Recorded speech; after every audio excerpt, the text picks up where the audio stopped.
Chapter 1. Thank you for the invitation. One has become a sage in the primal chaos.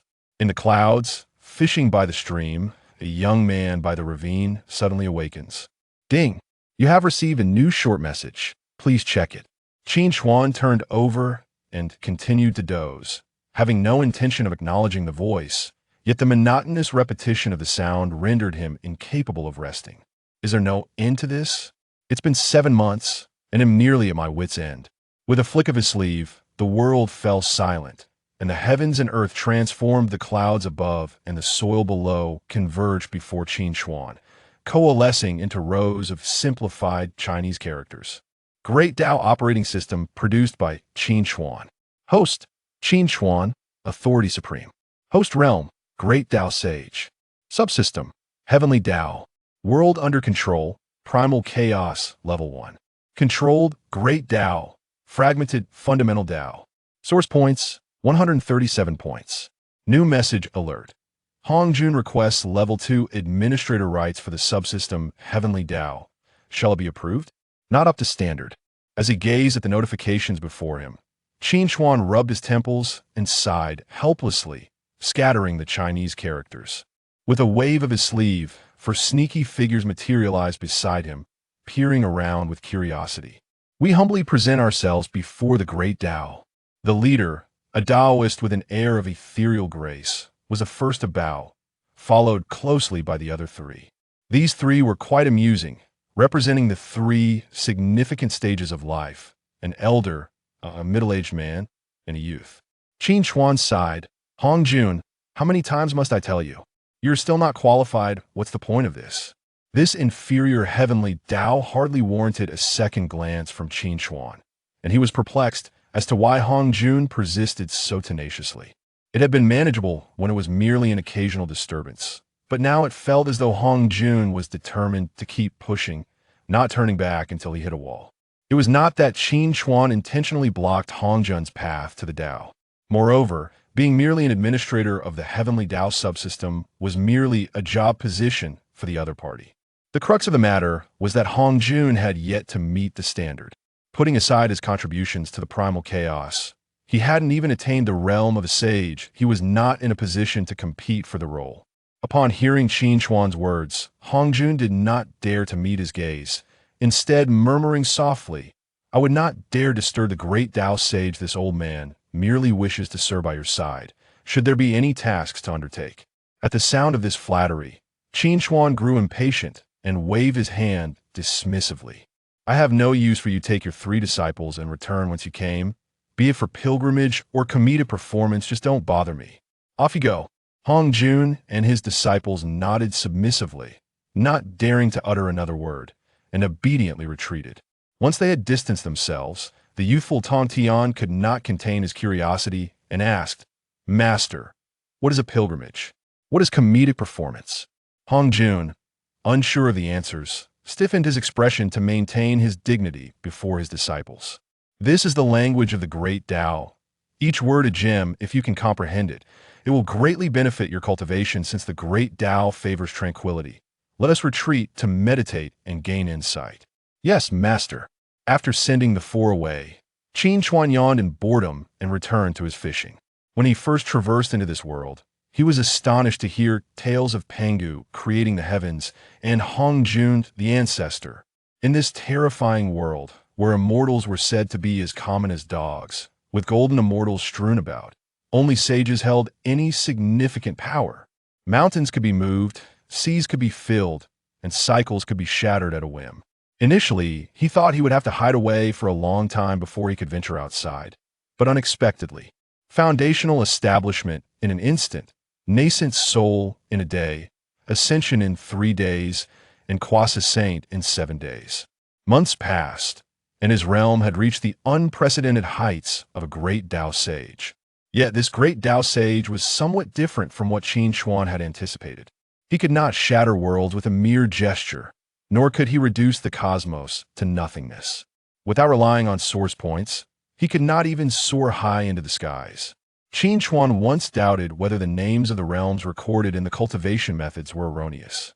Otherwise, Even with his extraordinary talent, it would be implausible for him to ascend to such heights in such a brief span. To better understand the situation, he even went so far as to create a system utilizing precious world source points. Until one day, he witnessed a bald figure named Qin Chuan stumble, hitting his head on the ground and swelling a large bump, at which point the system finally provided an analysis. What a joke! The primal chaos world was indeed real, but this primal chaos was simply subpar, far too subpar. Qin Chuan even felt that calling it subpar was being generous. Reflecting on his life before traversing, those sages with the destructive power of nuclear weapons were collectively dismissed as low-tier primal chaos. Thus, the primal chaos he inhabited, not to mention being compared to the fantastical realms, even an ordinary martial arts world could easily dominate this entire primal chaos. Look at other traversers, then at himself. What a sigh. Fortunately, it was not entirely hopeless after mastering the Great Dao. The source points extracted from the world's essence could resolve all problems. For instance, the Great Dao system created the ability to manifest all things. Having source points meant everything. But the crux lay in the acquisition of world source points, which could only be obtained through the development of the world. As for the speed of acquisition, it had been quite some time, and he had barely gathered over 100 points, leaving him devoid of any hope. Such a primal chaos rendered Qin Chuan utterly disinterested in venturing out to stir up trouble. What with the calamities of the Dragon Han era, the Wu Yao catastrophe, and the Fengshen calamity, he had no desire to engage with them, a bunch of weaklings pecking at one another. Rising from his seat, Qin Chuan first glanced at the three clouds above him, pure white, crimson jade, and emerald green, hastily shielding himself from the sun. Then he looked at the not-so-distant sight of a dog wagging its tail for attention, a golden serpent feigning death, and a beautifully colored, seven-colored chick. What's with the staring? Is it amusing to have your descendants bicker day in and day out? You'd be better off following me and enjoying a leisurely pastoral life. As he spoke, the dog wagged its tail even more vigorously. The feigning serpent trembled uncontrollably, and the chick collapsed to the ground, shivering all over. Seeing this, Qin Chuan lost interest in continuing the conversation, flicking his fishing rod and sending a large fish splashing into a nearby bucket. It was only when Qin Chuan's footsteps faded into the distance that the three trembling beings slowly regained their composure. Yet they dared not flee, instead following Qin Chuan closely, chattering incessantly. The feigning serpent spoke first. Terrifying, truly terrifying. This existence is even more fearsome than the Pangu, venerable from the inherited memories. The recovering chick trembled, indeed. I wonder where this being emerged from. Could it be a chaos demon god? But those chaos demon gods never made me feel this way. I can't fathom what this being intends to do with us. The dog, perhaps forgetting its wildly wagging tail, chimed in. What does it matter? Being near the Venerable offers a glimmer of hope for progress if I could earn the Venerable's favor. Even serving as a gatekeeper would be worthwhile. The serpent and the chick exclaimed in unison. Silence. You bring shame upon the Qilin clan. The dog, or rather the ancestor Qilin, dismissed their concerns and mocked them instead. Huh, you're not the ones bringing shame upon our clan, the primal ancestor dragon, the primordial phoenix? Look at what you've become. You were just captured not long ago, yet you know nothing. Allow me, your elder brother, to share some experience with you. The ancestor dragon and the primordial phoenix retorted, Be quiet. You were captured only 3 days ago. What are you pretending to know? Qin Chuan remained oblivious to the bickering of the three ancestral beings behind him. Along the way, he pondered to himself. Had he turned the once grandiose primal chaos into a pastoral existence? Casually walking the dog, the ancestor Qilin, amusing the chick, the primordial phoenix, or potentially playing with the serpent, the primal ancestor dragon, and tying it into a bow or something. By evening, Qin Chuan cheerfully returned to his courtyard, carrying a large bucket, while the dog herded a chicken and a snake, joyfully entering the yard as if it were its own home. Meanwhile, Qin Chuan looked down at the large fish in the bucket, contemplating how many meals it could provide. It seemed this large fish was referred to as Kunpeng within the Great Dao system. Qin Chuan paid little mind to such details regardless of whether it was the Kunpeng he was familiar with. He had every intention of devouring it. Suddenly, a prompt unfolded before his eyes. Invitation to join the interdimensional chat group. Do you agree? Qin Chuan, a chat group. In an instant, the realm of the Great Dao sage conjured countless possibilities in his mind. Half a second later, agree.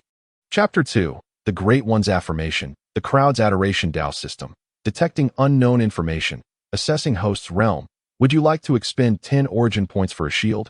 After a moment's contemplation, Qin Chuan decided without hesitation. Shield. In an instant, the interface of the interdimensional chat group appeared. Welcome to the Hongjun world. Qin Chuan, Dao Saint LV, has joined the chat group. Simultaneously, a new message emerged. Qin Chuan, Dao Saint LV. Thank you for the invitation. I am currently in the Hongjun. Having attained the status of a Dao Saint, I just caught a Kunpeng and am preparing to stew it. Dining is of utmost importance. So I shall remain incognito. Following this declaration, responses began to flood in. Zhang Sanfeng, Wudong Sect Leader LV. 9 Qin Chuan, welcome, newcomer. Tony Stark, Iron Man LV. 1 to 19 Qin Chuan, welcome, newcomer. Ingzheng, Qin Shi Huang LV. 3 Qin Chuan. What does this level signify? Xiongba, Tianxia Society Leader LV. 21 Dao Saint. I implore the group leader for clarification. Lu Xiaofeng, Jianghu Legend LV. 9 Haha, Xiongba has instructed me to analyze this. There was a prompt when this newcomer joined. This individual hails from a realm known as the Hongjun, with an unknown, likely exceedingly high level. Their world status is Dao Saint. The term saint could imply either a learned scholar educating the masses or a sage dedicated to saving the world. Regardless, this new member should undoubtedly be a person of great virtue. Group leader, am I correct? As Qin Chuan observed silently after his initial statement, the members of the group began to speculate about his identity. Focusing particularly on the LV and the title of Dao Saint, Qin Chuan remained submerged in observation, quickly gathering a wealth of information thanks to the group's member cards and levels. These familiar names seemed to originate from various worlds. The titles reflected their social status within their respective realms, followed by their individual levels. In a flash, a series of plans formed in his mind. However, he remained unprepared to reveal himself. There was still one most uncertain factor in the group. The group leader. At that moment, in a city besieged by demons, a young man gaped in astonishment at the notification before him. Hongjun World. Qin Chuan, Dao Saint LV, has joined the chat group. Hongjun, Saint. Just these two words left him utterly captivated, not to mention Qin Chuan's subsequent message. Goodness, goodness, goodness. Is this Hongjun the one he had envisioned? Supreme among the heavens, the source of all realms, achieving immortality through ascension, while a saint is indestructible through eons. Oh, in that instant, the young man felt as if he had struck gold. The elation he felt far surpassed that of merely entering the chat group. Zhu Xian Sword Array, Taiji Diagram, Dongwang Bell, Panga Banner, Ginseng Fruit, Peaches of Immortality, Huangjun Li. Imagining the plethora of celestial treasures within the Hongjun, he felt drool pooling in his mouth. This group member is actually a Dao Saint. As a seasoned aficionado of the Hongjun, no one understood the significance of this term better than him. This being was even more formidable than a saint, surpassing the combined might of the Taoist Master Hongjun. He had struck it rich, truly struck it rich. This chat group was incredibly fortuitous. Now, what should he do? Cough. No. First ascertain if it was indeed as he imagined, and thereafter, he must ensure not to offend the Great One. After all, this was a Dao Saint. Regarding the level, previously, only he could hide his own level. Now, group leader. Why do the members' levels appear as question marks? Chat group. Due to unknown forces obstructing, detailed strength of new members cannot be probed. That must be it. Upon seeing the chat group's response, the leader trembled with excitement. He even doubted whether the other party viewed this chat group as a child's toy. After a long while, he finally stabilized his emotions. Glancing at the animated chat group, he organized his words. Group leader, omniscient and all-powerful everyone.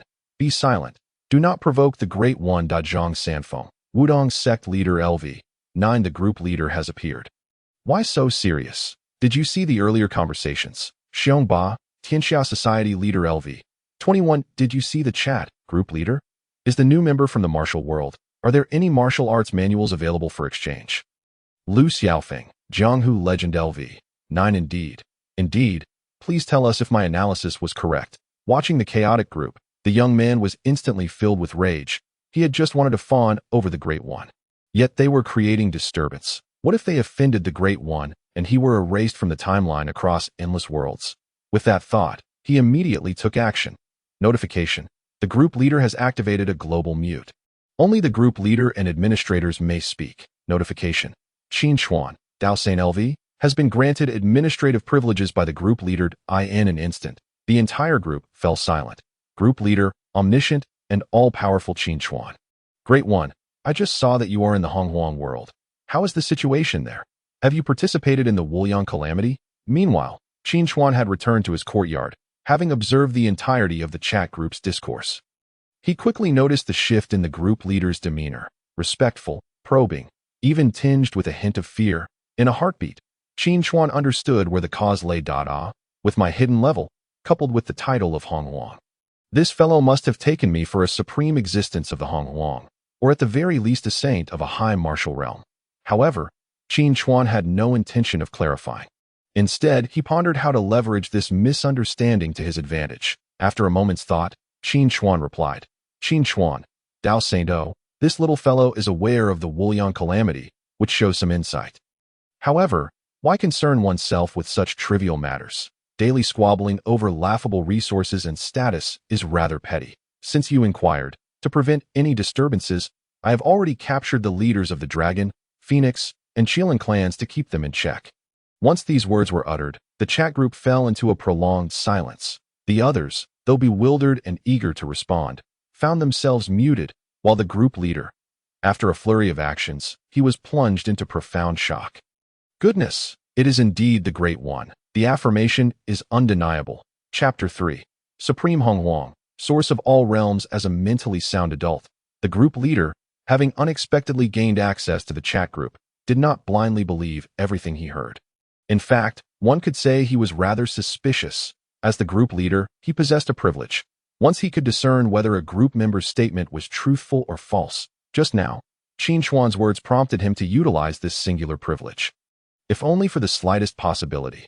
The result was, Qin Chuan spoke the truth. This was indeed occurring in his world.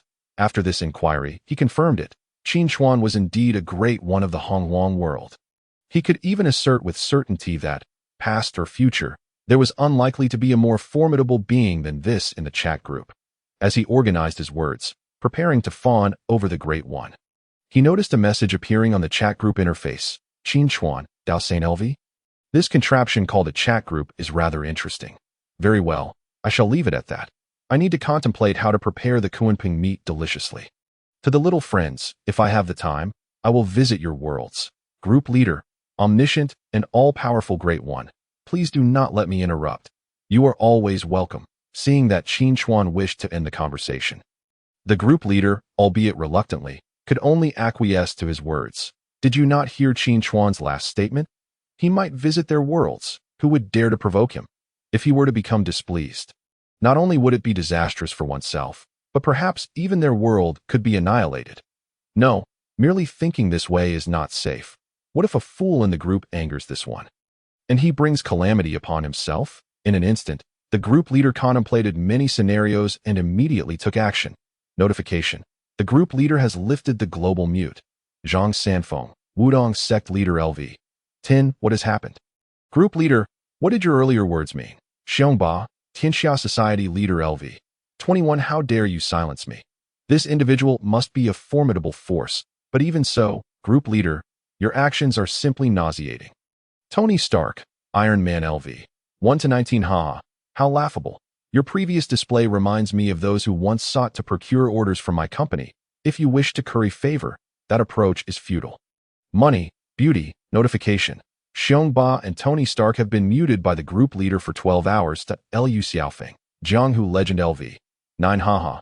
If my analysis is correct, this new member is likely beyond our imagination. Otherwise, the group leader would not behave this way. Group leader, can you enlighten us? The members of the group were all remarkable figures from their respective worlds, naturally able to glean much from the group leader's earlier demeanor. However, To what extent remained a mystery. Group leader, omniscient and all-powerful everyone. Be silent. While Qin Chuan the Great One is busy, I shall enlighten you. Listen closely. The Hongjun world is the supreme among the heavens, the source of all realms. Any individual emerging from there possesses the capability to obliterate your worlds. With a mere snap of their fingers, all things can be obliterated, and time can be reversed. Among them, the mightiest is known as the Saint. The Dao Saint is an existence that can wield control over worlds, a being far surpassing that. Now do you understand why I displayed such a demeanor? Upon the conclusion of the group leader's remarks, an enveloping silence descended upon the chat group. After a considerable interval, someone cautiously inquired, Zhang Sanfeng, master of Wudong LV. Group leader, regarding the concepts of the supreme heavens and the primordial essence of the myriad realms. Could you possibly provide a comparative reference that we might grasp? Lu Xiaofeng, legend of the Jianghu LV. 9 Indeed. Seeing their inquiries, the group leader pondered for a moment before continuing.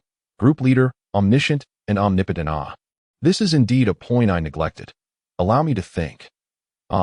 In your respective worlds, there must be myths and legends. The tales of Pangu creating the heavens and Nuwa crafting humanity are indeed events that transpired in the primordial world.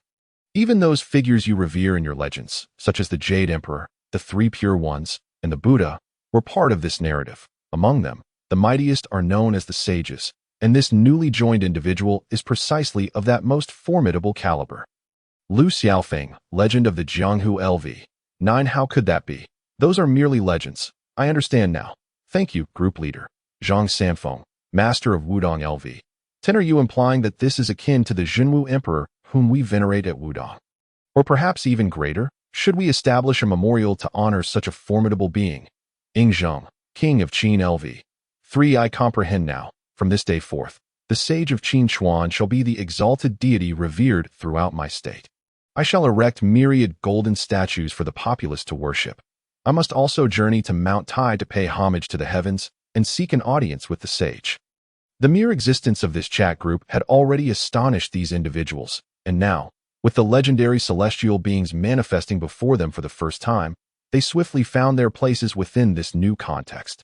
The group leader, observing their reactions, nodded in satisfaction that he glanced at the two individuals he had muted, contemplating that with some persuasion, he might be able to win over that influential figure. What exactly did the words of that influential figure before departing signify? Such a presence, whose every utterance was laden with significance, he could scarcely believe was merely engaging in idle chatter in an intriguing chat group, an opportunity to traverse worlds and observe them. The flesh of the Kunping? He felt that he had managed quite well with the first two aspects, having granted administrative privileges and instilled a sense of respect among the members. As for the last matter, he wiped away his saliva. A new idea blossoming in his mind. Qin Chuan, observing the farce within the group, found himself bemused. From the recent dialogue, he discerned a hint. This group leader was an ardent admirer of the primordial world. The supreme heavens, the primordial essence of the myriad realms, reflecting upon the lackluster celestial beings and sages in his own world, he felt a twinge of agitation. However, being an admirer of the primordial world is preferable. At least he wasn't a mere enthusiast of the ex-heavens, but rather a perfect admirer. That he recalled that before his crossing, whenever a group of individuals online began to clash over fictional settings, the scene resembled a battle between Guan Gong and Qin Xiong, with neither party able to convince the other that in this lifetime, however, it would be considerably simpler. Ideally, everyone would be a proud admirer of the primordial world. Only in this way could Qin Chuan feasibly extract benefits from these individuals. Once more, he scrutinized the name cards of those in the group and noted their affiliations to their respective worlds. Indeed, there were numerous treasures to be found within those realms. He merely wondered if they could contribute to the enrichment of the primordial essence. Chapter 4. Receiving red packets. The essence surges at that moment. Qin Chuan's desire for the flesh of the Kunping faded, and he casually tossed it into the pond in his courtyard for safekeeping. Upon opening the chat group, he discovered that someone had messaged him. Group leader, omniscient and omnipotent Qin Chuan. Esteemed one, I just heard you intend to stew Kunping meat. That I can only presume your culinary skills are exceptional. However, given the size of the Kunping, one pot may not suffice, and it would require various other methods of preparation. Allow me to share something with you. The group leader sent a special red packet, designated for Qin Chuan. Upon accepting the red packet, Qin Chuan was presented with several substantial tomes. The complete culinary guide, perfect fish and meat dishes. Qin Chuan was at a loss for words. Although the developments were somewhat in line with his expectations, who truly required such material? What he sought were spiritual stones, magical artifacts, and cultivation techniques. In the next moment, the Great Dao system chimed, detected an unknown essence-related entity, conforming to the incomplete culinary law within the 3,000 Great Daos. Would you like to absorb it? Qin Chuan was taken aback. Such a benefit existed? He quickly regained his composure. Well, why even ask? Absorb it. Great Dao system. Absorbing essence. Incomplete culinary law has been integrated. Congratulations, host. You've gained 1,000 essence points. 1,000 essence points. Qin Chuan had never encountered such a bounty in his life. Not only that, but as the system indicated the integration of the law, he sensed a slight increase in his strength. Qin Chuan suddenly understood. This was the advantage of perfecting the world's rules. His power now consistently aligned with the zenith of the primordial world. When the ceiling was raised, his strength naturally ascended as well. When Qin Chuan lifted his head once more, the dissatisfaction in his eyes had completely vanished. He gazed at the chat group with fervor, nearly inscribing the 4 characters increase, great, effort, degree. Upon his face, it seemed mere hints were insufficient. He needed to make his intentions clear to the members of this chat group. With this thought in mind, Qin Chuan deliberated and then spoke. Qin Chuan, sage of the Great Dao group leader, splendid. This fortuitous alignment with the minor path within the 3,000 Great Daos is remarkable. Though the gift is modest, I cannot accept it without reciprocating this karmic bond. Here, I present a feather that fell from a small bird that flew by earlier. It should suffice to complete this exchange. With that, he picked up a feather that had fallen from the Taishu Yuanfeng in front of his birdcage and placed it into the red packet. Group prompt. Qin Chuan has sent a special red packet. Recipient. Group leader. On the other side, the group leader suppressed the ecstatic joy within, choosing to accept the red packet. Upon opening it, a feather radiating a spectrum of ethereal light appeared, shimmering with an almost rainbow-like aura. He was not mistaken. Indeed, these esteemed sages of the primordial world adhered to karmic principles and connections. By merely offering a few trivial tomes, one could reap such rewards if he intensified his efforts. Could he not exchange for other treasures, spiritual fruits, celestial artifacts, even innate spiritual treasures, the primordial purple energy? In that moment, his eyes sparkled with golden light. I've struck it rich. Group leader, omniscient and omnipotent, thank you. Esteemed one. Thank you, esteemed one. Images. Upon seeing the images sent by the group leader in the chat, the others finally realized what had just transpired. What the heck? A few cookbooks could be exchanged for this treasure? How infuriating. Some felt envy, while others had already begun to take action. Zhang Sanfeng, Master of Wudong LV. 9 Esteemed one. These are the texts and insights I have collected over the years on Wudong Mountain. Please accept them. Xiongba, leader of the Tianxia Society LV. 21 Indeed. These are the martial arts manuals I have practiced, though they may seem laughable before a senior. I trust there are some merits within. Tony Stark, Iron Man LV. 1-19 Are these all books? This is the latest schematic for the weapons I've manufactured. Liu Xiaofeng, Legend of the Jianghu LV. 9 I'll go ask my friends for advice. Zhang Sanfeng sent a special red packet. Recipient, Qin Chuan. Xiongba sent a special red packet. Recipient, Qin Chuan. In an instant, apart from the seldom seen Zhang and the financially constrained Liu Xiaofeng, the rest began rummaging through their possessions to contribute to the red packets. Qin Chuan, with a smile on his face, accepted them one by one. Zhang Sanfeng's red packet. 9 Yang skill, cloud leaping. Insights on Tai Chi Xiongba's red packet. Tian Shuang fist, cloud pushing palm, wind god leg. 3 parts returning to the origin chi. Tony Stark's red packet. F-46 fighter jet manufacturing schematics. PX. 31 new missile schematics. Hand-pulled tractor maintenance and manufacturing. Perhaps due to the group leader's initiative, nearly all the items contributed by the members were books, differing in style, but sharing a common thematic direction. Zhang Sanfeng and Xiongba merely sent over texts of their personal cultivation experiences, while Tony Stark's massive stack of books nearly overwhelmed Qin Chuan, indicating he had brought every book he could think of, especially the one concerning tractors. Goddamn tractors. Go find a tractor in the Primordial World and see what happens. Qin Chuan suppressed the urge to scoff at the absurdity, focusing instead on connecting with the Great Dao, allowing it to absorb the laws and essences contained within these tomes. Before long, he began to hear a series of notification chimes. Great Dao System, absorbing essence. Incomplete yin-yang law has been integrated. Congratulations, host. You've gained 20,000 essence points. Great Dao System, absorbing essence. Incomplete martial arts law has been integrated. Congratulations, host. You've gained 10,000 essence points. Great Dao System, absorbing essence. Incomplete technological law has been integrated. Congratulations, host. You've gained 500 essence points. Qin Chuan, I've hit the jackpot. As the laws flowed into him, Qin Chuan felt his strength expand at an astonishing rate. Moreover, his mind was enriched with a plethora of knowledge he had previously lacked. The essence of Tai Chi, chaos, yin-yang, and the 5 elements. The principles of martial arts, Tian Shuang fist, cloud-pushing palm, wind god leg, 3 parts returning to the origin Qi. The path of technology, steam, electricity, gunpowder. Qin Chuan felt that he could now defeat 10 of his former selves. Chapter 5. The beings of the primordial era obey the command in the realm of Qin Chuan, while receiving the chat group red envelopes and absorbing the formidable essence of one's own origin. It was not merely he who was undergoing transformation.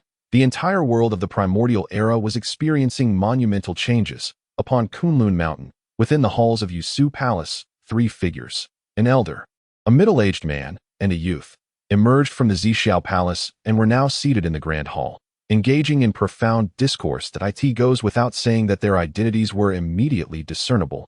Laozi, Yuan Shi, and Tongtian.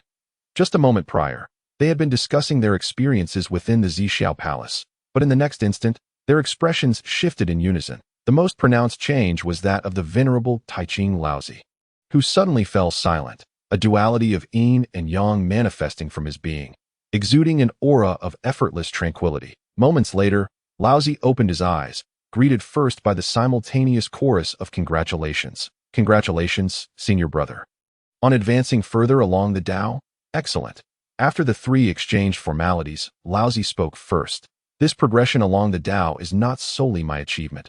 I believe both of you have sensed that this world has become more complete. Yuan Shi and Tongtian nodded in agreement.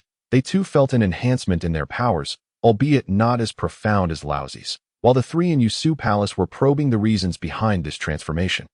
In a secluded cottage amidst the woods, Qin Chuan facilitated the Dao's absorption of the books sent by group members. Observing the tranquil atmosphere within the group, he discerned their thoughts. After a moment of contemplation, he plucked a few feathers from a birdcage at the door. Turning, he noticed a tearful bird, slightly bald on top, and shifted his gaze to the golden serpent and the dog, under the fearful stares of the 3. A feathered scale appeared in his hand shortly thereafter. In the next moment, within the chat group, Qin Chuan sent a random luck red envelope. Just as the message appeared, within less than 1/10 of a second, the envelope had been claimed in its entirety, with Zhang Sanfeng emerging as the luckiest recipient. In the world of Tian, on the back mountains of Wudong, an elderly man with snow-white hair was now as joyful as a child. Zhang Sanfeng gazed at the handful of feathers and scales in his possession as if they were supreme treasures. Not long after, having thoroughly absorbed their essence, he slowly descended from the back mountain to find his eldest disciple. Yuan Xiao, inform your fellow disciples to gather at the Jinwu Hall. I have an announcement to make. Song Yuan Xiao, puzzled, replied, Yes, Master, it has been a long time since you ventured out. What is the occasion? Zhang Sanfeng looked skyward, pondering. It concerns a great matter of the heavens that I am contemplating whether to add another to the offerings of the great Emperor Jinwu. Unbeknownst to Qin Chuan, who had lost interest in the group's messages after discarding those items, he was now silently contemplating the Dao he commanded. Raising his gaze to the sky, where 3 clouds frolicked, he began to formulate a thought. The more stars in the sky, the brighter it shines. The more people there are, the broader their wisdom. Harvesting the resources of the chat group members is beneficial to the entire world. It cannot be a solitary endeavor. Qin Chuan was not the type to hide away after gaining a system, fearing detection by others. Now, as the supreme existence in this world, he had no qualms about potential threats. Thus, it was time to mobilize all available forces within the primordial era to harvest the resources of the chat group members. This was the correct approach for the growth of the primordial world. 3 days later, a voice, indifferent yet supreme, resonated throughout the primordial world. Those who had achieved mastery in cultivation or were of remarkable lineage heard a singular proclamation in their hearts.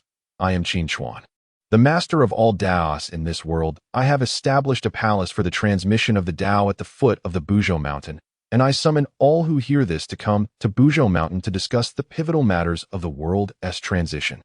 Upon the utterance of these words, the primordial world was shaken. While the lower-tier cultivators were momentarily disregarded, all high-level practitioners in the primordial realm were plunged into profound astonishment. What? Qin Chuan, master of all Daos in the world, discussing the pivotal matters of the world's transition? Suspicion, fear, panic, reverence, a myriad of emotions was vividly displayed across the beings of the primordial era. Within the Zixiao Palace, the atmosphere among the familiar four had shifted from its previous tranquility. Laozi was the first to inquire, Master, is this voice from that individual? It was not only he. Even Yuanshi and Tongtian wore eager expressions. Tongtian exclaimed, the Master speaks truth. Is there truly such a formidable being in the world? A master of the Dao? It is utterly terrifying. After they spoke, all three turned their gazes towards Hongjun above. Daiti was at that moment they realized their master's reaction was even more pronounced than theirs. Emotions flitting across his face, at times furrowing his brow, at others beaming with joy. Meeting the puzzled stares of his three disciples, Hongjun began to explain, I once inadvertently heard that the sage of the Dao is indeed named Qin Chuan. Without regard for the astonished gazes of his disciples, Hongjun continued, since the dawn of existence, I have been intrinsically connected to the Heavenly Dao, and I am aware that above lies the Dao, the essence of which encompasses all. As he spoke, Hongjun seemed to drift into reminiscence, uttering terms like Dao harmony, great respect, and origin, which left his disciples perplexed. Once he regained his composure, he resolutely declared, let us depart immediately for Buzhou Mountain. We must not keep the Dao waiting. Such a scene unfolded not only within the Zixiao Palace, but across various locales at Qin Palace, in the west, and amongst the tribes of the Wu clan. The same events transpired. 3 days later, at Buzhou Mountain, the once tranquil cottage had transformed into a bustling hub, filled with a myriad of beings. Outside the courtyard, nearly every notable figure from the primordial realm had arrived.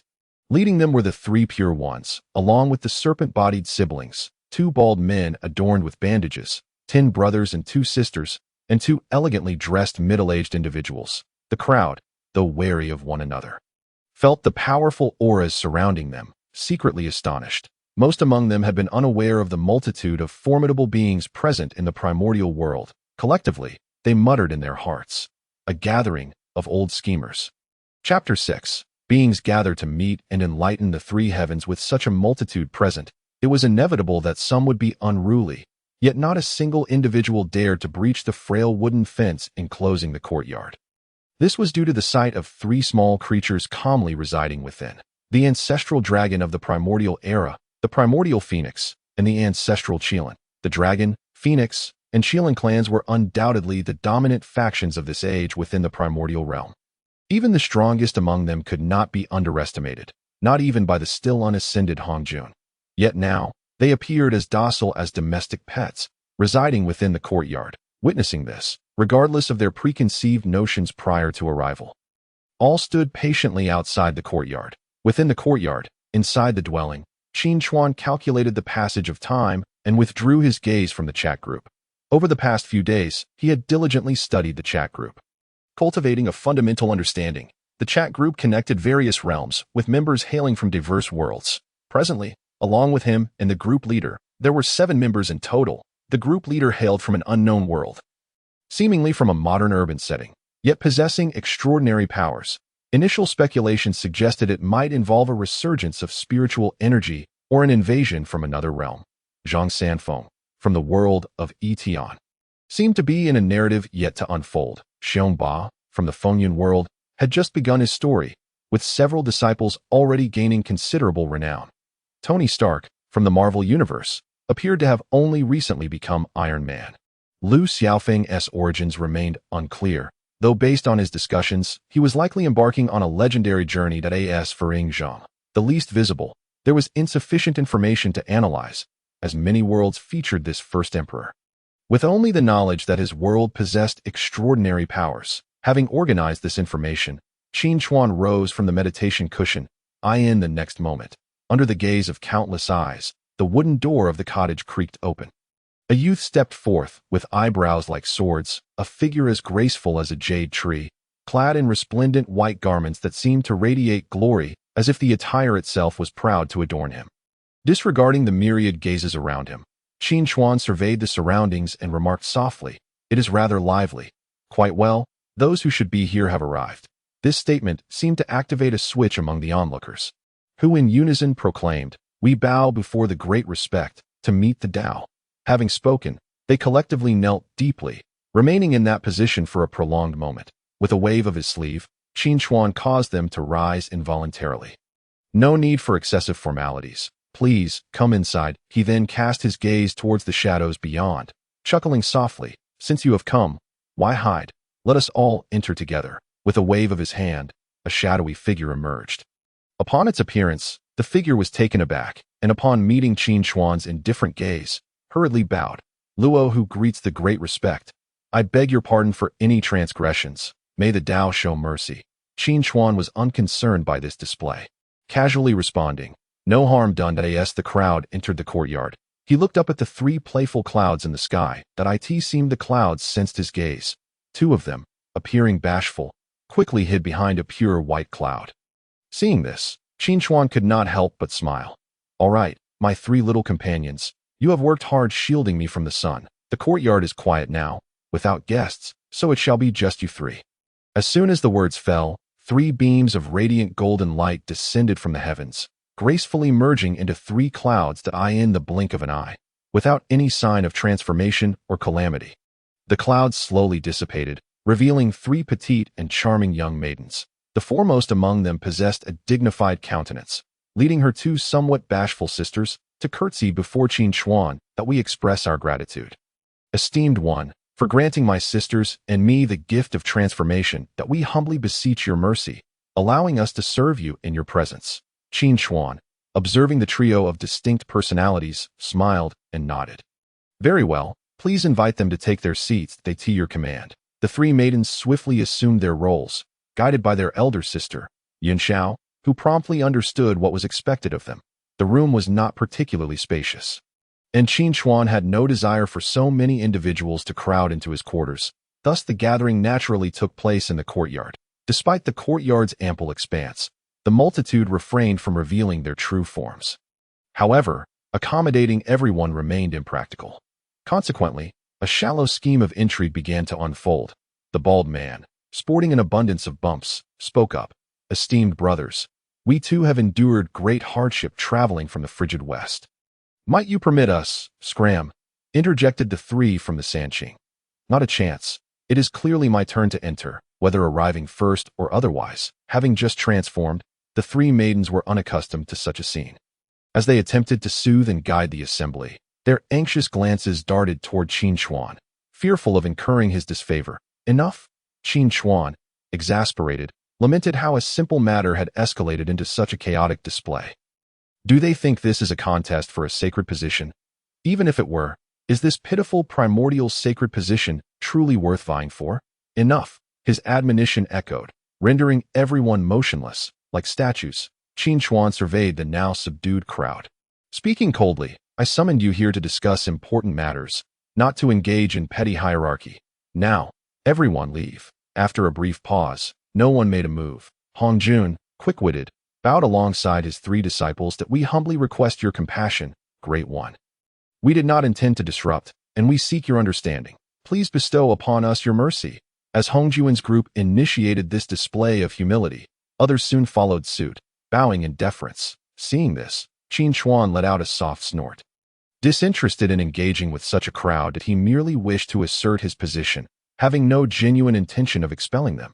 After all, it would be easy to send them away, yet finding so many laborers anew would prove challenging. The courtyard was indeed becoming cramped with so many present that a moment later, in the expansive bamboo grove beyond the courtyard, Qin Chuan casually cleared a space, giving birth to a sacred venue for the myriad beings of the future to pay homage to the Great Dao. "Sit."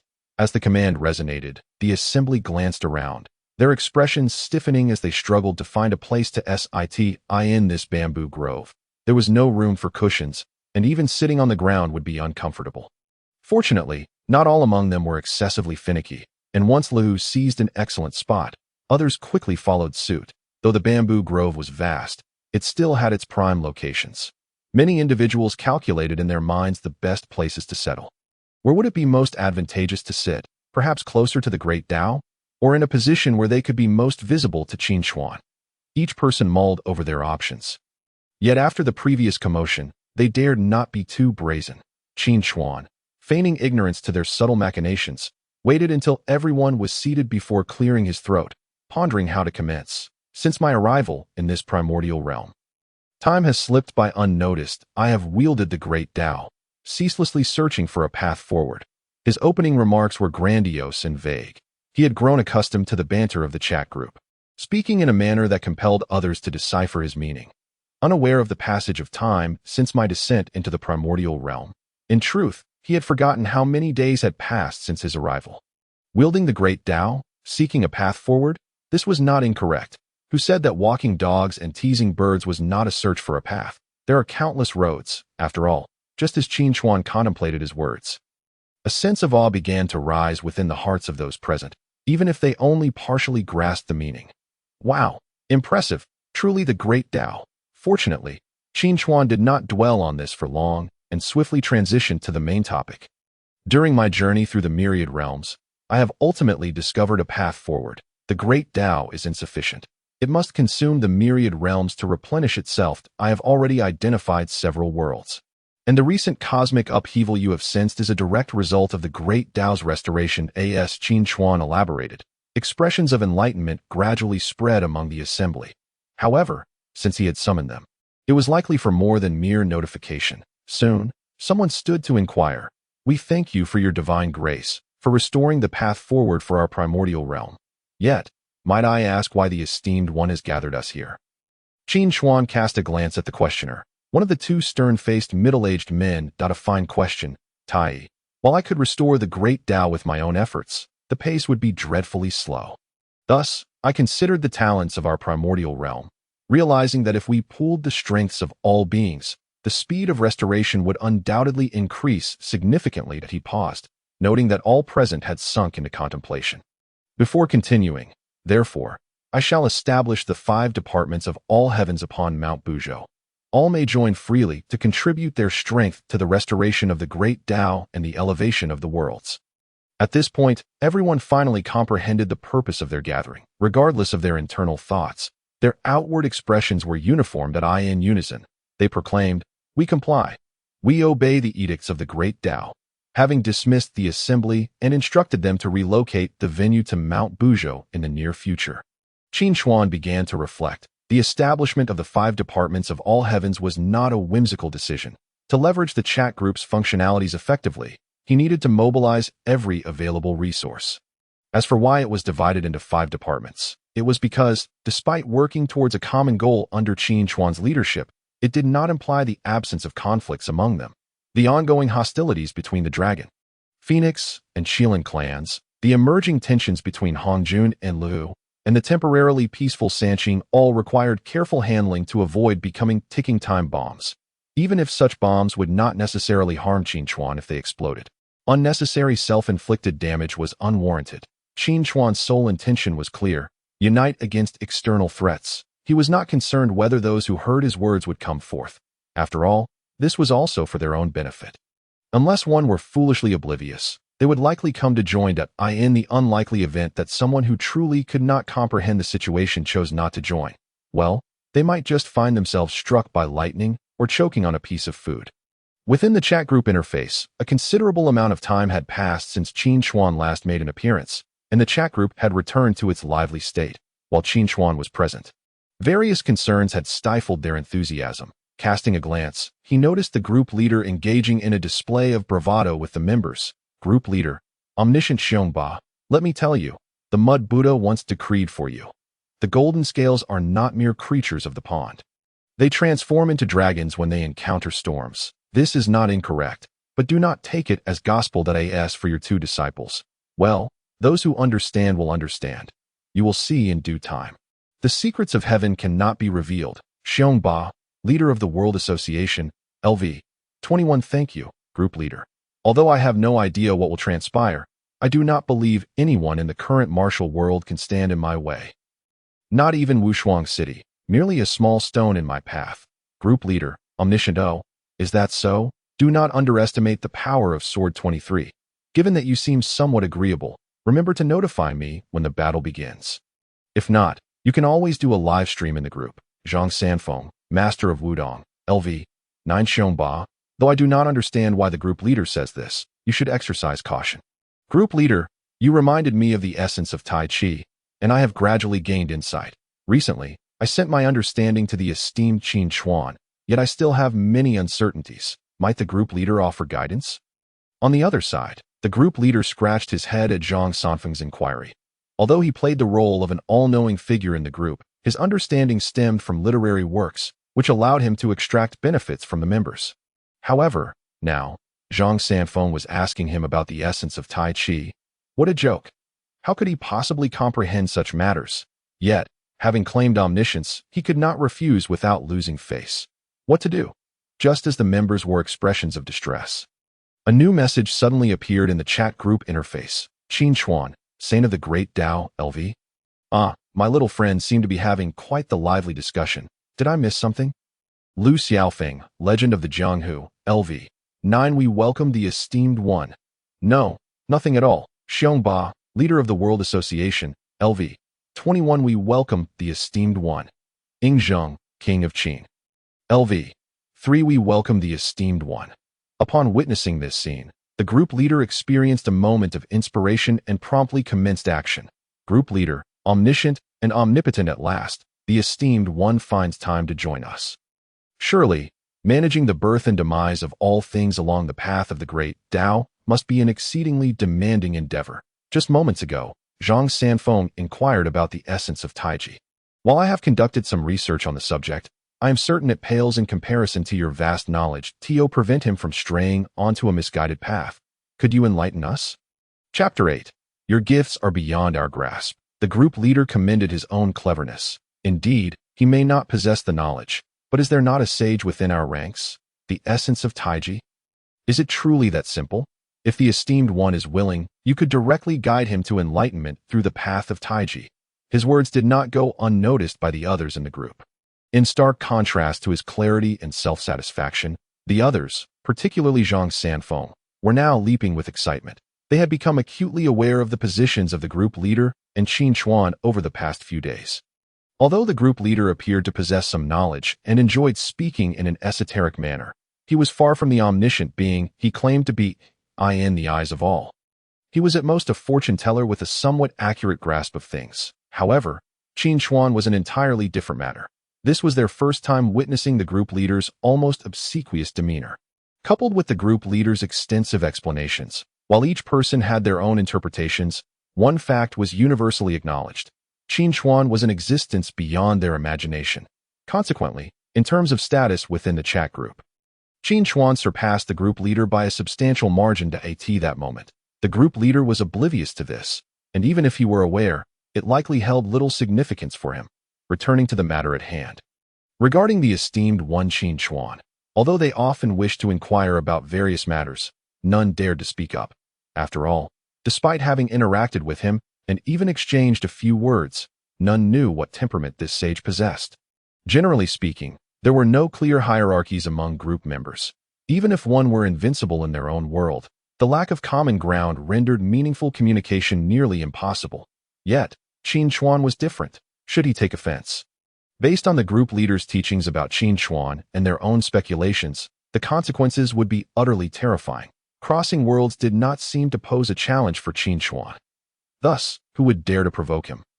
At this moment, in the Primordial World, within a secluded abode in the unmoving mountain forest, Qin Chuan remained unaware of the rich inner turmoil of the chat group members, observing the group leader's reply. He contemplated briefly and soon formulated a thought. Qin Chuan, Great Dao Sage LV. The path of Taiji is an ancient concept. Is it not derived from the primordial chaos of the Dao? It can indeed be considered a commendable principle, albeit nothing extraordinary, that I have long since mastered it. It is the kind of path that can be comprehended at a glance. That on Wudong Mountain, Zhang Sanfeng sprang from the ground upon reading Qin Chuan's response. Look, observe how he speaks. The path of Taiji is merely a minor road, something that can be grasped in an instant, as natural as eating or drinking. Now, compare this to the group leader, who struggles to articulate any noteworthy insights. This is the disparity. However, just as they prepared to listen attentively, with many even taking out pen and paper to jot down notes, they saw Qin Chuan's tone shift abruptly. Qin Chuan, Great Dao Sage LV. Despite this, I am unable to offer you direct guidance. The path of Taiji may be a minor road to me, but for you, it is a direct route to the Supreme Dao. The law of cause and effect is reciprocal. If I were to disclose this to you, the burdens of causality you would bear would be overwhelmingly great. This causality means little to me, easily disregarded, but for you, it would spell disaster.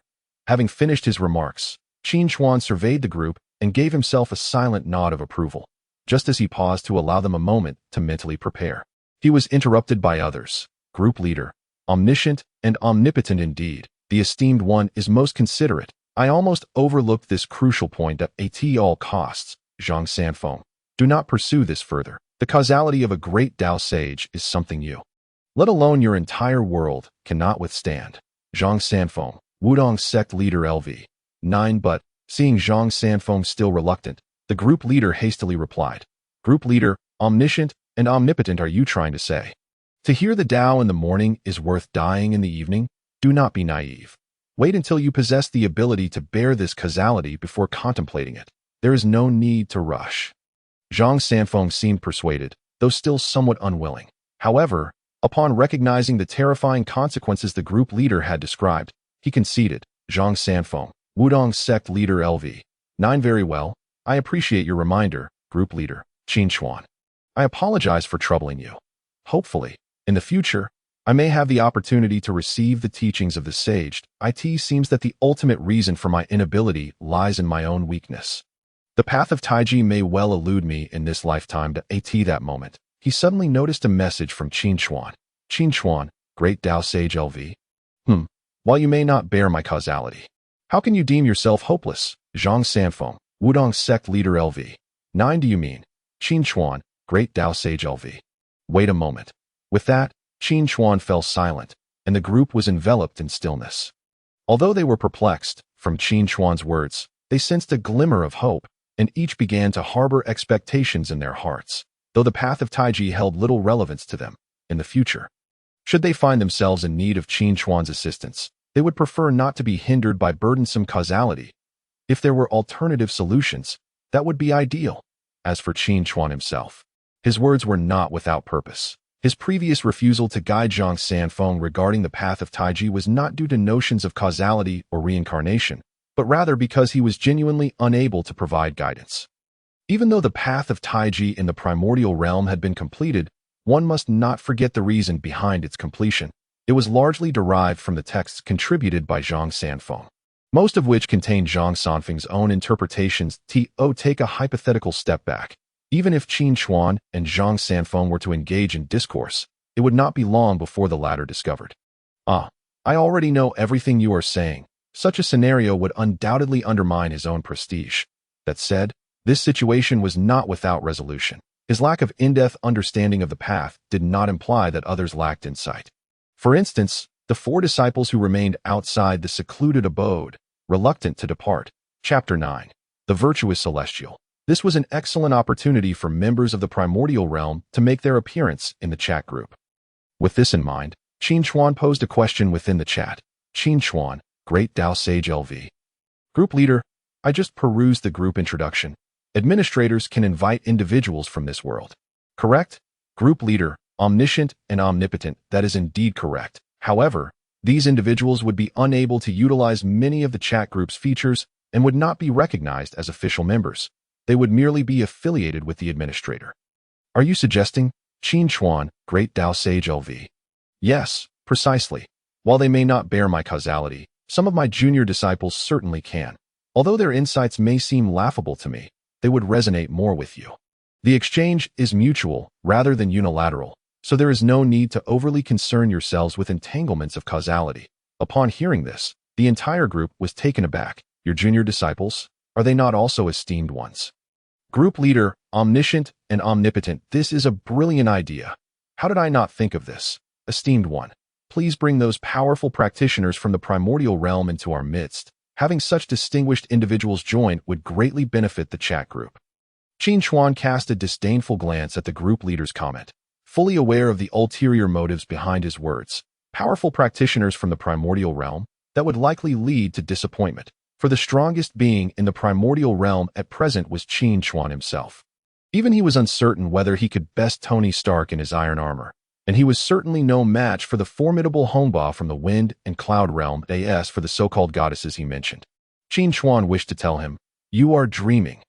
Even if the vegetables in his own garden were still mere saplings, he could not allow these little rascals to eye them covetously. Thus, Qin Chuan swiftly responded. Qin Chuan, Great Dao Sage LV. Powerful practitioners, are you certain? My causality is beyond their capacity to bear. Can those esteemed practitioners truly endure it? While they may show me respect, that does not guarantee the same for you. Group leader, omniscient and omnipotent, I did not consider that. Zhang Sanfeng, Wudong sect leader LV. 9. The sage speaks wisely. There is no need for those powerful practitioners that it would be best to invite their disciples instead. Those at the lower echelons would suffice. The lower the better. Qin Chuan nodded in satisfaction, choosing to disregard the chatter of the others in the group. Instead, he stepped outside and silently called out in a specific direction. Taiqing, come forth to see me. On the other side, Hongjun was leading his 3 disciples in the selection of a cave dwelling's location. After Qin Chuan dispersed the visitors from the primordial wilderness who had come to listen to the teachings. Most had returned to organize their affairs, preparing to relocate with their disciples. Yet, they were in no haste to depart. True to his cunning nature, Hongjun differed from those who rushed away. He considered all other factors. Following the decree of the Dao, it was likely that the entire population of the primordial wilderness would converge upon Mount Buzhou, while the mountain was vast, known as the Pillar of Heaven. The sheer number of returning individuals would naturally lead to a division of space, both early and late. Arriving early could be manageable, but for those who came later, who could predict the obscure corners they might end up inhabiting? Hence, it seemed inconsequential whether they relocated sooner or later. After all, the items to be moved were of little significance compared to this matter. The most pressing concern now was the selection of a cave dwelling. Choosing a cave was not merely a matter of preference. It was a nuanced study. What location would be optimal? It was neither the rich, spirit-infused valleys nor the scenic mountain peaks, but rather, the closer one could be to the forest cottage. The better, simply because it was the nearest place to Qin Chuan. Thus, Hongjun and his 3 disciples began to meander about the surroundings. As they strolled, they deliberated among themselves. The choice of the cave could not obstruct the Dao's observation of the cosmos, must not inconvenience the Great One, and certainly could not cause destruction to the surroundings. In this manner, they exchanged insights, each contributing their perspectives. Just as they were about to reach a consensus, Laozi's expression suddenly shifted. Hongjun and his companions, possessing keen senses, immediately noticed the change. Laozi, with a look of peculiarity and meeting their questioning gazes, slowly spoke. The Great One has summoned me. He wishes to discuss a matter. Hongjun, Yuanshe, and Tongtian exchanged glances.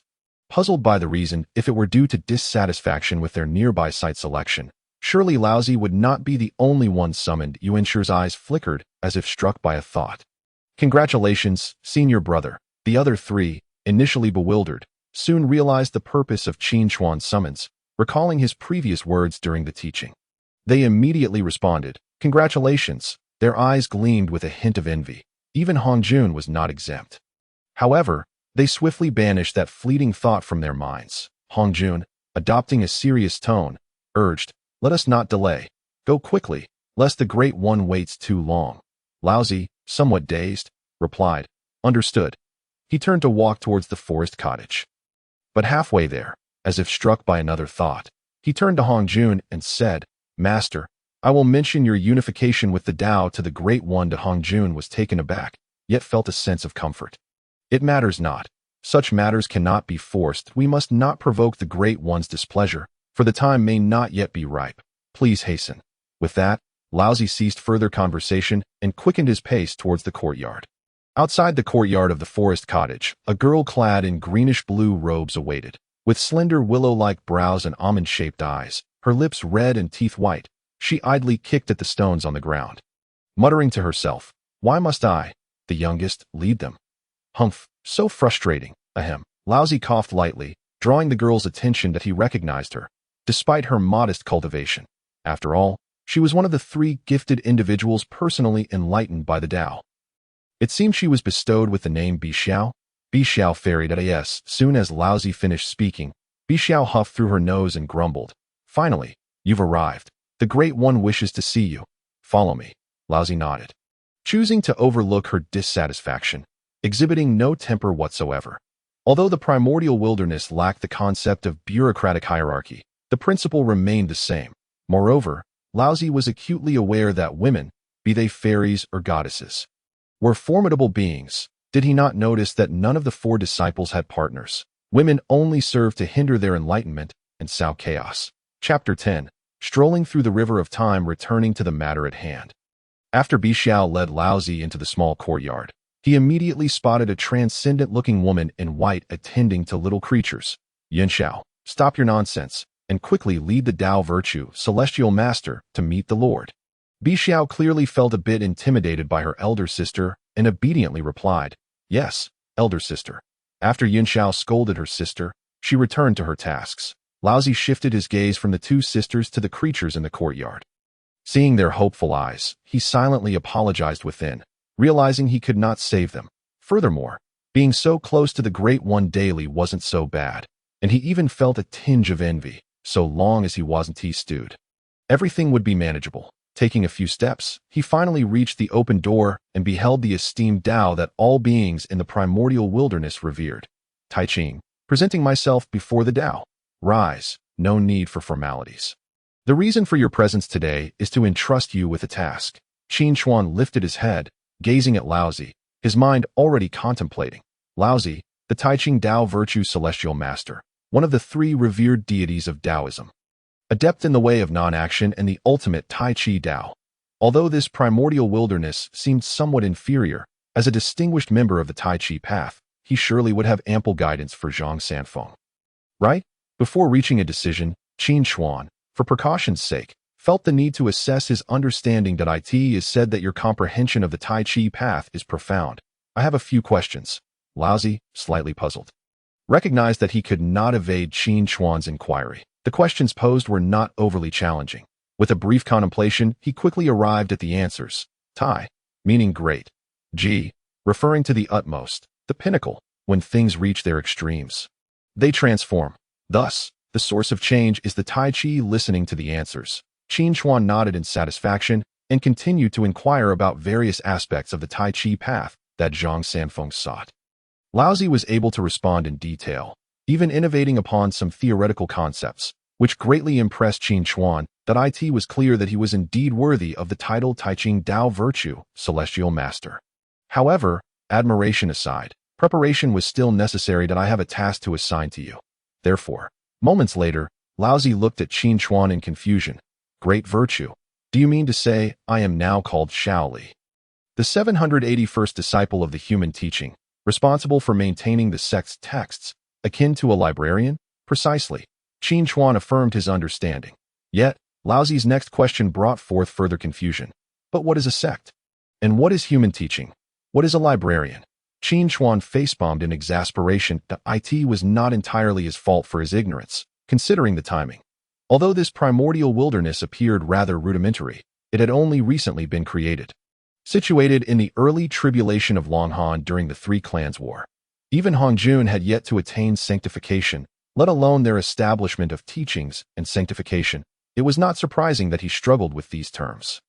Qin Chuan could only provide a brief explanation to ensure he could engage in conversations with group members without revealing any gaps in knowledge. Laozi, listening intently, began to feel increasingly uneasy. The human teaching was established by the Tai Ching Dao Virtue Celestial Master, who became an immortal saint of the myriad realms through it. Yet, was he not the Tai Ching Dao Virtue Celestial Master? How could he not recall such matters? The term human referred to the primordial goddess Nuwa. who fashioned humanity from clay, creating a race that would eventually become the protagonists of the heavenly realm? Was it not Nuwa who achieved sanctification through this merit? Surely not. He recognized the two siblings with human heads and serpent bodies. He had always admired the elder brother Fushi more than the sister, who seemed remarkably strong. Gradually, Laozi came to the realization, his jaw dropping in shock. Could it be that the Great One spoke of events yet to unfold? Was this a revelation of celestial secrets? Laozi's expression grew increasingly grave, yet he seemed hesitant to inquire further of Qin Chuan regarding whether this was indeed the future of the primordial wilderness. Qin Chuan was quite pleased with Laozi's demeanor. Initially, he had expected Laozi to ask numerous questions, yet it appeared he was quite understanding that he promptly stated, "Please wait a moment. Take some time to contemplate here. Shortly, I will introduce you to that chat group." "Understood," Laozi replied, then began to reflect on the arrangements Qin Chuan had just outlined. According to the Great One's words, he was to go undercover at that moment. Qin Chuan was not concerned with Laozi's internal musings, but rather focused on other matters. The personnel selection on the primordial wilderness side was settled, and some oversights were rectified, yet the chat group still required attention. With this in mind, Qin Chuan opened the chat group interface. "Qin Chuan, Dao Saint LV. The situation is more complicated than I anticipated. The first batch of innate beings in the primordial wilderness is too formidable, and engaging with them rashly would be detrimental. However, this issue can be resolved. I have extracted a young disciple from the river of time. He shall suffice. Group leader, omniscient woe. You're incredible. Just now I was concerned about this issue. I discussed it with them, and unexpectedly, you directly tackled it through the river of time. You're amazing. Lu Xiaofeng, Legend of the Jianghu LV. 9 River of Time. Does the group leader mean that Qin Chuan can interfere with past and future? Group leader, omniscient of course. Have you forgotten what I told you all before? The sage, impervious to destruction and omnipotent, strolls above the vast river of time. Time, for us, is irreversible, yet for the transcendent sage of the Great Dao, it is not necessarily so. Pulling someone from the future is akin to venturing downstream to collect a small stone from a brook and returning. Ingzheng, Qin Shi Huang LV. 3 This is truly the means of an immortal. It is astonishing. Does this not imply that the deceased can be resurrected? Group leader, omniscient and omnipotent resurrecting the dead is but a trivial feat. The powers of a sage are far more profound than that. Tony Stark, Iron Man LV. 1-19 Can time truly be reversed? Wow, Qin Chuan, my esteemed friend, I wish. Group leader, omniscient and omnipotent no. You do not wish. Have you forgotten what I just told Zhang Sanfeng about the consequences of bearing karmic retribution? Although your world is indeed powerful, it cannot withstand the might of a sage, especially that of a sage of the Great Dao. Zhang Sanfeng, Wudong sect leader LV. 9 Is Tony's world truly formidable? Group leader, omniscient and omnipotent naturally. While it cannot be compared to the primordial world of Qin Chuan, it is still among the most powerful worlds we know of. Treasures that can reverse time do exist in his realm. Chapter 11. The disciple of the human teaching, Little Li, Qin Chuan, upon hearing them mention the Marvel Universe where Tony resides, felt a stirring in his heart. The Marvel Universe, home to Tony Stark, is extraordinary, filled with countless treasures, the most iconic of which are the 6 Infinity Stones: space, time, reality, mind, power, and soul. Should they be brought to the primordial world, the resulting enhancement of the laws of the Great Dao and the source points would be unimaginable. Qin Chuan committed this thought to memory, knowing there would be ample opportunity to pursue it later. For now, the matters at hand were of utmost importance. After all, this was the first step for the primordial realm to enter the myriad worlds. Qin Chuan, sage of the Great Dao LV. All right, I shall now bring that junior in. He is quite young, so do be mindful not to frighten him. All group members, understood. With this, Qin Chuan reflected to ensure there were no oversights and commenced his actions. Chat group. Would you like to enable chat group permissions to invite Laozi, Great Luo Golden Immortal LV14, into the chat group? Qin Chuan. Invite him, but first, modify his group nickname and profile.it is imperative to make the change.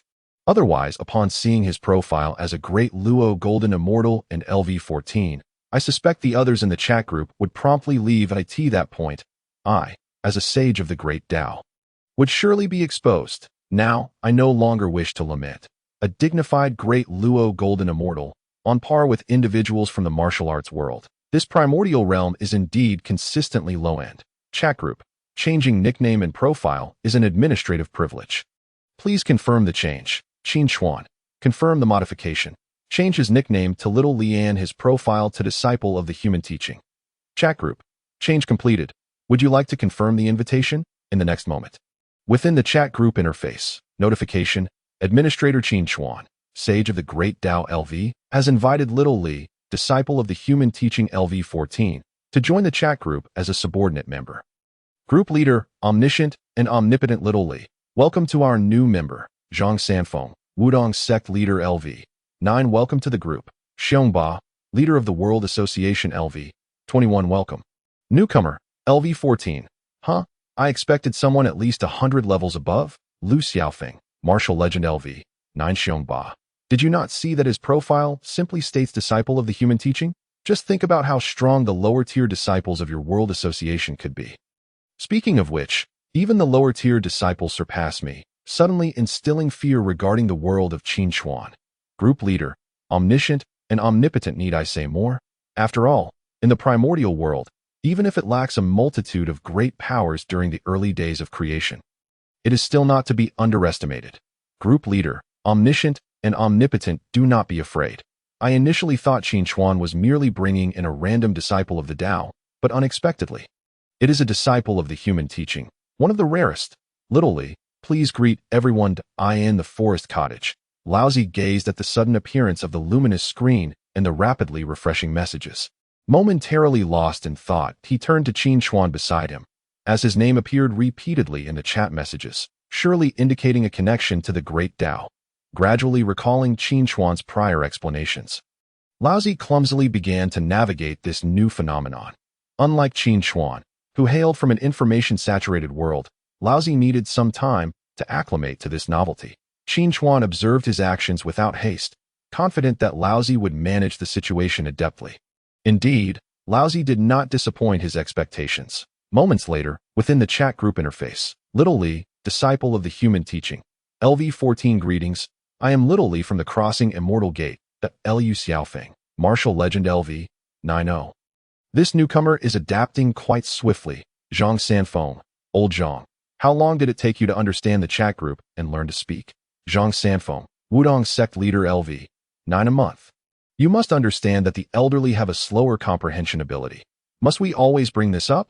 According to the group leader's explanation, our martial arts world naturally interacts with these concepts at a different pace than those from the technological world. Xiongba, Leader of the World Association LV. 21. TSK, yet I figured it out in half a day. Lu Xiaofeng, Martial Legend LV. 9. 3 days. With a smug emoji, in the forest cottage. Observing their lively conversation, Laozi felt somewhat out of place, casting a look of helplessness towards Qin Chuan. Qin Chuan nodded slightly. Just as he prepared to speak, the group leader beat him to it. Group Leader, Omniscient and Omnipotent. Do not engage in self-centered chatter. Aside from Tony and myself, who adapted to the technological world rather quickly, both Qin Chuan and our new member Little Li have grasped it immediately. Let us get to the point, Zhang Sanfeng. Have you forgotten your original intention? Do not underestimate him due to his youth. He is here to guide you. Qin Chuan, esteemed friend, may we converse freely with Little Li? For instance, regarding the post-primordial sealing of gods or the journey to the west. Qin Chuan, upon seeing this, recognized that the group leader could not contain his curiosity and desire to divulge spoilers. However, he was not overly concerned about this matter. As long as the underlying deficiencies of the primordial realm remained concealed, all would be well. Laozi was no fool, judging by his earlier initiation into the group. He would surely avoid any blunders. Immediately, Qin Chuan sent a message. Qin Chuan, Sage of the Great Dao LV. All that is unrestricted may proceed. Group Leader, Omniscient and Omnipotent. Excellent. Thank you. Esteemed one. Little Li, what time period were you in before being brought into the group? The War of the Witches and Liches? That cannot be, for the Human Teaching did not exist then. So, was it during the sealing of gods or the journey to the west? Or perhaps even later? This question momentarily stumped Laozi, as he recalled the first rule of the 49 guidelines Qin Chuan had provided for joining the group. For any unclear matters, simply respond with a single phrase. Literally, disciple of the human teaching LV. 14. I do not understand what you are saying. Group leader, omniscient and omnipotent. I failed to consider that. Let me rephrase. Have the three pure ones separated? Does the Tang dynasty exist in the mortal realm? Or what era are we currently in? Upon hearing this, Laozi understood. The answers to these questions had already been relayed to him by Qin Chuan. Literally, disciple of the human teaching LV. 14. The three great lords have indeed parted ways. But what is the Tang dynasty? What is a dynasty? Among mortals, the mightiest dynasty at present is the Qin Chuan, established by the descendants of the Xian bird. Chapter 12. The dawn of a new era. The moment Laozi's message was dispatched, a reply promptly followed. Group leader, omniscient and omnipotent the Qin Chuan? That confirms the sealing of gods. Splendid, splendid indeed. The extermination of immortals sword array. The seven-colored divine light. The flying swords of immortal slaying. Little Li, disciple of the human teaching LV. 14. I do not comprehend your words. Zhang Sanfeng, Wudong sect leader LV. 9. Little Li, pay no mind to him. The group leader often engages in inexplicable soliloquies. Taoist friend, I have heard from Qin Chuan that you possess great expertise in the principles of Tai Chi and Yin Yang. I have a question. Upon hearing his area of expertise mentioned, Laozi immediately perked up.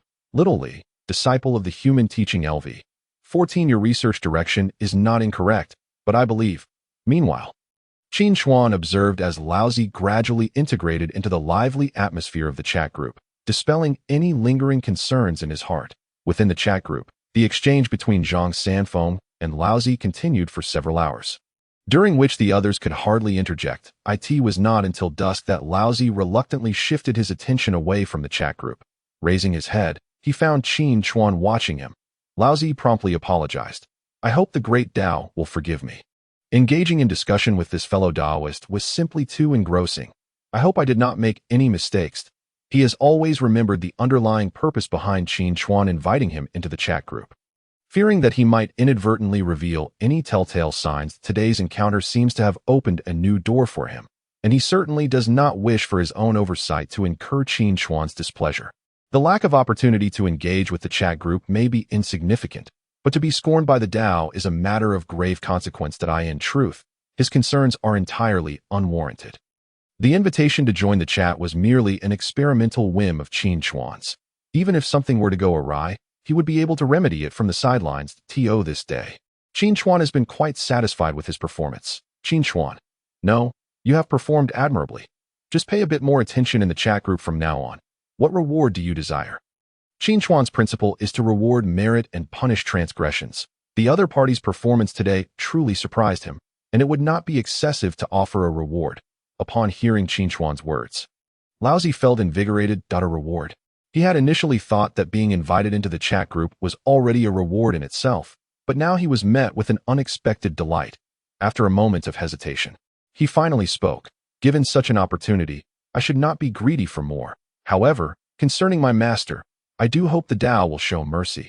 Before Laozi could finish his sentence, Qin Chuan had already grasped what he was alluding to. Qin Chuan, you wish to inquire about Hongjun's unification with the Dao, do you not? This is not a matter of me obstructing him, but rather an issue of his own. Laozi, an issue of my master's own? I beseech the Dao for clarity.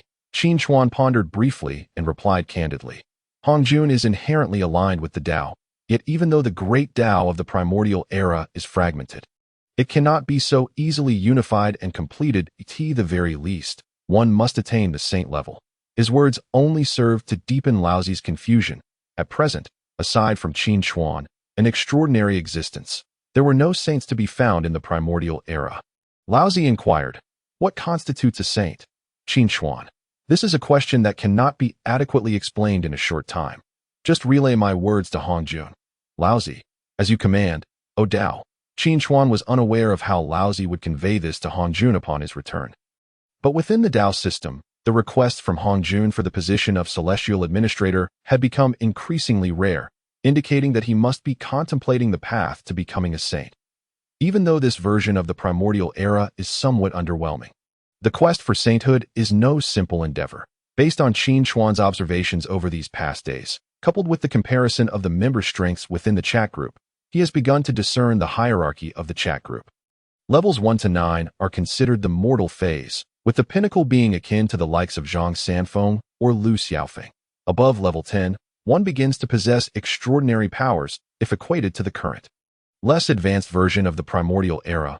Most of the innate immortals would fall into this category. Even saints are likely to hover around level 20. Upon reaching this conclusion, despite having accepted the rather lowly nature of this primordial era, Qin Chuan still felt a sense of despair. This was no longer the Pinduoduo version of the primordial era, but a far more inferior variant.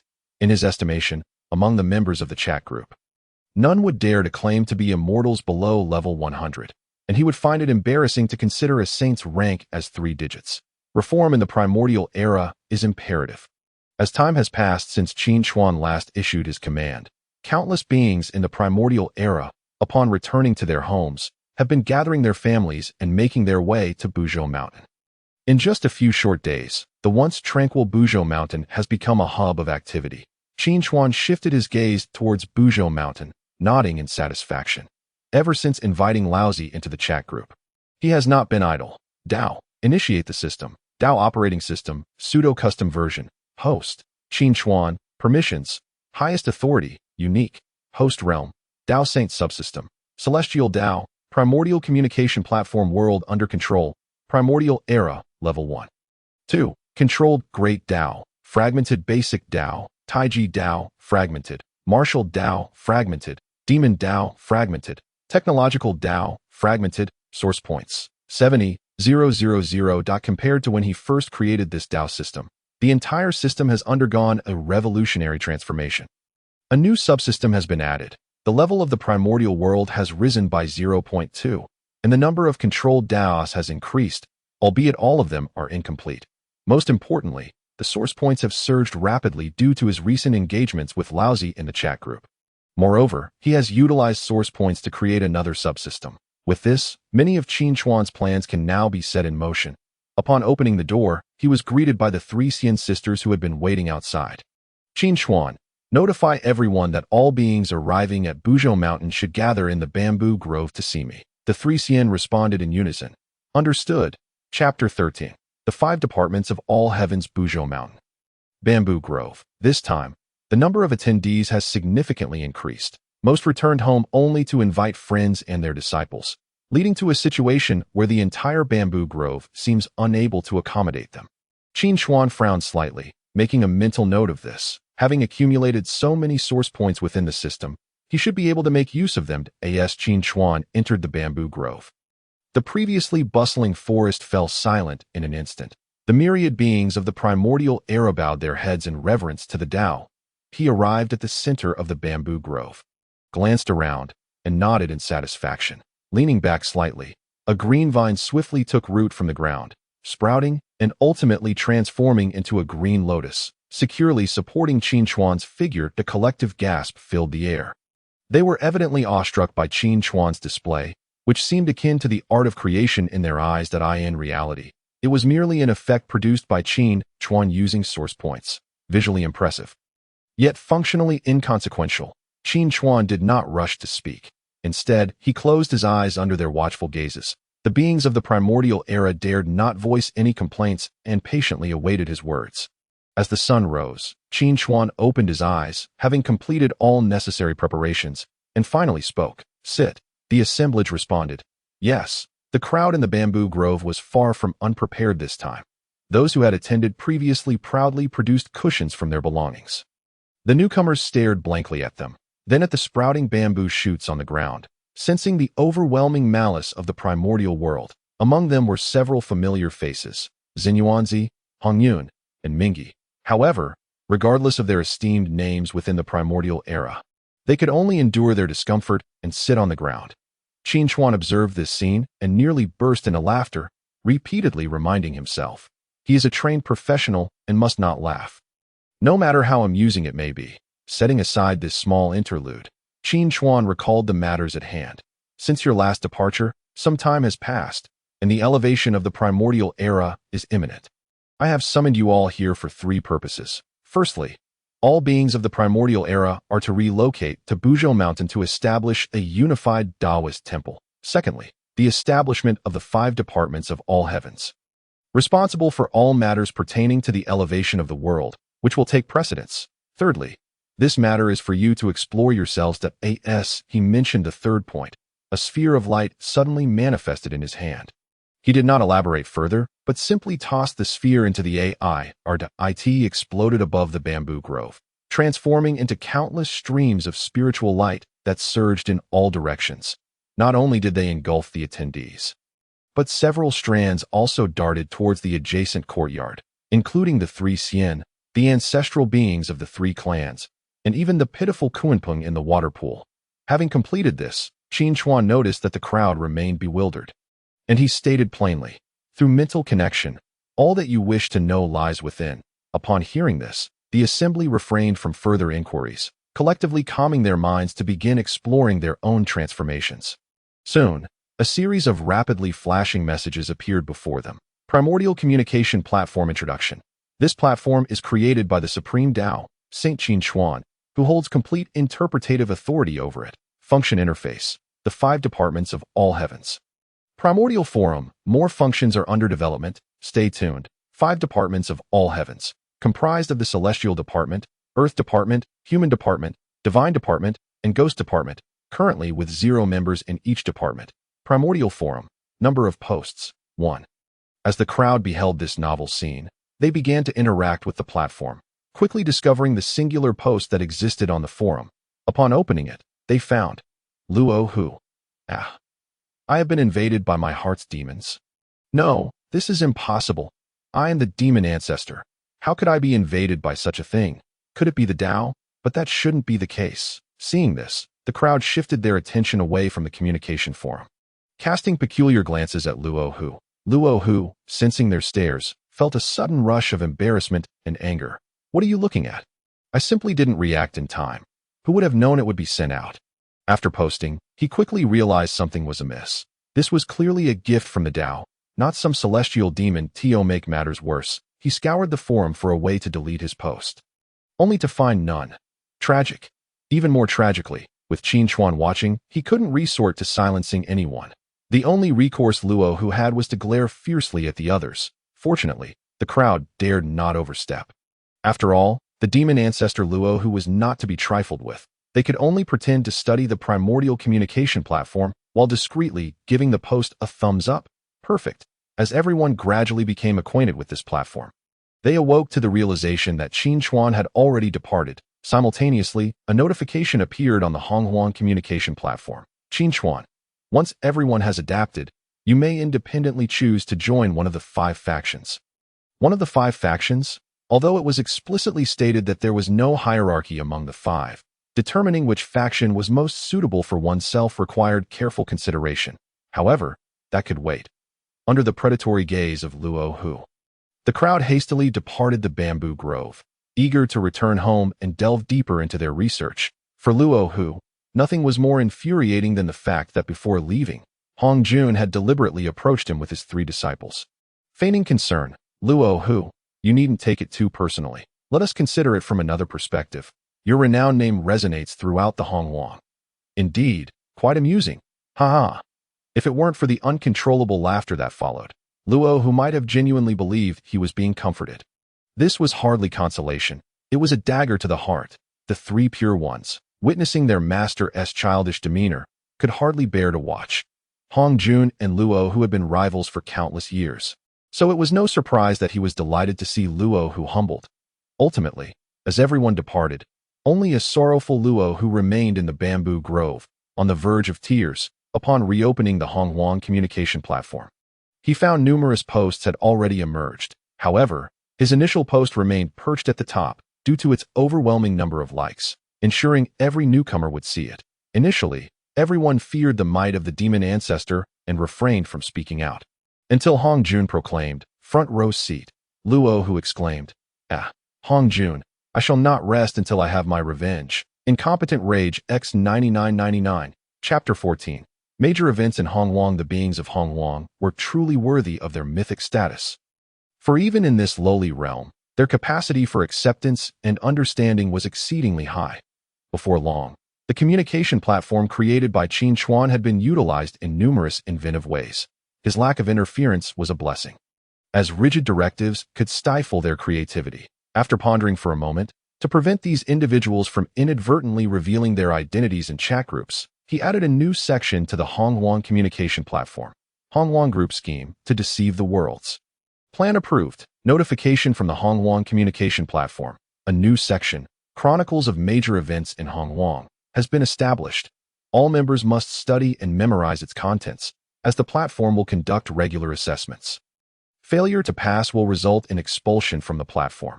The inhabitants of Hongjun were bewildered by this announcement, but the prospect of expulsion from the forum left them no room for complacency. Upon opening the new section, they quickly encountered its contents. Chronicles of Creation, the initial catastrophe of Longhan, the witch demon calamity, the canonization catastrophe, the journey to the west, the stellar calamity, the calamity of the end of the Dharma. The Chronicle of Creation elicited little more than astonishment at the might of Pangu, far surpassing their understanding. Yet Pangu had long since passed, and aside from a few, he bore little relevance to them. However, the subsequent entries were different. The cause of the initial catastrophe of Longhan was a plot by Luo Hu. Hongjun was indeed that powerful. What on earth were saints? Terrifying beings who could reshape the very elements of earth. Wind, fire, and water, impervious to destruction, eternally immortal. Could it be that any one of them could easily annihilate Hongjun? What nonsense! There were countless saints in Hongjun. Hongjun, the three pure ones, Nuwa, the two saints of the West.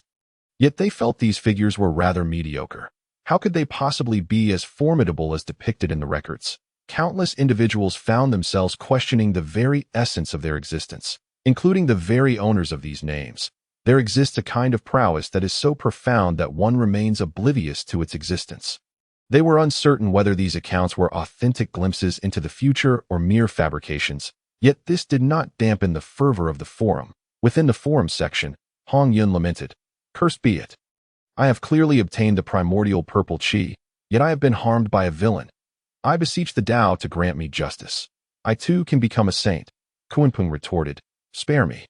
If I don't yield my seat, the primordial purple chi will still be mine. Jane and Junie, you shall not have me yield. By the way, can someone help me? I feel like the celestial maiden Yunxiao has been looking at me strangely lately. Constantly speaking of making fish soup to nourish my body with incomprehensible phrases." Mingi interjected, "No way, you truly believe those records are genuine? I suspect the Dao is merely toying with us. Setting aside the future, do any of you possess even a fraction of that documented power?" Days passed, and Qin Chuan finally departed his secluded abode in the forest once more. Ignoring the probing gazes surrounding him, he employed the authority of the Dao to vanish from sight. In the next moment, he found himself at the edge of the Hongjun realm. The Hongjun realm was not spherical, but rather shaped like a flat plane. Thanks to the benefits he had reaped during his time in the chat group, the entirety of Hongjun was growing constantly, its boundaries ever extending into the chaos. Qin Chuan gazed upon the chaotic expanse beyond. He exhaled softly, choosing not to delve into it. For him at this moment, the chaotic sea remained perilously treacherous. He bent down to pick a 12-petal lotus, then vanished from the spot. In the following days, Qin Chuan's presence was felt in various corners of Hongjun. One moment, he was in the far east, collecting the Fusang tree, and the next, he appeared at Mount Zhongnan, gathering celestial apricots. Days later, upon his return to Buzhou Mountain, he waved his hand, having harvested 99% of the innate spiritual roots that were ownerless in Hongjun. Upon returning to his courtyard, Qin Chuan pondered for a moment before connecting to the system. Dao system. Confirm the expenditure of 30,000 origin points to open the cave heaven. Qin Chuan. Confirm, naming it Lingyan Cave Heaven. Dao system. Lingyan Cave Heaven is being opened. Successful establishment. Please confirm the integration of laws. Qin Chuan. Integrate the laws of the shattered Dao, the laws of Taiji Yin Yang, and the laws of life. Aside from the laws detrimental to the growth of these spiritual roots, he incorporated all that the current Hongjun possessed. With the successful establishment of the cave heaven, he opened a portal and stepped inside for a glimpse. The Lingyan Cave Heaven spanned approximately 30,000 square meters, sounding spacious, yet in reality, it was merely the size of 500-meter running tracks. However, it was more than sufficient for planting those innate spiritual roots, and like the Hongjun realm, the cave heaven would also grow, thus not forever confined to its current size. His only concern was the limited variety of spiritual roots. He still needed the members of the chat group and the beings of Hongjun to voluntarily contribute. After completing all these tasks, Qin Chuan looked upon the flourishing Lingjin cave heaven. A sense of achievement welled within him. His collection of spiritual roots was not merely for amusement, but rather a crucial step towards elevating the world. Persuade the members of the chat group. Mere words would not suffice. Even if they banded together, it would be challenging to elicit their heartfelt contributions. Something substantial was required to reel them in. These items were precisely the bait Qin Chuan had chosen, the Dao. Controlling the rapid growth of plants was an effortless endeavor. Moreover, he had many ingenious uses for these spiritual roots that on that day. A new message once again infiltrated the minds of the beings of Hongjun. Hongjun Communication Platform. The platform has introduced a point system. Members can exchange points for items from the list below. Redemption list. Innate spiritual root fruits, starting at 10,000 points. Postnatal spiritual treasures, starting at 50,000 points. Innate spiritual treasures, starting at 1 million points. Innate supreme treasures, starting at 100 million points. Limited. 3,000 Daos. Dao Master Identity, starting at 1 billion points. Limited. Request to the Dao Saint, within reasonable bounds 100 billion points, limited to 1. Additionally, the top scorer on the points leaderboard each year may attend a Dao lecture once, annually unique.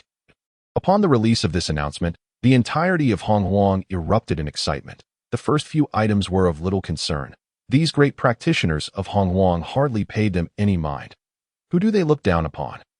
Who among them lacks spiritual treasures? Yet the final entries. What the heck? The Dao Master of the 3,000 Daos. A Dao Saint's lecture. A request to Qin Chuan that is not unreasonable. Undoubtedly, these were pathways to ascendancy. As the news spread, everyone sought ways to accumulate points. When they saw the first individual to obtain points, all were left speechless for a considerable duration. Chapter 15. Upgrade of the Chat Group. New members, the beings of Hongjun, opened the platform's points leaderboard, and the single name that appeared was not unfamiliar to them. Points leaderboard. First, Luo Hu, 10 points. Second, none, Luo Hu. The crowd was taken aback. Though surprised, it was not unexpected, for Luo Hu was considered quite formidable among them. However, upon learning the source of these 10 points, they could only laugh helplessly. Luo Hu's post. I have been invaded by my inner demons. Received numerous likes and comments. Deemed a highlight post and rewarded 10 points. Note: this is an exception. Malicious point farming is prohibited. The crowd. I don't know whether to say Luo Hu is fortunate or unfortunate, as the first post to earn points in the forum. It would undoubtedly be remembered by the beings of Hongjun for generations to come. In other words, an indelible mark on history. To return to the main topic, it was under the provocation of Rahu that the methods for acquiring points were gradually unveiled by the multitude. Firstly, posting valuable contributions on the discussion forum would yield 1 point, while a thread deemed exemplary could garner 10 points. Trivial posts, however, would not be counted. Secondly, submitting personal resources could earn points based on the rarity of those resources, with basic resources excluded. Thirdly, completing tasks would also earn points, though most of these were issued by the 5 celestial divisions, necessitating membership in those divisions to partake. Fourthly, perfecting the Great Way and refining the laws of all things would grant substantial points. Upon learning this, the denizens of the primordial realm sighed in relief. Acquiring points was not an insurmountable challenge. With diligent effort, hope was easily within reach. Yet, the initial methods were relatively simple, while the subsequent ones appeared increasingly unattainable. Perfecting the Great Way, refining the laws. They recognized each individual character, but together, the meaning eluded them. Having yet to fully comprehend the Great Way and its laws, how could they even consider perfection? Qin Chuan was not in a hurry to remind them early on about perfection. Naturally, he intended to explore every conceivable method to exploit the resources of beings from other worlds. There was no rush. They needed to adapt and learn for a while longer, allowing the gradually evolving platform to develop organically. Qin Chuan was curious to see how far a platform gathering the powers of the entire primordial realm could progress, leaving the rest to their self-development. At this moment, Qin Chuan's primary focus remained on the chat group. There was little choice. With his subordinates still in training, it fell upon him as the leader to take action personally. At that moment, within the chat group interface, Group Leader, Omniscient Fahai, I must tell you. Your Buddha is of little use. Even attaining Buddhahood seems insufficient if one truly seeks a formidable figure. One must turn to the primordial realm and look to Qin Chuan. Fahai, little monk of Jinshan Temple LV. 34 Buddha says, evil men, upon hearing virtue, come to disturb. You ought to restrain yourself and harbor no resentment. Those who come with malice are inherently wicked. Group leader, omniscient, spare me the platitudes. Do not mistake your high level for greatness. Speak plainly. Fahai, little monk of Jinshan Temple LV. 34 Benefactor, are you not afraid of my great celestial dragon? Group leader, omniscient, you dare to threaten me. The group leader? I shall not stoop to your level. Yang E, moon worship leader LV. 29 Is that Qin Chuan you all keep mentioning truly so powerful? It feels like an exaggeration. Group leader, omniscient, since you have asked sincerely, I shall graciously inform you. I have no concerns for the old members. But to prevent you newcomers from inciting the ire of the great figure and causing a scene, I will reiterate, the primordial realm. Yang E, moon worship leader LV. 29 Is he really that strong? Transcending the 6 paths, traversing the river of time, creating heaven and earth. This is astounding. Fahai, little monk of Jinshan Temple LV. 34 Such a being cannot exist. How does this differ from the Supreme Buddha? Group leader, omniscient, the Buddha? Even your 2 saints from the West pale in comparison to Qin Chuan, at least by 3 tiers. Fahai, sometimes recognizing reality is a virtue. Zhang Sanfeng, Wudong sect leader LV. 10 Esteemed master. While the group leader occasionally falls into delusions, much of what he says holds truth. The primordial realm indeed surpasses ordinary standards, and Qin Chuan is a prime example of this. Tony Stark, Iron Man LV. 1-19 Fahai. Do not fear. They are merely deceiving you. Be bold and confront Qin Chuan directly. I, for one, would not dare. Upon opening the group chat, Qin Chuan was greeted by such a scene, noting that a few newcomers had seemingly joined. He refrained from speaking hastily and instead inquired with Laozi on the primordial exchange platform that moment.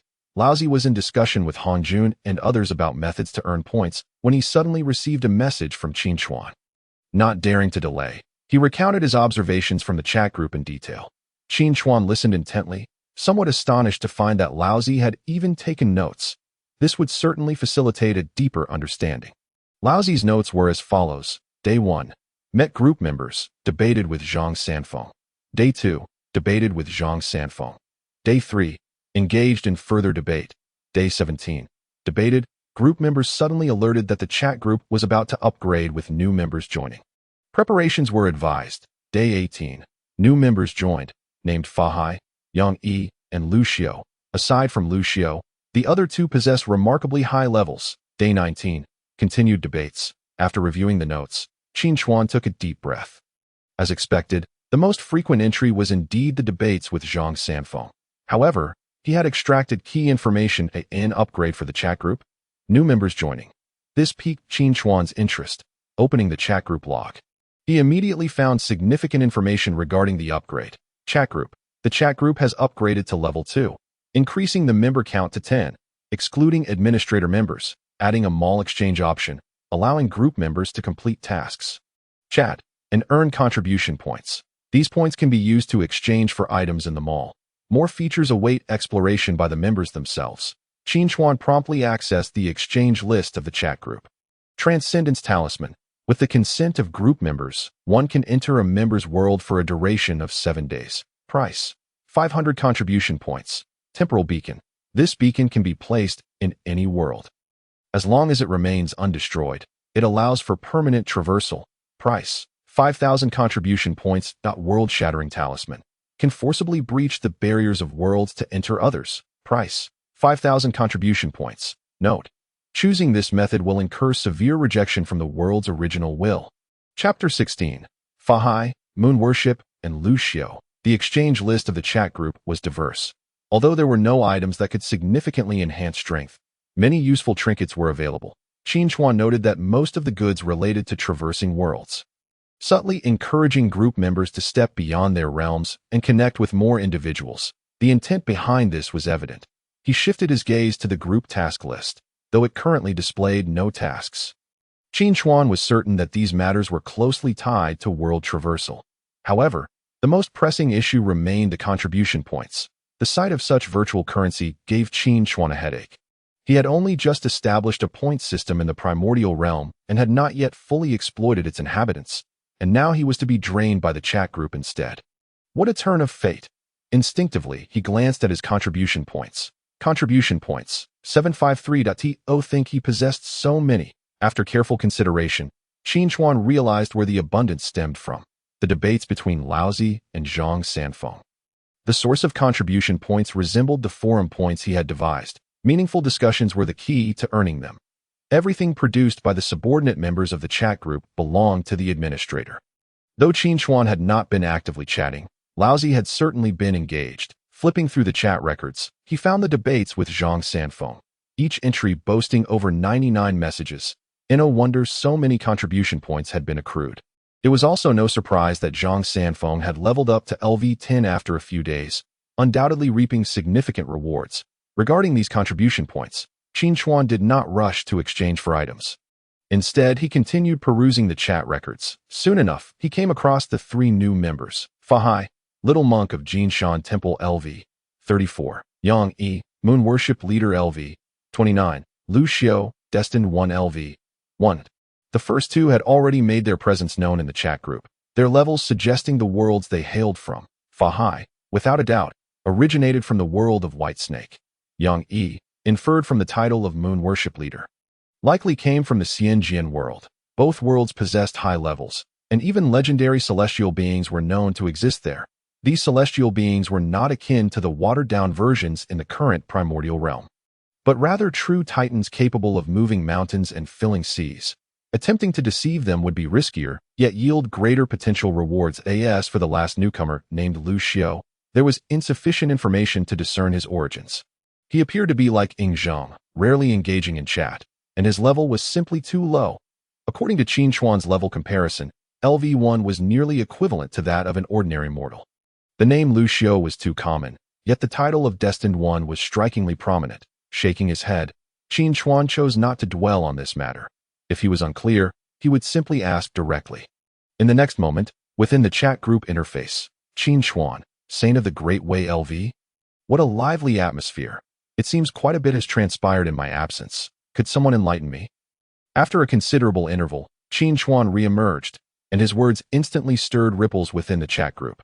Group leader, omniscient welcome, esteemed figure, to provide guidance. Zhang Sanfeng, Wudong sect leader LV. 10 greetings, Saint of the Great Way. He has been debating with Laozi frequently of late, seemingly picking up some habits.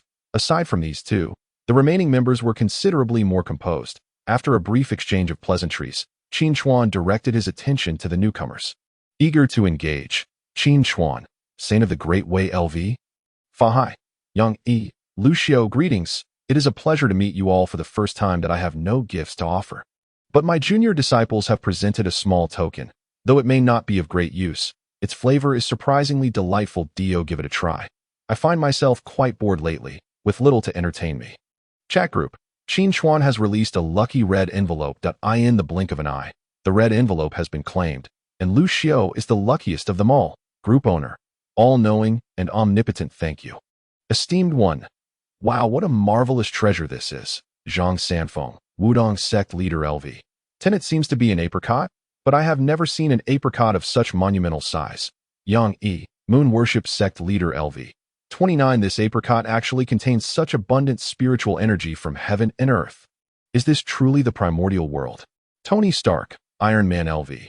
1-19. What the actual heck? I just used a machine to analyze the apricot I snatched, and it got crushed and is now inedible.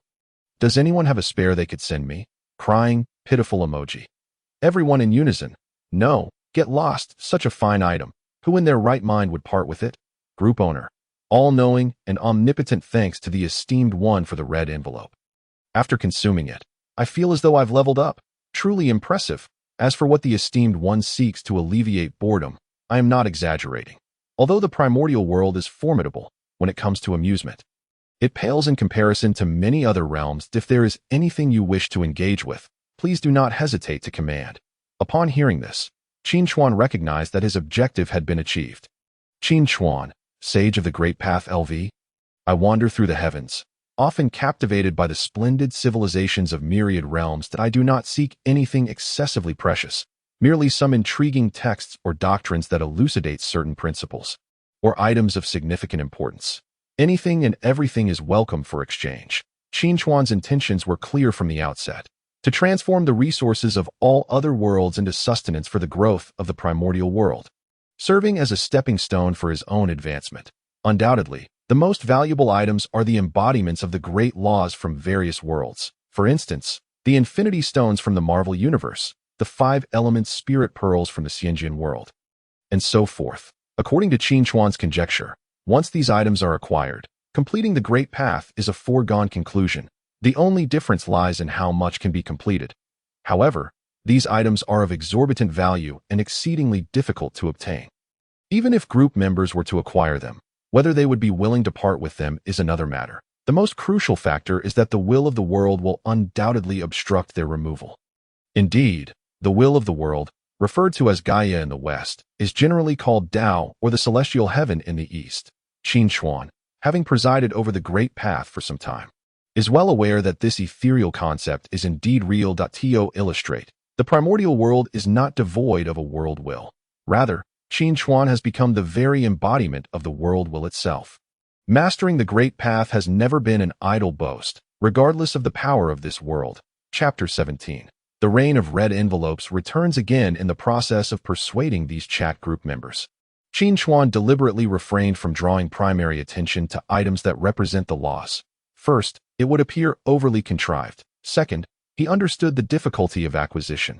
Presently, the best value for the effort undoubtedly lies in various texts. Books are not only a ladder for human progress, but also the best medium for recording principles and laws. Most importantly, these items hold little significance for the chat group members, even if they contain supreme secret arts. They can simply copy them and provide them to Qin Chuan without incurring any loss. Qin Chuan's exact words were, "Anything is welcome for exchange. With incoming, there must naturally be outgoing." This is no longer a mere hint, but a clear indication. As long as you provide me with satisfactory items, you shall undoubtedly receive some benefits in return. Qin Chuan is uncertain how many individuals comprehended the hidden meaning in his words, but he assumes that there are few fools in the chat group, and they should all grasp the implications. Following Qin Chuan's pronouncement, the reactions of the other members of the chat group were not unexpected. The group owner sent a designated red envelope. Recipient: Qin Chuan. Lu Xiaofeng sent a designated red envelope. Recipient: Qin Chuan. Yingzheng sent a designated red envelope. Recipient: Qin Chuan. Fahai sent a designated red envelope. Recipient: Qin Chuan. Yang Yi sent a designated red envelope. Recipient: Qin Chuan. For a time, the group chat was filled solely with notifications of designated red envelopes. Even the newly joined members, whether swept along by the tide of events or simply eager to integrate into the chat group, each sent a red envelope. Qin Chuan, Sage of the Great Path LV. Thank you, little ones. There are indeed many intriguing items here. Having attained enlightenment for many years, I wonder what you little ones truly need. Could you share with me? As he spoke, Qin Chuan was fervently unwrapping the red envelopes. Great Path System. Detected unknown primordial essence, corresponding to the Sword Path, Martial Path, Buddhist Path, and the incomplete laws of the 5 elements among the 3,000 great paths. Would you like to absorb? A continuous stream of prompts followed, and without hesitation, Qin Chuan commanded the Great Path to absorb them all. The absorption of such a wealth of the Great Path will undoubtedly propel the entire primordial world to unprecedented heights. It can be said, the heavens rise 10 zhong, and the earth sinks 3 feet. Anyone in the primordial realm who comes into contact with these absorbed fragments of the Great Path will experience a remarkable surge in strength. As Qin Chuan absorbed the essence of those texts one by one, in another world, the Qin state, Xianying Palace, a youth with an imposing visage reclined half-sitting on a bed. Beside him lay a gigantic apricot that he could not bring himself to finish. He muttered to himself, "I wonder what divine artifacts the sage will bestow this time." As he spoke, he could not help but glance at the half-eaten immortal apricot, suppressing the urge to finish it, and placed it carefully on a jade plate. At that moment, a voice called from outside, "Your Majesty, the Chancellor has instructed me to inquire whether you can finish reading such an abundance of books. You must not overexert yourself and jeopardize your health. The youth's expression remained cold as he replied, "Go tell him that if I have requested them, they will undoubtedly serve a purpose." Lu Buwei truly oversteps his bounds. Can I not even make decisions about such trivial matters? Who is the true king of this Qin state, him or me? The officer outside quickly apologized. I dare not. The youth chastised. If you dare not, then hurry up and roll out. Understood. Not long after, the room was left with only the youth. Lu Buwei, if the Ying family can gain the sage's assistance, who among you ants could possibly obstruct my reign? In another world, the Han dynasty, Nanyang County, another youth, standing at 7 feet 3 inches tall, possessed a handsome beard and prominent features, his appearance strikingly different from others. At this moment, he occasionally sighed, at times flustered. Unlike the previous individual, he had 3 gigantic apricots by his side. However, he had not eaten a single one, and his expression was filled with anxiety. Are these divine beings or demons? How can they disturb my mind? If this is genuine, I have made no offering and am deemed worthy of favor. If it is false, how can I defend against such means? After fidgeting for a while, he seemed to reach a decision. There is no need for further contemplation. How could the treacherous Wang Mang possess such capabilities? If they can assist me, what difference does it make whether they are divine beings or demons? I, Lu Xiao, with the assistance of divine beings, shall surely restore the legacy of my forefathers and secure an eternal autumn. At this moment, Qin Chuan remained blissfully unaware that 2 youths were restless due to him. While he continued to unwrap red envelopes as the group members exchanged words, this rain of red envelopes far surpassed the previous one in quantity. Even the Great Path system could not possibly absorb and distinguish them all in such a short time. Learning from the previous experience, Qin Chuan deliberately created a dimensional space with his primordial points to store these texts, ensuring that the situation of being overwhelmed by books would not occur again. To be honest, the number of books this time exceeded Qin Chuan's expectations. The individual who sent the most books remained unchanged, Tony Stark.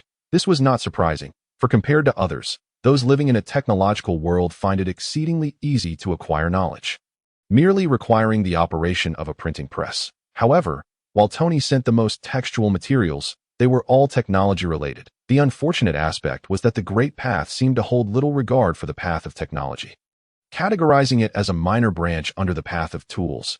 This was evident from the previous occasion when so many books only yielded 500 primordial points. This time was no exception. Nevertheless, Qin Chuan was not overly concerned about this. In Tony's world, the most valuable items were not these texts, and they were merely better than nothing. The contributions from the other members were largely similar, especially those who had sent martial arts texts previously, offering little novelty, with most being repetitions, and the gains from the Great Path laws and primordial essence were scant. Qin Chuan had long anticipated these circumstances. A sheep only has so much wool, and once you grasp one, there will inevitably come a day when it is fully sheared. The next phase of the objective is to acquire mutton, sheep hearts, and even an entire sheep, to prepare a grand feast of roasted whole sheep, allowing Qin Chuan and the entire primordial world to indulge in this sumptuous banquet. Chapter 18. Lu Xiao's plea for assistance and group tasks upon unwrapping the received red envelopes. Aside from the repetitive tomes, Qin Chuan found that this time he had not returned empty-handed. On the contrary, his gains far surpassed those of the previous occasion. The primary contributions came from 3 new figures. Fa Hai.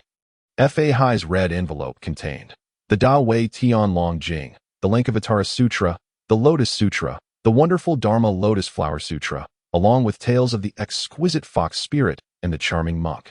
Among others, the most abundant items within the envelope were Buddhist scriptures, and notably, all of these scriptures were handwritten manuscripts, the penmanship unmistakably belonging to a single individual, Fa Hai himself, without a doubt. What astonished him were the tales of love involving monsters and mortals, scholars, and monks. TSK. Fa Hai even harbored such secret volumes. Truly, the world is in decline. The Buddhist texts he alone transmitted nearly perfected the foundational principles of Buddhism and Taoism within the primordial chaos, with the source points absorbing an immense total of 200,000 AS for the moon worship leader. The contents he provided were rather peculiar. Moon worship leader Yang Yi's red envelope included curse techniques, voodoo, poisonous goo techniques, and peacock bile. The profundities contained within were indeed terrifying.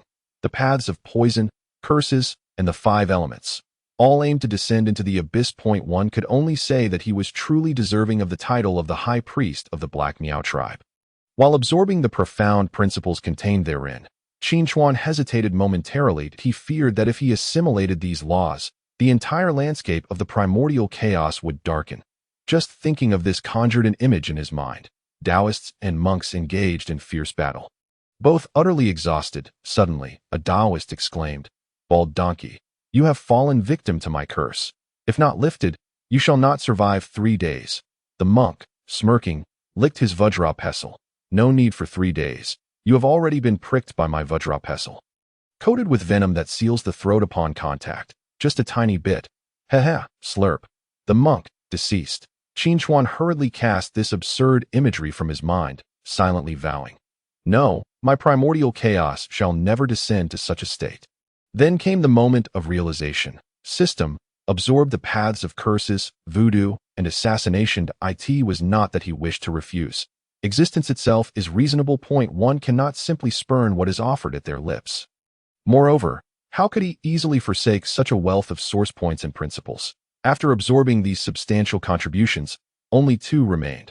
The 2 individuals at the very bottom of the chat group's food chain, Hongjun and Lu Xiao.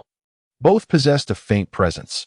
Hongjun only occasionally chimed in, while the newly arrived Lu Xiao had yet to utter a single word. Qin Chuan suspected that these 2 hailed from a purely historical world. Otherwise, their levels would not be so low, nor would they adapt to new experiences so sluggishly. Initially, he held no expectations for the red envelopes from the 2, yet upon opening them, he was pleasantly surprised. Hongjun, Zhou Yi, Shangshu, Shijing, Zhou Li, Yu Jing, Jian, Chunqiu, Lu Xiao, new text, new book, and the classic of mountains and seas, a full 100 volumes. Among them were numerous books rich with profound principles. Although the quantity could not compare to Tony Stark's grand gift, the quality was exceptionally high. The principles contained within the red envelopes of these 2 even surpassed those of Fa Hai and the Moon Worship Leader combined. This revelation undoubtedly led Qin Chuan to question his initial judgment. Were these 2 truly individuals from a purely historical world, while Qin Chuan immersed himself in unwrapping the red envelopes? The others were not so preoccupied. In the chat group, after a flurry of exclusive red envelopes was dispatched, a prolonged silence ensued. Everyone awaited Qin Chuan's response, or, to be more realistic, his reward. Just then, Qin Chuan was engrossed in absorbing the profound principles and paid no heed. After a considerable time, a somewhat tremulous message finally appeared. Lu Xiao, child of destiny LV, 3 descendant of the Lu clan on earth, when Shu, courtesy name, pays respect to all celestial beings. Group leader, omniscient and all-powerful. Everyone is waiting for the esteemed one's reply, and you're here babbling. Lu Xiao, you are the one who has remained silent all this time, the child of destiny. Lu Xiao, child of destiny LV, 3 esteemed immortal, you flatter me, though when Shu belongs to the Lu clan, I am unworthy of the title child of destiny. Zhang Sanfeng, Wudong sect leader LV, 10 young friend.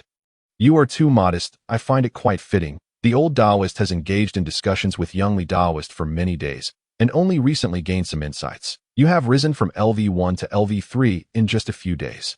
Your talent is undoubtedly at the pinnacle. Group leader, omniscient, and all-powerful. It does indeed seem so.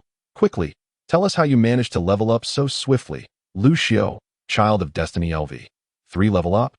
Though I am unsure what esteemed immortals refer to, it is likely because of the celestial apricots gifted to me by the esteemed Qin Chuan. After consuming them, I indeed felt my body grow significantly stronger. Lu Xiaofeng, legend of Jianghu LV. 9 goodness. I suddenly recall that last time when Qin Chuan distributed red envelopes. Lu Xiao was the luckiest. Image. Jealousy has distorted my appearance meme. Group leader, omniscient, and all-powerful. Wow. It does seem like that. I'm envious. X5. At this moment, Lu Xiao, faced with the banter of the seasoned members of the chat group, appeared somewhat overwhelmed. Lu Xiao, child of destiny LV. 3 no. It's not like that. If esteemed immortals require. Group leader, omniscient, and all-powerful. What? Are you planning to share some with us? Hurry. Last time I ate so quickly that I didn't even get to taste anything. Lu Xiaofeng, legend of Jianghu LV. 9 give 1 to me too. The others chimed in unison. Give 1 to me too. X7. On the other side, Lu Xiao gazed at the group of shameless individuals in the chat. His expression somewhat conflicted. He was not an idle nobleman, ignorant of the value of the celestial apricots. He understood their preciousness all too well, truly deserving to be called a celestial medicine. However, if the celestial beings demanded it, if he were to withhold. After a moment's contemplation, Lu Xiao gritted his teeth, and a message appeared on the chat interface. Lu Xiao, child of destiny LV. 3. It is not that when Shu is unwilling. Rather, these celestial apricots hold great significance for me. Should any esteemed immortal wish to descend to aid my Han dynasty in eliminating treachery, I shall gladly present the celestial apricots. Once this message was sent, Lu Xiao fell into a state of apprehension, and the chat group once again lapsed into silence. He thought, is the value of the celestial apricots still insufficient, even if bestowed by the mightiest celestial being? I have acted rashly. Lu Xiao felt a wave of regret, chastising himself for being too impulsive. However, the subsequent developments exceeded his expectations. Chapter 19. Accepting the task. 3 bold red letters suddenly appeared in the chat group interface, instantly drawing everyone's attention back, including Qin Chuan, who had just finished unwrapping his red envelopes. He mused silently. As expected, upon opening the group task interface, he immediately noticed that the previously empty page now displayed a new task. Group task: eliminate treachery. Task requirements: assist group member Lu Xiao in defeating the time traveler Wang Mang. Task rewards: contribution points ranging from 100 to 5,000, distributed according to individual completion rates. Goodwill from the consciousness of the Han world. Note: this time travel is system managed. No additional purchase of a travel token is necessary. Members belonging to the administrator can act on behalf of the administrator, limited to 3 individuals. Lu Xiao, Wang Mang. Through this information, Qin Chuan immediately confirmed the world Lu Xiao inhabited, the Han dynasty. Wang Mang overthrew the Western Han to establish the Xine dynasty, and Emperor Guangwu of Han revived the Han dynasty, establishing the Eastern Han.as for Lu Xiao, the so-called child of destiny. Even if he were called the Great Archmage, Qin Chuan would have recognized him long ago. Lu Xiao indeed resided in a historical world. But there was something peculiar about him. Not only Lu Xiao, but Wang Mang was also quite strange. Qin Chuan recalled the legends he had seen before crossing over. Wang Mang needed no elaboration, as he exuded the traits of a time traveler, valuing science, abolishing slavery, land reforms, and unifying currency. Countless individuals in later generations speculated that he was a time traveler, and this chat group confirmed it. As for Lu Xiao, while he shared the surname Lu with the well-known Liu Bei, both being members of the Han royal family, the two could not be compared. Liu Bei relied on brotherhood, while Lu Xiao depended on fate. Observing his life, 3 words encapsulate him: child of fortune, son of the dimension, great archmage. From the moment he began, everything went smoothly for Lu Xiao. The most absurd part was that with an army of 20,000 ragtag soldiers, he battled against Wang Mang's fully armed force of 400,000. Then, a meteor fell from the sky, directly toppling Wang Mang's side. During Wang Mang's rule over the Xine dynasty, natural disasters and human calamities were rampant. Yet, when Lu Xiao overthrew Wang Mang, this once troubled nation suddenly transformed into a realm of harmony and flourishing. A stark contrast. To say he was not favored by the heavens would be hard to believe. Such an individual certainly deserves the title of Child of Destiny. After grasping these insights, Qin Chuan directed his attention to the task. Assisting Lu Xiao in opposing Wang Mang was not surprising. After all, it was Lu Xiao who joined the group, not Wang Mang. The chat group had no reason to assist outsiders. The rewards were indeed generous, although Qin Chuan was not overly concerned with contribution points. The crucial aspect lay in the subsequent reward: goodwill from the consciousness of the Han world. Qin Chuan could not help but ponder, to what extent does this goodwill extend? Thus, a spirited contest was indeed in order, especially regarding the final note. The administrator's ability to dispatch subordinate members granted him considerable latitude in operations. Contemplating this, he promptly clicked to accept the task. Looking back at the chat group, he found that everyone's attention was irresistibly drawn to this sudden mission, sparking a lively discussion. Zhang Sanfeng, Wudong sect leader LV. 10 group mission. As stated in the introduction above, can we assist our young friend Lu Xiao in his world? This experience is truly novel. Xiongba, Tianxia Society leader LV. 21. There is nothing in this world that Xiongba cannot accomplish. Take me along, as this task had no limit on the number of participants. Aside from a few who were preoccupied, the majority of group members, unable to suppress their curiosity, opted to accept the task, until a particular statement ignited a frenzy among the chat group members. Group leader, omniscient, wow, wow, wow. Everyone quickly checked the list of those who have accepted the task. Oh my, a prominent figure is actually interested in such a trivial matter. I must participate in this task. The crowd was puzzled. Although this group leader often spoke nonsensically and exerted himself to curry favor with the prominent figures in the group, it was indeed rare to see him so excited. However, when they opened the list of task acceptors, their reactions were no less exuberant than the group leaders. Qin Chuan, saint of the Great Dao LV, has accepted the task. The news of Qin Chuan accepting the task left everyone astonished. Their reactions were unexpectedly unanimous. Wow, don't joke, esteemed one. You intend to personally intervene in this minor affair? Particularly, during this time, they had been listening to the group leaders' explanations about the world of Hongjun. Coupled with the endless myths emerging in their own world, instilling in them both curiosity and admiration for Hongjun and for Qin Chuan himself. Now, with the chance to meet him in person, how could they possibly let it slip by? Swiftly, the members of the chat group, with the exception of Yingzheng who was still contemplating, clicked to accept the invitation. Once everything was settled, the chat group finally displayed a message. Chat group, attention to all members who accepted the task. It will commence 3 days hence. Please prepare accordingly. However, at that moment, no one paid attention. They were all eager to glean answers from Qin Chuan. Group leader, omniscient Qin Chuan, esteemed one. Are you serious? Are you certain you want to accept this task? Fa Hi, Jinshan Temple Young Monk LV. 34. Having heard of the might of the Great Dao all my days, I dare say you are a living Buddha. This time, I shall surely meet the Great One Dazhang Sanfeng, Wudong Sect Leader LV. 10. Fa Hi, esteemed Qin Chuan is clearly a senior of my Taoist sect. When did he become your Buddha?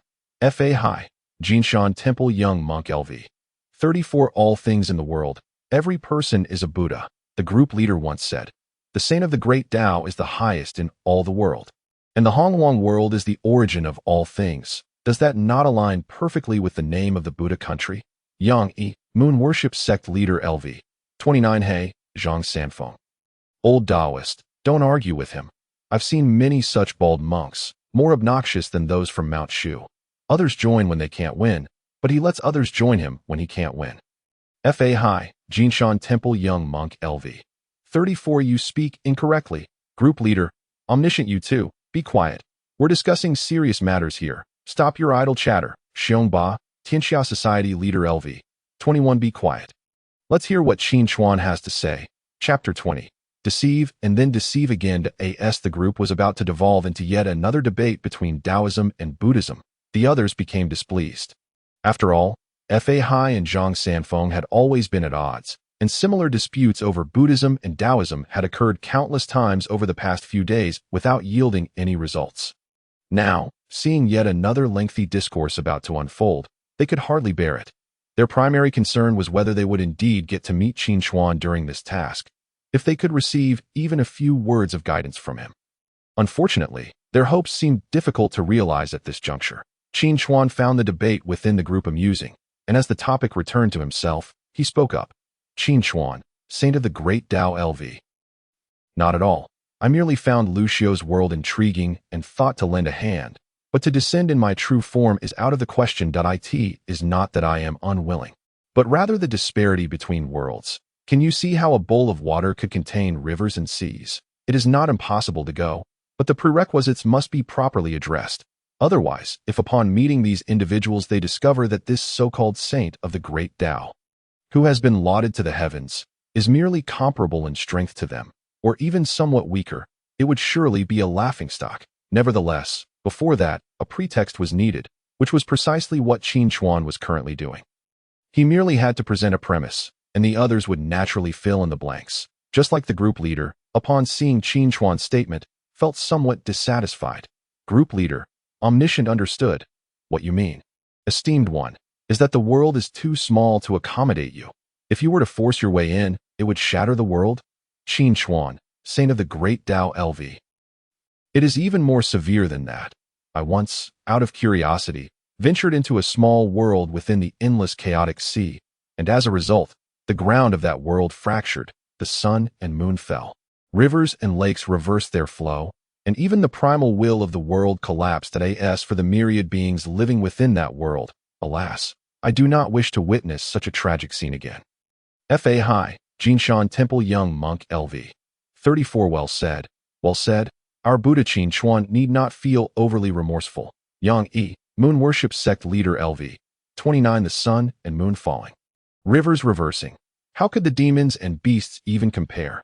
Truly, Qin Chuan, some time ago, I wished to invite you, but now, esteemed one, please do not come to my world. Tony Stark, Iron Man LV. 1-19 I second that. I second that. X6. Group Leader. Omniscient, this may indeed be the terrifying nature of the high-ranking beings, indescribable and ineffable. Qin Chuan. You are drawing close to Cthulhu territory here, but if you continue to elaborate, your image might just transform into a giant octopus from the depths of the ocean, he promptly interjected. Qin Chuan, Saint of the Great Dao LV. You need not lament, though I cannot descend in my true form. It does not mean I cannot meet with you. All members of the group. Qin Chuan was well aware of the principle of offering a reward after a reprimand. Furthermore, he did not wish to miss this rare opportunity. So he continued, a projection of my being, if not burdened by a substantial amount of law power, might indeed be attempted to prevent any unforeseen circumstances. Qin Chuan spoke ambiguously, as if lacking certainty, the others might not have minded.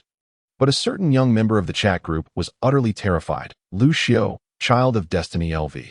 3 Qin Chuan the Divine, your kindness is deeply appreciated by Wen Shu. However, the world is indeed too fragile. With so many great immortals willing to assist me, perhaps you should reconsider your attempt. Upon witnessing Lu Xiao's demeanor, the others burst into laughter. After all, the joys and sorrows of people are not universally shared. They immediately began to bicker among themselves. Seeing this, Qin Chuan did not press the matter further. Qin Chuan, Saint of the Great Dao LV. Lu Xiao, you need not worry. If it is truly unfeasible, I will not force my entry. Even if I do not enter myself, I will select junior disciples to assist, for the world was born from me, and all beings are my children. With these words from Qin Chuan, Lu Xiao, though still anxious, felt somewhat reassured that as for the others, Qin Chuan could not be bothered to engage in idle chatter with them. So he directly closed the interface and began to contemplate the task at hand. The task description was straightforward. Assist Lu Xiao in defeating Wang Meng. The process should not be particularly difficult. Even without the help of individuals like themselves, historically, Lu Xiao had established the Eastern Han dynasty under various heavens' assistance. Yet, if that were the case, why would the chat group go through the trouble of issuing a task? Caution is paramount, especially regarding whether this Lu Xiao was indeed the same one from history before his own transmigration and whether the world had undergone any modifications. It is always wise to be cautious, particularly when deciding to participate. Upon reviewing the task requirements closely, the administrator stipulated that including himself, he could bring 3 individuals across worlds. Thus, Qin Chuan promptly posted a message on the Hongjun communication platform. Hongjun communication platform. To all from this day forth, the Hongjun martial arts tournament shall be held. All members of Hongjun are welcome to participate. Among the victors, one shall be selected for a once-in-a-lifetime opportunity. Hongjun, Mount Buzhou. During this period, Hongjun was abuzz with activity, as beings gathered at Mount Buzhou. However, curiously, no disturbances had occurred. This was primarily due to 3 reasons. Firstly, with Qin Chuan presiding, the inclination for mischief among the populace had waned. After all, potential occurrences were recorded in the Hongjun annals, and even if ambitious individuals sought to create chaos, should Qin Chuan take offense, he could easily suppress them. Secondly, the emergence of the Hongjun communication platform had made everyone more homebound. This was somewhat analogous to the transition into an information age in the 21st century. Why visit friends and family when everything could be discussed in the forum? Why venture out to seek treasures? Enough already. Even if we disregard how the vast expanse of the primordial world has been plowed through countless times, even the occasional treasures found cannot possibly compare to those acquired through forum points. Besides the aforementioned aspects, the final and most critical reason lies in the recent changes within the primordial path. Qin Chuan has absorbed countless laws from the red envelope. The benefits to the primordial world are self-evident.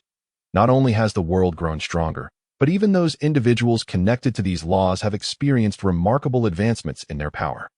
Each moment, various practitioners feel themselves growing more formidable. Rather than waste time causing trouble outside, wouldn't it be more rewarding to contemplate the great path at home? Strength is the very foundation of existence.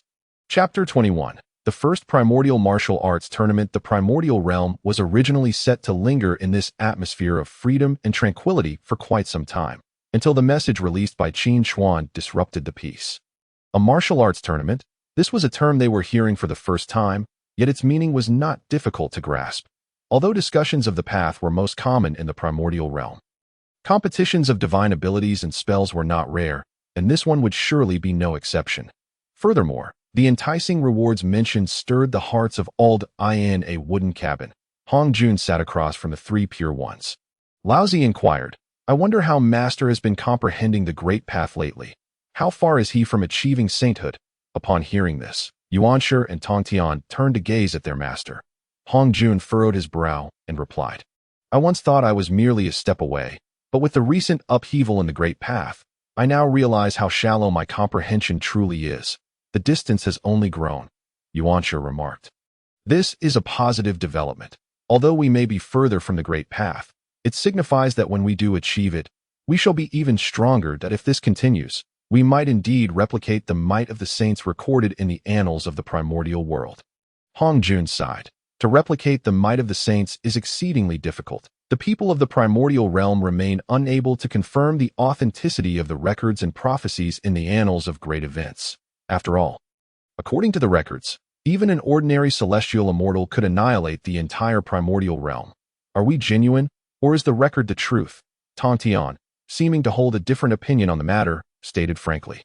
There is a widely accepted conclusion. Both are true. It is merely due to the unknown reasons behind the fragmentation of the primordial path that we have seen the emergence of saints who lead us in completing the great path. It is our duty to restore the glory of the primordial realm. Hongjun cast a glance at his young disciple, saying, "You should read fewer annals. I've already given you the 4 swords of extermination. Do you truly believe they possess the power that can only be broken by the 4 saints?" When questioned about this, Tongtian awkwardly shook his head. "I previously spent points to have my senior brother and those 2 bald-headed fellows from the West tested out. Recently, with the rise of Buddhism and Taoism, that monk's power has surged, and the extermination sword array has faltered. His expression shifted, and his tone regained confidence. "However, I believe this is merely temporary. The 4 swords of extermination cannot be this weak.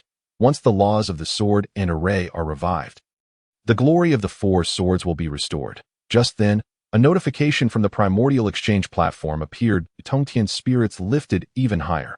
Among all the myriad laws, martial prowess reigns supreme. The great path understands my heart. Master and elder brothers, you often say I am too aggressive. Look, even the great path has issued a decree. The other 3 exchanged glances. Laozi was about to offer some advice when he glanced at the message from the Primordial Exchange platform and could only sigh in resignation. Seize this opportunity. I imagine being recognized by the Great Path Saints cannot be a bad thing. This scene was not confined to their gathering. Countless individuals across the unyielding mountains were stirred by this news. The 2 bald-headed fellows from the west, the 10 brothers and 2 sisters of the witch clan, and the 2 avian leaders of the demon clan. Excluding those who were solely devoted to understanding the great path, or those who felt their divine abilities paled in comparison. Nearly everyone with a modicum of confidence in their abilities signed up for the tournament. In an instant, the peaceful atmosphere of the primordial realm was shattered as countless individuals emerged from their abodes, gathering friends to engage in combat. Among them, the most boisterous were the members of the witch clan. Their strength lay in their numbers. Although their primordial spirit spells were lacking, their robust physiques, coupled with innate divine abilities, made them formidable opponents within the primordial realm. That in just a few days, the ancestors of the witch clan rampaged through the unyielding mountains, causing many to reconsider their participation in light of such terrifying adversaries. However, the ancestors were not always able to seize the upper hand. One day later, Qin Chuan surveyed the 20 individuals before him, discerning their identities. Familiar faces. These are undoubtedly the strongest combatants in this stage of the primordial realm. with Hongjun preoccupied with his pursuit of sainthood and clearing a path for his disciples. The strongest among these individuals were likely the likes of Luo, Hu, and Tongtian. The most eye-catching were the peculiar figures of several large men, the ancestors of the Witch clan. Of the 20 participants, they comprised 7, which highlighted the Witch clan's unique advantages. However, Qin Chuan did not hold a favorable view of these individuals. Firstly, their era had yet to fully arrive. Secondly, the ancestors' most formidable tactic was the formation of the Heavenly Divine Killing Array, which rendered them significantly weaker in one-on-one combat compared to others. After a brief inspection, he wasted no time and declared, "Let us begin." The martial arts tournament was, after all, an event organized by Qin Chuan to select candidates for a task within the chat group. And the rules were not overly complex. Stronger individuals would face off against weaker ones. It was that simple. Throughout the process, Qin Chuan found unexpected insights. The beings of the primordial realm had been significantly influenced by the laws he absorbed from other worlds. No wonder the ancestors managed to reach him. They had actually learned martial arts. When the ancestors practiced martial arts, they were unstoppable, with their powerful physiques combined with the martial arts techniques from the chat group. Their combat prowess was elevated to a new level. Zhu Rong confronted Luo Hu, executing a series of Wudong's 9 yang techniques. Alas, that was the extent of it. They had grown, but others had progressed even further. The most notable was Luo Hu, whose curses and divine spells were abundant, nearly bringing Zhu Rong to tears. Additionally, the bald-headed fellow from the west had recently experienced a significant surge in power, overpowering Gong Gong with the great might of the heavenly dragon. Whether demonic or Buddhist, all were showcasing their abilities, while only the ancestors endured the punishment. Yet, these ancestors possessed incredible resilience, with tough skin and muscle, allowing them to hold their ground against their opponents. By the end, Qin Chuan felt exasperated. At this rate, they might fight until the end of time. Did they truly believe this was the supreme primordial realm, where the passage of time adhered to a cosmic scale? The chat group tasks had allotted only 3 days for preparation, and by the time they finished fighting, the food would have gone cold. Qin Chuan immediately issued an order. If the battle cannot be resolved within half an hour, both parties shall be disqualified. With this new restriction in place, the situation dramatically shifted. Contestants ceased their dilatory tactics, and glimpses of their hidden techniques became more frequent. Ultimately, only 4 individuals remained standing before Qin Chuan: Luo Hu, Tongtian, Zhuanti, and Di Jiang. Chapter 22. Cloud Peak's sword-washing disciple. The Qin Chuan scrutinized the 4 before him, contemplating his choices. When it came to intensity of cultivation and combat prowess, Luo Hu undoubtedly prevailed. The other 3 each had their strengths. Tongtian was a master of the sword array, Zhuanti excelled in Buddhist doctrines, and Di Jiang possessed unparalleled speed. This selection was to venture into other worlds, where the most suitable candidates were required rather than the strongest. Luo Hu and Di Jiang were swiftly eliminated from consideration. One followed a treacherous path, utilizing underhanded spells that would tarnish the primordial realm's image and undermine Qin Chuan's standards for selection. Otherwise, the members of the chat group might think, is this the caliber of beings from the primordial realm? Truly beneath contempt. Luo Hu was entirely unsuitable. Di Jiang was hardly better. With his peculiar appearance and wings, he would be mistaken for a transformed birdman rather than a member of the Witch clan. The final candidates could only be chosen between Tongtian and Zhuanti. Tongtian's advantage lay in his unparalleled sword array and commendable personal image, exuding a sense of charisma that easily garnered favor. His combat strength was also no small matter. Zhuanti, on the other hand, was resourceful, and compared to Tongtian, his greatest advantage was his lack of vanity. If Qin Chuan assigned him a task, he would undoubtedly execute it well, though his reputation was another matter. Ultimately, under their anxious gazes, Qin Chuan made his decision. Tongtian, come with me. The words settled. Even with the efforts of the crowd to maintain their composure, changes were inevitable. While Tongtian followed Qin Chuan's departure, disappointment washed over the faces of the remaining 3, especially Luo Hu, who felt an acute sense of injustice. After all, had the contest continued, he stood a significant chance of victory. However, prior notifications were unequivocal. One among the top contenders was to be chosen, without specifying that it had to be the first, just as Luo Hu and the others were about to depart disheartened. An unexpected message from the Hongjun communication platform pierced through the gloom, instantly erasing their despondency. The announcement read, "The first martial arts tournament has concluded successfully. During this period, several individuals exhibited remarkable performances, and the following rewards are hereby presented. Tongtian receives a mysterious reward. Luo Hu, Zhuan Ti, and Di Jiang receive first-tier rewards. Zhu Rong, Gong Gong, Zhen Yuan, and others receive second-tier rewards." This notification was directed to all inhabitants of Hongjun. While the specifics of Tongtian's mysterious reward were unknown, the recognition bestowed upon Luo Hu and the others was enough to make many drool with envy. Numerous individuals who had previously been indifferent to the tournament, or had chosen to yield their chances to friends and family, suddenly felt a pang of regret and vowed to participate next time at AS for Luo Hu and his companions, even if they were not particularly thrilled by the rewards. They would take joy in the fame that spread as a result. In summary, the inaugural martial arts tournament was a resounding success for all. Meanwhile, upon bringing Tongtian into the courtyard, Qin Chuan did not immediately disclose the purpose of his visit. In the courtyard, Tongtian's anticipation grew as he surveyed the other individuals present. He swiftly overlooked the few small creatures and focused intently on the San Xiao. Coincidentally, San Xiao's gaze met his, creating a peculiar sensation. For within the annals of Hongjun's history, Tongtian was the rightful teacher of San Xiao, yet the current situation was markedly different. Just as the atmosphere grew awkward between them, Qin Chuan finally regained his composure. Ignoring the onlookers, he turned to Tongtian and inquired, "Are you aware of why I summoned you?" Tongtian replied, "Disciple does not know." This was not a falsehood, although he had vaguely inferred some details from his senior brother's recent behavior. He remained uncertain about the specifics. Nevertheless, observing his senior brother's earnest demeanor, he dared not display any negligence. Qin Chuan, finding this response unsurprising, candidly stated, "From this moment forth, you shall be known as a Tong." A disciple of the sword-washing sect of the Yunding Heavenly Palace, he replicated the educational approach he once employed with Lao Zi on Tongtian, managing to save considerable effort this time around. After all, the historical records of Hongjun that Qin Chuan had uploaded to the platform were not merely for amusement. A brief overview was enough for Tongtian to grasp the role he was to embody.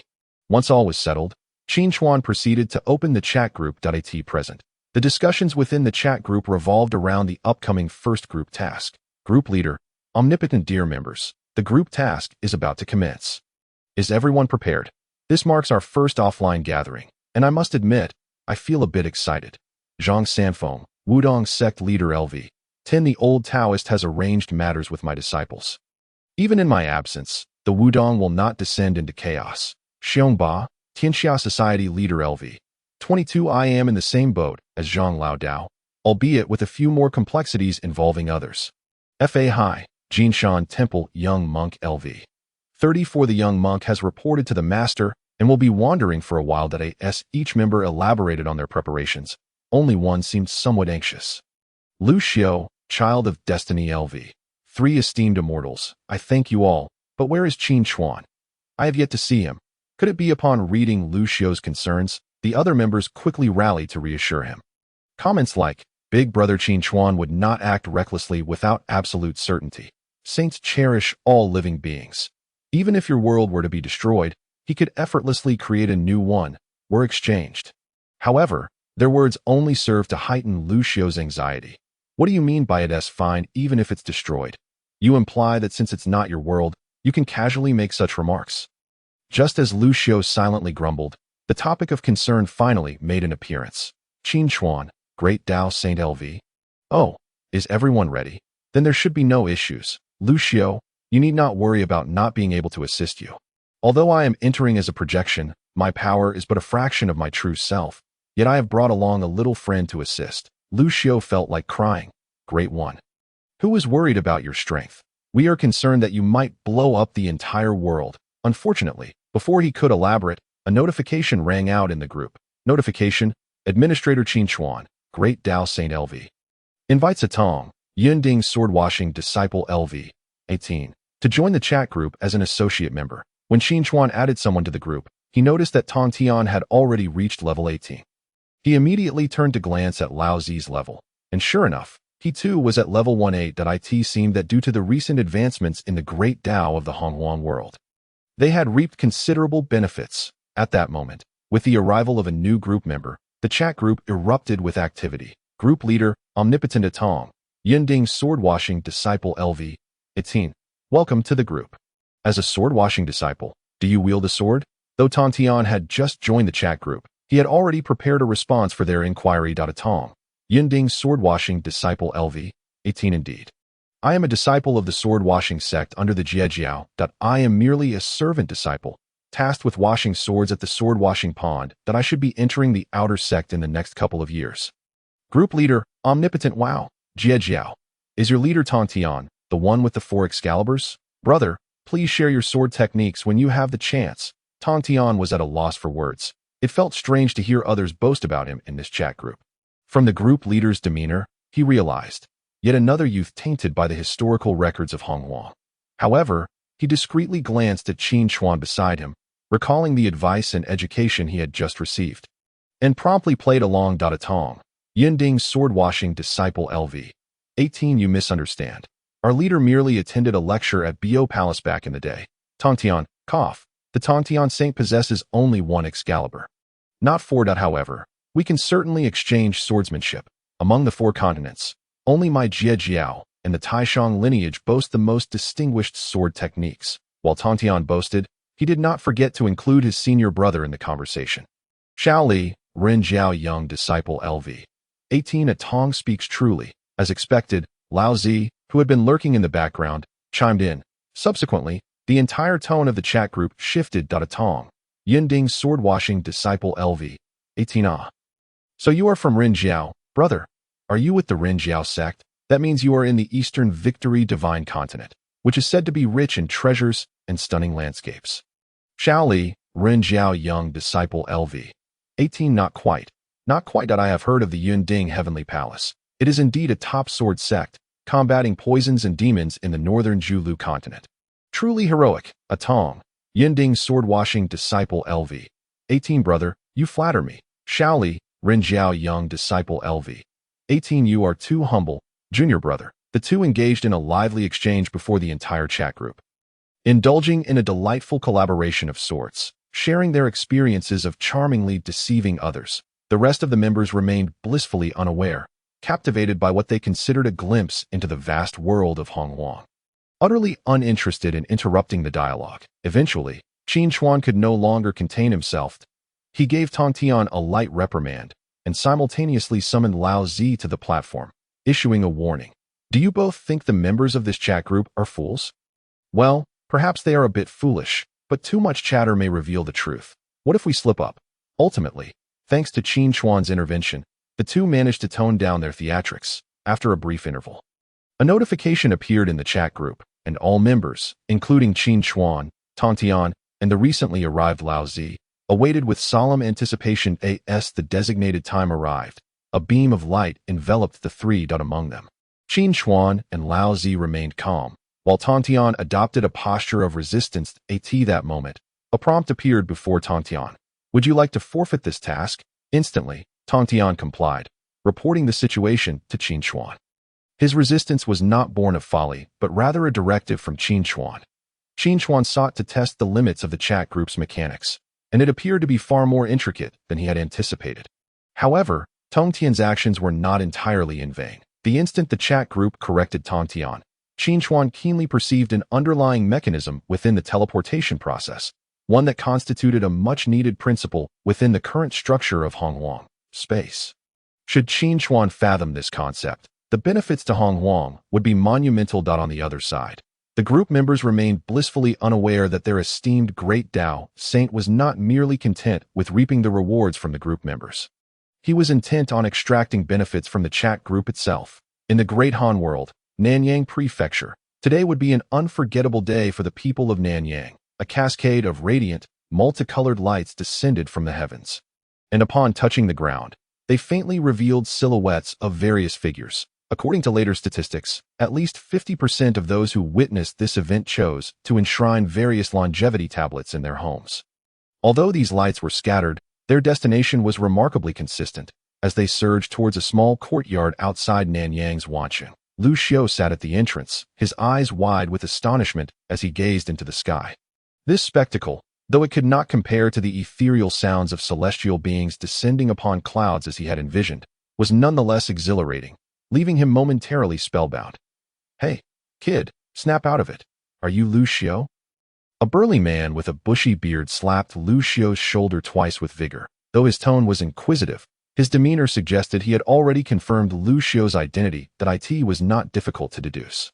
The people nearby had already been dispersed by Lu Xiao, leaving only this man behind. Lu Xiao instinctively nodded, observing the eclectic crowd around him.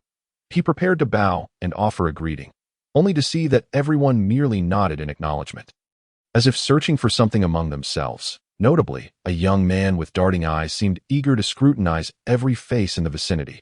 "Who are you?" "I am the old man, Xiongba. I am Sanfeng." As he approached a young man with notably long whiskers, he heard the latter chuckle. "Hey, stop looking around. I'm Lu Xiaofeng. You must be searching for the great Qin Chuan, right?"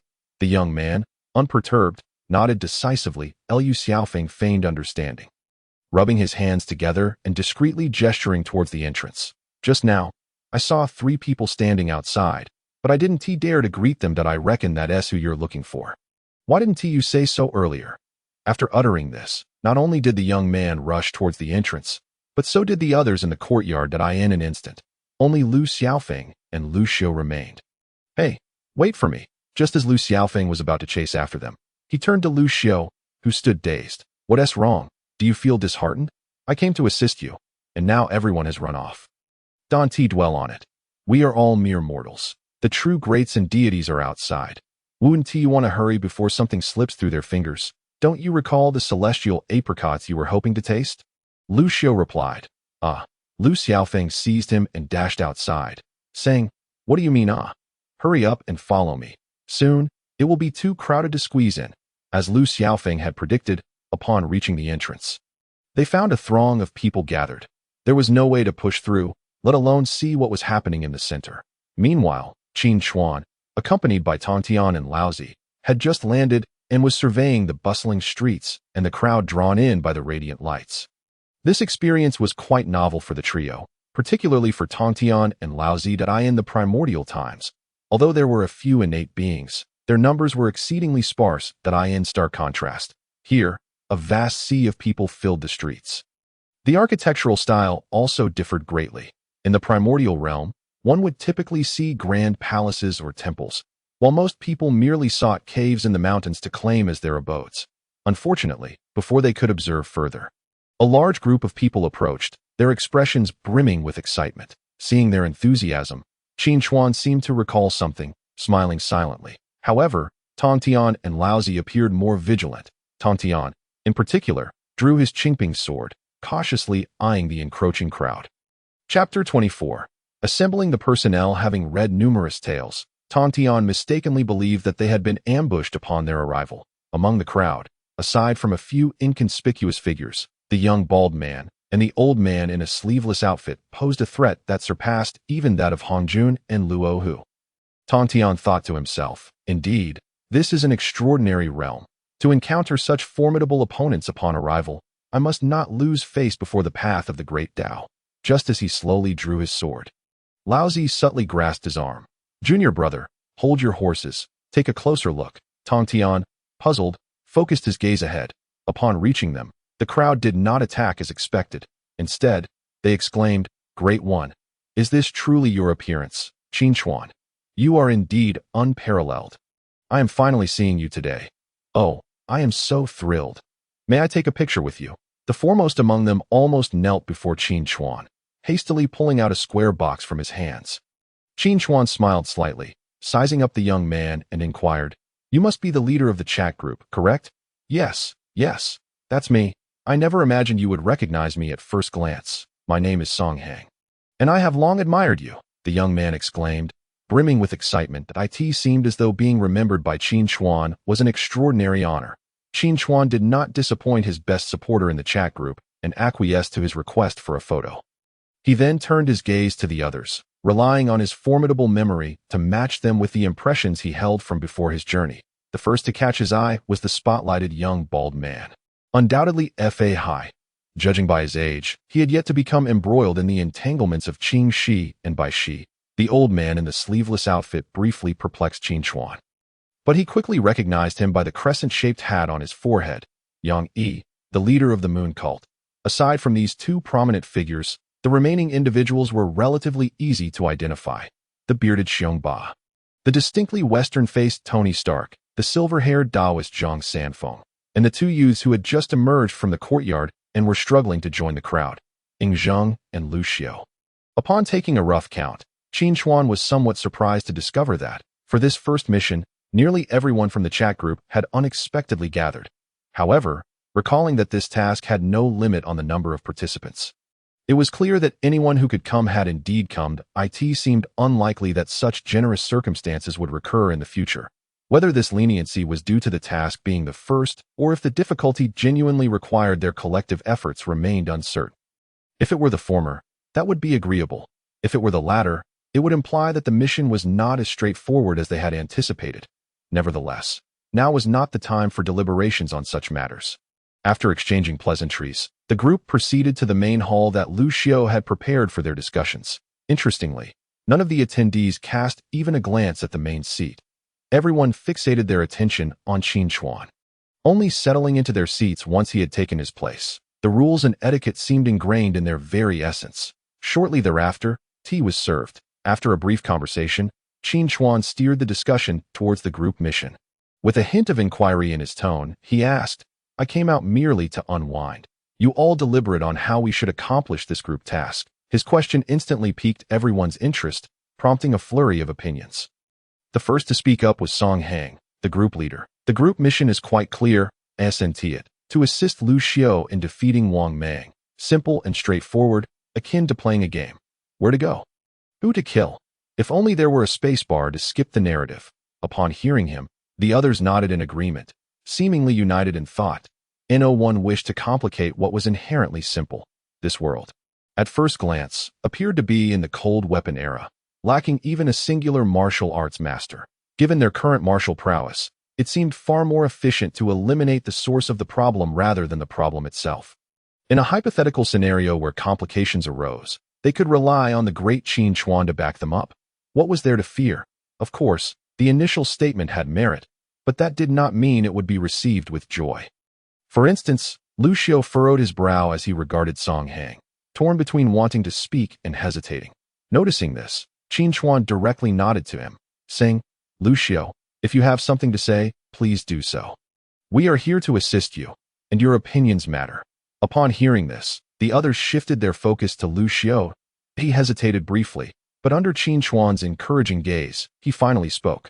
Earlier, Song Hang, the group leader, likened this matter to a child's game, and I believe, at this moment, Song Hang realized where the issue lay. He discreetly glanced at Qin Chuan and promptly offered an apology. "Haha, Lu Xiu, my young brother. Please don't take it too seriously that I merely spoke out of habit, that I apologize now. Is that sufficient?" Lu Xiu graciously accepted his apology, having recognized that he had misinterpreted certain matters. For instance, aside from Qin Chuan, who was undeniably a true master and transcendent being, the others were all akin to himself, having joined unexpectedly. While they might possess slightly greater martial prowess, who could claim superiority and nobility, if it could bring joy to the esteemed Qin Chuan, then Lu Xiu would not be without a chance to strive earnestly at this moment. He continued to speak. Although Wen Shu had faith in everyone's abilities, the undertaking of actions akin to Zhu Zhu and Nie Zheng was fraught with uncertainties, and reliance should not be excessive. Currently, Wang Mang was raising an army of 400,000, and as he spoke, Lu Xiu began to unconsciously enlighten the assembly regarding the present state of affairs. Unfortunately, among those present, aside from Ying Zheng with whom he shared some common ground, the others merely let his words pass by their ears. Observing this, Lu Xiu let out a sigh. The hour was late, and I have prepared a feast. After you all partake, please take your rest, and we shall converse further on the morrow. The assembly had no objections to this. At midnight, the well-fed guests retired to their quarters. It was evident that Lu Xiu had put considerable effort into the banquet, not only sourcing rare delicacies as if they were commonplace, but also taking into account the preferences of Fa Hai and Zhang Sanfeng, who were practitioners of Taoism and Buddhism. Alas, the results were meager. The attendees were merely indulging in novelty.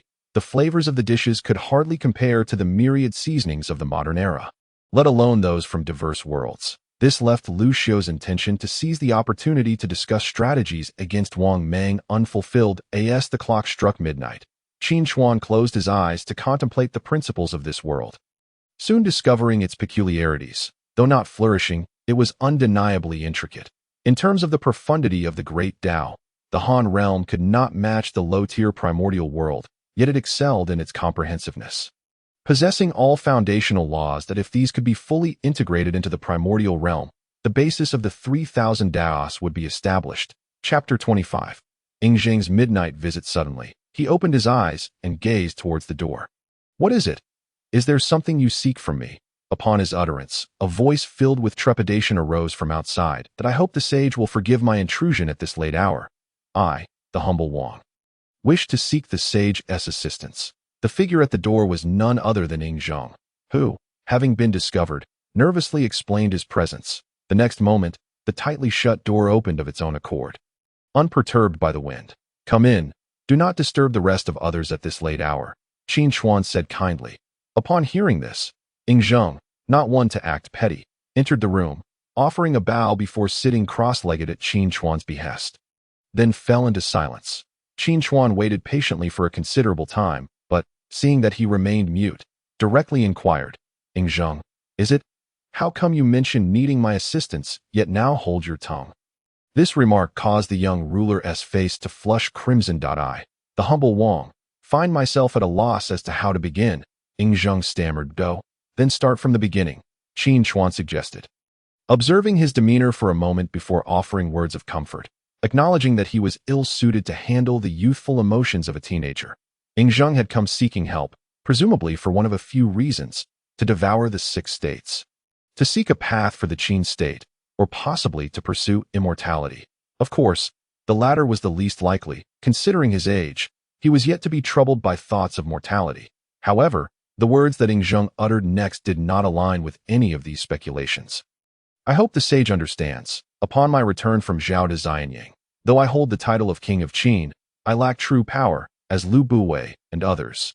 Ing Zheng, true to his future self as the first emperor, spoke with a tone laced with resentment, yet articulated his concerns with remarkable clarity, outlining the origins, developments, and key figures involved in the situation. That it seemed he had not been idle in his duties. Yet he lacked both the age and the strength to exert control. After all, compared to the influential Lu Buwei and Madame Huayang, he was merely a puppet. From where could he amass power? Qin Chuan realized the timing of events. Recalling his memories from before his transmigration, Ing Zheng indeed ascended to the throne at 13 and did not take on actual governance until he was 21. What transpired during this duration, amidst the capricious and treacherous political landscape of the Qin court, remained a mystery to outsiders. Even thousands of years hence, people could only glimpse a fragment of the truth. He had not anticipated that Ing Zheng would seek assistance from him. Contemplating this, Qin Chuan cast a peculiar glance at Ing Zheng and inquired, "Have you shared these matters with the others in our chat group?" Ing Zheng shook his head. Having lived within the confines of the Xianyang court for so long, this child had developed a strong sense of vigilance. If he had not been certain that Qin Chuan was a being of unfathomable power, he would have found it difficult to approach for help. Even so, he had hesitated at the door for quite some time. Ing Zheng continued, "Though the people in the group are courteous, much of what they say eludes my understanding. Some even refer to me as the first emperor, terms I do not comprehend. Once, I resolved to inquire with the group leader, only to hear him murmur about the illustrious deeds of 6 generations, advocating for a grand strategy to govern the realm." Upon hearing this, Qin Chuan understood. So, this child had joined the chat group for so long yet remained oblivious to his own history. This young lad, while not lacking in intellect, was truly sincere, albeit somewhat rigid. With this in mind, Qin Chuan spoke directly. "Rest assured, I am now aware of the situation. Allow me to ponder this thoroughly. You know the influence I hold over your world. I assure you, I will devise a comprehensive strategy that I in response." Although Ing Zheng did not receive the answer he desired, he felt a sense of significant gain, bowing deeply to Qin Chuan. "The assistance of the sage shall never be forgotten. Should I be aided in overcoming this predicament, I shall erect a monument to the sage across the realm of Qin, spreading his teachings far and wide." seeing him revert to such grandiose declarations. Qin Chuan waved his hand, dismissing him. Such empty words were reminiscent of Yingzheng's earlier proclamations, mere illusions. However, the notion of aiding Yingzheng in mastering the Qin state and unifying the world was worth contemplating in earnest. Of course, the consideration was not whether this could be accomplished, but rather how much benefit he could derive from the process. Outside, as Yingzheng exited Qin Chuan's chamber, he was suddenly pulled into a corner by a pair of hands. Startled, he instinctively reached for his weapon while preparing to call for help. Qin Chuan's room was not far, and he believed that a shout would deter any wrongdoing. "Do not call out. It's us."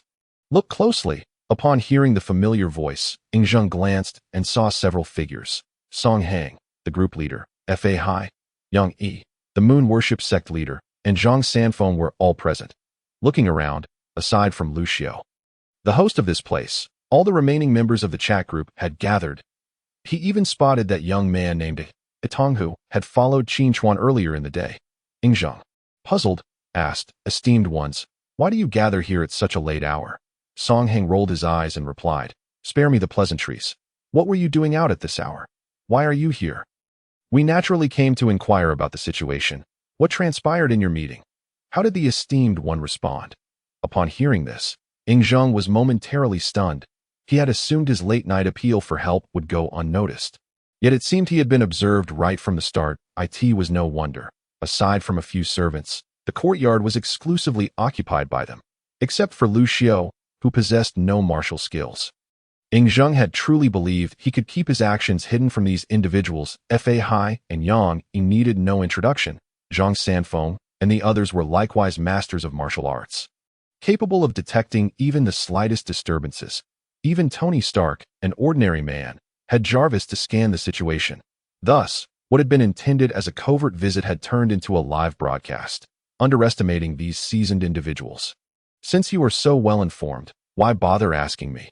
Yingzheng retorted with a hint of irritation. The others, well aware of the cause of his frustration, exchanged glances. Zhang Sanfeng interjected, "There is no need for the first emperor to be so upset. It was not our intention to pry. It is merely that your presence was too conspicuous for your conversation with the esteemed one, who would dare eavesdrop." Tony attempted to use his mosey mechanical techniques. But alas, aside from nearly causing damage, he gleaned nothing. In truth, Qin Chuan had employed no extraordinary means. He merely connected with the principles of this world. Initially, there was no issue.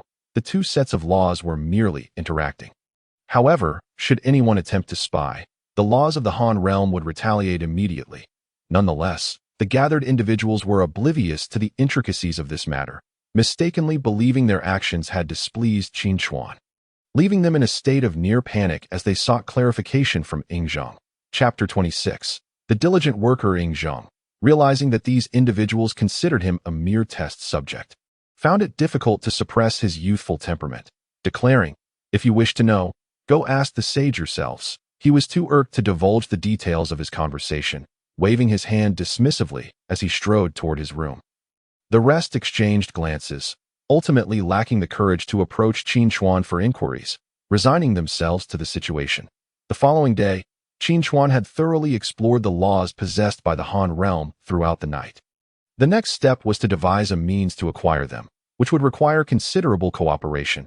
He needed manpower. In this moment of realization, he recalled the batch of inexpensive labor awaiting him. Just as he opened the door, he was nearly startled by the sight that greeted him. What a sight! Outside his door stood 2 full rows of people, each row comprising several individuals. That moment, they all bowed their heads, resembling sinners awaiting judgment. Qin Chuan exclaimed, "What on earth is happening here?" In response to his inquiry, none among them dared to speak, maintaining the demeanor of misbehaving schoolchildren. Notably, some of them had thick beards. At this juncture, Tongtian approached him and whispered a few words, leaving Qin Chuan both amused and exasperated. He pointed at the crowd and remarked, "So, you have come to admit your faults." The crowd remained silent until eventually Song Hang, the group leader, stepped forward. "Big shot. Regarding last night, our curiosity was innocent. We hope you can forgive us. In truth, the situation was not as complicated as it seemed. They had intended to return quietly, as if nothing had occurred. However, in the dead of night, Tony Stark unexpectedly showed up at his door, alarmed by a malfunction in his artificial intelligence. This predicament greatly unsettled him.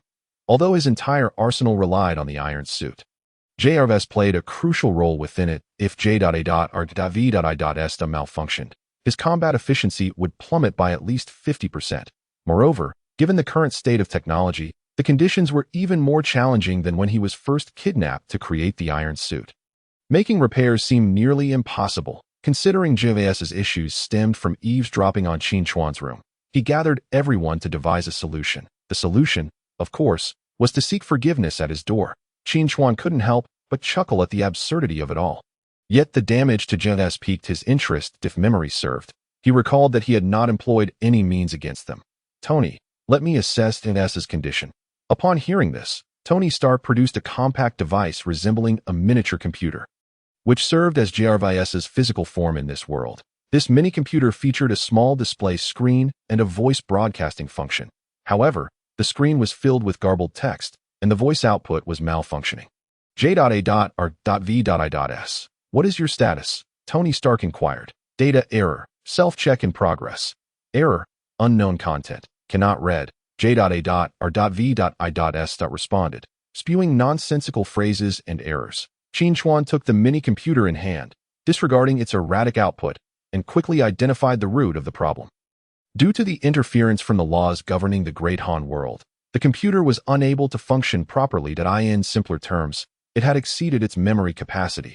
After all, the information contained within a world is vast beyond measure, far beyond what an ordinary computer, even one from the Marvel Universe, could fully record. Having realized this, the situation became straightforward. Qin Chuan gestured as if extracting something from the device. Although his hands were empty, everyone felt a mysterious aura emerging. Heavy, profound. In the next moment, he stored it away, muttering, "Even the smallest mosquito is still meat." Unknown error resolved. Self-check in progress. Self-check successful. No fault found. Recommendation: distance yourself from the source of the fault. Codename Big Shot Qin Chuan, and suspend development of the anti-Sage iron suit. J.A.R.V.I.S. declared. Tony Stark panicked. Stop talking. J.A.R.V.I.S. He hastily stored the device away, wearing an awkward smile as he dashed to the back of the crowd. Qin Chuan couldn't help but laugh. He recalled that Tony indeed had this peculiar habit. Whenever he encountered someone formidable or beyond his reach, he would begin developing an anti-suit. Fortunately, he was not bothered by it. Noticing that the crowd had gathered, he inquired, "Have you all decided how to proceed with this mission?" Upon hearing this, the others perked up. They had deliberated extensively while waiting for Qin Chuan to emerge. Lu Xiu declared, "Big Shot Qin Chuan, we have confirmed our first plan, the decapitation operation. If that fails, we will consider other options." Qin Chuan nodded, refraining from suggesting any modifications, and instead broached another matter. "Last night, I observed the laws of this world. Lu Xiu, do not be alarmed. I did not interfere with your realm." As he spoke, he noticed Lu Xiu's eyes widen in surprise, prompting him to clarify. "This world is quite fascinating, filled with many intriguing elements. Even Tony Stark, when transported to this unfamiliar world, must pay heed to the energy source of his Iron Man suit. Otherwise, in the event of a battle, his combat prowess would merely equate to that of an ordinary soldier." After a brief respite, the group exchanged glances and suddenly erupted into laughter. Once their mirth subsided, they produced a map, pinpointing the location marked by Lu Xiu, and gradually made their way towards their destination. They believed their actions were shrouded in secrecy, unaware that, on the other side, Qin Chuan, through interaction with the will of the Han world, witnessed this scene and nearly burst into laughter. After observing for a while and noting that this group ceased their antics, he resumed his connection with the world's laws. As his understanding of this realm deepened, he increasingly sensed the complexity of the Han world. Layer by layer, he peeled away the protective laws, uncovering a faint hint of distress. This world seemed to be ensnared in profound suffering, unable to extricate itself, not even receiving a response to his invitations for communication. What lay hidden within required his meticulous investigation. Qin Chuan felt a stirring intuition. The cause of these tribulations must be intricately linked to the group task they were set to undertake. Days later, the execution squad finally reached their destination, Chang'an. However, a billowing cloud of yellowish-brown smoke erupted from the city before them, casting the entire sky into a dim hue. The air was thick with the pungent scent of sulfur. Was this truly the Chang'an of ancient times? Songheng pointed at the heavily armored city walls ahead, speechless. The alteration seemed excessively severe. The remaining members of the chat group, while not entirely familiar with the specifics of this world, sensed something amiss, particularly Tony Stark, who gaped in astonishment at the rifle wielded by the guards at the Chang'an city gate, exclaiming, "Oh my God, don't try to deceive me. I checked Jarvis's database. And this is the year 25 AD. Had the East really developed such advanced steel-making technology and firearms by then?" After much discussion, they reluctantly accepted the fantastical reality of early Eastern Han Chang'an.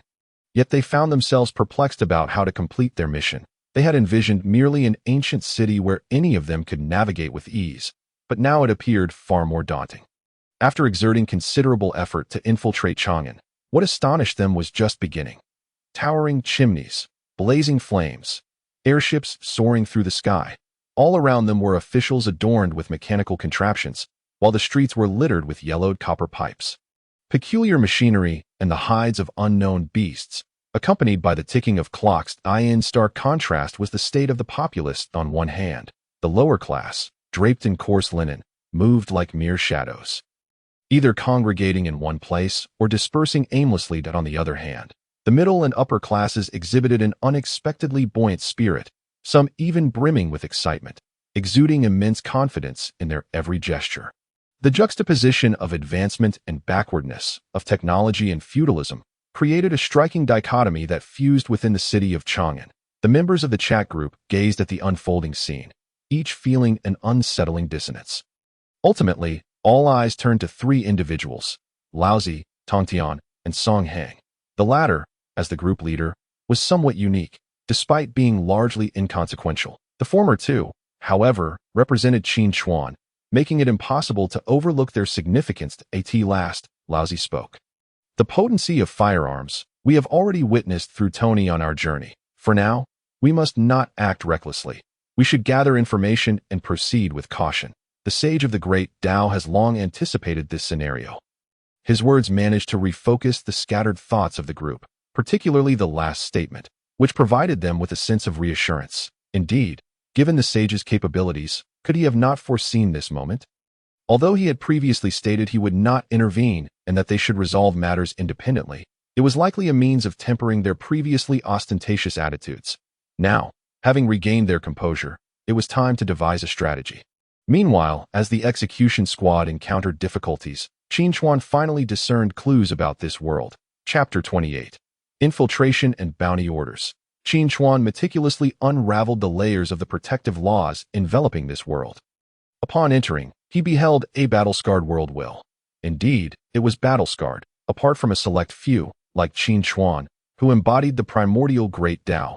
Most lacked any semblance of emotion, serving merely as a cold aggregation of laws within the machinery of the world's operation. However, the will of the Han world stood apart. While it could not manifest as Qin Chuan did, possessing clear consciousness and discernment of right and wrong, it had already developed the concept of self. At this moment, its external manifestation appeared as a chaotic orb of light formed from chains of law. Yet, the condition of this orb was dire, with extensive rust spreading across its surface, the yellowing corrosion having consumed nearly half of it. When Qin Chuan's consciousness made contact, the orb shuddered violently, unleashing a torrent of chaotic information. Joy, sorrow, pain, pleas for help, weeping. Even Qin Chuan, now akin to the primordial Great Dao, found himself momentarily bewildered by this influx of information. After a considerable pause, he finally regained his composure. With a complex expression, he regarded the orb and sent a soothing message. "Little one, do not worry. I shall mend your wounds." The orb evidently received his message. Swelling in apparent joy, yet it soon returned to its previous state, shuddering as if pained by the rust clinging to it. After offering further reassurances to this little orb, Qin Chuan withdrew his focus. Just as he prepared to observe the execution squad situation, he was suddenly met with the sounds of a fierce altercation. Rubbing his throbbing temples, Qin Chuan stepped outside to find Chang Wei engaged in a spar with Yingzheng, who was in turn dueling Lu Xiao. Though termed a battle, it was, in reality, a friendly contest. Both were illustrious emperors in history. Yingzheng, the first emperor who unified the realm and established the first centralized feudal dynasty in China. Lu Xiu, although less extensively documented in history, primarily through literary works, was undoubtedly a formidable figure, renowned for his civil and military prowess, far surpassing both his predecessor Liu Bang and successor Liu Bei in reputation and other aspects. The comparison of governance and martial prowess between these two was akin to comparing Guan Yu and Qin Chuan, an absurdity. Yet now, it seemed they were intent on determining superiority through personal combat. Qin Chuan, however, chose not to intervene, as he too was intrigued by the outcome. The contest concluded swiftly, lasting little time, with Ying Zheng decisively severing Lu Xiu's weapon with his sword. This outcome was anticipated. Given Ying Zheng's level of LV3, while Lu Xiu had only recently advanced by consuming celestial apricots, rendering any comparison moot. This led Qin Chuan to ponder a question. The world Ying Zheng hailed from was likely not a mere historical one. At that moment, both men noticed Qin Chuan's presence, promptly sheathing their weapons and approaching him with greetings. Qin Chuan nodded to both, then suddenly asked, "Ying Zheng, may I see your sword?" "Ah. Oh, of course, sage," Ying Zheng replied. Somewhat confused but recognizing that Qin Chuan had no interest in coveting his sword, he respectfully handed it over. Qin Chuan nodded, accepting the ornate sword, and soon a look of realization crossed his face. His curiosity in requesting Ying Zheng's sword stemmed from the earlier moment, the ease with which Ying Zheng had cleaved Lu Xiu's weapon. Logically, this seemed implausible, while it was common to revere antiquity over modernity. The reality was evident. The older the era, the less advanced the metallurgy, meaning weapons produced then could not possibly rival those made later. For instance, if one were to pit a bronze longsword against a finely crafted steel kitchen knife, the latter would inevitably shatter the former. This was a limitation of the era, yet now, Qin Chuan's expression shifted as he carefully examined the magnificent longsword in his hand, increasingly astonished. This weapon was nearly on par with the finest postnatal spiritual treasures of the primordial realm, even rivaling innate spiritual treasures. Of course, this comparison was to his own lower-tier primordial realm, yet it was still remarkable. Just because it was of a lower tier did not imply that primordial weapons were of poor quality. Compared to the historically realistic worlds, it was a resounding superiority that he had not anticipated encountering such an exception in Ying Zheng. Contemplating this, Qin Chuan returned the longsword to Ying Zheng, exclaiming, "A splendid sword. What is its name?" Ying Zheng, rarely receiving praise from Qin Chuan, felt a flicker of joy at the compliment. Even though it referred to his sword, he presented it with both hands, responding, "The sword is named Taie." "If the sage likes it," Qin Chuan quickly waved his hand, smiling. "No need. I am not yet at the point of coveting your sword. Merely a bit curious. Tai, you say? A fine name. Indeed, worthy of commendation." Ying Zheng reminisced about the discussions in the chat group, feeling a twinge of embarrassment as the group leader awkwardly retracted the Taie sword. Upon hearing Qin Chuan's remarks, he interjected, explaining, "The Taie sword was forged in the state of Chu by the esteemed masters O Yezi and Ganjiang. When drawn, the blade bears the natural inscription of the characters Taie, thus earning its name."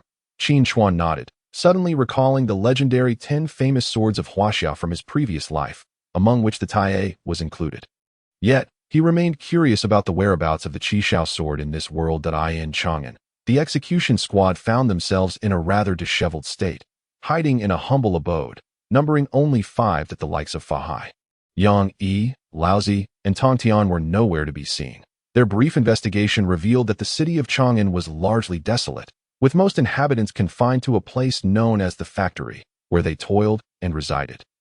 Unable to return home, thereby sparing the squad considerable effort. Noticing the low spirits among his companions, Song Hang, as the group leader, felt compelled to set a positive tone. Forcing a smile, he urged, "Let us share any discoveries we've made during this time." The others remained silent, and after a prolonged pause, Xiongba finally stood up. Cursing under his breath, he was no longer the imposing figure he had been upon arrival. His chest was wrapped in coarse cloth, with blood seeping through to in terms of martial prowess. Any low-ranking disciple from my sect could easily slay hundreds here. Yet, these confounded hidden weapons are truly formidable. I was caught off guard and fell victim to a treacherous ambush. His words sparked discontent among the group. Lu Xiaofeng retorted sharply, "I instructed you to gather intelligence, not to apprehend someone directly. If those guards had caught up to you, who would you blame? Had I not intervened? Your wanted poster would likely be plastered all over the city by now. Xiongba, ready to defend himself, was interrupted as another member stepped forward, forcing him to relent. Zhang Sanfeng produced a stack of papers, stating, "Here are the wanted notices. Please take a look." Upon hearing this, the group surged forward, with Xiongba being the swiftest. After reading the contents, they discovered that the individual on the wanted notice was not Xiongba, but rather someone they were all familiar with. Lu Xiao, Chapter 29, Departure and Flying Swords. The wanted notice read, Name, Lu Xiao. Identity, ninth descendant of Liu Bang of the former Han Dynasty. Born in Jiang County of Chunlu Commandery, son of the county magistrate of Nandun. Family relations, father Lu Qin, deceased, elder brother Lu Yin, executed, younger brother Lu Zhong, executed. Last known whereabouts, Nanyang, Wancheng. This city is elusive. Reward, a bounty of 10,000 taels of gold for anyone who finds the way to Nanyang, Wancheng. Descendants may enter the royal court or the academy of Great Benzhong. Those who slay Lu Xiao will be granted land and titles. Join me in governing the world.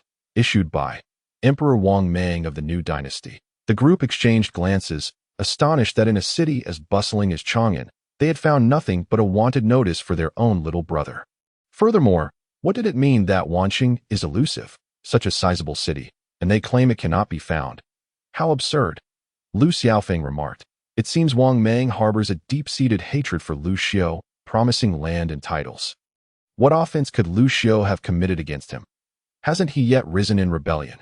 The group, after a moment of silent contemplation, decided to suppress this question, waiting to inquire Lu Xiao or Qin Chuan upon their return. The pressing matter at hand was how to assassinate Wang Mang under these circumstances. The first to voice dissent regarding their previous plan was Tony. Tony Stark stated, historically, did Lu Xiao truly defeat Wang Mang? The city we arrived in was nothing but a gathering of farmers. Although I am unsure how Wang Mang achieved his current state, I suspect he is nearing industrialization, perhaps even surpassing it. In my world, with technology and other support, there would be a chance to approach the Imperial Palace, but here, such opportunities are non-existent. Their specialized bullets would easily penetrate my Iron Man suit. Song Hang. His expression grave, nodded in agreement, voicing his concerns. You are correct. What remains uncertain is the status of Fa Hai and the moon-worshipping cult leader, for they have stealthily infiltrated the palace. Boom. Before he could finish, a deafening explosion resounded from outside the door, and a searing heat wave enveloped them, causing their skin to feel scorched and their hair to curl from the intense temperature. What is happening? In a state of panic, the group hurriedly fled the house, scattering in all directions. The next moment, an unidentified bomb landed directly on their erstwhile shelter. With a thunderous roar, a crater of several meters in radius was all that remained. As they prepared to make their escape, they spotted two figures retreating, pursued by a horde of massive humanoid machines. Songheng glanced back in shock, exclaiming, "What in the world? Mechas? Gundams?" Those gigantic machines appeared to be equipped with loudspeakers. I wondered why there had been so many disturbances in Chang'an recently. It seems a horde of rats has infiltrated, and these two aberrant individuals have indeed led us to their lair. Two aberrant individuals. The group turned their gaze toward the two charred figures ahead, and the next moment, one of them, in a fit of rage, shouted, "What are you staring at? Hurry up and run. The enemy is formidable. The two of us will hold them off. Meet us at the rendezvous point outside the city." Recognizing Yang Yi's voice, the group felt a mixture of relief and urgency. Trying to escape? None shall elude us. 4th Division, prepare the capture net. Do not overreach. Great might of the heavenly dragon, earthly Zen of the earth store. Before the massive machines could act, numerous Buddhist seals suddenly materialized in the air, immobilizing everyone present. Seizing the opportunity, Song Hang and the others, without a moment's hesitation, maximized the power of Tony's Iron Man suit and soared rapidly toward the outskirts of the city. The new dynasty guards on the ground could not thwart their escape. Countless bullets mixed with arrows rained down upon them. The chat group members, now unwilling to conceal their abilities, unleashed their respective talents. Taiji, Lingxi's finger, 3 parts returning to Yuan Qi. Even so, while they managed to block the ordinary arrows and bullets, some specialized projectiles pierced through their defenses that a spray of blood droplets marked their escape as they finally broke free from the Chang'an city's range of fire that a moment later, outside the city of Chang'an. The Iron Man suit stumbled and landed, its armament deactivated. The group descended like a string of candied hawthorn, yet their agility prevented them from sustaining further injuries. Exchanging glances, they assessed one another and found no serious wounds. Only superficial injuries. They hastily tended to their injuries, unwilling to linger. Zhang Sanfeng urged, "This place is unsafe. We must move quickly to the stronghold and await Master Fahai," and Leader Yang Yi.Lu Xiaofeng expressed concern. "I hope those two will not encounter any mishaps." Song Hang, however, retained confidence in their abilities, or rather, feigned confidence in no need for worry. "As the two strongest in our group after Qin Chuan, I trust they will manage. By the way, have you seen Xiao Li and Ah Tong?" Silence ensued. After a brief moment, Xiong Ba sighed. "We need not fret over them. They are with Saint Qin Chuan. Their absence from the cottage may indicate they have other tasks." The others nodded, reassured by their faith in the name of Qin Chuan, and they did not dwell on the matter for long. Before long, the group arrived at an abandoned post station, their prearranged spot for retreat after assassinating Wang Meng. As the sun began to set, casting shadows over the land, a sudden commotion erupted outside the station. Two familiar dark brown figures approached. "Fahai Yi, it is us," replied one. The group immediately surrounded them, bombarding them with questions. "You have finally escaped. What was the situation with those iron monsters? What happened to you? Have you seen Ah Tong and Xiao Li?" Before they could receive answers, Fahai coughed up a mouthful of blood, splattering the nearby group. "Fahai, are you all right?" Taking a deep breath, Fahai steadied himself before responding. "I'm fine. I had to forcefully utilize the Wuwang Buddha pearls from my Jinshan temple to evade capture, thus injuring my meridians that a moment's rest will suffice." With that, he found a spot to sit cross-legged. Yang Yi, appearing relatively unscathed, explained to the group, "At that moment, we infiltrated the palace, but before locating Wang Meng, we were discovered by the palace guards, leading to our pursuit by those iron monsters. As for Xiao Li and Ah Tong, you need not worry. They contacted us before we exited the city, intending to stay behind. They have a means of communication, a flying sword." As he spoke, Yang Yi produced a small sword. The group observed that the material of the sword was peculiar, neither copper, iron, nor steel. Merely gazing upon it elicited a sharp aura that threatened to slice one's eyes. The hilt bore the inscription, "Slay Immortals." Chapter 30. 10 victories and 10 defeats. Upon learning that Ah Tong and Xiao Li were unharmed, the members of the assassination team collectively breathed a sigh of relief, particularly Song Hang. Upon seeing the inscription Zhu Xian on the hilt of the messenger's sword, couldn't help but jest. Although Ah Tong claimed to be merely a humble disciple of a minor sect, it was evident that he held a deep admiration for the Sage of Heaven, to the extent of adorning his sword in homage to the legendary Zhu Xian. Zhang Sanfeng inquired curiously, "Dear friend of the group, is this Sage of Heaven the same as the one referred to in various texts as the Supreme Pure Spirit Treasure, Celestial Master?" As he mentioned this, Song Hang's interest piqued, and he began to elaborate on his insights regarding the investiture of the gods and the primordial era. The Sage of Heaven is indeed the leader of a deity born from the essence and spirit of Pangu after the creation of the world. He is an ancient celestial being, a Hongyuan Daoyuo Jingxian, who was later enlightened and accepted as a disciple by Hongjun Laozu. Ranking third among the 3 pure ones that as Song Hang recounted these tales, the others gradually became captivated by the beauty and grandeur of the primordial world, eager for a distraction from their current predicament. After all, it was evident that the assassination mission had, without question, ended in failure. Rather than pondering how to explain their shortcomings upon returning, it would be far better to take a moment to relax and deepen their understanding of the primordial realm. Naturally, their accountability would not fall upon Lu Xiao, but rather upon Qin Chuan. Reflecting on their earlier discussions in Wan City regarding the assassination plan, they recalled how Qin Chuan had maintained a non-committal stance from the very beginning. Perhaps he had foreseen this outcome all along. The might of the sage was indeed terrifying. In Nanyang County, Wan City, the assassination team smoothly made their way back to the small courtyard where Lu Xiao resided. However, they all stood outside, hesitant to enter.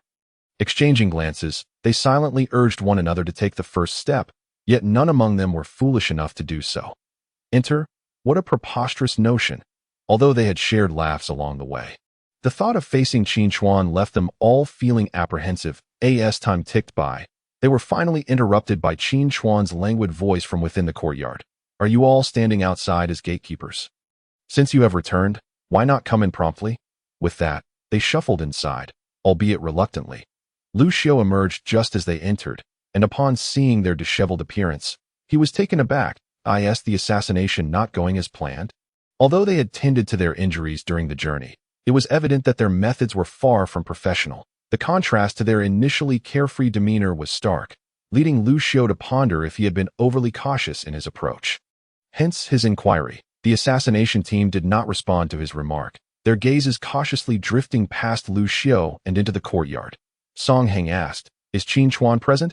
Lu Xiao, with an expression of bemusement, replied, "He is inside enjoying tea. It was he who sent me out to bring you in, and he even mentioned that if I didn't return soon, he would appoint guards for you. This."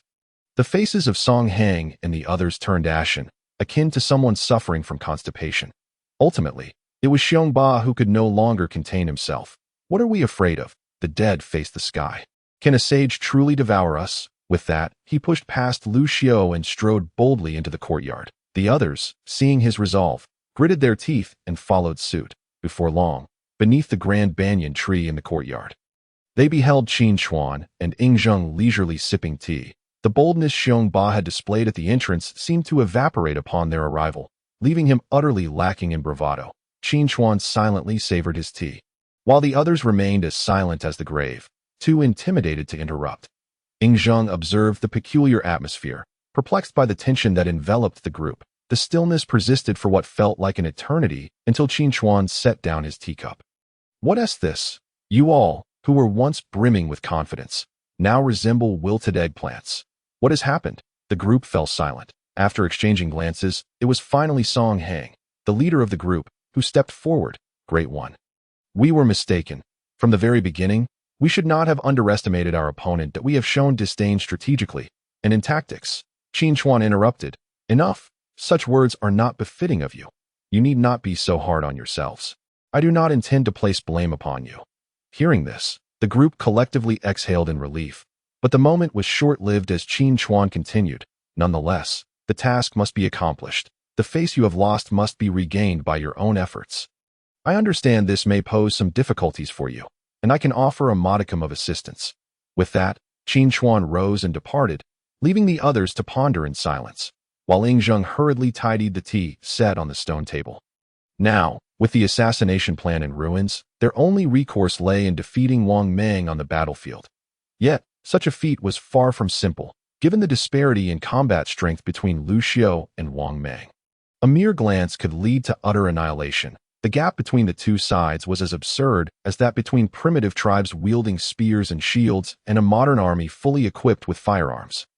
The most ludicrous aspect was that Wang Mang had seized control of the entire realm, while Lu Xiao remained confined to a mere corner of Nanyang County. The modern army outnumbered the primitive tribes, leaving them no choice but to charge in headfirst. After returning to his quarters, Qin Chuan engaged in communication with the small collective, the will of the Han world, while reflecting on the experiences of the assassination team along their journey.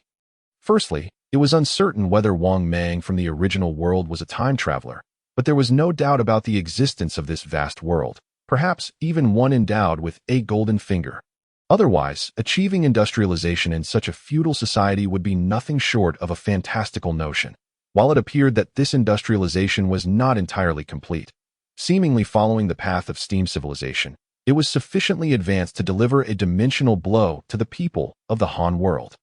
Thus, the difficulty of completing this group task had significantly escalated. In truth, it was not merely that Wang Mang had achieved 10 victories while they had suffered 10 defeats. The only variable now rested with the members of their chat group and the world's inclination. It was evident that the reason Wang Mang could not locate such a vast area as Nanyang and Wan City was due to the concealment by the small collective. However, the duration of this concealment remained a substantial question. Given the state of the small collective, they did not have much time left. The endeavor to save them was indeed no simple task. Qin Chuan sighed softly at tea that moment. The grass beneath him seemed to respond to his words. Visibly growing at an accelerated pace, its leaves brushing against Qin Chuan's calves as if in consolation or playful affection. Qin Chuan chuckled softly. "Fear not, little one. I shall surely rescue you and undoubtedly restore this world to its rightful course. Chapter 31. Everyone like dragons. In the ensuing days, the members of the chat group toiled tirelessly, brainstorming strategies to triumph over Wang Mang. The intensity of their mental exertion was such that even the youthful Zhang Sanfeng began to suffer from premature balding. Yet, despite their desperation, it became evident that no matter how pressured they felt, some matters remained insurmountable. Be it mathematical problems or strategic dilemmas, the disparity between themselves and the enemy was simply too vast. And ultimately, they failed to devise any viable plan. The conclusion was that a wearied Song Hang, sporting dark circles under his eyes, sought out Qin Chuan to inquire how they should proceed. Qin Chuan had anticipated this. Recognizing that under the current circumstances, not only could they not devise a solid plan, but even he found himself at a loss. However, a recent discovery had changed everything to eye in the cool pavilion beneath the banyan tree. Qin Chuan sat opposite Song Hang. On the surface, it appeared to be only the two of them, but in reality, there were 10 present. The other 8 were stealthily eavesdropping from a distance. Qin Chuan cast a glance towards that direction, prompting Tony Stark to hurriedly switch off Jarvis. He then turned back to Song Hang and asked, "So, this is the outcome of your discussions over the past few days? You plan to have Zhang Sanfeng, Xiong Ba, and Lu Xiaofeng return to issue recruitment notices, while Tony seeks assistance from the government." Song Hang responded sheepishly, "Well, we simply felt there were no other options, that we couldn't find a better plan, and fighting them was out of the question." Qin Chuan nodded, understanding that he should not be too harsh on them. He began to share his insights. Do not focus solely on defeating them on the front lines. Rather, consider what strengths you possess and how to leverage them. Strengths? Song Hang asked, perplexed and struggling to comprehend Qin Chuan's meaning. But our martial arts cannot pose a threat to those hidden within massive mechs. Even the ordinary soldiers, armed with their firearms, can cause us significant harm. Aside from Fa Hai, Yang Yi, and Tony, the rest of us lack even the means to trouble them. Upon hearing this, Qin Chuan discerned where the crux of the issue lay. These individuals had yet to break free from the mindset of individualistic prowess, which was likely ingrained in them from the worlds they hailed from. Even Tony Stark, who resided in a technologically advanced world, was steeped in the notion of personal heroism. Otherwise, he would not have so brazenly claimed to be Iron Man in public. The current situation, however, was vastly different. Could a solitary hero withstand the barrage of Wang Mang's army? Even if one can withstand it, can one truly withstand the weapons of war? In that case, this path is unfeasible. Qin Chuan, you cannot impose your preconceived notions here. Wang Mang commands a vast army and an arsenal of weapons. But have you considered whether you possess anything at all? Song Hang, are you suggesting that? Qin Chuan, although the population of Nanyang cannot be compared to later generations, there are still tens of thousands living here. Do you regard these people as mere air? Upon hearing Qin Chuan's words, Song Hang could no longer remain seated. My lord, when we calculated our forces, we took that into account, but they are just ordinary folk. Most of the farmers aside, even soldiers with some training would not withstand a volley from 100 men on Wang Mang's side. It's not that we haven't considered them. It's just that even as cannon fodder. Qin Chuan had anticipated this retort, sipped his tea, and remarked leisurely, "Then what purpose do you serve?" Song Hang's eyes brightened momentarily, only to dim again. My lord, do you mean for us to instruct them? But each person's talent and the matter of time. Qin Chuan, it is up to human endeavor. Since Song Hang last visited to seek counsel, a month had elapsed. Although the crowd in the chat harbored significant doubts about Qin Chuan's proposal, they found themselves with no better alternatives. They decided to treat this as a dead horse being treated as a live one. Gradually, they began to notice something amiss. They no longer dared to consult Qin Chuan, opting instead to approach Lu Xiu directly. Zhang Sanfeng, Wen Shu, my young friend, are the people within your territory truly human? Lu Xiu, what prompts such a statement? Daoist Zhang. Zhang Sanfeng wore a countenance of disbelief. I have never encountered individuals with such outstanding martial arts talent. This is not just one, but hundreds. Within mere days, they have perfected the pure yang skill of Wudong, soaring through the clouds, and their mastery of the Taiji sword has reached an extraordinary level. Lu Xiu, perhaps it's merely coincidence that they are particularly suited to your methods. Daoist Zhang. Zhang Sanfeng sighed. Perhaps, but in comparison to them, my disciples truly appear as dull-witted as pigs. The following day, Tony Stark arrived with an air of excitement. Tony, oh, Lucio, my brother, you must allow me to establish a research institute in your country, and not just Stark University. Any graduates from this university will be offered high-paying positions at Stark Industries. Lucio, intrigued. Could it be that they also possess great talent in the realm of science? Tony, in awe. Talent? No. I suspect each of them has an IQ comparable to Newton or Einstein. They grasp any explanation immediately and even innovate upon it. In just a few days, I've come up with numerous new ideas regarding the Iron Man suit. Lucio, then let us proceed to establish the academy, as you suggest, in the ensuing days. Lucio became increasingly occupied, to the point of feeling numb. Fahai, benefactor, your people are all endowed with wisdom. Yangyi, they are born as seeds of voodoo. Lu Xiaofeng, Xiongba, Yingzheng. Each individual who approached Lucio showered praise upon the citizens under his rule. Even expressing a desire to establish branches in this world, Lucio was utterly baffled. How was he unaware that his subjects were so remarkable? Shouldn't they all be illiterate farmers? Qin Chuan observed all of this. Unfazed, no one should underestimate the final resurgence of a world, especially under the correct guidance of Qin Chuan. During this time, Qin Chuan absorbed the grand principles from the members of the chat group and replicated them for the Han world, not seeking full absorption but merely practical application. Thus, having gained these advantages, the little group was energetically granting the indigenous people of this world a boost. Is martial arts cultivation difficult? Is high-tech knowledge hard to comprehend? Simply elevate their potential to the maximum.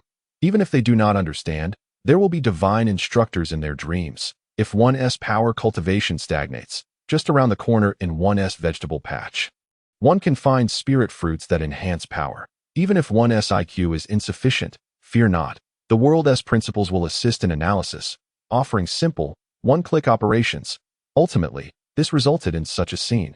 In the Han world, everyone was as formidable as dragons. Qin Chuan could only think. This wave is a collective enhancement. Chapter 32. Mastering time. The essence of the Han world, manifested as a little group, was bouncing about at the origin of the world, keeping itself quite busy. The little group had shrunk from the size of a basketball to that of a deflated children's ball. That it made the citizens under Lucio's rule as formidable as dragons. But not without cost. What was expended was the profound heritage and essence of the Han world accumulated over countless years. However, this was a necessary measure. Failure to do so would lead not merely to the fall of a nation, but to the annihilation of the world itself. Qin Chuan pinched the little group, pondering the time consumed by this task. Since entering the Han world, 2 to 3 months had passed, and judging by the current situation, completing the group task to assist Lucio in defeating Wang Mang and rescuing the essence of the Han world was no trivial endeavor. He had not come here merely to farm. While Qin Chuan did not mind the extensive time spent on this, as the Hongjun world was growing every moment, the others in the chat group were in a different situation. They were not isolated data points. Each person had their own lives in their respective worlds. If they were absent for too long, it would inevitably cause significant repercussions, detrimental to Qin Chuan's future plans. For instance, Yingzheng, Tony Stark. The Qin dynasty, where Yingzheng resided, was likely in chaos, and Tony Stark had his own past transgressions. He could not afford to waste too much time in this world. With this thought, Qin Chuan resolved to devise a new plan. The next day, Qin Chuan summoned the members of the chat group. This time, they did not arrive alone. Zhang Sanfeng was accompanied by the Han version of the 7 disciples of Wudong. Xiongba appeared with a group of disciples demonstrating the virtues of master and disciple. Fahai, a little bald monk, led a collection of various bald heads. Lucio brought together disciples drawn from each person, forming the new 28 generals of Yuntai. Most striking was Tony Stark, leading a group of individuals with varying temperaments and heavy dark circles under their eyes, conducting comprehensive maintenance tests on his Iron Man suit. Observing this, Qin Chuan cleared his throat, and the previously chaotic scene fell silent. All present bowed in respect. We greet the sage. May the sage live long. Besides the members of the chat group, some of the disciples they led were also secretly observing Qin Chuan. For these beings of the Han world, they had only heard of this great figure and had never seen him in person. During this time, regardless of whom they studied under or what they learned, the first lesson was to maintain 100% respect for the sage. Qin Chuan, Qin Chuan did not rush to speak, but instead surveyed the assembly before him. Then stated, "You need not be anxious. I have called you here not to commence immediate warfare, but to bestow upon you benefits." Benefits? Upon hearing this term, the natives may have appeared somewhat confused, but the members of the chat group were instantly invigorated. Indeed, they had toiled tirelessly for what purpose? The group task was merely supplementary. Their primary hope lay in leaving a favorable impression in Qin Chuan's mind. A momentary gain or loss could not compare to this path to greatness. Now, with the prospect of reward on the horizon, how could they not feel thrilled? Noticing their excitement, Qin Chuan allowed them time to calm down before continuing. "I have observed your efforts during this time. Your progress has been remarkable. However, given the short duration, truly defeating Wang Mang will require a protracted period." Yet, as Qin Chuan said this, he glanced at the members of the chat group and waved his hand, revealing a glowing portal through which faint scenes could be discerned. Wow, a celestial technique. A true celestial technique. Is that a realm of immortals? Is this immortal going to take us to the realm of immortals? In an instant, the scene erupted into chaos. The members of the chat group had developed immunity to such methods, but the natives of the Han world were unaccustomed to it, although they had learned much new knowledge from their various masters during this time.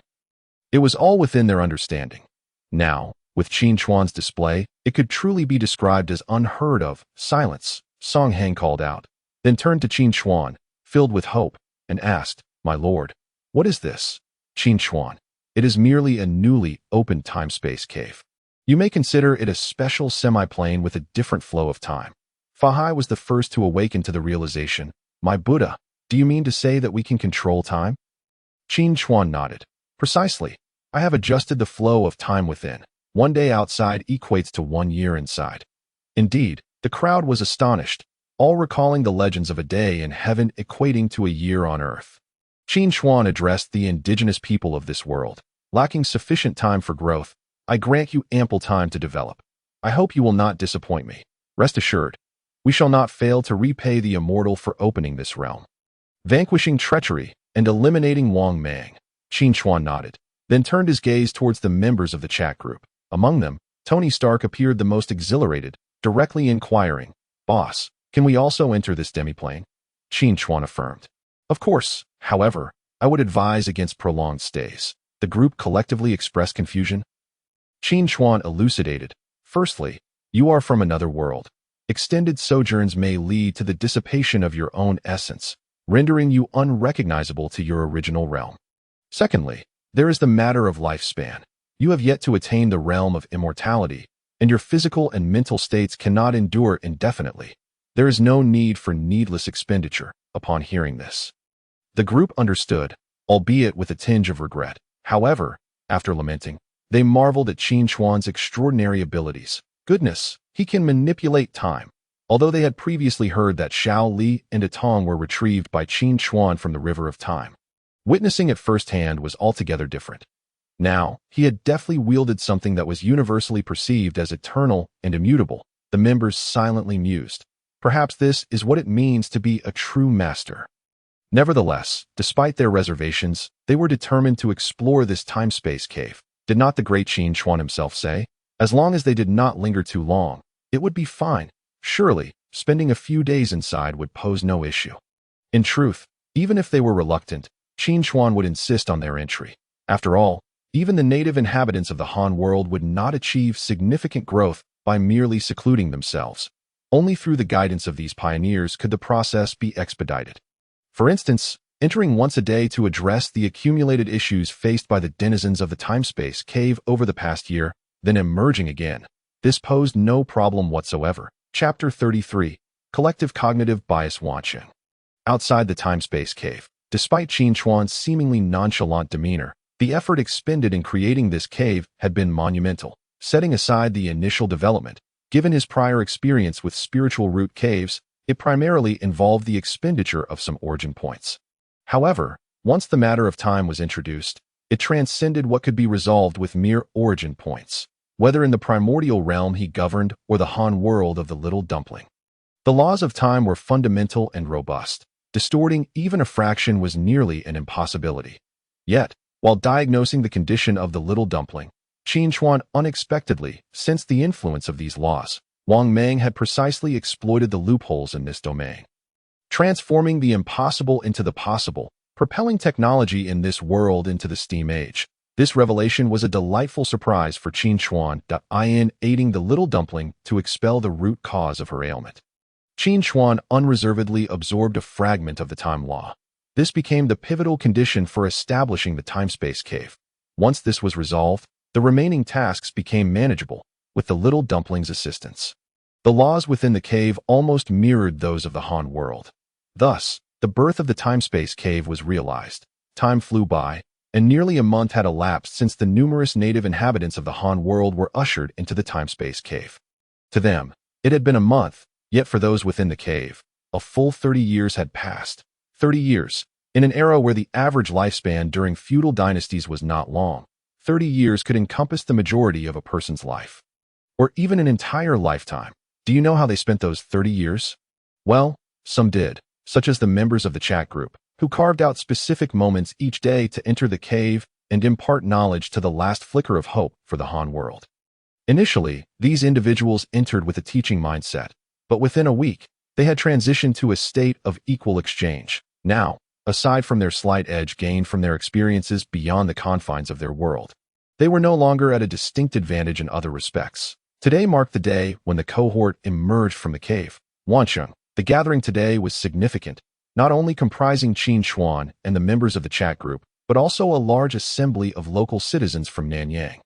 People eagerly awaited the reunion with their loved ones, who had been absent for a brief time. Soon, as Qin Chuan summoned the portal once more, a wave of astonishment erupted, and thousands of excited men and women gradually emerged from the entrance. Qin Chuan cast a quick glance over the crowd and noted, "Oh, there are considerably more than when they entered." Young boys of 10 or so were scattered throughout, excluding the few who had perished due to unforeseen circumstances. It seemed these individuals had not been idle during their time inside. When these individuals reunited with their waiting families, the resulting commotion was astounding. "Are you Hua?" At this moment, a woman in the crowd gazed at the middle-aged scholar, who appeared older than herself, unable to reconcile him with the boy she had known a month prior. The man, referred to as Hua, smiled and replied, "For my mother, it has only been a month." Such changes are startling. "Xiaoshan, come over and greet your grandmother." Upon hearing her name called, a small child dashed through the throng. "Hello, Grandma." Such scenes were not isolated incidents that a mother in her 30s found her child had aged into his 40s or 50s. Such discrepancies were now commonplace. Observing this, Qin Chuan sighed. Fortunately, it is merely a case of accelerated time, not time travel. Otherwise, the grandmother paradox could very well recur. However, he quickly shifted his focus from that line of thought, with these thousands of individuals now present. Although the distance to widespread enlightenment remained vast, it was already sufficient. If they continued to wait, not only would the little dumpling representing the will of the Han world be unable to endure, but even the members of the chat group might abandon their tasks and return to their own worlds. Immediately, Qin Chuan nodded towards Lu Xiu. Lu Xiu ascended the platform and addressed his subjects. "You shall reunite with your families today. Gather here again tomorrow. Our battle against the usurper Wang Meng is about to commence." Upon hearing these words, everyone who had emerged from the time-space cave, regardless of age or gender, knelt in unison, offering their reverent acknowledgments. During this time, while others were engaged in imparting knowledge within the time-space cave, Lu Xiu had not been idled in the period since he joined the chat group. While he initially portrayed the members as deities and demons, he had come to understand the tremendous power they wielded, or rather, how terrifying the worlds they hailed from were. The primordial realm, lauded by the group leader as the source of all worlds, held dominion over all, viewing all things as insignificant. This was self-evident. Just a few individuals from the martial arts world possessed the power to take on thousands single-handedly, not to mention the likes of Fa Hai and Yang Yi, who had ventured into the realm of immortal heroism. Yet, the one Lu Xiu feared the most was Tony Stark. Particularly after grasping the situation in Stark's world, his apprehension deepened. The notion of freedom and rights? In just this brief period, Lu Xiu had heard no fewer than 3 mentions of human rights from Stark. When debating with him, had it not been for Ing Zhang's support at his side, Lu Xiu might not have been able to match wits with the libertine Stark. How could he trust his own subjects to be educated by him? even if only a small portion. That would be an exceedingly perilous endeavor. Thus, whenever Stark entered the time-space cave, Lu Xiao would invariably follow closely behind. He immediately commenced a campaign of loyalty and patriotism education. Lu Xiao's philosophy was heaven, earth, ruler, parent, teacher. He would not overthink the heavens and earth, but as for the title of ruler, he would firmly seize it for Tony, Zhang Sanfeng, and others. They would merely serve as enlightening instructors. Is it reasonable to learn arts and skills only to sell them to the emperor? Lu Xiao asserted, it is exceedingly reasonable. On this point, he shared many commonalities with Ying Zhang. Meanwhile, Qin Chuan remained unaware that Lu Xiao, at such a tender age, had begun to contemplate the intricacies of rulership. His current concern lay with another matter. Little one, how long can this collective cognitive bias persist? The so-called collective cognitive bias, a term coined by Qin Chuan, referred to the method devised by the will of the Han world to obscure the location of Nanyang County from others. As if erasing this place from the consciousness of all individuals, the little dumpling bounced a couple of times, seemingly in response to in the next moment. Qin Chuan comprehended that while this could have continued for quite some time. Following the recent beheading incident in Chang'an, Wang Mang likely experienced a surge of anxiety and had initiated a comprehensive search. The collective cognitive bias was so far-fetched that when presented with tangible evidence, it would not only fail to yield results, but would instead evoke a profound sense of realization. The faster they forget, the deeper the memories will resurface. Consequently, they could not conceal their location for much longer. The destined child, Lu Xiao, was on the verge of a confrontation with the time-traveling usurper, Wang Mang, which was about to unfold that, of course, the members of the chat group would not merely remain spectators. Chapter 34. Pre-battle. On the second day, all the students emerging from the time-space cave gathered in the center of Hongjun. Without a single exception, it could not be said that they bore no lingering attachments.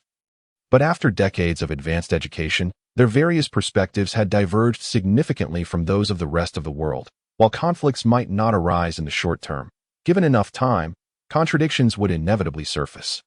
Only in this space, engaging with their peers whom they regarded as kindred spirits, could they find some semblance of recognition. Although the members of the chat group were aware of this, they had no time to dwell on it. Upon Qin Chuan's notification that Wang Mang's army was on the verge of encroachment, the previously leisurely atmosphere dissipated entirely. Prepare for battle with unwavering determination. Fortunately, with the presence of these thousands, many of their plans are no longer mere castles in the air, but have found a feasible path for implementation. Each individual, drawing upon their recollections of Wang Mang's new dynasty, is exhaustively seeking ways to enhance their own combat capabilities. Shortly thereafter, Qin Chuan did not wait for the collective cognitive biases to dissipate entirely. Instead, he proactively ordered the little group to withdraw. There are countless reasons to postpone the preparation of supplies for war, particularly regarding the formidable lethality of the mechs. However, if one were to merely procrastinate and wait, it is feared that by the time the true battle commences, Wang Mang's hundreds of thousands of troops would turn against them. This matter is best addressed promptly rather than delayed. As anticipated by Qin Chuan, once the veil of cognitive illusion was lifted, within a matter of days, reports began to emerge from the populace about a large spherical object soaring in the sky. It was Wang Mang's steam airship. This indicated that Wang Mang had discovered their presence, and the timing of the full-scale war would depend on when his forces completed their assembly. During this interval, Lu Xiao was far from idle. Almost without needing to be instructed by Qin Chuan, this exceptional military genius embarked on his endeavors. He dispatched several vanguard units to scour the surrounding regions, targeting nearby cities and their inhabitants. The number of people he sent was minimal, merely a small team, not for the purpose of raiding, but rather to persuade or disseminate information. The Han royal clan, the ninth-generation descendant of Emperor Gao, rises to combat the treasonous Wang Mang. There were numerous motivations behind this action, but the primary aim remained to fortify their own foundation while undermining the enemy's living forces. Although the previous execution squad had failed in their primary mission to eliminate Wang Mang, they had successfully completed their secondary objectives, gathering significant strategic intelligence along the way. For instance, despite Wang Mang's usurpation of the Han for 15 years and the establishment of his new dynasty, aside from the oppressive rule in Chang'an, he paid little attention to other regions, primarily focusing on tax collection and resource transportation. Moreover, As the Western Han had only recently fallen, many people still held fond memories of the previous dynasty and harbored considerable grievances against Wang Mang. Lu Xiu did not expect them to send troops in support, but achieving a stance of mutual non-aggression was not difficult. Days later, the outcome was unexpectedly favorable, with the exception of a few families who were truly out of provisions. The rest responded with remarkable enthusiasm. The prominent families pledged both troops and supplies. Even if they lacked personnel, they promised to ensure a certain level of logistical support. Additionally, numerous butchers from the marketplaces, overwhelmed with joy, flocked towards them, proclaiming, "To restore the Han dynasty." The ordinary folks were astonished by this turn of events. Reflecting on their previous efforts, they exclaimed, "Those who help themselves are aided by heaven." Qin Chuan privately scoffed at this, gently rubbing the little group without making any comments. Heaven's aid? Heaven is practically feeding you. Amidst the fervent anticipation of the masses, the final confrontation inevitably approached. Wang Mang claimed to have mobilized 430,000 troops. However, according to the reports relayed by the little group, the actual number was at most 60,000 or 70,000. Among these, a significant portion, around 60-70, were merely laborers tasked with logistical support. The actual combatants numbered at most 20,000. The crux of the problem lay within this contingent of 20,000. Flame-throwing war chariots, steam mechs, and aerial airships loomed ominously in the distance. Reports suggested that the commander leading this army was a general named Wang Yi. Days later, this force marched with haste, finally arriving beneath the walls of Kunyang. Kunyang was precisely the site Lu Xiu had selected for the decisive battle after consulting with Qin Chuan, outside the city. On Wang Mang's side, Wang Yi sat within a war chariot. His face darkened as he gazed at the small town before him. These barbarians, these lowly beings, how dare they rise against the divine authority of Lu Xiu? In his years of following Wang Mang, he felt as though he had opened the door to a new world, where the myriad of unprecedented phenomena inflated his confidence to unprecedented levels.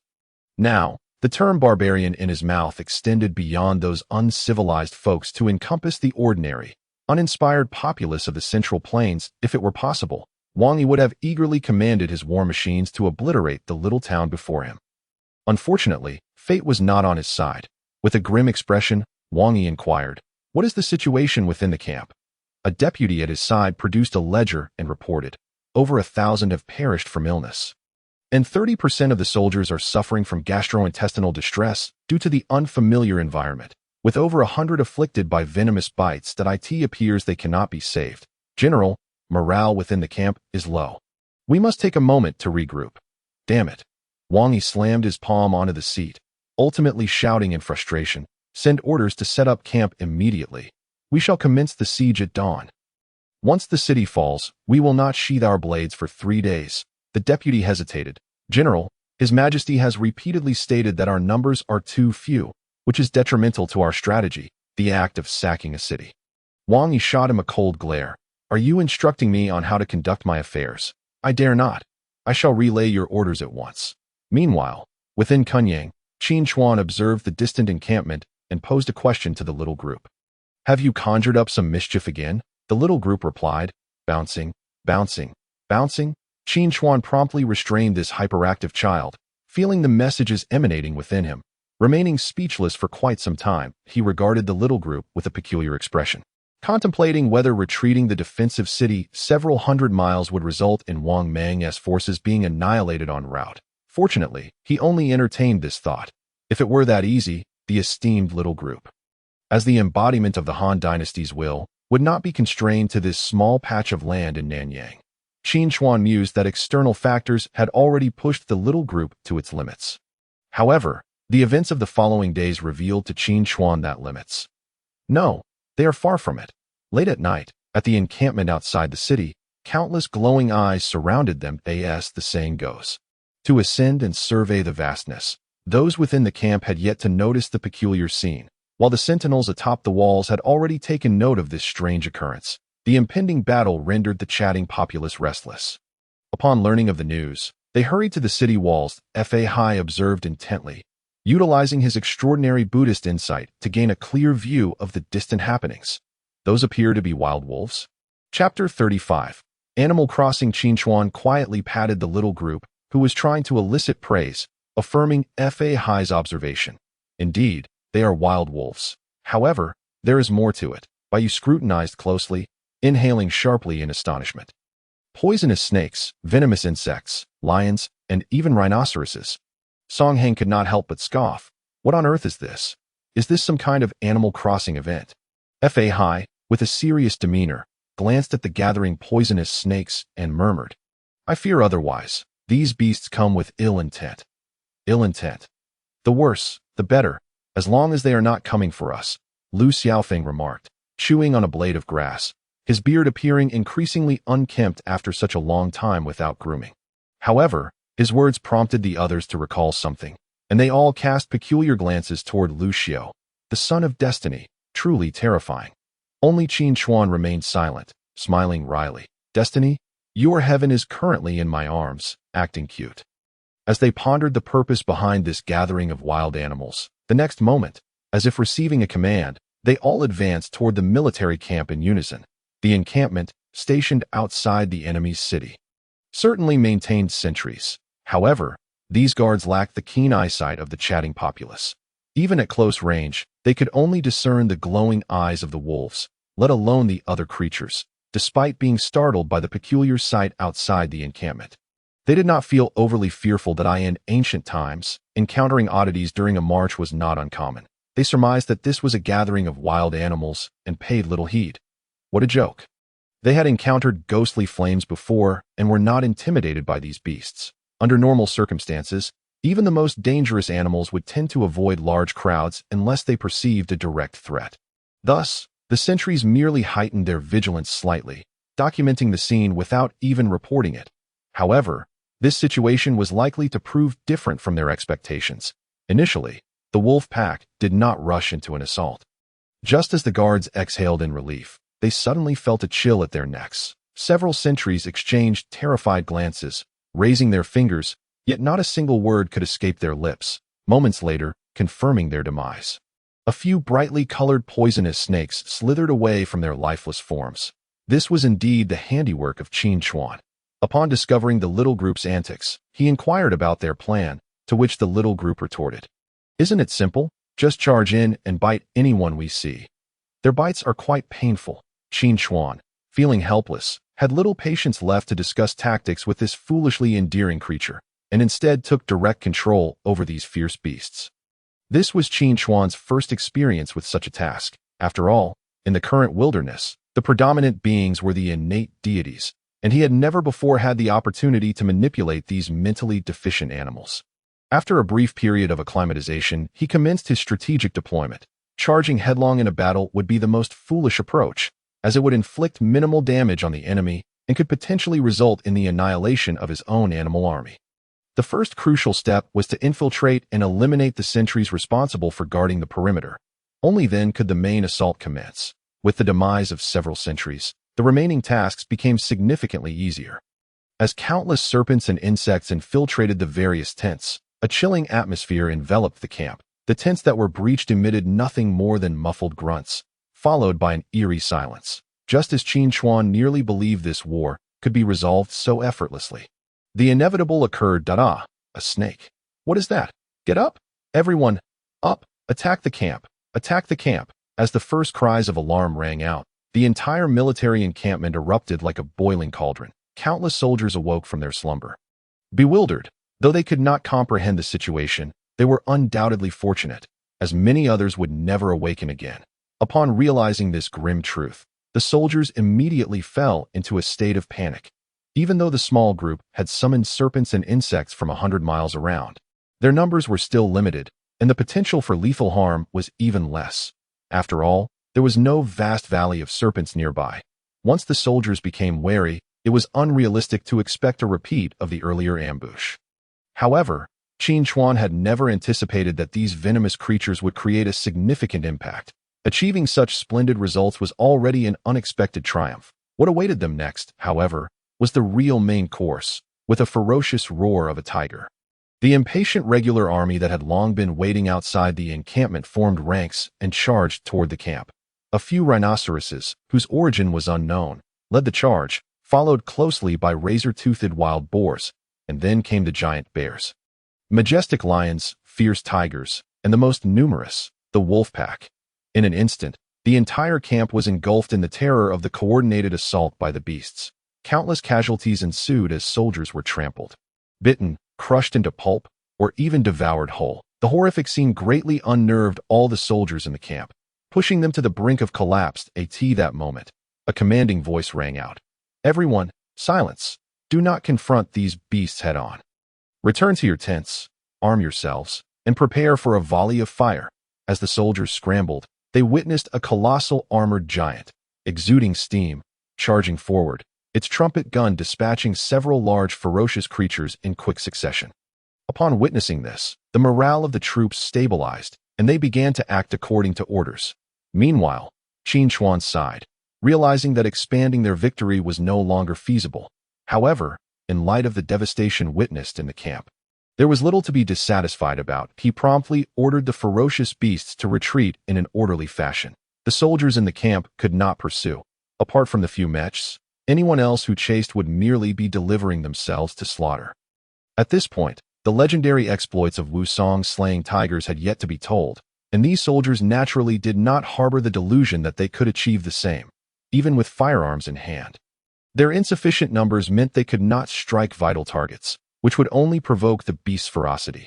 Ultimately, the beast army, having lost a few of their number, managed to retreat largely unscathed, leaving behind a scene of utter chaos in the camp. At this juncture, the mech that had first appeared opened up, and Wang Yi stepped out. Useless, useless, useless, to be cornered by a pack of beasts. What a disgrace! The soldiers dared not retort, their heads bowed in shame. After venting his frustration, Wang Yi, upon the reminder of his aid, finally managed to regain a semblance of composure. He issued orders to tally the numbers and report the casualties. Shortly after, detailed figures emerged. Over 5,000 dead, more than 3,000 severely injured and unable to fight, and hundreds more unconscious, seemingly poisoned. Additionally, countless pieces of equipment and supplies were destroyed. In his rage, Wang Yi had completely lost his rationality. He bellowed, "At dawn, we shall assault the city. I will ensure that no living creature remains in Kunyang." Chapter 36. Who is the hunter, and who is the prey? Outside the Kunyang military encampment. Although Wang Yi had devised elaborate tortures for the resistance within the city, he could not have anticipated that the midnight assault by beasts was far from over. The majority of the ferocious beasts had retreated to the mountains, but the serpents and insects that had infiltrated at the outset remained. Even though the soldiers, still shaken, sprinkled realgar and insect repellent, these measures were utterly ineffective against the creatures guided by a commanding hand. Unlike the previous wave, Qin Chuan manipulated the serpents and insects to attack the soldiers sporadically, sometimes merely to instill fear. Their lethality was minimal, but the psychological torment was profound. The entire night was spent in a state of dread. The following day, as dawn broke, an enraged Wang Yi could no longer contain his fury. Assault the city, kill, crush their bones. Thus, this weary army, mustering their spirits, arrived outside Kunyang, officially commencing this protracted siege. However, both Wang Yi's new dynasty forces and the defenders, including Qin Chuan, Lu Xiu, and others, were acutely aware that this battle could not drag on for long. Either Wang Meng's side would crush Kunyang with technological superiority, or Lu Xiu's forces would annihilate them outside the city. This process could not be prolonged, as both sides had compelling reasons to act swiftly. In stark contrast to the defenders of Kunyang, who were deliberating strategies to counter the enemy, Wang Yi's new dynasty army had a much simpler approach. Although Wang Yi was consumed by rage, viewing Lu Xiu and his companions as insignificant, he still possessed the qualities of a leader and refrained from making the collective blunder of charging recklessly. The first step was to deploy steam airships to soar over Kunyang, surveying the situation while bombarding the area. In Wang Yi's mind, this initial wave of aerial justice would suffice to dismantle all resistance in Kunyang. These simpletons had surely never witnessed such an attack raining down from the heavens. They would likely fall to their knees in prayer. However, events did not unfold as Wang Yi had envisioned. 17 steam airships, laden with fuel, took off in a haphazard manner, quickly becoming mere specks in the sky. Then, with a series of thunderous explosions, debris rained down from above. "What is happening?" Wang Yi exclaimed. "Report, General," It seems the airships were damaged during last night's assault and lacked proper maintenance, leading to these issues. Wang Yi took a deep breath. Striving to suppress his fury, he gestured for the signal officer to wave the command flag, ordering the siege to continue. Yet, this was merely the beginning as the airships approached Kunyang. A series of mishaps ensued. Every few moments, an airship would fall unexpectedly, and by the time only a handful of airships reached the skies above Kunyang, a sudden, fierce wind arose, sweeping them further and further away. The air assault plan was utterly thwarted. As the saying goes, first a surge of energy, then a decline, and finally exhaustion. Fearing further complications, Wang Yi, veins bulging on his forehead, completely lost his composure. Damn it! I want the entire army to attack and crush them. Thus, all the extravagant tactics proved futile, and the army, having abandoned all advantageous conditions, marched relentlessly toward Kunyang. However, thanks to the reconnaissance provided by the animal army the previous night, Qin Chuan had already gleaned significant insights into their strengths and weaknesses. As the astonished onlookers marveled at the intelligence gathered, Qin Chuan systematically outlined the enemy's information. The crowd, simultaneously awed by the sage's formidable prowess, began to contemplate their own capabilities for the first time. They felt that perhaps the enemy was not invincible, especially after Qin Chuan revealed the achievements of the animal army from the previous night. They gazed at the advancing army. They felt not trepidation, but rather an eagerness to engage.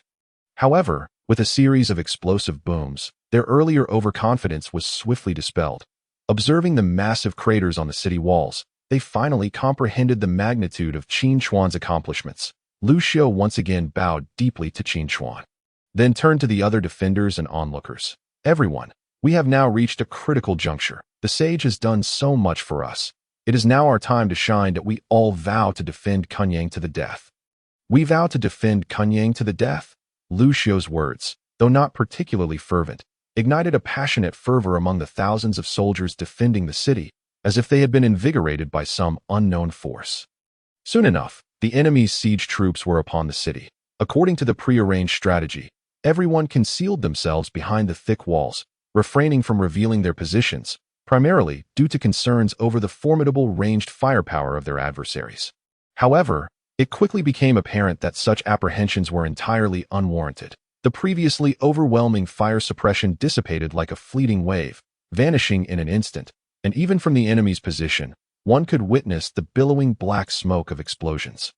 While the situation in Kunyang baffled many, Wang Yi found himself utterly incensed. Had their artillery misfired? Were the weapons supplied by the Engineering Institute merely defective?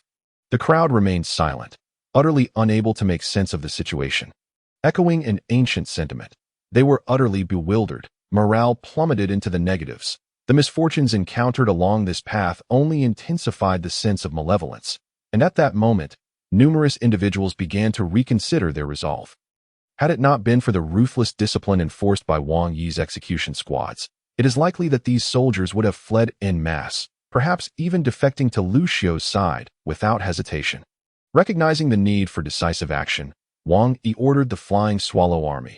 In half an hour, I want to see the banner of the new dynasty fluttering atop Kunyang's walls. Before long, a group of individuals adorned with peculiar metallic boxes at their waists arrived at the base of the city. They bore no ladders and dared not assault the city gates. With a swift sound, a chain shot forth from the iron boxes at their waists, precisely embedding itself into the city wall. These individuals swung along the steel cables, deftly soaring towards the parapets. Observing this spectacle, Song Hang was left utterly astonished. What in the world? A three-dimensional maneuvering device. Have I stumbled into the wrong scene? Are all the foes gathered on the other side of the sea? Yet, as this group approached the walls, not a single one of them appeared flustered. Though their antics seemed extravagant, it was clear they had yet to discern who the prey was and who the hunter. As the Flying Swallow Army adeptly wielded their three-dimensional maneuvering devices to ascend the walls, preparing to unleash a devastating assault with their firearms, they were met with an unexpected onslaught. Great Majestic Dragon, Frosty Fist, Cloud-Pushing Palm, Wind God Leg, Wudong Tai Chi Sword, Phoenix Dance in the Sky. The Flying Swallow Army was swiftly vanquished. Chapter 37. The greatest advantage witnessing the Flying Swallow Army being ruthlessly dispatched atop the walls. The expressions of the chatting crowd were nothing short of peculiar. What is happening? These individuals have surely lost their wits, abandoning their strongest ranged combat capabilities to draw near. Even without the intervention of the chatting crowd, the local indigenous warriors could easily overpower them. Moments later, the so-called Flying Swallow army was utterly annihilated, aside from a few who fell victim to the uncontrollable strength of the indigenous warriors during their first skirmish. The majority were captured alive. Thus, Wang Yi's grand hopes for the Flying Swallow army were utterly extinguished. Outside the city, as silence continued to shroud the walls, Wang Yi's emotions could no longer be described as mere frustration. At this juncture, regardless of his prior confidence, an ominous feeling began to settle in. Could they truly fail to breach the city? Reflecting on Wang Mang's ruthless methods, a shiver ran down Wang Yi's spine. And he swiftly dismissed such thoughts. They must be defeated. It is imperative that we succeed. Otherwise, at this moment, Wang Yi had but one option left. A desperate gamble. Armored execution team, all of you, follow me to storm the city. This was his final resort. Should even the elite armored execution team fail to contend with Lu Xiu's forces, Wang Yi was resolute in his belief that such a scenario was inconceivable. How could they withstand the might of armored warriors? Alas, ideals are often grander than reality. Before they could even ascend the walls, they were halted by the moat. The steam-powered mechs, though sizable, were hindered by the challenge of crossing the vast expanse of the moat. Just as Wang Yi was about to command his soldiers to fill the moat, an onslaught from above commenced. Bang, bang, bang. While the sharp arrows rarely penetrated the mech's defenses, the tremendous force behind them caused the soldiers to stagger. Struggling to maintain their balance, the archers atop the walls were formidable, having trained in the time cave, where the 8 stone bows were mere trifles. Many among them were capable of wielding 10, 12, or even 15 stone bows with ease, making each one a veritable supercharged Yu-Fei of archery. At such a magnitude, the arrows transcended mere projectiles, morphing into siege crossbows, though Wang Yi managed to preserve his life through the mech's protection. He could not fathom why such a small city as Kunyang would possess an abundance of crossbow carts. These carts were astonishingly precise and remarkably swift in reloading. Just as he resolved to retreat strategically, he discovered that the situation was far more complex than he had anticipated. Upon realizing that arrows could not breach the armor, the defenders swiftly adapted their strategy, targeting joints, legs, and any observable power transmission points. Simultaneously, the arrows began to bear increasingly bizarre attachments. Flames were merely the most basic of enhancements, followed by frost, toxic gas, lime powder, and even uranium. 235, heaven knows how Tony discovered and refined such materials, the embodiment of celestial will. The little dumpling insisted it was merely an adorable entity, bearing no responsibility for such matters. Historical records of the Eastern Han Dynasty state that after the Battle of Kunyang, a perpetual mist enveloped the area, rendering it a desolate wasteland where not a single bird could be seen flying and no trace of humanity remained until His Majesty conducted a nationwide ritual to beseech the primordial deities for intervention, restoring vitality to the land. Returning to the battle, once Wang Yi's mech squad was utterly obliterated, it officially marked the conclusion of this conflict. As for pursuing the fleeing enemy, Lu Xiu wisely abandoned that notion, recognizing that those who survived in such dire circumstances were truly fated to live. Ultimately, after conferring with Qin Chuan, Lu Xiu formally announced, "This battle is a resounding victory, or rather, a complete triumph." The defenders sustained no casualties throughout the entire war, with the few injuries incurred being due to excessive force in drawing bows. From a broader perspective, disregarding the dire circumstances faced by Wang Mang's faction, the entire conflict appeared somewhat theatrical. Overwhelming fails to capture the essence of the encounter. It could even be described as a massacre. Of course, such an outcome could not be attributed solely to the enemy's general's cooperation. Had Wang Yi taken even one correct step, the situation would not have unfolded as it did. Nevertheless, it was not without its drawbacks. Throughout the entirety of the war, Qin Chuan astutely recognized a fact he had consistently overlooked. The greatest advantage his side possessed against Wang Mang and his cohorts was not the chatting crowd, nor even the students they had trained, but rather that adorable little dumpling. Perhaps it was the first time Qin Chuan had seen it in such a pitiful state that led him to harbor the misconception that the world's will was of little consequence. However, upon deeper reflection, it became clear that the chatting crowd was merely a supplementary factor. while the world's will constituted the core combat strength, with weapons misfiring, unforeseen accidents, and ferocious beasts assaulting their camp. The celestial alignment was undeniably in Lu Xiu's favor. The former two factors were fully realized by Lu Xiu's side, while the chatting crowd merely contributed to the human factor. It was no wonder Qin Chuan had long felt that the difficulty of this chatting group task was rather excessive. They had consistently misdirected their efforts, and even the time cave he had created seemed to usurp the main purpose. Upon reflection, had they not joined the fray, the confrontation between Lu Xiu and Wang Mang's forces would have been a different story. In a head-on clash, victory was far from assured. However, with venomous insect attacks, celestial meteors raining down, and a veritable storm of bullets, the projectiles would either misfire or explode. These were not mere hypotheses. The world's will could indeed manifest such phenomena. Rubbing his forehead in exasperation, Qin Chuan mused, have all their frenzied efforts over this period been in vain?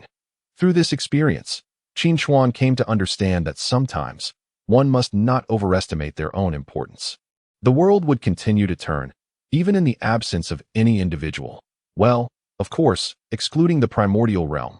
Without Qin Chuan, it would likely suffer immediate calamity. The source of the world's essence. Qin Chuan gazed at the little dumpling before him, poking its soft body with his finger while chuckling. I never realized you were quite formidable. The dumpling, seemingly rejuvenated by Lu Xiu's victory over Wang Mang's forces, appeared significantly improved, with remnants of contamination resembling patterns. Upon hearing Qin Chuan's words, it spun around proudly. Then, under Qin Chuan's watchful gaze, two small, tender hands sprouted from the center of the dumpling. The little hands bent, mimicking a posture of self-satisfaction, as the dumpling proclaimed, I am impressively powerful. As news of Lu Xiu's triumph over Wang Mang's vast army spread, subsequent events unfolded smoothly.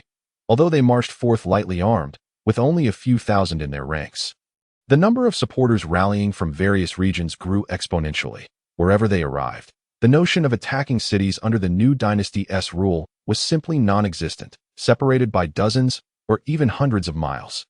The inhabitants of the city emerged to greet Lu Xiu, seemingly anxious to dispel any misconception that they were allied with Wang Mang, and readily offered assistance. Moreover, throughout the journey, whenever thirst struck, water sources were conveniently nearby.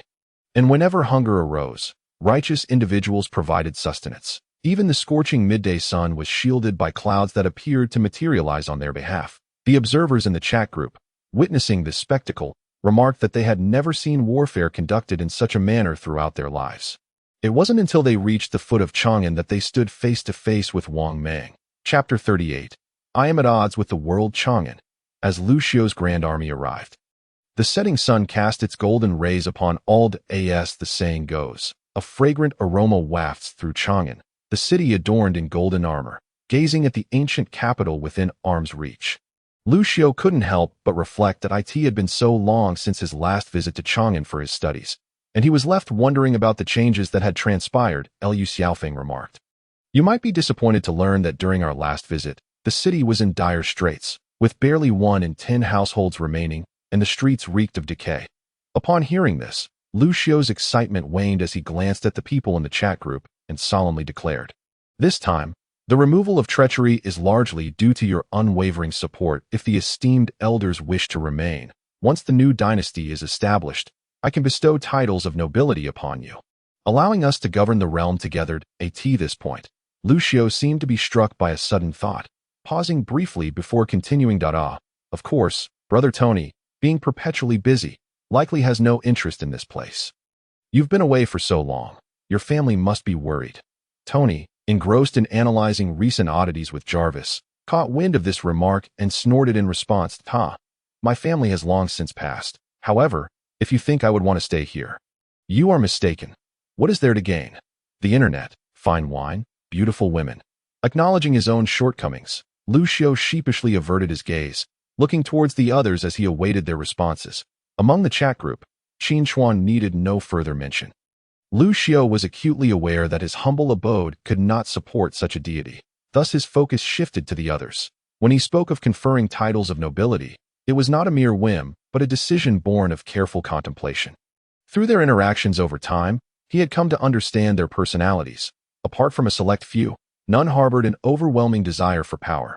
Naturally, there were a few exceptions: Yang Yi, Xiongba, and Yingzheng. However, each of these individuals had established their own domains in their respective worlds, making it unlikely they would covet his modest territory that as for the others, he genuinely wished for them to remain. Observing the disciples they had nurtured made it evident that their prolonged presence in this world, imparting knowledge, would be invaluable to the Han dynasty. Yet, as he had suspected, the group merely pondered briefly before swiftly declining his invitation. The Han world, aside from this inexplicable destiny, offered little to entice them. Furthermore, even the ambitiously driven Yang Yi and Xiongba were not particularly keen on achieving such a subordinate status in a foreign land. Instead of seeking advancement, they preferred to find opportunities in familiar territory. The allure of the chat group, coupled with the presence of a heavyweight like Qin Chuan, filled them with optimism about their futures.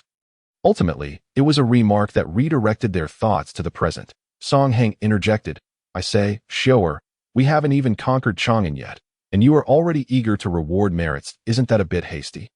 Cough. Indeed, it might be a tad premature, Lu Xiu admitted with an awkward smile, then confidently added, "However, it shall be soon. With your assistance and the support of these 7,000 chosen warriors, Chang'an is but a trifling challenge."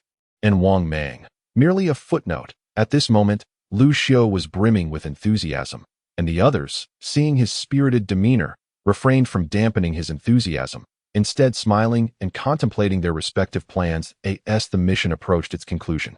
They pondered whether it was time to engage in other endeavors, such as those suggested by Qin Chuan earlier at midnight. Just as everyone was settling down, they were suddenly roused by an unusual commotion. Stepping out of their tents, they discovered the disturbance emanated from within Chang'an. "What is going on?" Lu Xiu donned his armor, his expression darkening as he gazed towards Chang'an. With victory within grasp, he was not keen on any unforeseen mishaps at this juncture. Before long, a brilliant light erupted from the heart of Chang'an, coalescing into a colossal figure at a light projection. "A new technology," Tony exclaimed. However, while they comprehended the nature of this illusion, others were not so enlightened.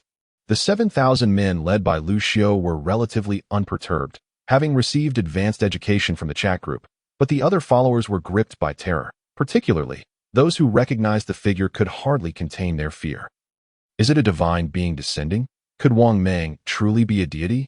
Whispers of confusion filled the air, but shouldn't the one to seize the world be Lu Xiu? Why? Why Wang Mang? Such discussions echoed endlessly. With some even kneeling in worship at this moment. Having been enlightened by Tony about the nature of virtual projections, Lu Xiu scoffed at a desperate struggle, nothing but a charade, attempting to sow discord in our ranks. How absurd. Before he could finish his scornful remark, a thunderous voice drowned him out. "Lu Xiu." The voice boomed across Chang'an, amplified as if a million trumpets were blaring. Wang Mang's words seemed to pinpoint Lu Xiu as his target. And he continued, "Today I am trapped here, forsaken by heaven, not by the fault of battle. I am not your enemy, but rather, I am at odds with the world. You need not be arrogant. Today you may be fortunate. But what of tomorrow?" With a sinister, hoarse laughter, his voice gradually faded. Lu Xiu, perplexed, turned to the chat group. What does he intend with all this? No one responded immediately. After a moment, a voice broke the silence. Invigorating their spirits, Qin Chuan. His intent is to flee. You should interpret it as I will certainly return. We bow to the sage. The chat group had not seen Qin Chuan join the main force. So his sudden appearance surprised them all. There's no need for formalities. I told you not to be overly courteous. Upon hearing this, the chat group members straightened up. Lu Xiu hurriedly approached Qin Chuan. His curiosity piqued. The sage implies that Wang Mang intends to escape, yet Chang'an is encircled. Where can he possibly run to? Of course, I do not doubt the sage's words. I am merely curious. Qin Chuan ignored Lu Xiu's attempts at small talk. His gaze fixed on the direction of Chang'an. At that moment, the dissipating light projection froze, and the laughter abruptly ceased. Who are you? How did you enter? You must leave. With a clatter, the sounds of chaos subsided momentarily. In the next moment, two familiar voices emerged. Hey, hello. Brother, this thing isn't working well. Get out of the way. It's my turn. Cough. Is the sage present? Disciples Tai Xiao Li and Atong have just arrived and have slain Wang Mang. Discovering a strange object on him. Sage, can you hear me? Brother, You weren't mistaken. This thing truly is troublesome. Indeed, it pales in comparison to the Hongjun communication platform. Their words confirmed the identities of the voices. Laozi and Tongtian had returned. Chapter 39. Father as dawn broke, Lu Xiao and his companions effortlessly entered the city of Chang'an. However, by this time, Chang'an resembled little more than a ghost town. Upon entering, they soon encountered Laozi and Tongtian. Upon meeting, they barely had time to relish the reunion before Qin Chuan, seizing the opportunity while others were distracted, delivered a sharp reprimand to both. You two fools, couldn't you have turned off that amplification device while chatting? You nearly exposed the secrets of Hongjun. Laozi and Tongtian, feeling guilty, dared not display any signs of grievance, instead behaving normally and greeting the others. Once everyone had dispersed to clean up the battlefield, Qin Chuan finally discerned the peculiar object Laozi had mentioned earlier, a vernier caliper. Yes, it was indeed the very tool reputed to have been invented by Wang Mang. However, this vernier caliper was no ordinary one. After closing his eyes to attune to it, Qin Chuan couldn't help but show joy on his face. You both did well. This object holds great significance for Hongjun, and rewards await you upon your return. Thank you, sage. After dismissing the two, Qin Chuan focused on studying the vernier caliper in his hands. The laws of time, the laws of space. He was elated to sense both. The time laws that had previously tainted the little group originated precisely from this. Yet, at this moment, Qin Chuan discovered that in addition to the fragmented time laws, this vernier caliper contained a complete pathway of time. Indeed, a complete Dao, though it pertained solely to a narrow aspect of future time laws. Not involving the past, present, eternity, relativity, discontinuities, or zero time-space. It was still exceedingly rare. He had previously exerted great effort to deceive the members of the chat group, although it appeared that he had amassed a considerable amount. It was merely a collection of fragmented pieces. While these fragments contributed to both his personal growth and the development of the primordial world, they failed to accumulate into any substantial transformation, rendering their utility rather limited. In contrast, a complete path could lead directly to the ultimate destination. Suppressing the urge to immediately decipher and absorb the underlying principles, Qin Chuan earnestly began to study the function of this caliper. Firstly, establishing a dimension was fundamental. Next, he delineated the area, utilizing the incomplete temporal principles within to extract phenomena that would occur within a specific time frame in that region. A divine artifact indeed. To put it in simpler terms, this vernier caliper could retrieve items from the future. Qin Chuan recalled the boastful claims of the individuals in the chat group about traversing the river of time. Now, it seemed entirely plausible. Upon reflection, it was likely that Wang Mang had similarly expedited the progress of civilization using this very mechanism. Though the specifics of how this civilization transitioned to the steam age remained unclear, after much internal deliberation, Qin Chuan restrained himself from the impulsive desire to absorb the principles immediately. This, however, did not signify a complete surrender. The outcome of his decision meant that although his primordial world could not possess a complete path at once, it could gradually comprehend, learn, and eventually replicate it. While this process might be somewhat slower, it would not diminish the functionality of the vernier caliper. With this tool in hand, inspiration surged within Qin Chuan, and countless plans began to unfold in his mind. The chat group prompted, "Task completed. Would you like to claim your reward and return to your world? Note, the maximum stay is 7 days. For a longer duration, please exchange for specific items in the marketplace." Once Lu Xiao's army fully occupied Chang'an, it marked the definitive conclusion of this chat group task. Lu Xiao attempted to persuade the members of the chat group to share their thoughts, but due to the annotations in the chat group, it ultimately fell flat. Before everyone departed, each person, like a scavenger, eagerly presented a heap of scrap metal before Qin Chuan, leaving with joy in their hearts as he acknowledged their efforts with a nod of approval. Truth be told, ever since acquiring the vernier caliper, Qin Chuan had grown indifferent to these trinkets, as most contained only a few fragments of principles. Yet, it would be unwise to dampen their enthusiasm. After all, small gains accumulate over time. The future stretched long ahead, and one could never tell when these individuals might surprise him. Ultimately, Qin Chuan was the last to leave the chat group, as Lu Xiao and his 28 exceptional generals came to bid him farewell. Turning back, Qin Chuan cast one last glance at the vast landscape of the Han world. He felt a profound sense that his connection with this realm was far from over. In the Primordial World. Atop Mount Buzhou, within a secluded grove, Qin Chuan returned to find something amiss. This disquiet did not stem from the primordial realm itself, for in a few months, such a low-tier version of the primordial world could not have undergone significant change. The issue lay within himself. Qin Chuan looked up. What little creature are you, and how did you come here? Above his forehead, a small white orb, roughly the size of a fist, bounced energetically. Upon noticing Qin Chuan's gaze, it shyly concealed itself behind the tips of his hair. Qin Chuan was at a loss for words and abandoned the thought of engaging with this playful orb. However, the sudden emergence of a world while departing from its realm was no trivial matter. He needed to clarify the situation. He opened the chat group interface and immediately noticed the rewards for the recent group task. The 5,000 contribution points were expected, given the efforts he had undertaken. Pushing to the limit as for the other reward, he originally remembered it as the goodwill of the Han World's will, yet it had now transformed into a manifestation of the Han World's will. Qin Chuan reached out and captured the orb that was swirling around him. So, you little one, you came here of your own accord. The small orb seemed to feel ticklish in Qin Chuan's grasp. Wriggling its round body to find a comfortable position, contentedly nestling in his palm, a childish voice emerged, causing not only Qin Chuan to raise an eyebrow in astonishment, but also startling the little orb itself. It swiftly darted away from his hand. Yay! Ya! Ya! Qin Chuan, his patience wearing thin, pressed a finger down on the little orb to prevent it from bouncing around excitedly. All right, you little rascal, let me help you. He had already discerned the cause of this phenomenon. The world's will should inherently be formless and intangible, much like in the Han world, where only Qin Chuan could communicate directly with it due to his unique nature, while others could not even perceive it.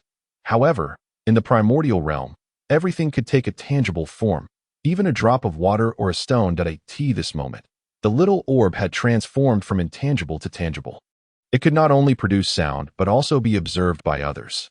Yet, it seemed this transformation was not entirely complete. As Qin Chuan spoke, a golden light of merit and fragmented principles descended, enveloping the little orb. Before long, amidst the shifting light, a small figure appeared on the table before him. It was a little girl, around 3 or 4 years of age, her fair face flushed with a rosy hue, her large eyes sparkling, and her hair cascading naturally over her shoulders, clad in a flowing white hanfu that enhanced her ethereal appearance. Uncertain whether her dress was ill-fitting or if she was simply unaccustomed to sitting at the table, the little girl squirmed in her seat. Yet, after a moment, she fixed her wide eyes on Qin Chuan, her chubby little hands grasping his finger that was perched on her forehead. Mommy and Daddy. Upon hearing this exclamation, Qin Chuan nearly burst into laughter. A brief moment later, the little girl sat on a small stool, her short legs swinging in the air as they couldn't reach the ground. Qin Chuan's emotions mirrored her restless legs, bouncing up and down. Heaven have mercy. Whether in my past life or this one, I have been a pure-hearted old bachelor, a grand sorcerer, capable of conjuring fireballs. Now, suddenly, a little girl appears, calling me daddy upon our first meeting. Who can withstand that? Certainly, Qin Chuan could not. Yet, no matter how much he wished to deny it, every time he gazed upon her face, it bore a striking resemblance to his own. A miniature version of himself, with softened facial features, a feminine version of Qin Chuan. This sigh, denial was futile. In mere seconds, Qin Chuan steeled himself, embracing the little girl and lifting her onto his shoulder. Why do you call me daddy? The little girl tilted her head, contemplating for a moment before adopting a serious expression. Daddy is just daddy. Daddy, you took so long to think. Do you not want to take responsibility? Do you not want me anymore? Qin Chuan. What the heck? He recalled that he hadn't pondered for more than a few seconds. What had he done? Nevertheless, considering that this little creature had traversed to the primordial world and taken on a form, it was undeniably related to him. Amused, he pinched the girl's little nose and sighed with affection. All right, I acknowledge it, the little girl exclaimed. Then you must give me a name. You cannot mistreat me.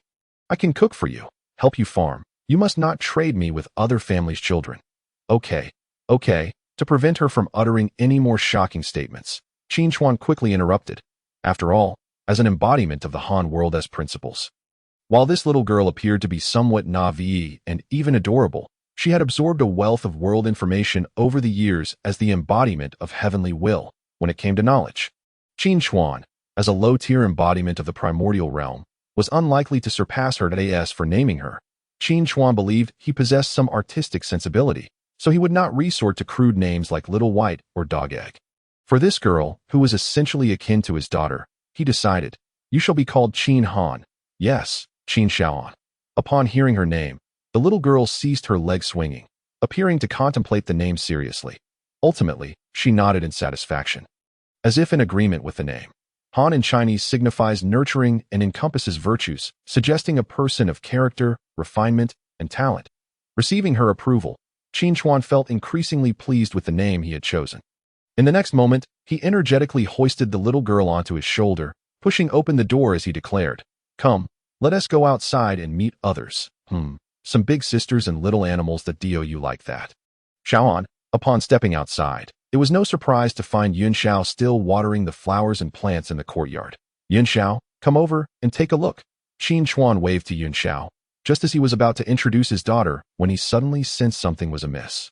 Looking up, he discovered that the little girl had vanished, and the small white orb had once again hidden itself in his hair. "Have you met a sage?" Hearing the call, Yun Xiao approached Qin Chuan. Bowing respectfully before curiously gazing at the white light emanating from his hair, Qin Chuan sighed in exasperation, intending to extricate Qin Xiaohan from his hair. Yet, realizing she had only just been born, he understood her fear was natural and decided against forcing the issue. "It's nothing. I just wanted to introduce you to my daughter, but, maybe next time." "Daughter?" Yun Xiao's mind reeled, her thoughts momentarily lost in a daze. Who was Qin Chuan, the embodiment of the principles? How could the Great Dao possibly have a daughter? Even if it were true, she would undoubtedly be an embodiment of the Heavenly Dao. However, I have not heard of any recent transformations of the Heavenly Dao. Even that old fellow Hongjun has been persistently seeking the opportunity to merge with the Dao. If this news were to spread throughout the primordial chaos, one can only imagine the uproar it would cause. When Yun Xiao regained her senses, she found that Qin Chuan's figure had vanished, seemingly having returned to his chamber.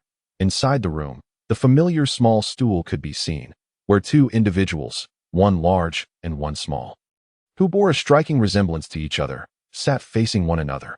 "Xiaohan, do not be afraid," Qin Chuan began, intending to reassure his daughter. However, he was taken aback by the intensity of her reaction. Qin Xiaohan, with a look of grievance, exclaimed, "Father, you are living with her. Does that mean you sleep together at night, and after sleeping, you will have a little baby? If the baby is a boy, will you abandon me and sell me off to buy him new clothes?" "Good heavens!" Qin Chuan could only exclaim in disbelief.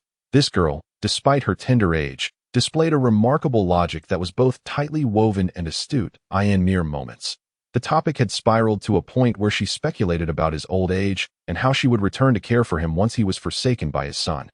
It would be a shame if she did not pursue a career in writing. Yet, this exchange was not merely in jest.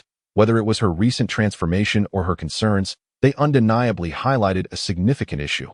Although this child was the embodiment of the world's Great Dao, she remained profoundly insecure that it seemed that the past destruction wrought by Wang Meng upon the Han world still haunted her. PSD, Qin Chuan mused to himself, thinking that it had not yet reached that level, and that proper guidance in the future would suffice. Ultimately, after Qin Chuan coaxed her with kind words, Qin Xiaohan nodded in satisfaction and transformed back into a small bundle, clinging to him once more. It appeared that she preferred this form over her human embodiment. Qin Chuan did not press the matter further and allowed her to remain as she was, with the delightful interruption of Qin Xiaohan now set aside. Qin Chuan turned his attention to the pressing matters at hand. "Hongjun, bring your disciples, as well as Emperor Jiang, Kunpeng, and Fuxi, to meet me." Following Qin Chuan's command, a curious assortment of beings soon appeared before him. An old man, a cripple, a youth, a birdman, and even a salted fish in a wooden tub, Kunpeng. Upon entering the room, under Hongjun's lead, they all bowed to Qin Chuan. "We humbly greet the saint of the Great Dao." As Hongjun rose from his bow and prepared to address Qin Chuan, he suddenly found his line of sight obstructed by a diminutive figure. It was an exceedingly adorable little girl, Qin Xiaohan. with her hands on her hips, stood defiantly between Hongjun and Qin Chuan, exuding an air of ownership. Qin Chuan looked on speechless at the scene before him. Wasn't she just terrified of strangers? A moment ago, Yin Xiao had frightened her into a small bundle, yet now she faced a whole crowd without a hint of fear. How curious, seeing the inquisitive gaze of Qin Chuan upon her. Qin Xiaohan's small face scrunched up in indignation. Father, you still claim you have no son, Qin Chuan. Chapter 41. The Great Thief of Primordial Chaos. Observing the puffed-up Qin Xiaohan, Qin Chuan quickly deduced the reason behind her ire. This fellow Hongjun, born in harmony with the Dao, though he had yet to merge with it, still carried a profound aura of the Heavenly Dao. It was understandable that Qin Xiaohan would view him as her brother. Upon realizing this, Qin Chuan could only smile wryly. He gently pulled the sulking girl closer and offered her some comforting words before turning his attention to the others. Da, you need not be alarmed. This is my daughter. It would be fitting for you to make her acquaintance. The others stood in stunned silence, their expressions frozen ever since Qin Xiaohan had called out father. It took them a moment to recover from the shock. They exchanged glances, uncertain of how to address the little girl before them. Ultimately, it was Hongjun who took the lead, and they all bowed in unison. We greet the little Dao Master as the daughter of the Great Dao. It was entirely fitting for her to be referred to as the little Dao Master. The child, maintaining her youthful disposition, feigned seriousness for a moment before swiftly darting behind Qin Chuan. Well, this time she did not immediately revert to a small bundle, which was a considerable improvement. Noting this, Qin Chuan chose not to dwell on the matter and instead proceeded with the day's business. Now then, I have summoned you all here for this, as he spoke. Qin Chuan produced a collection of talismans, precisely those from the chat group marketplace. After distributing the talismans among the group, Qin Chuan continued, you are all exceptional practitioners of the Dao of speed and space in the primordial chaos. Your task over the coming days is to study these talismans meticulously, to see if you can comprehend the principles within. Even if comprehension eludes you, you must at least attempt to replicate them. The group exchanged glances, and just as Hongjun was about to speak, Qin Chuan interjected, of course, I will not ask you to labor without reward. This endeavor is of great significance to the primordial chaos. Should you achieve any breakthroughs, not only will it bring transformation to the world, but I will also ensure that you are generously rewarded. We shall give our utmost efforts and not disappoint the saint. Qin Chuan nodded and engaged in further discussion for a brief time before waving them off. Before long, the room was once again left with only Qin Chuan and his daughter, Xiaohan. It seems I must impart to you the ways of human interaction. No, I am not human, Qin Chuan. In the time that followed, the primordial chaos returned to a semblance of tranquility. Each individual exerted their utmost efforts to align their growth with the pace of the world's evolution. Meanwhile, a whisper of a rumor began to circulate throughout the primordial chaos. The exalted embodiment of the Great Dao, Saint Qin Chuan, has a daughter. The tale spread with increasing detail, claiming today that she was born of this goddess, and tomorrow that she was the result of a divine union with another celestial being. However, these rumors found little traction. More people seemed inclined to believe that Qin Chuan was akin to Pangu, creating all beings from himself. Yet, if the Great Dao birthed life, should it not have been the Heavenly Dao? Thus, the gazes turned towards Hongjun began to shift. The quest for merging with the Dao was no secret in the primordial chaos. Now that he had yet to achieve that union, and the Great Dao produced a daughter, where did that leave Hongjun? Not only did outsiders speculate, but even some of Hongjun's acquaintances pondered the implications. Outside the newly established Zixiao Palace on Mount Buzhou, laughter echoed. Ha! Hongjun, you foolish boy, your efforts have come to naught. Hongjun wore an expression of exasperation as he instructed his 3 disciples below. Go to the Primordial Chaos Communication Platform and report to the Buzhou Mountain Residence Committee that Lu is disturbing the peace. After a moment, the sounds of scolding and chatter drifted in from outside the window. What do you want now? Is it not permissible for me to practice my sound technique? Lu, how many times has it been this month? Once silence returned, Hongjun looked down at his inquisitive disciples and sighed in resignation. He had grown accustomed to such expressions lately.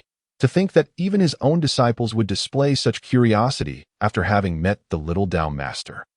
It seemed an explanation was necessary. You may ask whatever you wish without reservation, Hongjun said with a sigh. Master, we do not wish to spread rumors. We merely wish to know, Is that little girl truly the daughter of the Great Dao? Indeed, she is. The Great Dao would not deceive us. What he claims is undoubtedly true. But Master, regarding your merging with the Dao, that girl seems so very young. What of it? Even if the Master were to become a 3-year-old girl, he would still be our Master. Smack. Hongjun's palm met Yuanshi's face, sending him crashing through 3 doors in succession. Turning to the other 2 disciples, he noticed their eager expressions, realizing they too sought answers. Hongjun lamented the fate of his students, wondering what kind of mischief he had brought upon himself. With no choice but to explain, he said, "The little Dao Master is undoubtedly the daughter of the Great Dao.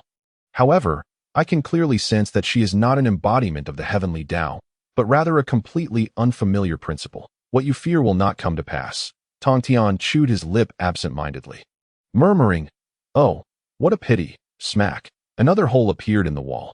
Hongjun shot a dangerous glare at his own disciple, clearing his throat and hastily fleeing through a door that no longer existed. After some time, passers-by near the Zhixiao Palace could hear Hongjun's sighs echoing through the halls. Such misfortune. Thus, the rumors that many had viewed with skepticism were suddenly confirmed that on this day, the people of the primordial chaos collectively mourned for Hongjun. Poor man, truly too pitiful. Time in the primordial chaos flowed peacefully yet remained intriguing, filled with extraordinary talents and eloquent speech, especially after Qin Chuan united all beings of the primordial chaos.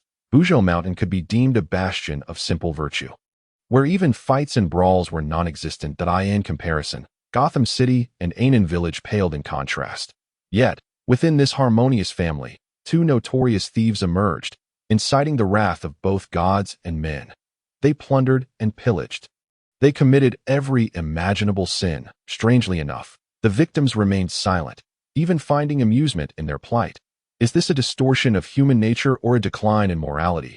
Let us open the vast communication platform and join the Victims Alliance in the privacy section. Zhuan, my friends, what should we do?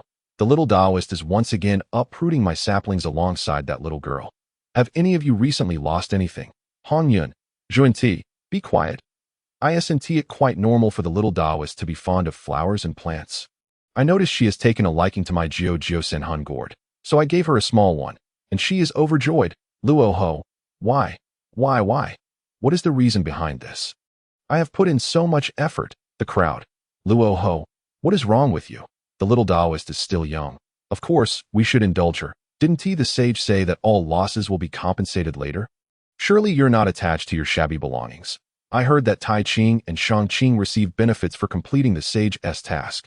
Luo Ho, silence. Am I such a petty person? I meant the little toys I painstakingly prepared. The little Taoist didn't even glance at them. Instead, she punched my knee twice. The crowd. Our condolences. Chapter 42. The invitation of Yingzheng in a secluded cabin amidst the woods. A large and a small figure stand quietly in a corner. The older one, a girl of about 15 or 16, is clad in emerald garments. The younger one, no more than 3 or 4 years old, is dressed in a loose-fitting hanfu, exuding a charming innocence. They are none other than Bai Xiao and Qin Xiaohan. Before them lies a haphazard assortment of items: saplings, bamboo shoots, gourds, hydrangeas, weapons, and armor. Bai Xiao appears to recall something and curiously asks Qin Xiaohan, "Why did you hit Luo Ho?" I thought he was about to cry. Qin Xiaohan leaps forward, burrowing into her pile of treasures with a snort. Who told him to call me an old man? I am clearly not old. I'm not Hongjun. After all, upon hearing this, Bai Xiao bursts into laughter. Haha, so you've heard that saying too, Hongjun, ha? Just as she is caught up in her amusement, Bai Xiao suddenly stops, lowering her head to adjust her skirt, embodying the very essence of femininity. Curious about her sudden silence, Qin Xiaohan pops her head out from her treasures, her big eyes sparkling. Just about to ask, however, as she emerges, she feels 2 shadows blocking the sunlight. Turning her head with difficulty, she sees 2 figures standing there, expressionless, watching them. Daddy, Sister Yinxia. After a few more turns, Yingzheng could no longer contain his excitement. Haha, he was simply overjoyed, for there were indeed compelling reasons for his elation regarding Otto, the sage of Qin Chuan from the primordial era in Yingzheng's grand design. Inviting Otto was merely the initial step. Now flawlessly accomplished, with Otto secured, How far could the remaining formidable beings from the primordial realm be? Even the ultimate sage of Qin Chuan was not beyond the realm of possibility. The chat group had witnessed the prowess of Qin Chuan firsthand. Or rather, from their perspective, what they had observed was but the tip of the iceberg, a mere fragment of the might displayed by the sage of Qin Chuan to avert the annihilation of the Great Han world. Yet, even this fragment was sufficiently daunting. During this period, they meticulously reviewed the various aspects of the group task concerning the Great Han world. For instance, the inexplicable divine assistance could not simply be attributed to Lu Xiu's destiny as the Son of Heaven. The establishment of the time-space void was akin to celestial beings trampling the laws of the world underfoot. Even later, when Laozi and Tongtian unexpectedly eliminated Wang Mang, it was perceived as a premeditated maneuver by Qin Chuan to safeguard them. The more these individuals speculated, the more terrifying their conclusions became. Some even hypothesized that this task served as a means for the sage of Qin Chuan to select disciples, prompting them to ponder if they had erred in their conduct throughout the process. As for why Qin Chuan ultimately did not take on disciples, it must surely be because they had not performed adequately that a few individuals, recalling their own performances, could not help but cover their faces and weep. Amidst these dramatic imaginings, Qin Chuan had scarcely engaged in the chat group, rendering him largely oblivious. Yet, unbeknownst to him, both Laozi and Tongtian were keenly aware. Initially, the two were bewildered, but as the members of the chat group began to analyze one by one, even they started to harbor doubts. Could it be that the sage truly possessed such strength? Indeed, the might of the sage of the Great Dao was to be expected. Regarding Tongtian's impending journey to the realm where Hongjun resided, he expressed the need for prior preparations, a directive from Qin Chuan. After all, he had little knowledge of this great Qin. What if it turned out to be the celestial Qin? That would be disastrous. Tongtian, being one of the high-end combatants of the primordial realm, was akin to a formidable warrior. He could not afford to be ensnared so easily. Thus, the focus during this time was to equip himself thoroughly. The three pure ones, his brothers, were naturally essential. Everything from the Panga banner to the Taiji diagram, and the three treasures of the Jade Rui were all to be provided. Hongjun, in a generous display, even offered his ultimate treasure, the primordial jade disc, to his reckless disciple that as for others in the primordial realm.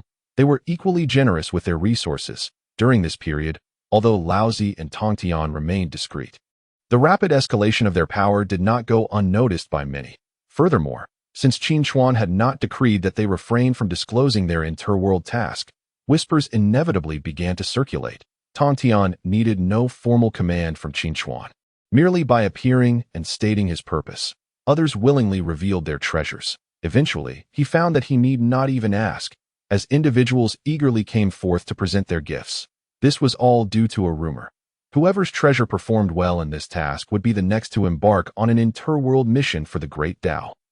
With this knowledge, none were inclined to hoard their belongings. Consequently, Tongtian, standing upon the river diagram in Luo Shu, adorned in the splendid tapestry of mountains and rivers, with the celestial tower of exquisite harmony above his head, accompanied by the 4 swords of immortal slaying, the 5 directions flags in hand, and the 12 grades of golden lotuses, black lotuses, and green lotuses inscribed upon him, embodied the essence of a worldly figure.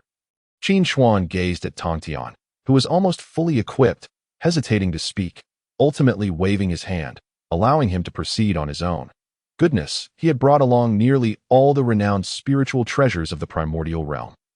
Though they were of the impoverished variety, their sheer number was overwhelming. Should anything go awry? Qin Chuan shook his head, casting aside such thoughts, facing the thoroughly armed Tongtian, as long as Yingzheng's world did not resemble one rampant with celestial beings. He should be safe. Moreover, this journey was at Yingzheng's invitation. Calamity was unlikely. Murphy's Law. Begone. In the Great Qin, at the palace of Xianyang, Yingzheng and his ministers were presently with closed eyes, awaiting developments. The court officials of the Qin looked upon their sovereign with expressions of astonishment, skepticism, and, predominantly, disbelief. The last time Yingzheng participated in a group task, he had inexplicably vanished for months within the inner palace. El Buwei and others had intended to conceal this, but he had gravely underestimated the impact a monarch has on his nation. Even if he were merely an immature, puppet-like king, a king was still a king. Yingzheng's disappearance, though initially obscured, was ultimately discovered. In an instant, chaos erupted across the Qin. At this moment, the Qin, having evolved beyond mere obscurity through the efforts of 6 successive kings, was no longer a mere pawn among the warring states.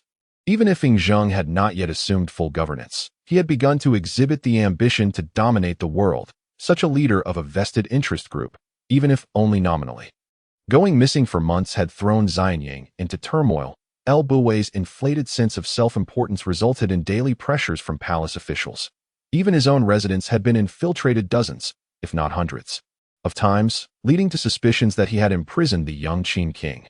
This state of affairs persisted for months until Hongjun returned from the Great Han World, much to the relief of Buwei, who wiped the sweat from his brow. Hongjun, however, found this rather astonishing that he had prepared for the worst, expecting to be deposed, and the Qin to fall into the hands of treacherous usurpers. Given this possibility, he had already devised a plan. Drawing from Lu Xiu's example, he believed that since his losses stemmed from a group task, it was only reasonable for the others in the group to assist him. He calculated that there was a high probability of garnering support from the chat group. More so, if he could enlist the sage of Qin Chuan's help, who cared about the Qin court or the remnants of the 7 states. Yet, he never anticipated that he would be met with resounding cheers. Not only had his already limited power not been stripped away, but he also discovered that his influence had actually grown. Hongjun mused. This world is indeed fantastical. Chapter 44. Celestial beings descend for Hongjun. While his influence had increased, the matter of his inexplicable disappearance for several months could not be glossed over. It required a clear explanation. After all, not every nation could accept its ruler vanishing for months without a trace. Hongjun could have easily concocted a plausible excuse to brush off this issue. However, upon witnessing the functionalities of the chat group, a different idea emerged. Since his authority had grown, why not capitalize on this momentum? Perhaps, seizing this opportunity, he could fully grasp the reins of power within the Qin and become a veritable king. Thus, it wasn't long before the entire city of Xianyang was abuzz with the news that King Zheng of Qin had been summoned by celestial beings to dwell in the celestial realm for several months before returning. This proclamation imbued the title of this Qin king with an aura of mystery. However, this narrative would only deceive the lower echelons of society. If Hongjun wished to gain the trust of the entire court, he needed to present tangible evidence, proof that his months of absence were not due to concealment, but rather a genuine sojourn in the celestial domain. For this, Hongjun had already devised a strategy. The best approach was, naturally, to invite individuals from the chat group to his world to validate his claims, to stage a miraculous transformation. The second best option was to utilize the time-traveling tokens available in the chat group marketplace. Having accrued numerous contribution points from his recent task, if others would not come, could he not venture forth himself? If a grand transformation could not be staged, surely a mere disappearance would suffice. As for the least favorable strategy, it was to do nothing, disregarding whether he had been summoned by celestial beings. That would not alter the fact that he was the king of Qin. If anyone disagreed, they could take it up with him. Of course, for the sake of his reputation, Hongjun would never entertain the last option. After all, such a scenario would severely tarnish his standing if he failed to attract individuals from the primordial realm. He could always retreat to another world for a few days. Hongjun had long harbored a keen interest in the technological world spoken of by the group leader, Antony. As for why he sought individuals specifically from the primordial realm, that was another matter altogether. For now, we shall set that aside and return to the present. He had not anticipated that his plans would unfold so smoothly. As he had initially secured the ideal candidate, Otto, whom he had most keenly targeted, the only individuals from the primordial realm he could contact were 3, though he would have liked to invite Qin Chuan. After weighing his own worth, Hongjun wisely abandoned that notion. As for the remaining 2, he preferred Otto over the enigmatic Xiao Li, who spoke in riddles. Particularly after witnessing Tongtian's swordsmanship, Hongjun had exclaimed, "A true man ought to be like this." Thus, to gain the trust of the court, Hongjun had taken the care to coordinate with Tongtian regarding the timing of their interworld journey, which was to take place today in the court of the Qin. At this moment, within the court, although many were skeptical of Hongjun's previous claims, the spectacle before them inevitably sowed seeds of doubt in their minds. Could it be that what Hongjun spoke was not a fabrication? As time ticked away, the increasingly anxious Buwei was about to step forward to halt what he perceived as a farce, when suddenly gasps of astonishment erupted from the assembly. Turning his gaze, he beheld a startling transformation in the open space at the center of the court. With strands of radiant light appearing, countless hues gradually outlined a figure. This silhouette seemed to be crafted by the heavens with vibrant colors, slowly revealing the form of a gallant young man. Heavens, is this truly a celestial being? The heavens bless the great Qin. Bless our king. This is an omen of good fortune. May our great Qin endure through the ages, and may our king reign for eternity. Even though these ministers had been forewarned by Hongjun and had mentally prepared themselves, the reality before their eyes rendered any descriptive words inadequate. This scene, even for those accustomed to modern spectacles, would be astonishing, let alone for these ancient individuals. Consequently, the court descended into chaos. Upon the dragon throne, Hongjun observed the unfolding spectacle with not a hint of restraint. Rather, he seemed to take delight in it, a sense of indescribable satisfaction swelling within him. You doubted me, yet here I have summoned someone extraordinary. Be amazed. If he had been more adept in his studies with Song Hang, he might have known that this act bore an exceedingly apt name, showing off and slapping faces.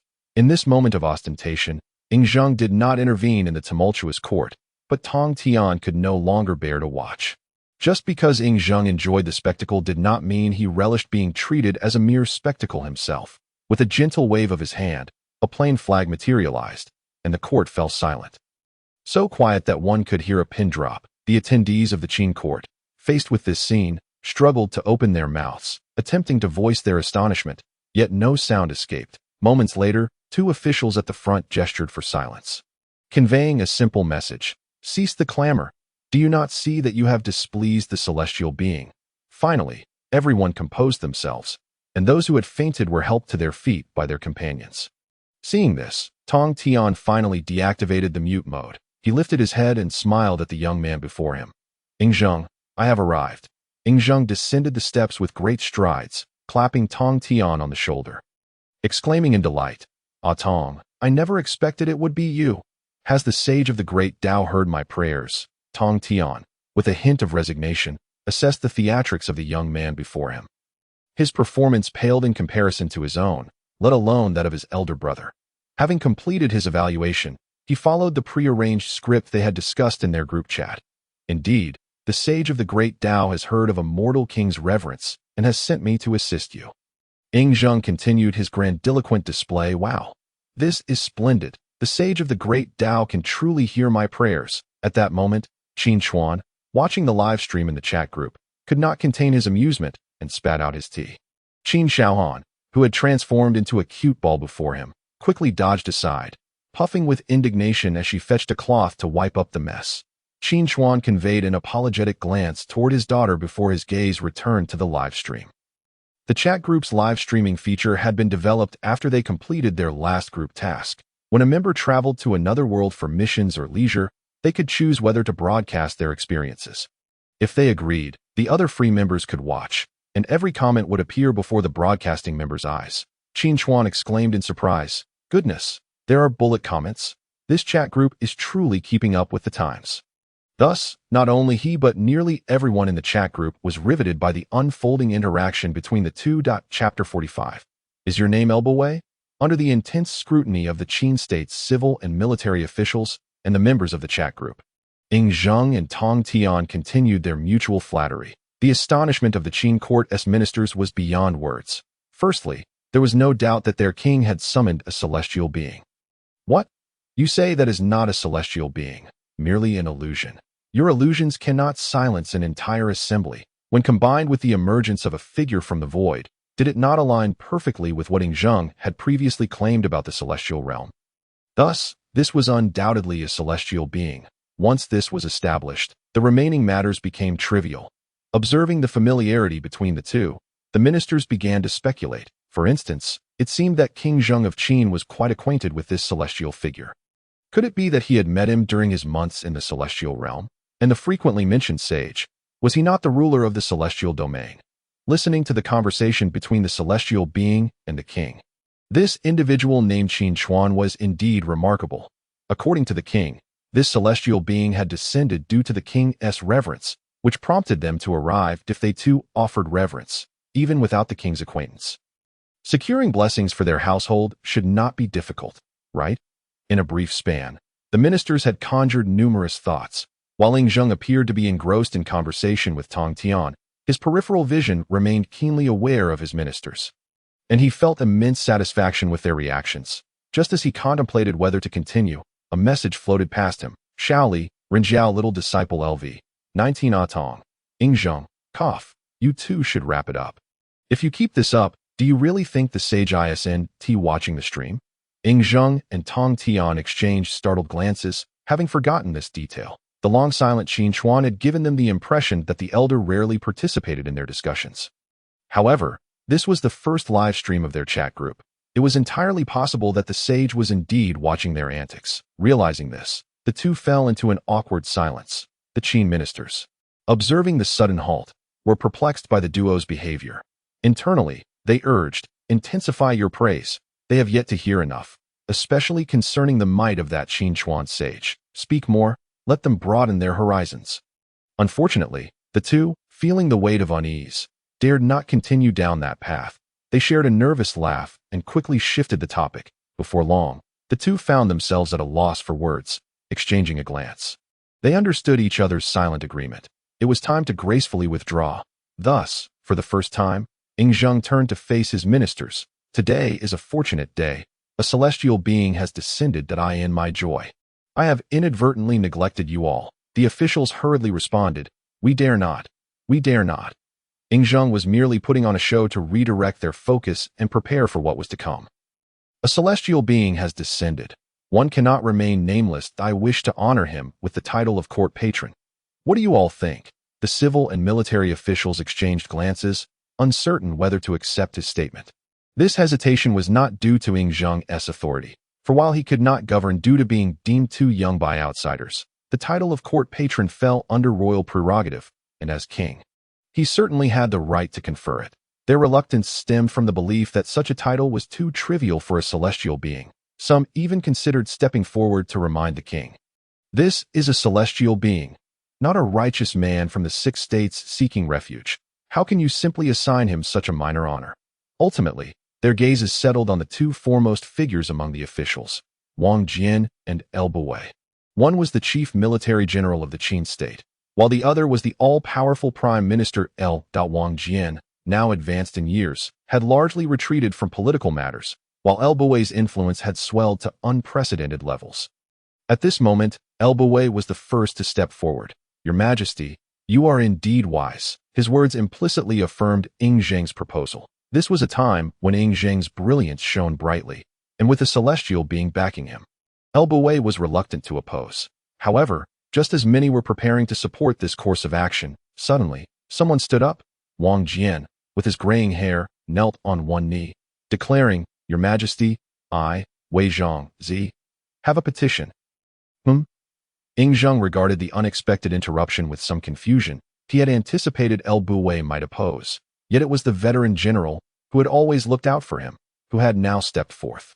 Before he could respond, Tongtian took a step forward, drawing forth the 4 swords of extermination, swirling around him with a deadly aura that seemed poised to devour. Who dares to question my authority? His piercing gaze fixed on Hongjun, he reprimanded. Is it you? Or Elbawei? Cough, cough, cough. Zheng suddenly coughed several times, transforming the scene into one of unexpected amusement. Hongjun looked utterly bewildered, unsure of when he had changed his name. While Elbawei had retreated into the throng of civil officials, unsure of how to confront this unexpected upheaval. This blunder was not to be blamed on Tongtian, having just arrived from the Primordial World. How could he possibly know who Elbawei was? He only recalled from past conversations with Zheng that this young man harbored a rival by the name of Elbawei, someone he deeply despised. Before coming, he had mused that he couldn't arrive without taking action. If the opportunity arose, he would draw his sword and deal with this rival who troubled his younger brother. Now, with someone daring to oppose Zheng, Tongtian assumed it must be the individual his little brother despised. With this thought, Tongtian looked at Zheng, as if inquiring whether to strike or spare. Zheng gestured for Tongtian to hold his horses. Not to mention Hongjun's past kindness towards him, Zheng had studied the historical records of that other world. Although according to the theory of parallel worlds, The Great Qin recorded in historical texts may not necessarily refer to the Qin of our own realm. The information he gleaned from the other members of the chat group is largely consistent. Historical records indicate that Wang Jian made an indelible contribution to the unification of the Qin state. If he were to be executed just like that, who would assist him in unifying the 6 states? Would he dig Bai Qi out from his grave? Immediately, Yingzheng intercepted Tongtian and, with a gentle demeanor, addressed Wang Jian, saying, "Marquis Wu Cheng, what is your insight?" Wang Jian, observing the gleaming 4 swords of extermination surrounding Tongtian, felt a twinge of fear at the sight of the flying swords. Nevertheless, gritting his teeth, he replied, "Your Majesty, the descent of an immortal is a fortuitous event for you, for Xianying, and indeed for all of Great Qin. How can your Majesty limit his position to mere court service? If your Majesty harbors any concerns, let the immortal be transferred to the military, our Great Qin cavalry." At this point, Yingzheng finally grasped the implication. "So you, old general, are dissatisfied with the position granted to Tongtian. You could have said so earlier. Had you done so, it would not have come to the brink of execution." Chapter 46. Seeking the Immortal's Bestowal.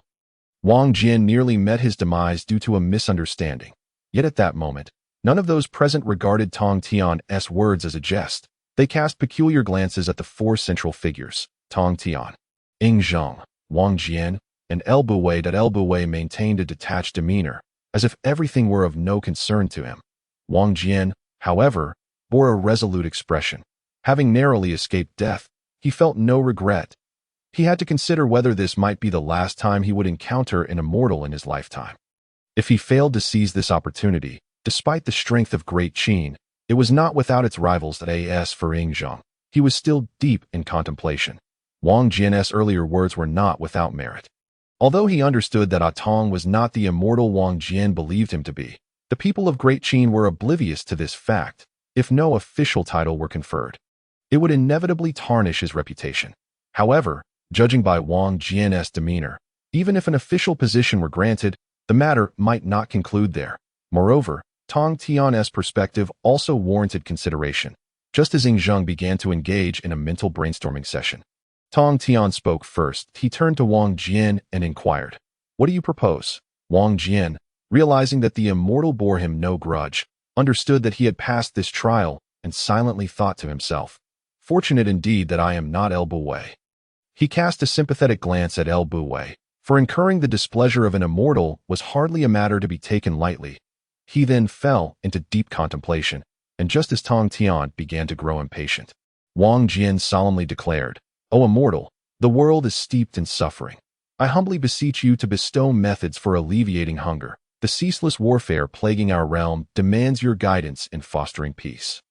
The ignorance of humanity implores your wisdom to enlighten our minds. These 3 methods will surely save the populace, and all of Great Qin shall extol the virtues of the immortal for the state of Qin." These 3 requests were undoubtedly of paramount importance: sustaining the populace, strengthening the military, and nurturing talent. Each of these is indispensable. With these 3 elements in place, even a mere pig could sweep across the realm. Of course, this inquiry carried considerable risk. Firstly, it would reveal whether this so-called immortal possessed genuine powers. From the 2 feats displayed by Tongtian thus far, it was evident he had some capabilities. But if they bore no benefit for the state or the people, he could merely be considered a peculiar individual, far from deserving the title of immortal. Secondly, while the intention behind these 3 requests was ostensibly for the entire realm, those present were acutely aware that the true aim was to bolster the strength of the Qin state. The most critical point, however, was that even if this individual before them was not the immortal they envisioned, his abilities were undoubtedly real. Should he perceive their demands as excessive or, worse yet, find them unattainable and retaliate in anger, Wang Jian feared his fate would be dire. Nevertheless, he had mentally prepared himself for any eventuality. With his son Wang Bin now grown, even if he were to face misfortune, his past merits and this day's 3 requests would suffice to ensure his son's safety. As is often said, experience brings wisdom. Neither Yingzheng nor Tongtian anticipated that in such a brief span, this old man would contemplate so much at this moment. The 2 exchanged glances, pondering the remarkable coincidence of Wang Jian's 3 requests for an ordinary individual. Even a true immortal might struggle to fulfill such demands, but for those relying on the vast realms of the chat group, it posed no challenge at all. Tongtian glanced at Yingzheng, seeking affirmation, and upon receiving it, burst into 3 hearty laughs. Ha! It seems my young brother Yingzheng is blessed with a fine minister. It is rare for Great Qin to possess such a valiant warrior. Are you not afraid that I might slay you?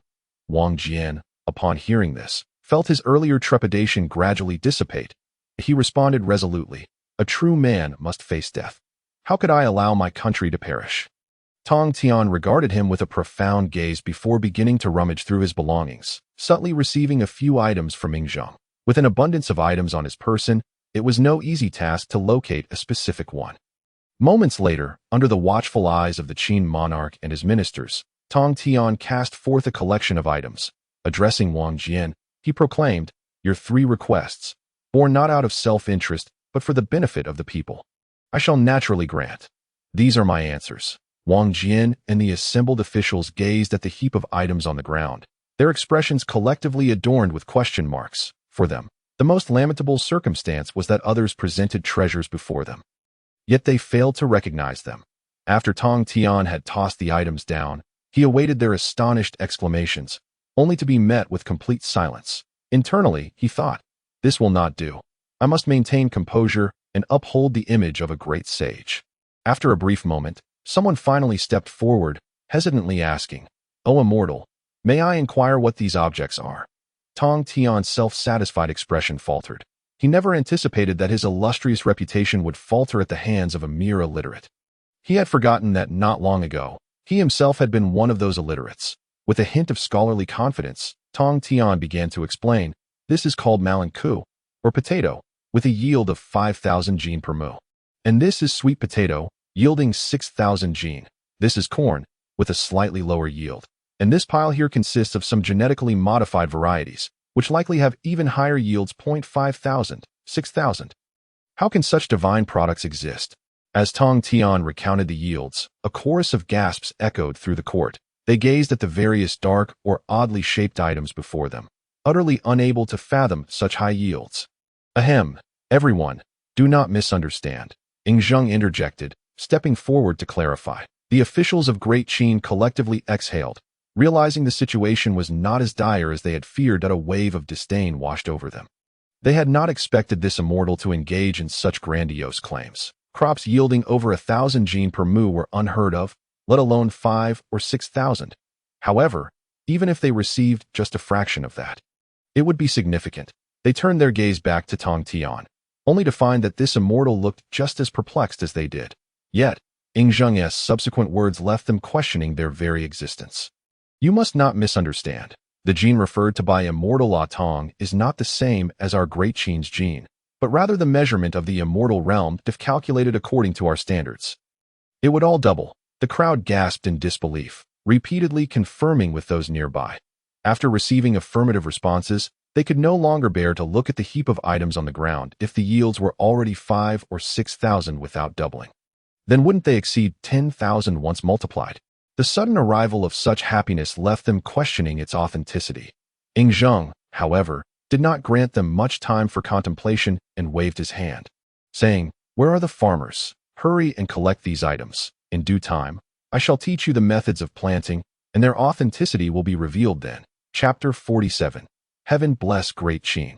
Hearing Yingzheng's urging, the crowd finally awakened from their reverie. A few agricultural officials stepped forward to gather the items, while the entire court fixated their gaze intently upon them. One individual, overwhelmed with anxiety, moved his hands slightly too vigorously, prompting an eruption of fury. "Wretch, how dare you? Put down that potato. Let this old man handle it. Should anything happen to such divine objects, I shall bring ruin upon your entire clan." The agricultural officials, trembling with fear, hastily gathered the items as if cradling their own beloved kin, valuing them 100-fold more than their own families. Observing this farce, Tongtian cast a puzzled glance at Yingzheng, his eyes clearly conveying, "Is there something wrong with your ministers' minds?" Yingzheng's face flushed. Although he understood their concern for the crops, he had never anticipated such an exaggerated display.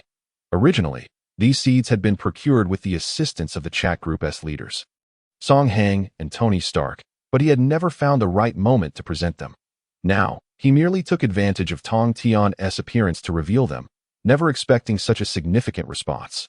Zheng, however, forgot that when he first heard of these items, his reaction had not been much better than theirs. Nevertheless, times had changed. Silence.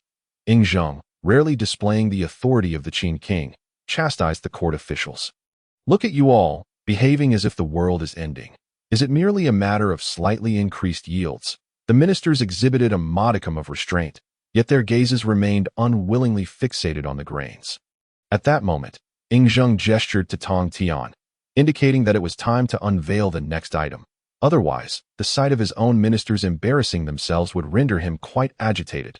Tongtian acknowledged the cue and proceeded to cast forth an array of peculiar objects. Subsequently, he proclaimed, "Now, you have 2 remaining requests." Upon utterance of these words, the attention of everyone present was indeed diverted. Internally, they mused. The first item was indeed worthy of being likened to the living Shinno, with countless lives at stake. Yet what would follow? Thus, curiosity was once again piqued amongst the assembly. Although they remained unfamiliar with these items, they dared not underestimate them this time. They gazed expectantly at Zheng and Tongtian, awaiting further elucidation. Observing the fervent looks in their eyes, Tongtian found himself at a loss for where to commence, thus signaled for Zheng to take the lead. Zheng, seizing the opportunity, declared, "These, as the immortal has just informed me, are tomes that encapsulate boundless knowledge." Tomes? The crowd's expressions turned even more perplexed. While they could comprehend their unfamiliarity with the seeds and grains, books were a different matter entirely. In this era, those who occupied the highest echelons of power in the Great Qin, even the military generals, possessed at least several carts filled with tomes. Yet, these items bore no resemblance to conventional books. During the spring and autumn and warring states periods, texts were primarily inscribed on bamboo slips, which, aside from being cumbersome, limited the quantity of written content that it was likely that a contemporary elementary school student could surpass the scholarly achievements of that era. Thus, the stark contrast between the two led to their confusion. Zheng, perceptive to their bewilderment, retrieved one item from the ground and explained, "This object is termed a book, its medium of recording known as paper, capable of inscribing 1,000,000 characters." Ignoring the ministers who marveled and exclaimed in admiration, he continued, "You need not be overly excited. The method for producing this paper is already documented. Furthermore, there exists a compendium of knowledge encompassing 30,000 volumes on military strategy, thousands of volumes on steel forging techniques, and an extensive array of weaponry and armor crafting at that moment." As Zheng enumerated these terms, the minds of the Qin's literati and warriors became ensnared in a whirlwind of astonishment. Ultimately, it was Wang Jian who turned to his companion and inquired, "Is this truly the case? Am I not merely dreaming?" "General, it is indeed real. If you are dreaming, then I have yet to awaken." The entire court remains in slumber. Upon hearing this, Wang Jian emerged from his stupor, exclaiming, "Heaven bless the Great Qin! Heaven bless the Great Qin!" He then strode directly towards Tongtian and Zheng. Kneeling before them, I, Wang Jian, implore the Great King to appoint this immortal as our national master, ranking above the 3 dukes and 9 ministers, to guide the Great Qin. Zheng, taken aback, thought, "What is this? Is this truly the role of a national master, above the 3 dukes and 9 ministers? Does he think this is merely a jest? The authority to confer such a title does not rest solely with him. Should El Bouet interject?" Contemplating this, Zheng involuntarily cast a glance at El Bouet, only to find him silent. He was unable to voice any opposition to El Bouet, a merchant by birth, understood well that the entire court of Qin was currently ensnared by Zheng and this suddenly emerging immortal. Anyone daring to utter a word of dissent would likely be torn apart by this frenzied assembly. To withdraw from the tumultuous current was the path of the prudent for El Bouet. When Zheng noted El Bouet's unusual acquiescence, he found it rather perplexing. Nonetheless, it was a fortuitous development. He cast a questioning glance at Tongtian, who merely shook his head slightly. That it is not possible. I am no ordinary being and cannot remain in this mortal realm. The position of national master pertains to the very lifeblood of a nation, and it cannot be granted lightly. I am intrigued by the swordsmanship of this world and shall establish a sword hall in Xianyang, where all distinguished swordsmen from across the realm may gather to exchange their techniques. Tongtian's refusal was not solely for the reasons stated. Rather, he felt no affinity for the position of national master.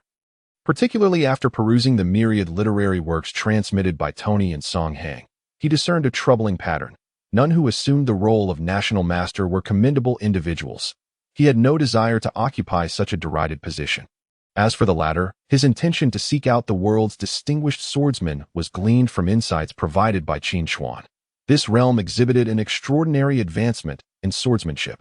Not only were there numerous sword masters, but countless renowned swords, as evidenced by the taie that Hongjun carried with him. With Tongtian's arrival in this world, it would be a missed opportunity to overlook such an endeavor. Hence the establishment of the sword hall. However, his statement contained further complexities. At the behest of the assembly, Wang Jin tentatively inquired, "Might I ask, esteemed immortal, will this so-called sword hall be open to all Qin disciples?" Tongtian shook his head. "Not so. It is not solely for the Qin, but for the 7 kingdoms and indeed the entire realm." Upon hearing this, the ministers were left in a state of astonishment. Although they had previously spoken of the world and all living beings, in their minds, the Qin state equated to the entire world, that is, for all living beings. Those who were not subjects of the Qin could hardly be considered people. Chapter 48. The feudal lords depart westward. The sword approaches in response to the concerns of the Qin court. Tongtian remained largely unconcerned. Hongjun, however, spoke with an air of authority. "What? Do you all harbor such fears? When has our illustrious Qin ever shied away from such matters? One day, all talents of the realm shall find their way into my grasp. The great Qin shall undoubtedly summon all feudal lords to the west." With that proclamation, the gazes of the entire court shifted simultaneously towards him. That it was as if they were witnessing their youthful king mature before their eyes. The Qin king required such an aura of confidence. Following the conclusion of the court meeting, everyone returned to their respective domains. However, the events of that morning would reverberate profoundly throughout Qin and indeed the entire world, especially the seeds that Tongtian had cast forth, whose significance far surpassed that of every individual's life, even eclipsing the he sure by. As for the rest, there was no need to elaborate.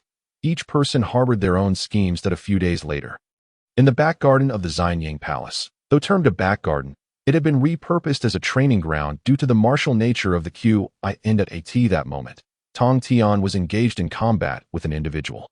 Remarkably, the beggar's edition of the Qingping sword in his hand could not sever his opponent's weapon. Nevertheless, Tongtian triumphed through his unparalleled swordsmanship. Applause resounded as Hongjun stepped forth from the side, exclaiming, "Senior Tong, you truly embody the prowess of a disciple from the Cloud Summit Palace. Your swordsmanship transcends human comprehension." After delivering such a flattering remark, Hongjun turned his attention to the youth who had sparred with Tongtian. "Gainya, you too have performed admirably, living up to your renowned reputation." The young man bowed and replied, "Gainya has long been confined to a narrow perspective. Today, I am grateful for the opportunity to receive guidance from the immortal. I thank the king. Henceforth, there is no need for excessive courtesy regarding my role as court swordsman." Hongjun waved his hand dismissively, then turned to Tongtian and inquired, "Mr. Tong, how would you assess the swordsmanship of my Qin soldiers?" Tongtian's expression brightened as he nodded. "Indeed, there are many commendable aspects. I have come at the right time." Hongjun, relieved, felt a weight lift from his heart. After all, his summon for Tongtian had been heavily self-interested, a personal endeavor of sorts. Thus, he had felt a twinge of guilt. Yet now, witnessing Tongtian's potential for growth in this world, his feelings of remorse gradually dissipated. Hongjun proclaimed, "In that case, I hereby grant you full authority over the swordsmanship of the great Qin." Tongtian replied, "Agreed." In the residence of the Marquis of Wenxin, El Bouet held a bamboo slip, seemingly deep in thought.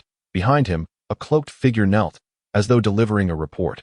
After a prolonged silence, El Bouet finally nodded slowly, his expression impassive. So, this person truly appeared out of thin air, without any prior history. Indeed, if one possessed such capabilities, even residing in a remote forest, we would be able to investigate their background. Yet this individual seems to exist as if untouched by reality. El Bouet's irritation grew with each utterance, prompting him to wave his hand dismissively. "Enough, I understand. You may withdraw. The cloaked figure, not daring to utter a word, silently retreated into the shadows. Buwei sighed, contemplating the immortal and Yingzheng. Zhao Ji, in the Xianyang Palace, Yingzheng and Tongtian drank together. Yingzheng remarked, Mr. Tong, the sword hall within the Xianyang Palace has been established. You should have witnessed the enthusiasm of the Ying clan and the nobles of the Six Kingdoms. Even Buwei has contributed 2 courtyards. Tongtian replied, those who fear the powerful are merely lacking in strength themselves, thus resorting to leveraging the might of others. Yingzheng, take this as a cautionary lesson. Listening to Tongtian's subtly pointed remarks, Yingzheng nodded silently. Then he heard, therefore, what truly matters is one's own prowess. I advocate for a singular principle. One sword can shatter myriad laws, much like Zhang Laodao and my senior brother. Ah, that would be Shaoli. Any intricate and fanciful techniques such as Tai Chi are mere illusions that a single sword strike will suffice. If it cannot be blocked, then it cannot be blocked. There is no need for such elaborate maneuvers. Yingzheng was taken aback, realizing that perhaps he should not have harbored expectations regarding Tongtian's intellectual depth from the outset. Moreover, what was with this peculiar speaking style? Wasn't he supposed to embody the essence of ancient discourse? Indeed, the artistic style has been profoundly distorted by the chatter within the group. After a prolonged silence, he once again prepared to articulate the thoughts swirling in his mind, carefully considering his choice of words. At that moment, Tongtian grew impatient and raised the wine jug, draining it in a single gulp. After all this time, you still haven't grasped my meaning. If there is something to be said, just say it directly. What else with all the unnecessary fuss? Yingzheng, upon witnessing this, dared not deliberate further and decided to lay everything bare. Sir, please assist me in slaying Lao Ai. Tongtian erupted into hearty laughter. Had you been this straightforward from the start, it would have sufficed. Would you like me to have Buwei deal with it as well? No need, Yingzheng replied, seemingly having contemplated this matter beforehand, refraining from voicing the idea of eliminating Buwei. Despite Buwei's significant faults, he was still a capable minister in governance, significantly less deserving of death than Lao Ai. At this juncture, he appeared to recall something, a smile gracing his lips. Moreover, it seems that he has been so frightened by your words that he has taken ill and refrained from attending court for 3 days now. I suspect he will have no inappropriate thoughts going forward. Tongtian paused, instantly recalling his own blunder from that day. Ha! The two exchanged glances and erupted into laughter simultaneously in the dead of night. At the residence of the Marquis of Chongqing, the palace guards had the place surrounded. The surrounding streets had been vacated, and the nearby grand estates were tightly shut, though curious onlookers occasionally peeked through the cracks in the doors, eager to witness the divine prowess on display. Tongtian, however, paid little heed to these prying eyes, instead directing his gaze toward the imposing Marquis' residence, inquiring of those behind him, "Is this the place?" Yingzheng was absent this time, accompanied instead by Gainye. "Indeed, sir, this is the residence of the Marquis of Chongqing." Nodding in acknowledgement, Tongtian ceased further inquiries. With a swift motion, a flurry of sword light, nearly imperceptible to the naked eye, shattered the grand entrance into splinters. What lay beyond was a cadre of armored servants and guards. The drawback of drawing personnel from the palace was that information could easily leak at any point. It was hardly surprising that Lao Ai had caught wind of the impending danger. One could only hope he had not fled. Yet, such an escape seemed improbable. There were ample forces to ensure his capture. Whether it was the military eager to curry favor with Tongtian or Buwei seeking an outlet for Yingzheng's wrath, neither would permit him to abscond. Thus, Lao Ai had no choice but to gamble. He bet that the so-called immortal was merely a paper tiger. He wagered that once victorious, the entirety of Qin would rally to his side. He gambled that the state would revert to its former self, with him as the all-powerful Marquis of Chongqing, capable of matching Buwei in strength. However, what awaited him was merely a booming voice. Sword comes. Chapter 49. The call of the sword with the exclamation of sword comes. Tongtian coughed, realizing the gravity of the moment. After uttering this imposing phrase, he turned to the awestruck onlookers and asked, "Do you think I am worthy of the sword?" Everyone instinctively nodded, and Gainye declared, "In this world, there is no one more deserving of this phrase than you, sir." Tongtian smiled, remaining silent. He had heard this phrase from the group leader, and found it quite impressive. Now, witnessing the utterly captivated guards of the Marquis of Chongqing, he felt no desire to commit further bloodshed. Ahem, of course, bloodshed was also a term he had borrowed. This was the valiant young man, Tongtian, a fan of Chinibyu novels, with the four swords of extermination hovering beside him. He dared anyone to speak. The guards summoned by Lao Ai did not dare to impede him, and, upon entering the Marquis's residence, they parted to create a clear path. Before long, he found himself outside a side chamber. The flickering candlelight through the window revealed the inner turmoil of the figure seated there, sword in hand. Upon entering, he indeed found a strikingly handsome man, often heralded as the most masculine man in the annals of Chinese history. Lao Ai, having anticipated an unannounced entrance, grimaced upon seeing Tongtian. "Heh, I didn't expect this outcome. Speak, what do you desire as long as you spare me?" Swish, the sword light flashed, and blood splattered. Lao Ai's head fell. His eyes still wide open, his final thought being, "This person must be a brute. He didn't even hear my conditions. Wealth, power, beauty. If he does not fancy women, he could even have me." Alas, he had indeed encountered a true brute this time. Annoying, Tongtian coldly tossed the words over his shoulder as he turned to leave. As he exited, he held the sword as he had upon entering.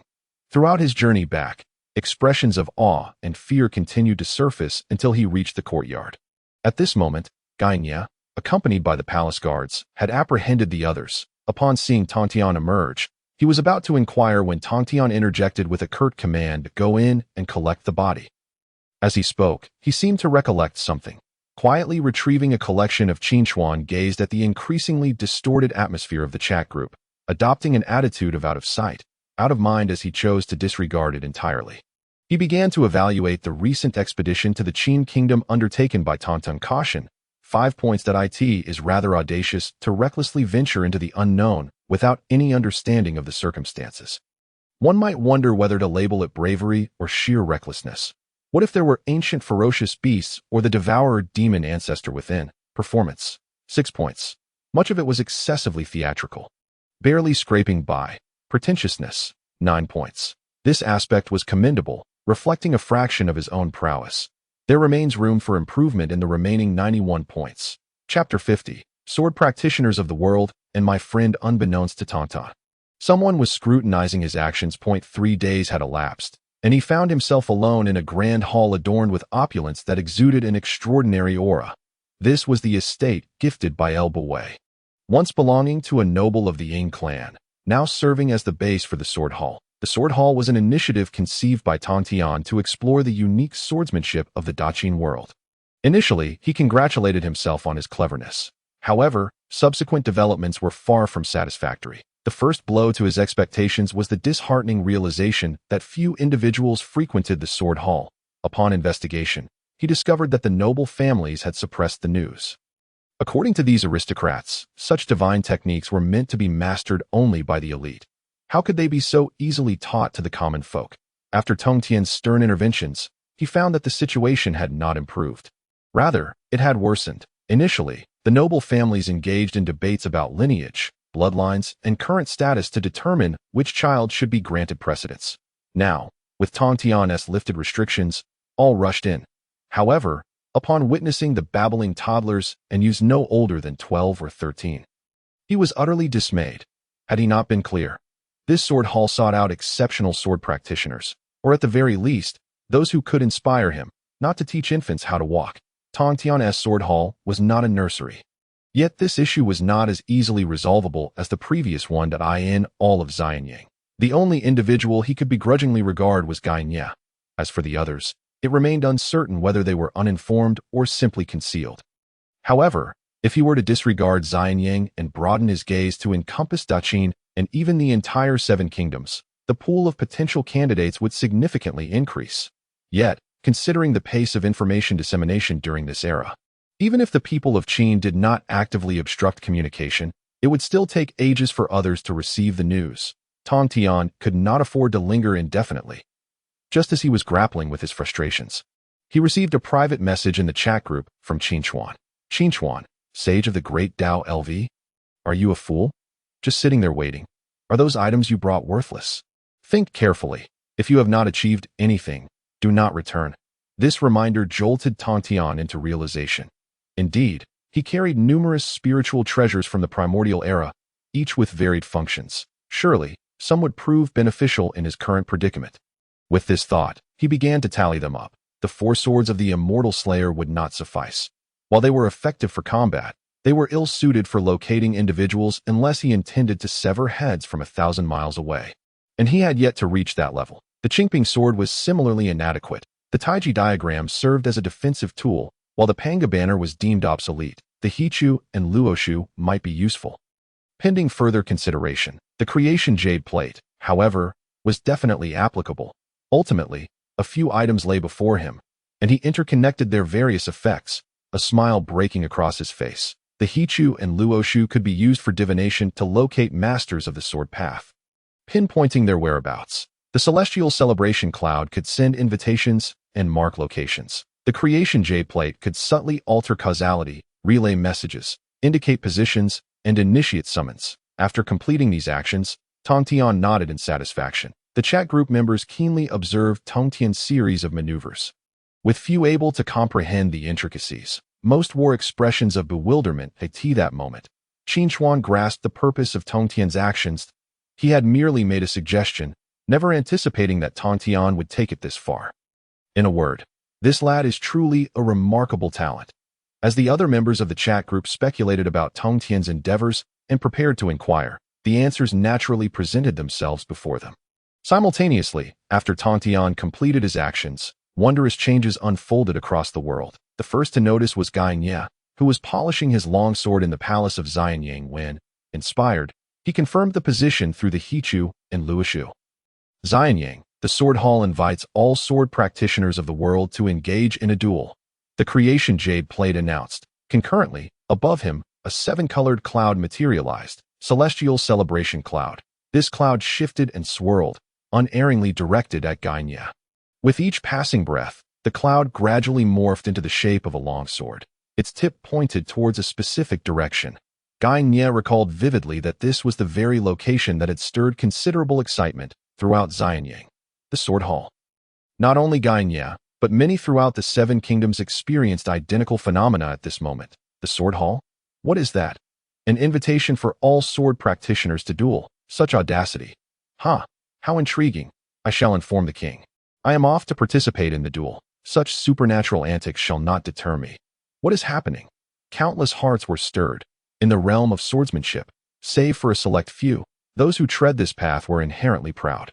Thus, when confronted with what could be perceived as either a challenge or an opportunity, few would decline.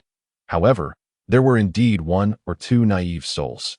Yet, even the rudimentary creation jade plate could wield a fearsome power over causality. Regardless of their myriad reasons for not wishing to venture to Xianyang, various unforeseen circumstances would compel them to go, unless 2 exceptions arose. 1, an individual of considerable strength who could disregard such causal influences. The other, a person with profound insights into the nature of causality, capable of unraveling it from its roots. There was no doubt that the first category of individuals did not exist within this world. However, the second category was not entirely out of the question to Inchi State. Linzi, Jixiao Academy. Within a secluded courtyard, an elder basked in the sun on the grass. Suddenly, his expression changed dramatically. The will of heaven has shifted. The preordained fate altered. Location. Xianyang. Moments later, without a gesture from him, someone approached respectfully to inquire. Zozi, do you have any commands? The elder replied. Investigate swiftly what has transpired in Xianyang, Qin State, during this tumultuous period in the warring states. The chat group was equally restless. Initially stunned by Tongtian's actions, they soon began to respond. Lu Xiaofeng, Legend of the Jianghu LV, 9 Qin Chuan. The group leader, I have a few friends who have caught wind of this matter. I wonder if they could join? Xiong Ba, leader of the World Assistance LV, 21 I have a few friends as well, along with disciples. Zhang Sanfeng, master of Wudong LV, 10 I have no need for pretense. ILL lay it all bare. I have no friends. I merely wish to see for myself. Chapter 51. The Mandate of the Sword in response to the requests of the chat group members. Tongtian found himself at a loss. While the others awaited his reply, Qin Chuan was deep in thought that Tongtian's initiative to host a sword duel concentrated in the Qin world could not possibly compare to the combined efforts of so many realms. If an event were to be held, why not make it grander? This way, the sword laws that could be gleaned would be even more comprehensive, especially considering the achievements of certain individuals in the sword path from the worlds of Xiongba and Lu Xiaofeng, which undoubtedly surpassed those of the Qin world. If these individuals could be gathered together, the sword laws distilled from their talents might even lead to a minor success in the sword path within the primordial era. However, achieving this was no simple task. Aside from the few individuals within the chat group, the rest were not members. Whether they could utilize the items from the chat group's marketplace remained uncertain. Furthermore, it was imperative to consider whether the members of the chat group would be willing to expose the existence of the group. If the entire group consisted of individuals as reserved as the group leader, hope would be slimmed out. Of course, if such a situation were to be resolved, there were indeed possibilities for action. At this moment, the group leader stepped forward. Group leader, omniscient, everyone, do not rush. In response to your requests, I just inquired within the chat group that if you wish to bring individuals into the realm of Yingzhong, that is not impossible. Lu Xiaofeng, legend of the Jianghu LV. 9 What? What method is that? I have already boasted. If this does not work, I shall perish on this day next year. Group leader, omniscient, do not fret. As for this, members like Zhang Laodao can simply exchange for marketplace talismans. As for those wishing to bring non-members, that step cannot be avoided either. The key is that the world must accept you. Put another way, it requires a visa for world travel. He refrained from speaking until he inadvertently left everyone even more perplexed. Only Qin Chuan, or perhaps Tony, could grasp the concepts he articulated. The others were utterly bewildered, incapable of comprehending the very essence of the terms he employed. What is this? What is a world visa? Although a translation feature existed within the chat group, the unfamiliar vocabulary rendered them somewhat confounded. Qin Chuan, sage of the Great Path LV? You may consider it akin to a passport. It transcends mere regional or national boundaries, representing a connection between worlds that you now comprehend. Lu Xiaofeng, legend of the Jianghu LV. 9 Qin Chuan, I pay my respects to the sage. Your words are far more accessible than those of that inept group leader. Xiongba, leader of the Tianxia Society LV. 21 Understood. My gratitude to the sage. Zhang Sanfeng, master of Wudong LV. 10 I have encountered the sage. Does this imply we may accompany others? Qin Chuan, sage of the Great Path LV. Indeed, that is permissible. As for the approval of the Great Qin world, you need not worry. I shall handle the communication. Group leader, omniscient, my goodness. Qin Chuan, you aren't planning to reforge the entire world, are you? Reconstruct the elements of earth, wind, fire, and water. Meanwhile, Yingzheng in the palace of Xianyang was taken aback. Yingzheng, king of Qin LV. 5 Qin Chuan. There is no need for such drastic measures. We can consider alternative solutions. Qin Chuan found himself both amused and exasperated. It seemed the last encounter with Lu Xiao had left them thoroughly misled, resulting in their current PTSD. Whenever he broached matters pertaining to the world to them, he appeared akin to a world-destroying demon, prompting him to feel the necessity of clarification. Qin Chuan, sage of the Great Path LV. You needn't be alarmed. I am merely communicating with the heavenly principles of the Great Qin world. There shall be no harm to this realm. Should it prove unfeasible, I will inform you. Upon hearing Qin Chuan's reassurances, the group collectively exhaled in relief, expressing their anticipation for his favorable news. Thus, Qin Chuan commenced his preparatory work. His bold proclamations within the chat group indicated a degree of confidence. After all, he would not have suggested adjusting the heavenly principles without some assurance. Having spent considerable time with Qin Shaohan, Qin Chuan had become adept at communicating with the will of such worlds. Ultimately, the world's will is a mechanism evolved over countless years, with the vast majority being rigid systems, save for a few that may develop individual consciousness. For such mechanisms, Qin Chuan required no dialogue. He merely needed to identify vulnerabilities and circumvent their will. Most times, this was unnecessary, as was the case now. Qin Chuan utilized the chat group to instruct Tongtian, remain stationary, do not move, in the sword hall. Tongtian felt a jolt, sensing he might be at a disadvantage, yet he could not discern the cause. However, he had no choice but to comply with Qin Chuan's directive, standing still and refraining from movement. The reason Qin Chuan ordered him thus was not to procure oranges for Tongtian, but to leverage Tongtian's coordinates. Through these coordinates, Qin Chuan swiftly discerned that two world wills enveloped Tongtian. One belonged to the Hongjun world, representing Qin Chuan's will, while the other was the original will of the Great Qin world, which was acutely observant, if not outright surveillance. Qin Chuan did not immediately connect with the will of the Great Qin world. Instead, he quietly observed its disposition towards Tongtian. Despite Yingzheng's protection, it was undeniable that Tongtian was an outsider in this world, making close scrutiny by the world's will entirely normal by analyzing the world's attitude towards Tongtian. Qin Chuan could infer its stance on outsiders. After a while of examination, he was taken aback. Rather than animosity or suppression, there was a sense of favor. It was no wonder he was surprised. This state was perplexing. Typically, the world's will harbored great disdain for those who disrupted its rules, while Tongtian's entrance through proper channels was acceptable. Those who crossed over clandestinely often faced severe repercussions. The world's will, as the enforcer of rules, might not intervene directly, but it had its methods that it was commonplace for the parents of a traveler to be sacrificed to the heavens, and it was not unusual for trouble to befall them. Even during a simple stroll, should the traveler lack sufficient caution or fail to possess a potent advantage, their fate would likely be dire. However, this scenario did not apply to Tongtian, although he had entered through legitimate means. With Yingzheng as a guarantor, the world's will would typically not target him directly.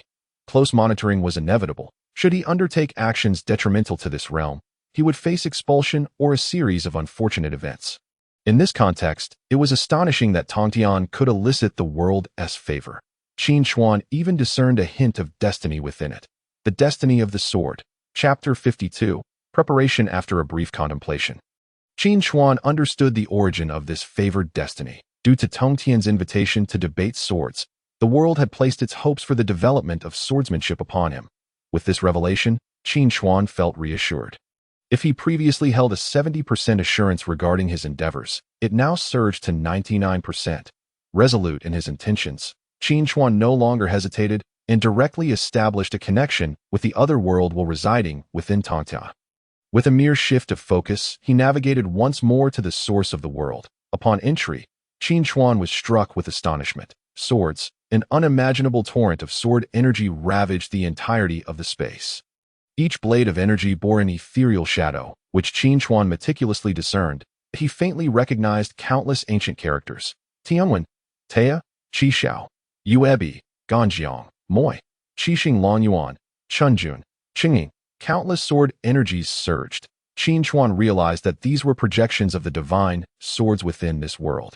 The actual entities were not present here as far as he knew. Tea was still in Yingzheng's possession. His gaze traversed these illusory divine swords. Qin Chuan swiftly located the sole tangible object within this space. A sword. Yet, unlike the adorably small orbs formed by the will of the Han world, the will of the Great Qin world was as fierce as the realm itself. At first glance, it appeared merely the size of a palm. But as he observed, the sword seemed to grow at an astonishing pace, akin to the world itself. Qin Chuan paused. Then, as if struck by inspiration, he gently extended his hand to grasp the hilt. The small sword, like a fish attempting to flee, struggled momentarily, but could not evade Qin Chuan's grasp. Ultimately, it was captured within his palm. Sensing its inability to resist, the small sword resigned itself. This lack of hostility towards Qin Chuan indicated a certain acceptance. Otherwise, it would have attempted to strike him down. After a moment of contemplation, Qin Chuan was somewhat astonished. This small sword exhibited a degree of self-awareness, although it was far from the agility of Qin Chuan. It displayed a nascent sense of preference. This led him to reconsider his previous judgments. Could it be that such phenomena were not isolated instances, but rather that most world wills could potentially develop a sense of self? Shaking his head, he dismissed the thought. Whether or not that were the case would require future validation. The most pressing matter at hand remained the entry of those swordsmen into this world. After conversing with the small sword, it ceased its feigned death and leapt from Qin Chuan's hand, manifesting several beams of sword light that morphed into various sword artifacts. These artifacts lined up before Qin Chuan like a procession. Were these invitations? Qin Chuan was taken aback, uncertain whether this was a product of the sword's own initiative or a mimicry of Tongtian's actions. After collecting these miniature sword artifacts, Qin Chuan turned his gaze back to the small sword. At that moment, the small sword appeared eager, shaking its hilt at Qin Chuan as if urging him to hasten the invitations. Qin Chuan chuckled. It was indeed an impatient one that once his own will's projection returned from the source of the great Qin. He found himself in possession of a diminutive sword artifact. Having not had the opportunity to inspect it closely before, he now observed that these artifacts were akin to charms, each possessing distinct appearances. Some displayed an interplay of black and white, obscuring the sword's silhouette. Others sparkled like stars, shrouded in darkness. To his delight, Qin Chuan even discovered a miniaturized version of Taya. It appeared that the will of the great Qin world had opted for convenience. Directly replicating the forms of renowned swords that as he gazed upon them, Qin Chuan found himself reluctant to part with them. They would serve excellently as decorative items or keychains. Alas, he could not allow such whims to interfere with his primary objectives. With Qin Shaohan, who was sneaking peeks at the sword artifacts, now in view, Qin Chuan opened the chat group interface. Qin Chuan, Sage of the Great Path LV. Attention, all members. I have adjusted the heavenly principles of the Great Qin world and procured invitations. However, the slots are limited. Please indicate how many individuals wish to attend. Should any outstanding swordsmen emerge from this gathering, I shall bestow rewards. Lu Xiaofeng, Legend of the Jianghu LV. 9 Wow, the esteemed one is impressive. And there are rewards. Let me calculate. Aside from myself, I will likely need 3, no, 4 or 5 others. Xiongba, leader of the Tianxia Society LV. 21 rewards? Originally, I merely intended to broaden the horizons of my few disciples. Must it require 5 or 6 individuals to do so? Yang Yi, Lord of the Moon Worshippers LV. 29 I hardly need so many. Since there are rewards at stake, let us summon that drunkard we encountered some time ago. After all, he possesses quite a skill with the sword. Zhang Sanfeng, Master of Wudong LV. 10 I seem to know no swordsmanship prodigies among my acquaintances. If there are any leftovers, I would be grateful if the sage could bestow them upon me. So I might take these lackluster disciples to observe that in that moment, the members of the chat group, aside from a few who genuinely lacked knowledge of sword cultivators, all sought to acquire additional invitations. To these individuals, Qin Chuan could only respond with a dismissive thought. Nevertheless, disregarding the troublemakers, Qin Chuan realized that the swords and weapons in his possession were also dwindling. With a wry smile, he thought, very well. If necessary, I shall inquire about that little sword later. In the next instant, the chat group interface displayed. Chat group notification. Qin Chuan has sent a special red envelope. Recipient, Lu Xiaofeng.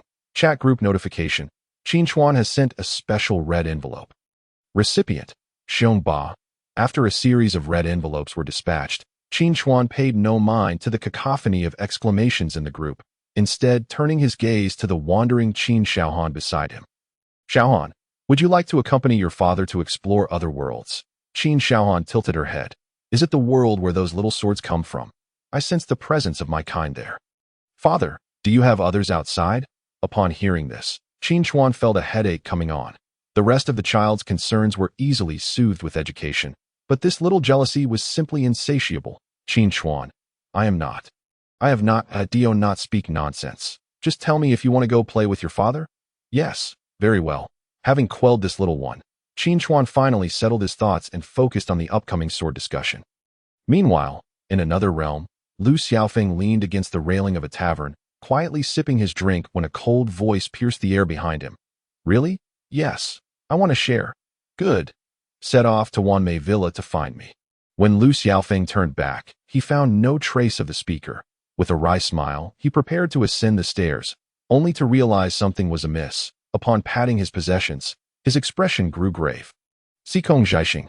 In a hurried search, he finally cornered a scrawny man dressed in the attire of a minor official. To be precise, it was not he who cornered the other, but rather Sikong Zhaixing, who had purposely paused to wait for him. Return what you have taken. No. Look at the craftsmanship. Behold its form. It is a divine artifact. It could fetch a handsome sum if sold. Lu Xiaofeng found himself both amused and exasperated. Do you even know what this is? If you truly sell it, you will face a relentless pursuit from the likes of Shimin Chui Shui and Yi Gucheng. Are you certain you can survive? Chapter 53. Swordmasters from all realms descend, unlike the comical situation on Lu Xiaofeng's side. The atmosphere here was far more serious, entwined with significant exchanges of interests. Xiongba sat across from an elderly man. The elder inquired, "Is it truly as you claim?" "Indeed, across the myriad realms. The strongest among us have convened to host a grand gathering for sword cultivators." "Excellent. I shall attend if what you say holds true. I agree to merge Wushuang City with the Tianxiao Association." "Haha. You have witnessed the changes in the Tianxiao Association during this period. I assure you, it shall not disappoint you. I hope so." Similar scenes unfolded across various worlds at this moment in the Daqin realm. Tongtian had departed from the Xianyang Palace. Primarily, upon receiving Qin Chuan's notification regarding the scale of this event and the multitude of participants from different worlds, it became clear that hosting it in Xianyang City was ill-advised. Given the varying moralities and destructive capabilities of the attendees, a misstep could spell disaster for the ordinary citizens of Xianyang City. Thus, a new location was chosen. The artisans dispatched by Hongjun had already built several structures in advance to provide accommodations for arriving swordsmen. Hongjun envisioned erecting a palace, even an expansive palace complex here. However, Tongtian managed to persuade him that the purpose of their gathering was to engage in swordsmanship, not mere revelry, thereby preventing a reluctant Hongjun from pursuing this notion. Nevertheless, judging by his demeanor, it seemed he had not entirely abandoned this idea, and once the event concluded, the expected palatial structures would still manifest. Of course, these matters lay in the future as time passed. The anticipated arrivals from other realms were delayed, yet those from the nearby Daqin realm were not inclined to dawdle. Particularly those from farther afield were eager, fearful of missing this grand event.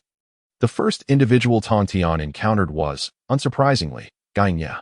Upon his arrival, Gainye immediately spotted Tongtian. Although he had a plethora of inquiries, his nature rendered him uncertain of how to broach them. Observing this, Tongtian offered no extensive explanations, leading Gainye to a private room, stating, "There is still time before the event begins. Please settle in for now, and all will become clear in due time." Gainye nodded silently. The arrival of Gainye seemed to act as a signal. As sword cultivators of diverse temperaments began to arrive in succession, each newcomer's first words bore a striking resemblance. "This is the so-called place for sword discussions? It does not appear to be much." Tongtian nearly succumbed to frustration at this motley crew. Ultimately, unwilling to endure this task any longer, he delegated the welcoming duties to Gainye. Although this led to various humorous incidents, even to the point of drawing weapons against one another. Thankfully, no fatalities occurred. It was evident that prior to the day of the sword discussion, they maintained a semblance of restraint, until the 8th day of the 9th month. On this day, Tongtian's desire to retreat into solitude and live as a recluse was thwarted. The members of the chat group had descended. Of course, while the arrival of others might be inconsequential, among them was their formidable leader, Qin Chuan. Out of respect and obligation, he had to go out to greet them. The scale of this descent surpassed even their previous journey to the Luxiu world for group tasks. After all, the number of attendees this time was significantly greater than on the other side. As they breached the barriers of their world, the sword cultivators within were left in disbelief that it was the stroke of midnight, and streams of luminous meteors cascaded from the heavens. Among the meteors, shadowy figures could be faintly discerned, celestial beings, or demons. They could not ascertain the truth, and thus, in unison, they trailed behind Tongtian and Hongjun, awaiting developments. Simultaneously, just beyond the small mountain, a large group of oddly dressed individuals witnessed the spectacle. Among them was Zhao Yan, who wore a serious expression, with the stars aligning. Could the arrival from beyond signify the descent of a Star Lord? How does your Taoist sect perceive this? Another elder, equally unable to contain his astonishment, stuttered before exclaiming, "Regardless of the nature of this event, it seems we are on the brink of witnessing an unprecedented upheaval." Zhao Yan nodded slowly, contemplating for a moment before addressing the assembly. "Whether it be fortune or calamity, the decision is not ours to make. Since the prominent families have arrived, let us ascend the mountain together." On the mountaintop, Qin Chuan and his companions had already arrived. His gaze was immediately drawn to the individuals surrounding the other members of the chat group. Cold, proud, unparalleled, and ethereal, a myriad of temperaments converged. Representing the sword cultivators from various realms, Qin Chuan nodded at them, unexpectedly receiving a warm response that "I, the humble one, pay my respects to the sage." Clearly, Prior to their arrival, the members of the chat group had provided ample insights into Qin Chuan's identity. At this juncture, Tongtian and Hongjun were leading a considerable number of individuals towards them. We pay our respects to the sage and greet all esteemed friends that as they spoke. They scrutinized the group of individuals who had descended from the sky. As for the pride displayed upon their faces, long since vanished from sight, the recent spectacle had left an indelible impact on them. However, unlike the others, Gaine's focus diverged significantly. He discerned that a considerable portion of this group appeared to be familiar faces. This connection could be attributed to the months during which the Qin king was summoned by an immortal to dwell in the celestial realm, thus providing a plausible explanation. Moreover, it was evident that everyone, without exception, held profound respect for the youth at the forefront. Even the most powerful figure in his eyes, the Qin king, was no exception. This prompted Gaine to speculate about the identity of this individual. Could it be the so-called king of immortals, Saint Qin Chuan? That seemed to be the title. With this thought, Gaine's demeanor grew increasingly reverent. Chapter 54. Literary Duel, Martial Duel. After the crowd had paid their respects to Qin Chuan, the long-anticipated sword discussion officially commenced. The members of the chat group eagerly gathered to watch. Yet there was still one step to undertake, Lu Xiaofeng. This gentleman is the master of Wanmei Mountain Villa, Shimin Chui Shui. This one is the city lord of Baiyun, Yi Guqing. And this is the elder from the Wudong sect, Mu Da As. For this catfish. Well, never mind him. He is merely here for the excitement, with mediocre swordsmanship. Xikong Zhaixing was dissatisfied with Lu Xiaofeng's introduction of him and was about to express his displeasure when someone preempted him. Wudong sect. Zhang Sanfeng stepped forth from the crowd, his gaze piercing as he fixed it on Mu Daoren.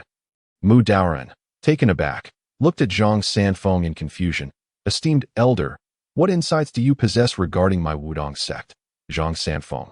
I am Zhang Sanfeng, the founder of the Wudong sect. Might I inquire? Are you the legendary Sanfeng Zhenren?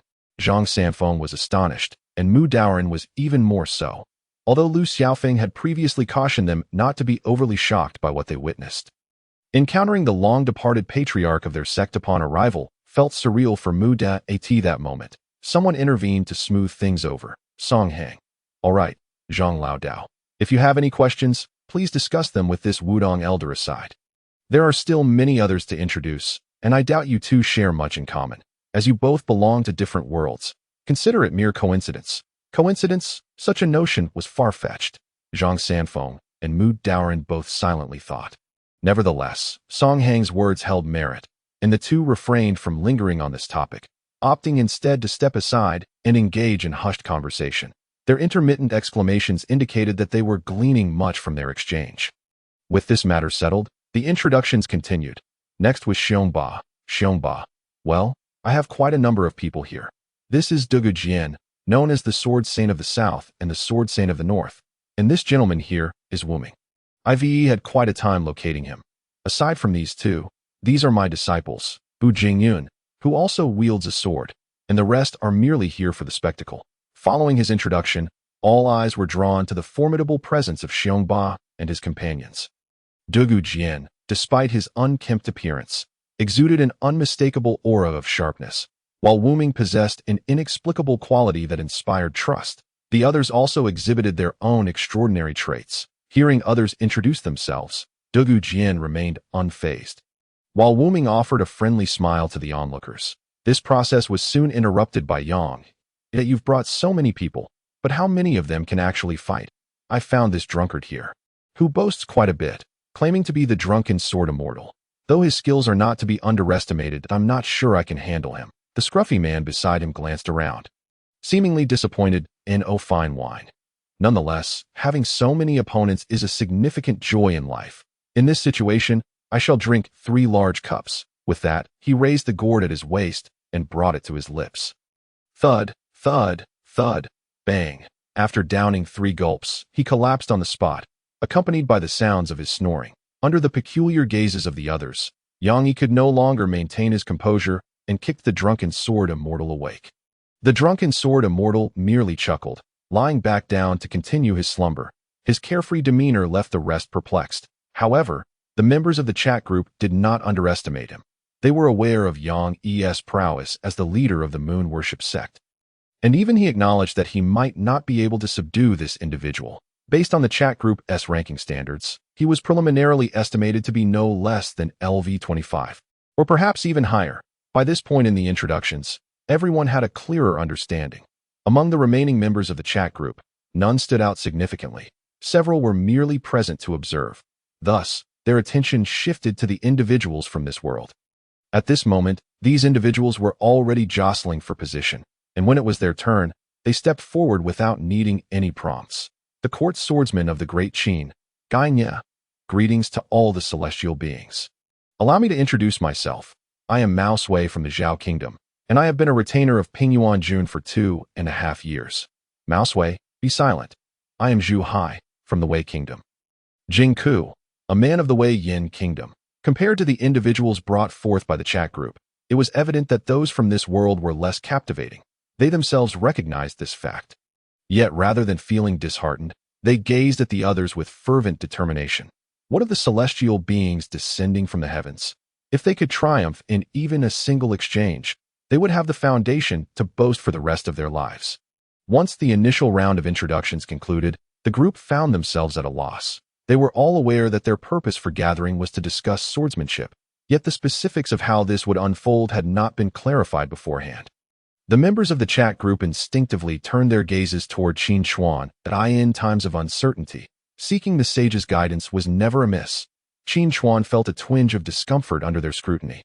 But fortunately, he had prepared for this moment. He gestured to Tongtian, who promptly approached to hear his instructions. Before long, Qin Chuan held 2 items in his hands and declared, for this sword discussion, we must establish some rules. Given the differences across realms and the myriad factors that could influence the outcome, we shall divide this discussion into literary and martial categories. In the literary segment, each participant may articulate their own insights regarding the sword path, whether it be novel sword techniques or theoretical concepts. Convincing the opponent will secure victory. Of course, this might seem somewhat impractical.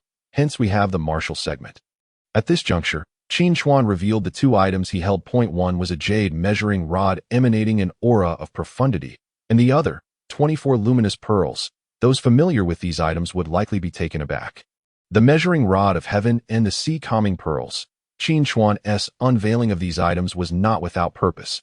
As he continued, when discussing the sword, it is essential to distinguish between horizontal and vertical stances. The standing participant emerges victorious, while the defeated must fall to prevent unnecessary casualties and to mitigate influences beyond the sword path that could sway the outcome. I hereby establish 24 realms, each containing a platform for competition. You need not worry about injuries or discrepancies in power leading to an overwhelming defeat. Your sole objective is to become the master of these 24 platforms. This sword discussion will adhere to a point system, with both literary and martial duels contributing to your scores. I assure you that those with the highest final scores will be rewarded. Qin Chuan's declaration undoubtedly stirred a great tumult within the hearts of those present. With no external factors to interfere, no suppression of power, and no concerns for injury or death, could there be a more fitting venue for swordplay? Furthermore, his final statement, that becoming a platform master would earn them rewards personally bestowed by him, intensified the inner excitement of those who had begun to suspect his true identity. Observing this, Qin Chuan refrained from further elaboration. Now, who shall step forth first? Chapter 55. Conclusion of the literary duel. The assembly exchanged glances, and although Qin Chuan's explanation was somewhat complex, it was comprehensible to their ears. First, they would engage in verbal sparring, attempting to persuade one another, likely to little avail. Following this, they would enter the realms, contesting for dominance of the platforms. After all, no one could die in this endeavor. Life and death were but trifles. If one refused to yield, they would fight. At this moment, seeing that the crowd remained unmoving, Tongtian recognized his cue. As Qin Chuan's gaze turned toward him, that I shall set an example. Thus, he stepped forward, finding a high platform to ascend. Let us commence with the literary segment. In my understanding, a swordsman should advance fearlessly. There is nothing that cannot be resolved with a single sword. If there is, then 2 swords shall suffice. With this in mind, I present to you a sword formation that I would like to discuss with you all. As Tongtian elucidated his thoughts, the audience below nodded in agreement, some expressing approval, while many regarded him with disdain. Ultimately, Those who had reached this level in the art of swordsmanship were exceedingly proud individuals, unless one could physically best them in battle. No amount of eloquent speech would sway their beliefs. Tongtian, recognizing this, did not take offense, for he had never believed he possessed the ability to convince others. The sword path, at its core, required the validation of one's skills. To sway others solely through words would require a level of sanctity akin to that of the legendary Tongtian, judged from ancient annals. Having concluded his discourse, Tongtian descended from the platform, casting his gaze at the others, awaiting the next participant. Soon enough, a bold individual stepped up to replace him. Dugu Jian, with measured steps, ascended the high platform. My sword is the sword of spirit, the sword of the primordial spirit. There are myriad methods to annihilate opponents. Physical destruction is one, while psychological eradication is another. I choose the latter. Thus, after the elucidation provided by Tongtian and Dugu Jian, everyone now possesses a clearer understanding. One by one, individuals step forward, some embodying the essence of the primary sword, while others emphasize technique, and even those who wield the unique art of assassination with their blades. Countless variations abound, the swordsmen from various realms, initially indifferent to this so-called literary duel, gradually begin to regard it with earnestness. They never imagined that such swordsmanship existed in the world. This duel seems to have opened the door to a new realm for them. While the crowd is enraptured, Qin Chuan's attention is captured by another matter. The very moment the duel commenced, he noticed an unprecedented surge in the attention of the heavens towards this place. Even from the corner of his eye, he could perceive a small sword bobbing about. As if in a frenzied the swordsmen on stage reached the pinnacle of their discourse, an uncontrollable surge of sword energy erupted from the small sword. It appears this duel greatly benefits the will of this world. Suddenly, someone approached Hongjun, whispering in secrecy. Hongjun hesitated momentarily before making his way to Qin Chuan's side, stating, "Sage, shall we allow these scholars from the 100 schools to enter?" Qin Chuan was somewhat taken aback. The 100 schools, the philosophers of various schools. But if they wish to come, let them. With so many people present, a few more will not make a difference. Upon seeing Qin Chuan nod, Hongjun felt a sense of relief. Had they been ordinary individuals, he would have driven them away long ago. But these visitors hold significant prestige among their respective nations. Expelling them carelessly would yield nothing but harm. Soon, a group of diverse individuals, led by two elderly men, entered the venue. As they ascended the mountain and beheld the rampant sword intent surrounding them, they were utterly astonished. Among the participants in the duel, some were familiar to them, while others were not. Yet undeniably, they were all individuals of formidable combat prowess. In a battle of wits, they could easily overpower these rough men, who lacked much education, but when it came to actual combat, even 2 or 3 of these rough warriors could obliterate them completely. They cautiously positioned themselves on the periphery, absorbing the atmosphere of the scene. The 2 elderly leaders huddled together, whispering, their voices laced with trepidation. Zhou Yin remarked, "Zhuangzhou, do you feel it? The heavens," the other elder interjected. "Shu, do not frighten it away. Be quiet." They were unaware that since their arrival, Qin Chuan's gaze had been fixed upon them, and he was listening intently to their conversation. A smirk crept across his lips as he mused. Zhou Yin, Zhuangzhou, the timeline in this great Qin world is rather chaotic. That moment, Tongtian, who had returned to Qin Chuan's side and had been observing him, felt a surge of curiosity. "Zhuangzhou? Is he the one who pinchia you? Let me see. The Kunping he described doesn't seem that formidable. Next time he comes, I shall treat him to some Kunping meat." Qin Chuan cast a sidelong glance at the young man, choosing not to respond. In the primordial wilderness, atop Mount Buzhou, within a secluded cottage, the Kunping floated leisurely in the pond, blowing bubbles. Suddenly, it felt a chill run down its spine. Who wishes to harm me?" It leaped from the water's surface, its fish fins transforming into wings, its lifeless eyes darting about the courtyard in a frantic search for the would-be assailant. But to no avail.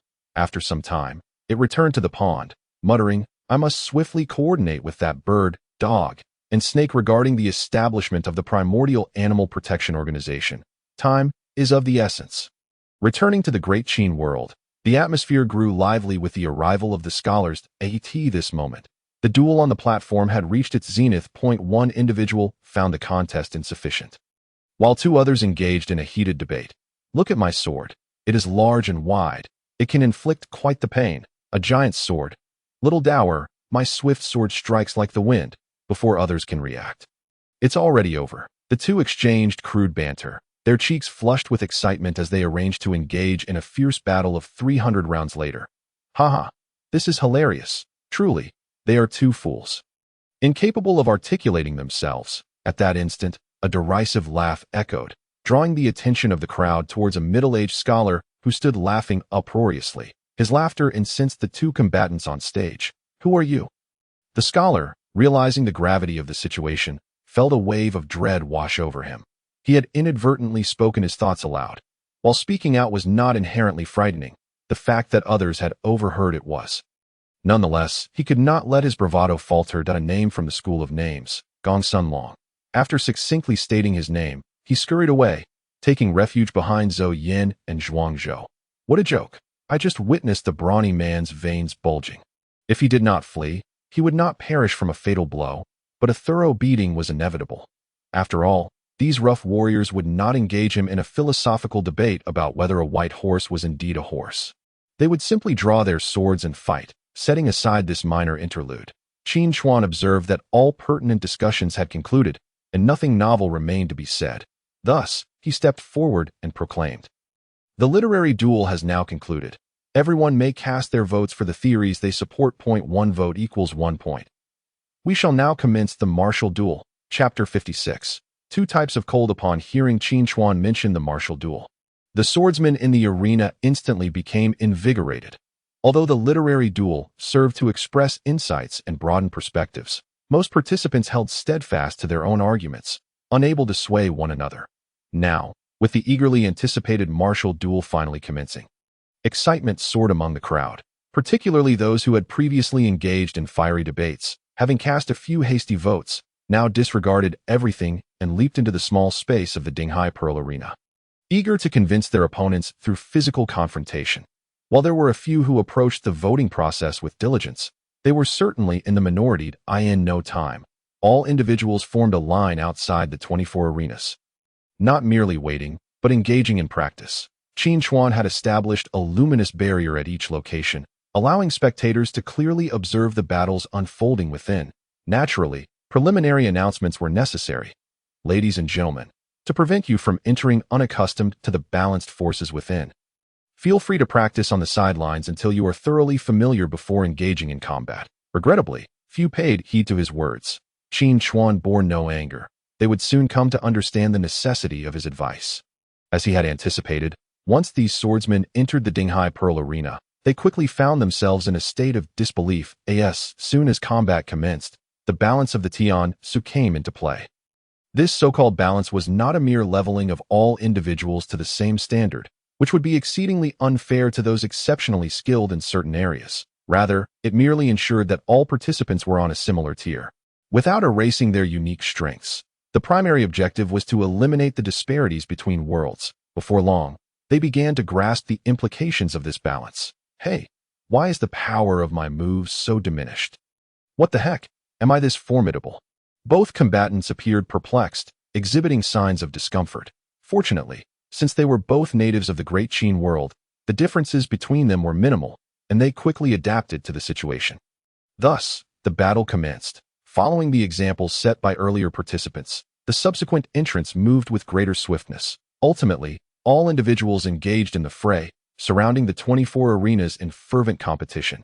Unconventional techniques emerged, and sword energy surged.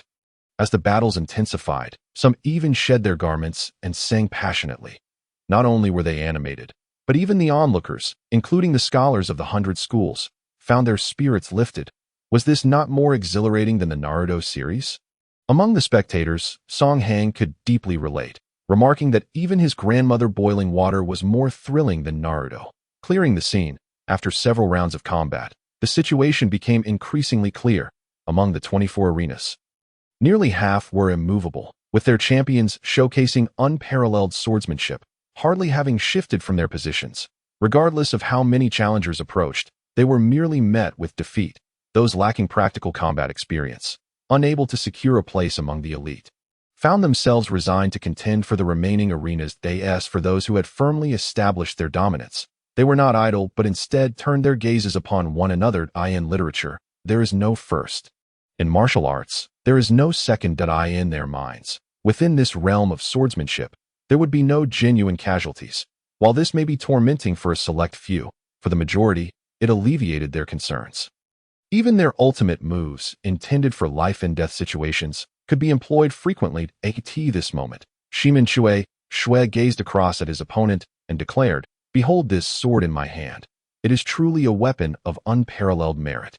Measuring 3 feet and 7 inches in blade length, with a net weight of 7 pounds and 13 ounces. A fine sword indeed." This remark did not originate from his opponent, but rather from the onlooking Song Hang. Noticing the peculiar expressions directed at him, Song Hang felt slightly embarrassed. Ahem, it's a case of sentiment evoked by the scene. Standing opposite Shimin Shui was not the familiar Yi Guqing, but another individual entirely. Bu Jingyun. Indeed, it is a fine sword. The two individuals, equally cold in demeanor, are nonetheless of entirely different natures. If we were to liken Shimin Shui's sword to the chilling essence that penetrates the heart, then Bu Jingyun embodies the frigid stalactites that freeze all in their path. With a graceful flourish of his long sword, Bu Jingyun, adhering to a similar courtesy as Shimin Shui spoke, "This sword is known as the Peerless Sword, forged by the Sword Mountain Manor from the extraordinary black cold stone of the world, infused with the 3 essences of greed, anger, and ignorance, making it the coldest weapon known." Shimin Shui replied, "It is indeed worthy of the name Peerless Sword. I humbly seek your guidance." Unintentionally in sync, both men drew their swords simultaneously. Point one was uniquely unmatched, while the other displayed extraordinary elegance. A confrontation akin to a needle against a wheat awn. Upon contact, they were instantly separated. Shimin Shui inquired, "What is the name of this sword?" Bu Jingyun responded, "It brings forth indescribable sorrow." A splendid sword technique. With that, his form quietly faded, suggesting Bu Jingyun's victory. This did not come as a surprise, although both were roughly on the same level due to the measurement of the heavens.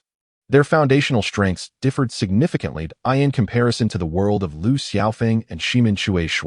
The realm of Hongjun offered a far superior environment for swordsmanship and martial prowess. Moreover, at this moment, Shimin Shui had yet to reach his peak state. At this point, he might struggle even against the likes of Duguya, leaving him ample room for growth, should he eventually reach the moment of the sword goddess smile. He and Bu Jingyun would both possess a radiant future. Outside the realm of the Dinghai Pearl, upon witnessing the outcome of the duel, the onlookers hastily shifted their gazes to another luminous screen. Eager not to miss a single detail at this juncture, it was not only Bu Jingyun and Shimin Shui who were engaged. Others were equally occupied. Swordsmen from various realms, along with the inhabitants of the Great Qin World, were inviting challenges, their eyes glued to the spectacle without a moment's respite. Qin Chuan also withdrew his gaze from the duel, pondering internally. It seems the emergence of the chat group has had a substantial impact across the various worlds. While the changes in the world of Lu Xiaofeng may be less pronounced, the shifts in the Hongjun realm are likely profound. Observing Bu Jingyun and the duo of Xiongba and Shirsitit, one can surmise that Xiongba is well aware of the unfolding plot. What a turn of events. The Peerless Sword has now been claimed by Bu Jingyun, a development that Qin Chuan had never anticipated. As for whether these alterations in the narrative bode well or ill for Qin Chuan, he found it difficult to discern at that moment. However, it was clear that some individuals were likely feeling discomfort, such as Song Hang. The stronger the butterfly effect, the greater the changes to the plot, which implies that his future attempts to feign mystique would become increasingly challenging. For Qin Chuan, this held no impact. All he needed was to firmly establish his persona as a formidable figure of the primordial era. Initially, he merely sought to keep his identity hidden from the chat group, fully aware that his own capabilities, akin to a diminished version of the primordial strength, would not remain concealed for long. Unexpectedly, not only did he not expose himself, but his persona has also grown increasingly stable, with his thoughts collected. Qin Chuan once again focused on the scene before him. That if the clash between Shimin Shui and Bu Jingyun was characterized by its cleanliness and efficiency, then the battle between the Wine Sword Immortal and Dugu Jian could be deemed a feast for the eyes. Chapter 57. The greatest treasure upon the arena. The Wine Sword Immortal faced Dugu Jian. After a hearty belch, the Wine Sword Immortal rubbed his eyes, and gazed at Dugu Jin. He mumbled, "Brother, earlier during our discussion on swords, you mentioned the Yuan Shunjian. I recall seeing something akin to the heart sword in the scripture pavilion of Mount Shu. That could prove troublesome." Dugu Jin replied, I, too, wish to witness the swordsmanship of the sword immortal. The tales of deities I've heard are but a collection of." At this, the wine sword immortal bristled. "Goodness, I was merely engaging in a serious analysis. And here you are, resorting to personal attacks, riding the wind upon my sword, vanquishing demons in this realm. I revel in the joys of wine. And even without wine, I remain a madman. One drink drains the rivers, another consumes the sun and moon. 1,000 cups leave me unfallen, for I am the wine sword immortal. That you're correct. I claim 2 words of wine sword immortal. But as for the last, immortal, let us see whose true skills will prevail." Dugu Jin raised an eyebrow, stating that even the nameless would not dare to claim that he, the sword saint, was merely a hollow title.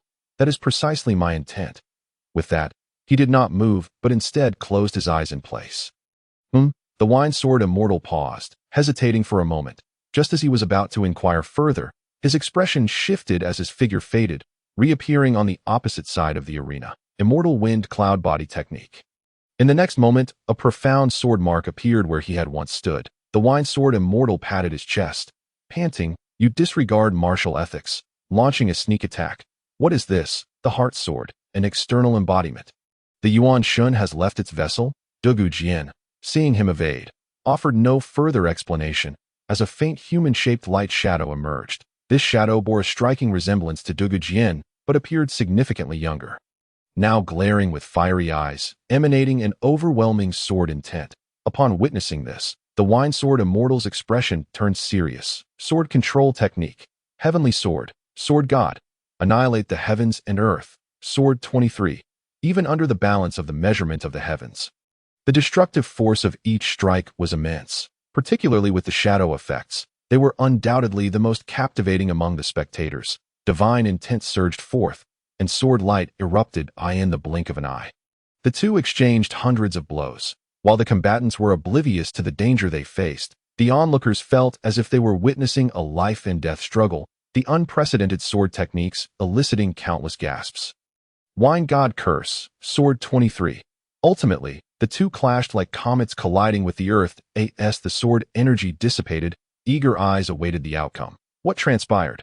What is the result? Who emerged victorious? Unfortunately, the two within the arena remained silent, exchanging a glance devoid of words. After a prolonged silence, the wine sword immortal solemnly declared, "Disciple of the Ning lineage from Mount Shu, Sidu Zhong, I have long admired you. The successor of the Wushuang City Wushuang sword. Dugu Jin, a pleasure to meet you." The wine sword immortal continued. "The sword of the Yuan Shun is indeed profound. Perhaps it could be termed the sword of space, the sword of suppression.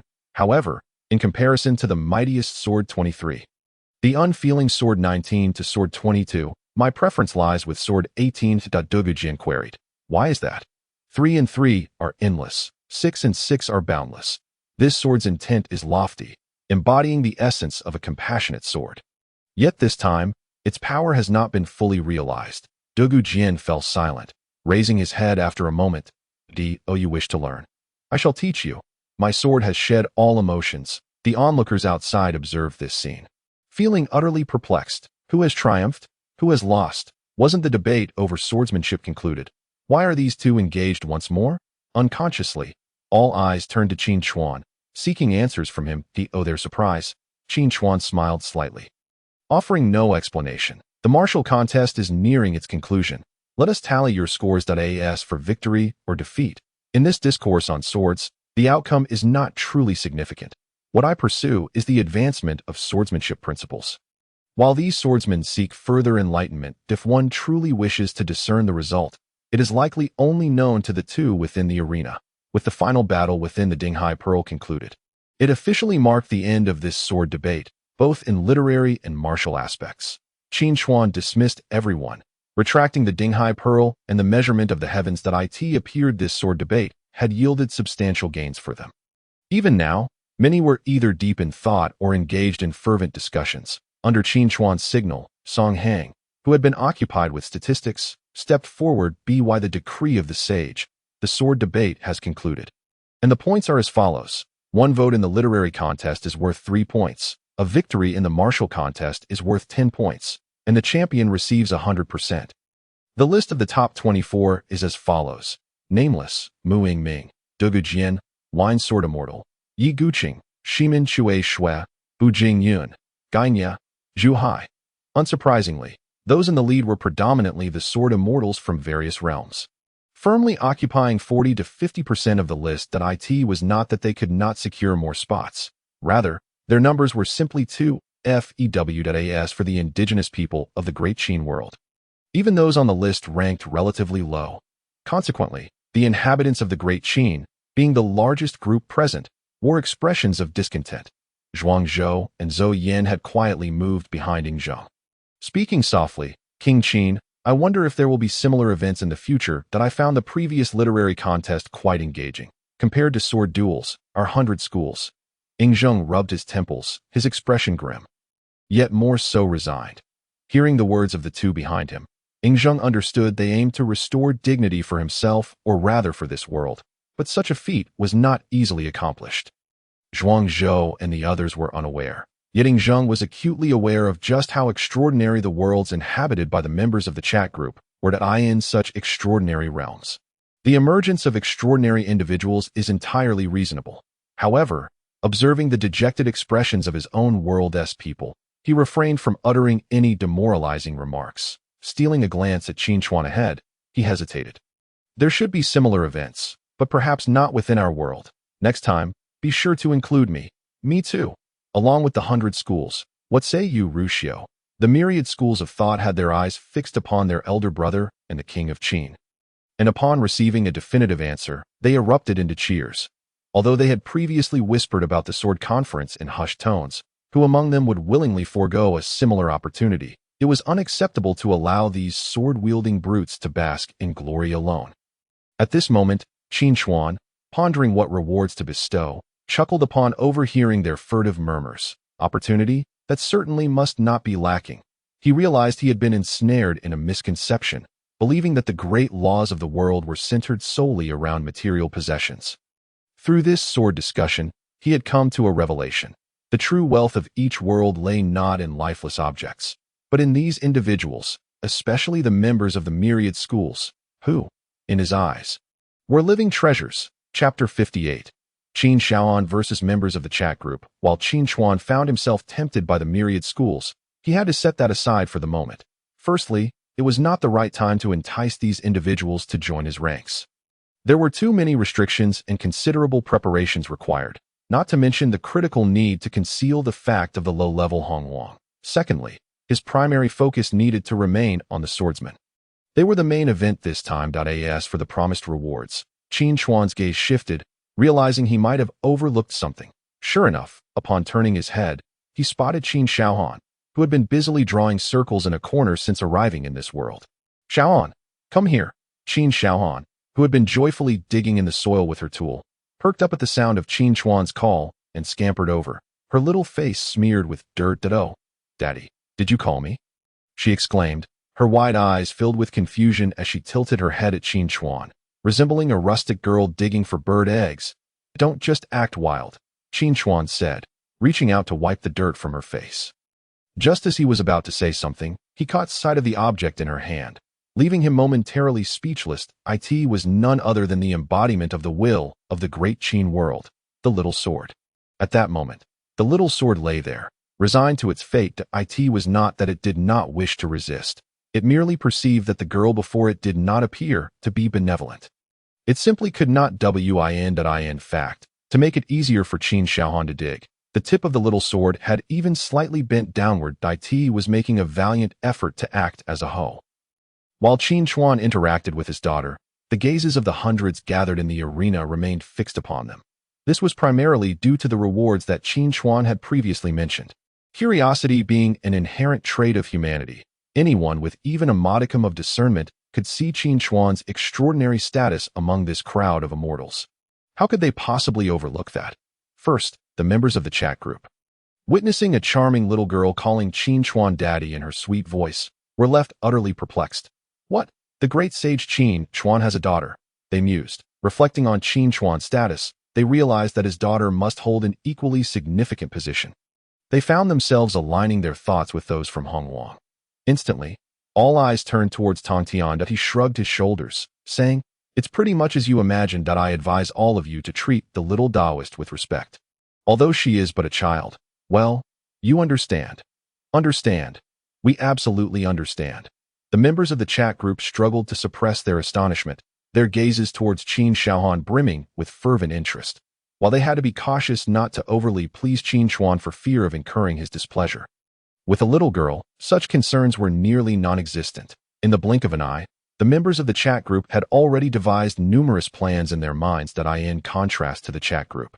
The expressions of those from the Great Qin World were markedly more complex. Aside from some swordsmen still preoccupied with thoughts of rewards, the gazes of the others converged on the twisted little sword in Qin Chuan's hand.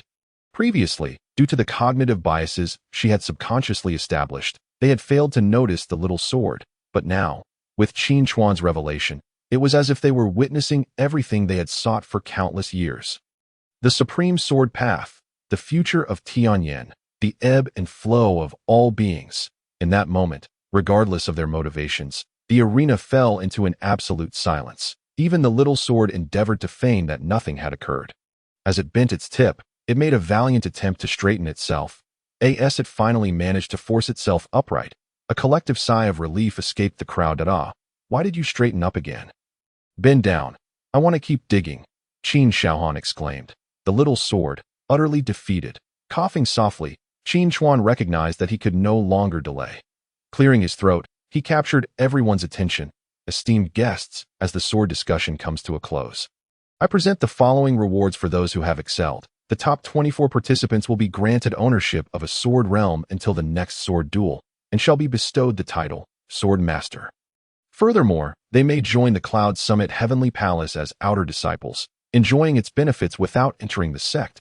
Additionally, all participants will receive a sword or a seal, ensuring their safety in critical moments. Those whose names appear on the list and express their willingness will be awarded the 10th rank of the 20 grades of Qin nobility. The title of Left Minister, along with a reward of 10,000 taels. Qin Chuan enumerated the multitude of rewards, wealth, power, territory, status, and a glimmer of hope for advancement in the sword path. Even the onlookers from the myriad schools found themselves envious, wishing fervently to take their place. Observing this, Qin Chuan smiled slightly. It appeared they were quite pleased with the rewards, though the offerings seemed extravagant. In reality, Qin Chuan was merely providing ownership of a sword realm. He had become quite fond of reaping benefits. The wealth, status, and positions were all courtesy of Hongjun. The protective sword aura was a product of communication between Qin Chuan and the little sword. Drawn from the essence of the Great Qin World, what he offered was, in the eyes of others, invaluable, yet for Hongjun, it was hardly significant. Merely 24 sea-calming pearls. While treasured, these items paled in comparison to the myriad innate spiritual treasures. The only one who might have cared about them would be Zhao Gongming. Unfortunately, Zhao Gongming had yet to emerge, and even the three Xiaos had been subtly influenced by Qin Chuan in advance. Moreover, granting these swordsmen temporary ownership of the sea-calming pearls was but a formality. Should Qin Chuan wish to reclaim them, it would merely require a word. This was merely bait. The key was the identity of the so-called outer disciple of the Cloud Summit Heavenly Palace. True to his nature, how could Qin Chuan settle for just one harvest? In the future, he would have plenty of opportunities to command these individuals. This was the essence of Qin, Chuan, at this moment. The crowd was awestruck as they watched the swordsmen excitedly claim their rewards. In terms of wealth and power, the swordsmen from various realms were largely indifferent, as they could not take it with them. The only things that truly mattered to them were the sword realm and the sword aura. The power of the sword aura aside, the sword realm represented a genuine world of its own. To be a sword master, to wield control over a realm, this was an experience unlike any other for everyone involved. Though this world was still smaller than a football field, that fact alone drove the individuals from the myriad schools into a frenzy of jealousy. With the conclusion of this affair, following the tradition of hosting a banquet after the conference, the guests from various realms, including those from the chat group, found themselves staying for a night at Ing Zhang's generous invitation. Unable to refuse his hospitality, everyone, including Qin Chuan, ultimately acquiesced at the banquet. Cups clinked and toasts were exchanged, yet most swordsmen remained taciturn, with only a few breaking the silence to perform a sword dance. In contrast, the members of the myriad schools shone brightly, engaging in drinking games, singing boisterously, debating current affairs, and discussing the world with fervor. Regrettably, aside from themselves, few were in attendance to applaud their exuberance.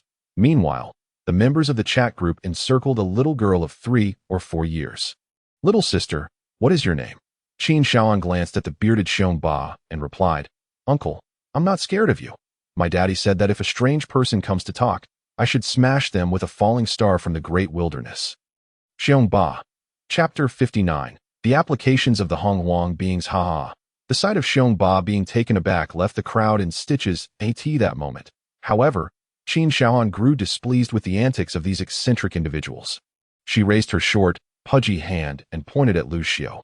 "What are you laughing at, you big fool? I'm like this, and you almost couldn't defeat Wang Mang. How utterly, utterly foolish, Lu Xiao." Qin Chuan. "And you, big blockhead, with all those principles, so difficult. I'm losing hair trying to learn them." The conversation soon pivoted to Tony Stark, and regarding the principles on the technological side, such as calculus. Absorbing these concepts was exhausting for the will of this world. "Tony, you lose." Following this, Zhang Sanfeng, Lu Xiaofeng, Yang Yi, Fa Hai, and others all fell victim to Qin Chuan's sharp tongue. Observing this group of socially awkward friends, Ying Zheng prepared to retreat. This little girl was far too challenging. Every word pierced the heart, leaving the entire chat group vulnerable. "Ying Zheng, cough, is your name Xiaohan? No worries. Uncles will leave now. Let us go say hello to your daddy." Qin Chuan toyed with the little sword in her hands and nodded seriously. "Daddy is right behind you. By the way, are you Ying Zheng?" As Ying Zheng, accompanied by the members of the chat group, was poised for a strategic retreat, he suddenly heard Qin Chuan call out his name, causing his heart to skip a beat that moment.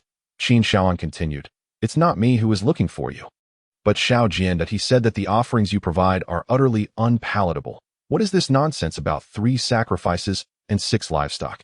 It's revolting. You'd be better off seeking 2 sword manuals instead." Ying Zheng, bewildered, asked, "Who is Xiao Jian?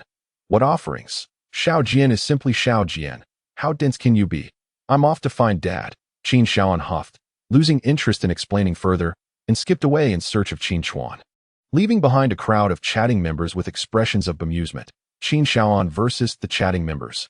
1-0'd a resounding victory for Qin Chuan. When Ying Zheng and the others eventually found Qin Chuan, they glanced around nervously, and upon not spotting Qin Chuan, they collectively sighed in relief. However, they soon noticed Xiao Jian, previously held by Qin Chuan, frolicking above Qin Chuan's head, playfully chasing a small white puffball the size of a fist. Puzzled, they naturally attributed this peculiar sight to the extraordinary nature of Qin Chuan. Qin Chuan smiled at them, observing their hesitance to speak. "You've arrived. What brings you here?" He noted that not only were the members of the chat group present, but also Zhuang Zhou and Zhou Yan, along with several other scholars. "That we pay our respects to the sage." After the group exchanged greetings, they exchanged glances and pushed Ying Zheng forward, who was both a citizen of this world and a member of the chat group. After pondering for a moment, Ying Zheng finally articulated the first matter at hand. "Sage, we wish to know, besides this sword discussion, will there be opportunities in the future for discourse not limited to swordsmanship, but perhaps through debate or other means?" Upon hearing this, Qin Chuan understood their concerns. He chuckled. "You enjoy such activities? If that is the case, it can certainly be arranged. We'll see about organizing more in the future." The crowd responded, "Thank you, Sage." Having resolved this significant issue, just as they were about to take their leave, Ying Zheng suddenly recalled Qin Chuan's earlier words. He glanced at Xiao Jian, who was still frolicking above Qin Chuan, and cautiously inquired, "Sage, your daughter, the little Taoist, mentioned something about Xiao Jian and sacrifices. I confess my ignorance regarding its meaning." Qin Chuan cast a sidelong glance at the innocent-looking white puffball above, shaking his head. "Ah, it can be difficult for you to comprehend. However, what do you usually sacrifice? Can't you deduce it?" Initially puzzled, Ying Zheng and the scholars exchanged whispers, their expressions shifting to shock. They recalled their impressions of Xiao Jian and stammered. "You mean, the Heavenly One?" Qin Chuan replied calmly, "Close enough. The celestial, the heavenly, the Dao of heaven. The azure sky. There are many titles. Essentially, it conveys that meaning. As if responding to Qin Chuan's words, Xiao Jian darted around in front of Yingzheng, only to hastily flee when the white puffball caught up. To pay homage to the celestial. In that fleeting moment, Yingzheng and the others fell to their knees with decisive grace, witnessing this scene. Qin Chuan felt a mix of exasperation and amusement. What can one expect from the naive and endearing wills of your world? All right, you may all withdraw now. Farewell, everyone, and I welcome you to visit my great Qin. Amidst jovial laughter and farewells, Yingzheng bid his goodbyes. Qin Chuan, disinclined to linger, had gathered sufficient insights regarding the principles of swordsmanship. After exchanging pleasantries with everyone, he returned to the primordial realm alongside Qin Shaohan and others. However, he added, Qin Shaohan, do explain the significance of the sword in your possession. Qin Shaohan widened her innocent eyes, protesting, it wasn't me. I didn't bring it. Xiao Jian insisted on coming along. Xiao Jian continued to feign death. Lying there as an innocent sword, don't pay attention to me. Qin Chuan sighed in resignation. One was manageable, but now there was another. Is it truly so easy for the wills of your world to be so led astray? A seminar on preventing fraud against world wills is urgently needed. Opening the primordial communication platform, Qin Chuan initially thought that his recent absence had not caused any issues. Yet, to his surprise, he was met with a flurry of requests. Application for the establishment of the Primordial Animal Protection Organization. Applicant, Kuanpeng, Primordial Ancestral Dragon. Tai Su Yuan Feng, Ancestor Qilan. Application for the establishment of the Innate Beings Health and Beauty Hall. Applicants, Enhua, Hutu, Xianming. Application for the establishment of the Stellar Research Institute. Applicants, Dijuan, Tai Demu Qin Chuan.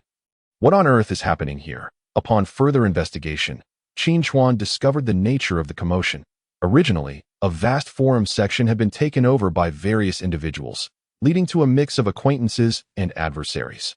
Though Qin Chuan forcefully suppressed the discord to prevent any fatal outcomes, the underlying dissatisfaction remained palpable. Realizing this, he felt a sense of helplessness, unsure where these individuals acquired such knowledge. Was it the influence of the books he had procured from the chat group world? Reflecting on the past, the primordial realm, though lacking, had its own norms. Yet now, the atmosphere had become significantly distorted. Embracing the philosophy of out of sight, out of mind, Qin Chuan waved his hand, choosing to approve all requests that were not excessively absurd. It was merely a matter of opening a few new sections, quite straightforward. After completing these tasks, Qin Chuan reopened the Great Dao system. Through his efforts over time, both the Great Dao system and the Primordial World had undergone remarkable transformations. Chapter 60. Warning, Extraterrestrial Invasion. Qin Chuan system opened the panel. As soon as he spoke, a long absent light screen unfolded before him. Great Dao operating system, pseudo self-created version, host, Qin Chuan, permissions, highest authority, unique, host realm, Great Dao Sage. Subsystems, Primordial Heavenly Dao, communication platform, Cloud Peak Sword Hall, worlds under control, Primordial, level 1.5, Han Dynasty World, level 0.9, Great Qin World, level 1.3, controlled Great Dao, basic 3000 Great Daos, fragmented Sword Dao, minor completion. Time, minor completion, future, origin points, 270,000. Gazing at the numbers, Qin Chuan noted a stark contrast to when he first established this system. Furthermore, he had now gained control over the Han and Great Qin worlds. The level of the primordial world had unknowingly evolved to 1.5, not far from the newly added Han and Great Qin worlds, especially the Great Qin world, which had reached a level of 1.3, nearly matching that of the primordial realm. In comparison to the earlier undeveloped state of the primordial realm, it had even surpassed it. Based on Qin Chuan's estimations, a world level reaching 1 already indicated the potential for extraordinary abilities to emerge. In the worlds where Fa Hai and Yang Yi resided, Qin Chuan suspected they might even reach levels 3 or 4. As for the Marvel world where Tony resided, there was insufficient data for analysis. But one could assume it was not too low. As a figure regarded as a formidable presence by the members of the chat group. Yet hailing from such a world, Qin Chuan felt an overwhelming sense of fatigue and pressure. In summary, the road ahead is long. Setting aside the matter of world levels, the subsequent content was equally surprising. With the assistance of Qin Shaohan and Xiao Jian, The foundational 3,000 Great Daos of the primordial realm had been partially restored. Although still in a fragmented state, they were no longer absent, requiring only gradual completion moving forward as for the subsequent principles of sword and time. They were purely delightful surprises. Qin Chuan speculated that those who solely pursued these two paths might have a significant chance of reaching around level 50 within the chat group. A perfected Great Dao could potentially enable one to break through the 100-level threshold that, of course, these were merely conjectures. Whether they reflected reality would require further verification. Overlooking this detail, what remained were the origin points. 270,000. Upon seeing this figure, a subtle smile crept across Qin Chuan's lips, reminiscent of a miser gazing at the balance in his wallet. Just as he prepared to contemplate how to utilize this wealth, his expression abruptly shifted. Great Dao system. Warning, malicious intrusion detected. Preset countermeasures have been activated. Immediate response required. Great Dao system. Warning, the intruder has breached the first line of defense. Great Dao system. Warning, the intruder has entered the primordial world. Warning, warning, the relentless barrage of red alerts caused Qin Chuan's expression to change drastically. An invasion. They had already entered the primordial world. The very scenario he had feared had come to pass when he first grasped the Great Dao. Qin Chuan had envisioned potential crises that might arise in the future. One possibility was internal, while the other was external. The internal threat now seemed unlikely. Within the entire primordial realm, even entities like Hongjun or Luo, who would struggle to withstand a mere thought of his. However, the external threat was a different matter. He had once considered the legends of the 3,000 evil deities emerging from chaos since Panga's creation. Coupled with the rampant presence of traversers these days, he had always maintained a vigilant stance against such possibilities.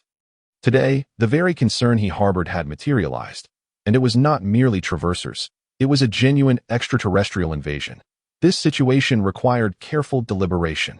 If this truly were the supreme primordial, then everything would be straightforward.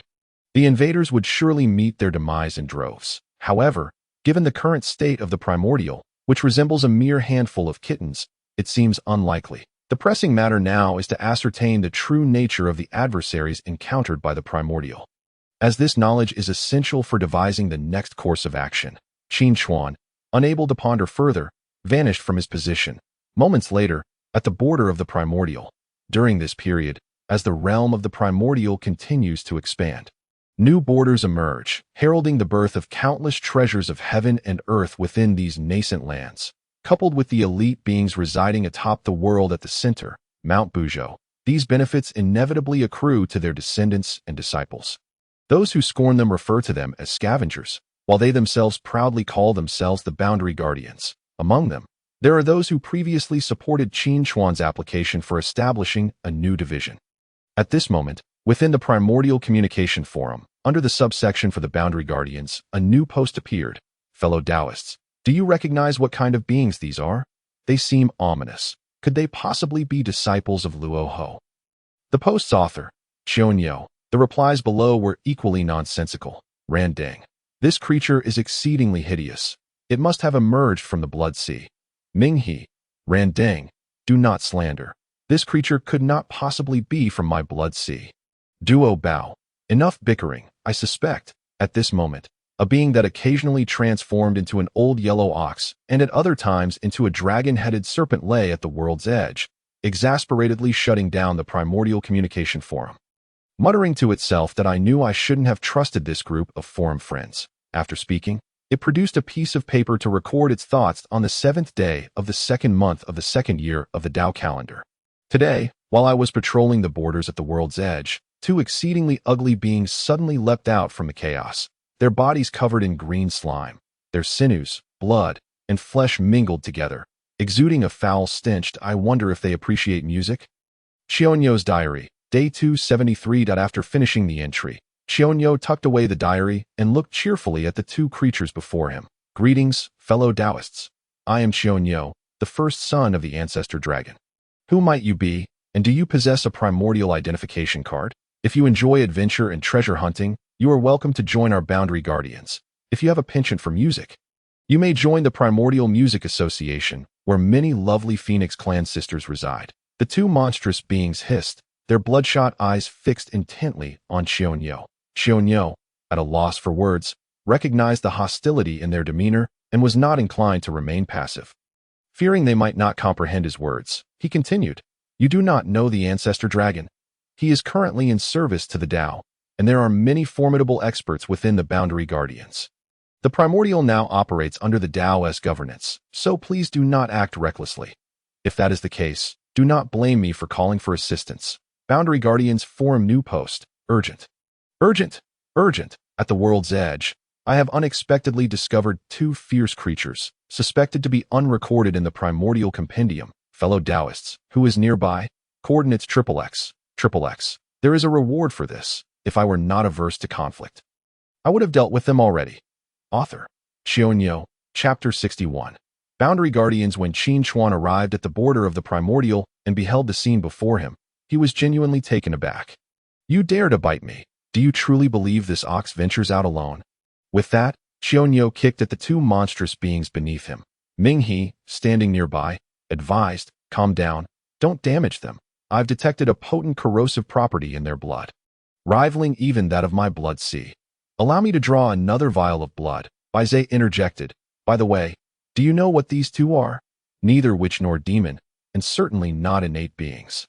They are not recorded in the 6 paths of Shura or the Blood Sea's underworld." Chang Liang remarked, "Why concern ourselves with such details? By their appearance, it seems they cannot be consumed. We should devise a plan." Clears throat. Qin Chuan coughed, drawing the attention of the group.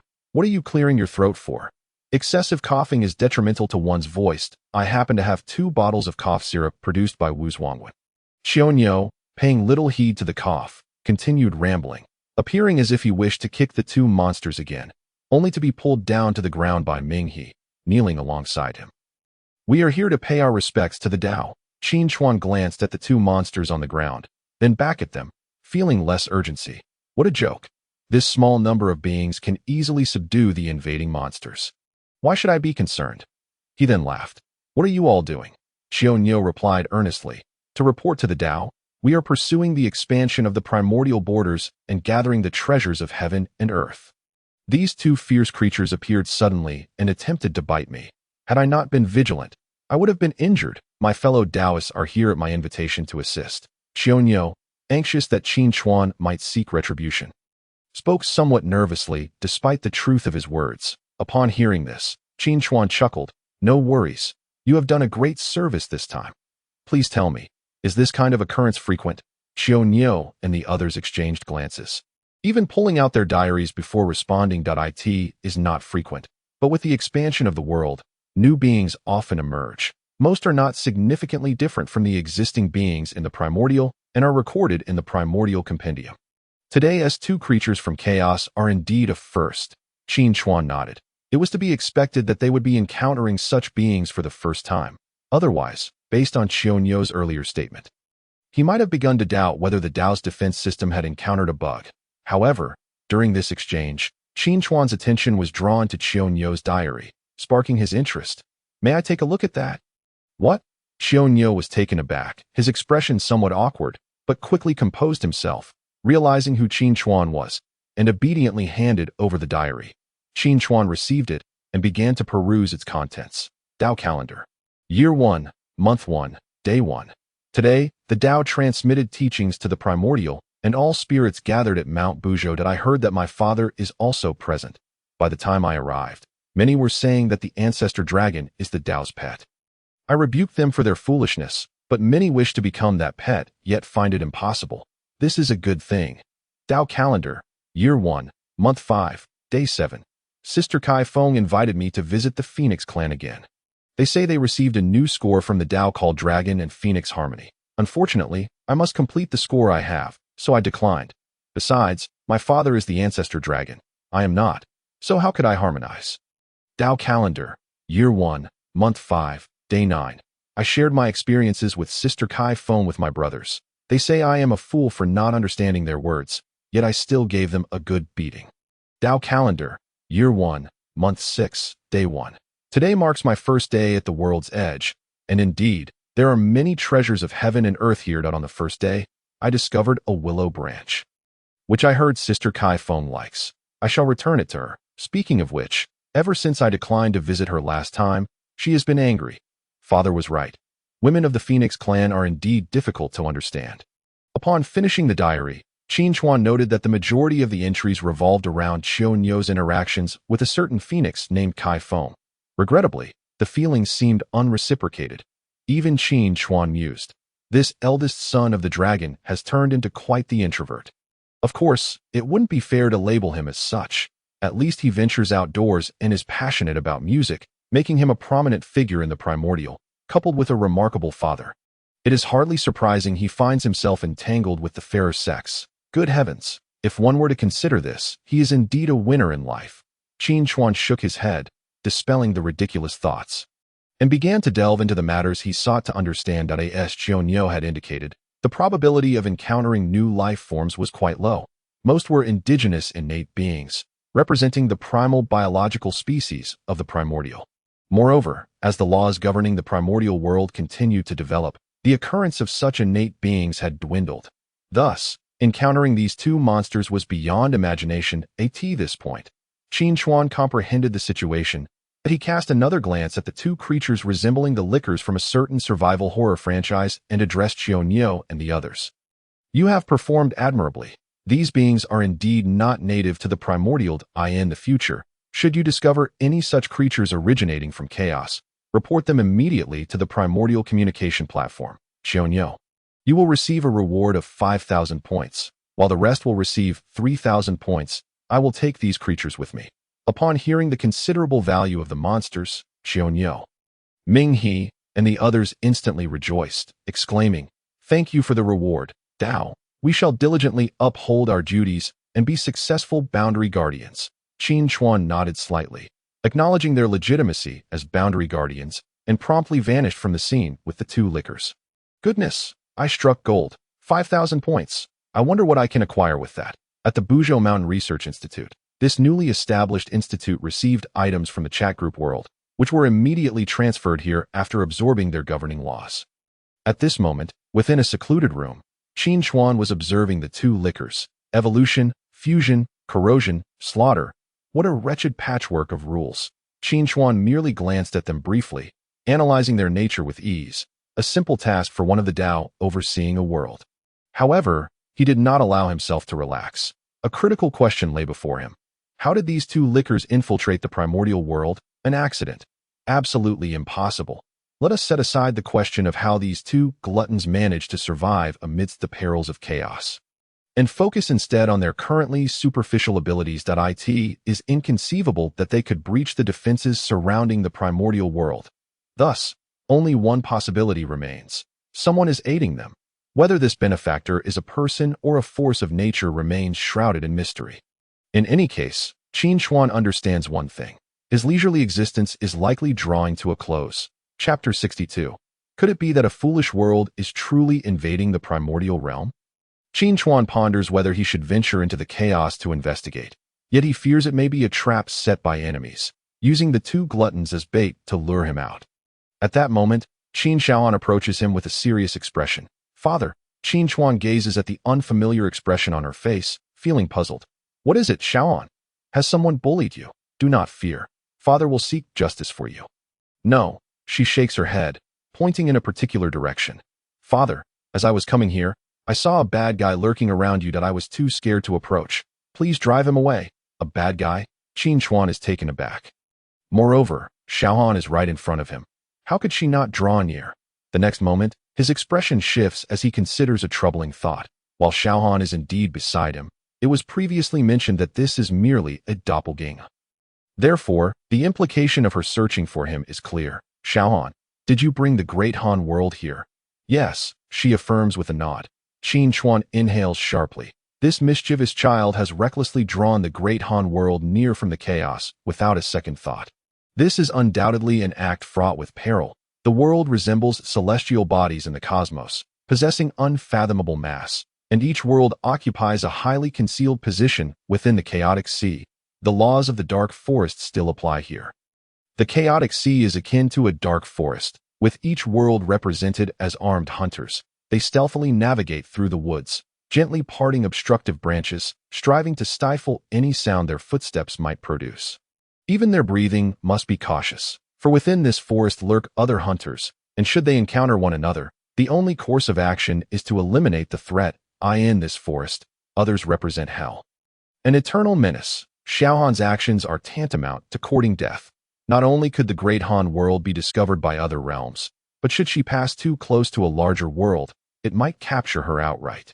Akin to a planet ensnaring a meteor, the best-case scenario would have her relegated as a subordinate plane of another world, while the worst could see her plummeting directly into the depths of that world. Given Xiaohan's audacious behavior, Qin Chuan feels compelled to educate her. "Father," she implores. Noticing Qin Chuan's silence, she rushes to his side, tugging at his sleeve with her small hands. Unable to maintain his stern demeanor any longer, Qin Chuan replies, "Do not think that by acting cute you can escape unscathed. This is the only time. Should you ever engage in such dangerous antics again, remember to inform me first." Okay, I understand."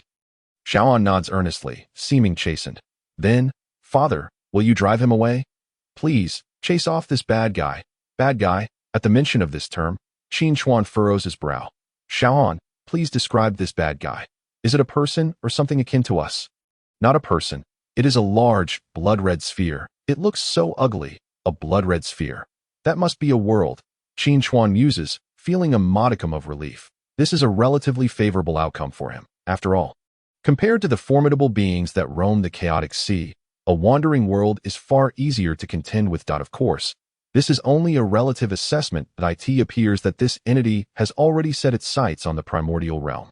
The two gluttons are merely the vanguard, or perhaps they are less than that, more akin to scouting sentinels. In this case, caution and strategy are paramount. Casting a glance at Qin Xiaohan, he lifts her into his arms and declares, "Come, let us return home and discuss this blood-red sphere in detail. Also, ensure that the Great Han world retreats to a safe distance so it does not attract the attention of this sphere." Given the current combat capabilities of the Great Han world, Qin Chuan fears that should it become embroiled in this affair, it might be swept away in the ensuing chaos. Later that afternoon, Qin Chuan arrives once more at the edge of the primordial realm. Ignoring the sight of the entranced Xiongnu clutching a halusi, he hesitates for a moment before stepping into the chaos. Above, there is no sky. Below, no ground. This is the true visage of chaos, a state he had not long departed from the primordial realm. Otherwise, he would likely find the very concepts of space and time confounded. This marks Qin Chuan's second foray into the chaos. His first was during his initial exploration as a great sage, which nearly led him astray before he managed to return. This time, however, is different. Having taken but a few steps, he finds himself confronted by a blood-red barrier, the very sphere Xiaohan spoke of. Following his gaze, Qin Chuan scrutinizes its size, which appears comparable to the primordial realm. Yet it exudes an aura of desolation. Amidst the crimson, a few flickers of green light emerge, almost imperceptible unless one looks closely at this moment. The blood-red sphere seems to race toward the primordial realm as if a dying man has caught sight of his last vestige of hope. This arrival does not bode well. Just as Qin Chuan contemplates a strategy, a notification materializes before him. Chat group notification: a new group quest has been issued. Members are advised to check, just like the last time a group quest was announced. Regardless of what members were engaged in at that moment, they were directly notified. Even across the vast chaotic sea, this chat group proves to be more potent than Qin Chuan had anticipated. Yet now is not the time for such considerations. That if he surmises correctly, this quest likely pertains to him. Opening the chat group, he accesses the quest list. In the next instant, the new task appears before him.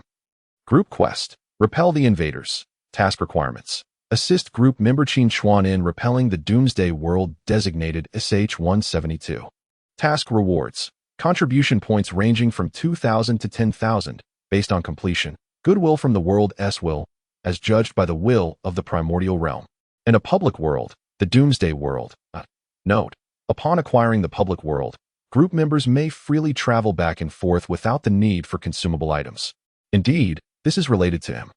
It seems that the activation of this chat group quest is closely tied to the survival of their worlds. The last instance involved Wang Mang usurping the Han, annihilating the original world's will.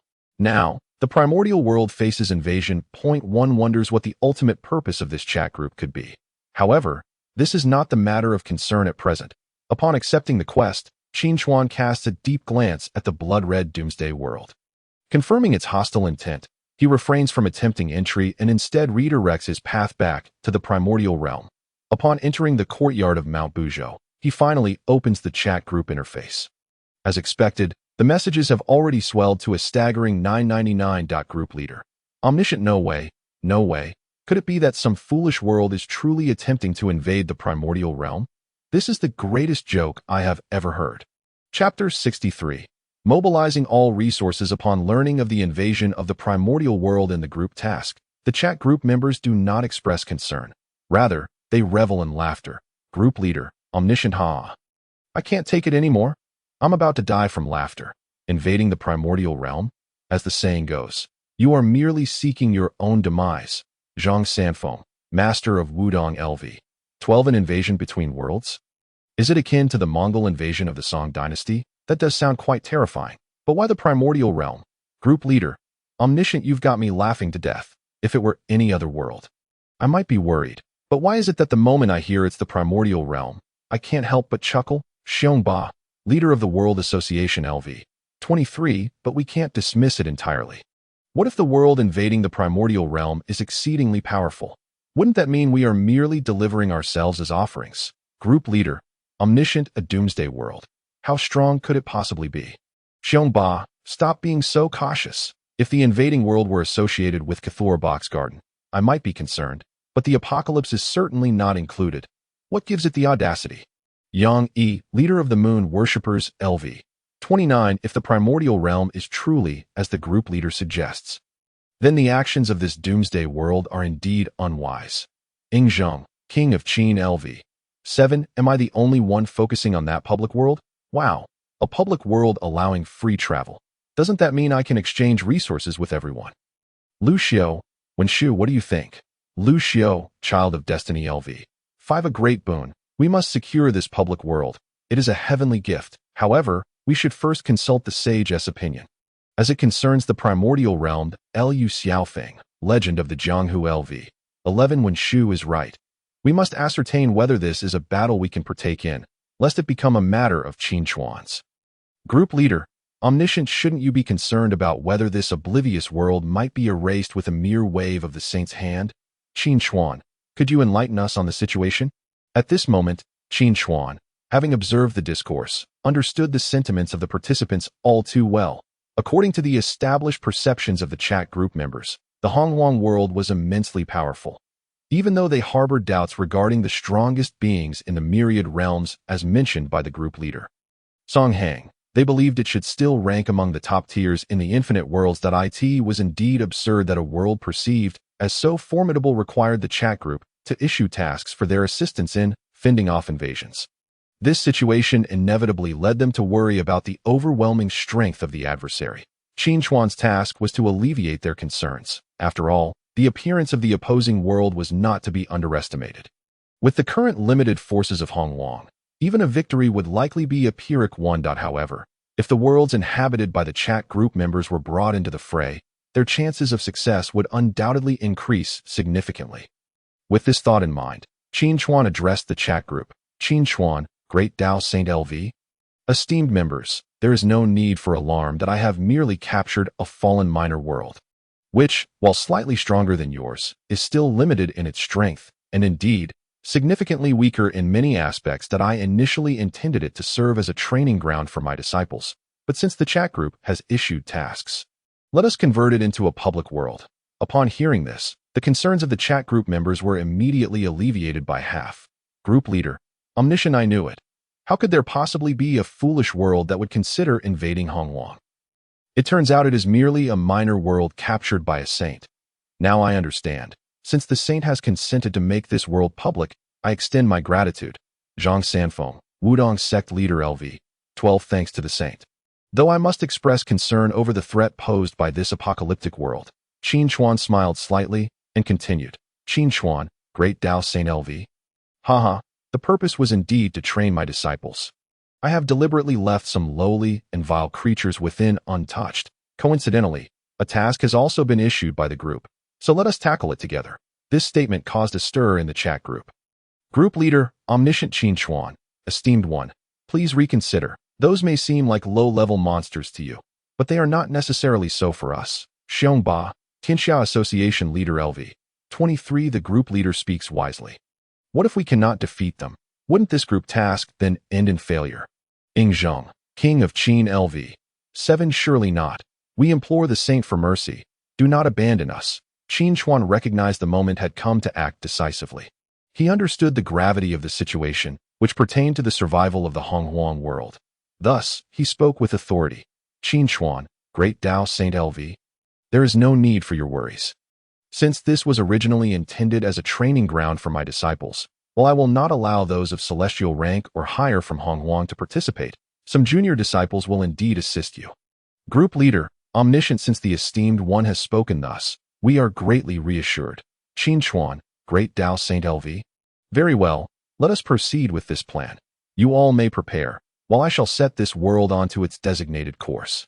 Having exited the chat group interface, Qin Chuan knew his role was not to guide that apocalyptic world. The opposing force was already encroaching upon the Hongjun world. There was no need for him to lead. Despite his seemingly relaxed demeanor in the chat group, this was not a battle to be taken lightly, especially given that the adversary was slightly stronger than the Hongjun world. His objective was to rally all resources and bolster his side strength. Since the last communication with the entirety of Hongjun, Qin Chuan's voice resonated throughout the world once more. All sentient beings of Hongjun, gather before me within the bounds of Buzhou Mountain. For those who cannot arrive in time, please enter the Hongjun communication platform to witness the live broadcast. This matter concerns the very survival of Hongjun, and you must not delay in the slightest. Otherwise, beware the wrath of heaven and the malice of spirits. Do not say, I did not forewarn you. Upon uttering these words, a wave of shock swept through Hongjun, especially with the final admonition, beware the wrath of heaven and the malice of spirits, which struck them like a thunderclap, instilling a sense of urgency in all. In a mere quarter of an hour, the beings of Hongjun gathered outside the quaint abode, even those who had been in seclusion, hastily breaking their meditative states to arrive, after a brief wait for those nearby Buzhou Mountain to gather. The small courtyard creaked open, and Qin Chuan emerged. He surveyed the surroundings, and, not wishing to prolong their wait, activated the live broadcast feature on the Hongjun communication platform to commence this mobilization. The purpose of summoning you all here is not trivial. It pertains to the life and death of the Hongjun world. Recently, I discovered a malignant enemy encroaching upon us from beyond the realms, currently besieging our borders. Chapter 64. Phoenix Feathers and the Coalition of Realms. Qin Chuan's declaration indeed sent ripples of shock through the hearts of the beings of Hongjun, even with him present. The crowd could not help but murmur among themselves. Could it be true? Are we facing an invasion? Who could it be? The Chaos Demon God? Surely not, as they were vanquished by the Great Pangu. Weren't they? Who can say? However, with a Great Dao Saint present, surely we are safe, right? Qin Chuan observed their reactions without interruption, allowing them the space to digest the gravity of the situation. After some time, once he sensed their acceptance of the news, he continued, the reason I summoned you is precisely due to this matter. The strength of our adversary is comparable to ours. Thus, Hongjun must prepare early. Turning to the figures he had called to the small courtyard, he inquired, how goes the research you were tasked with? As soon as he spoke, he noticed the troubled expressions on the faces of Hongjun and the others, causing a pang of concern in his heart. Surely, they had been given ample time. He did not expect them to produce usable findings, but at least some results were necessary, even if they were merely lower-tier beings within Hongjun. They ought to live up to the names of Hongjun, Three Pure Ones, and Dijiang, should they not? The next moment, Hongjun stepped forward to speak that we beseech the Great Dao's forgiveness, while we have managed to perfectly replicate the talismans. It appears that there is an inherent flaw in their original design. Each teleportation talisman is incomplete and cannot be used independently. They require specific coordinates or even a guiding point to function. We have attempted various methods, yet none have succeeded in allowing self-originating use. Qin Chuan. The realization brought him great J-O-Y-N-O coordinates. What a trivial issue, with so many members in the chat group. Should we be concerned about a lack of coordinates? His previously stern demeanor softened into one of relief, and he said encouragingly, you have done well. The issue of coordinates is not your fault. Can these be mass-produced? Upon hearing Qin Chuan's lack of reproach, Hongjun and the others exhaled in relief. Though they hesitated to respond to his query at that moment, Di Jiang stepped forward to speak. Esteemed Taoist, the materials for these talismans are rather peculiar, and we have yet to find adequate substitutes. However, the feathers from the Phoenix clan have proven to be quite effective. Unfortunately, when we approached to request some. He left the sentence hanging, but the implication was clear. The Phoenix clan cherished their own feathers above all else. Seeing this, Qin Chuan was no longer concerned about such matters, his gaze fixated intently on the colorful little bird within its cage.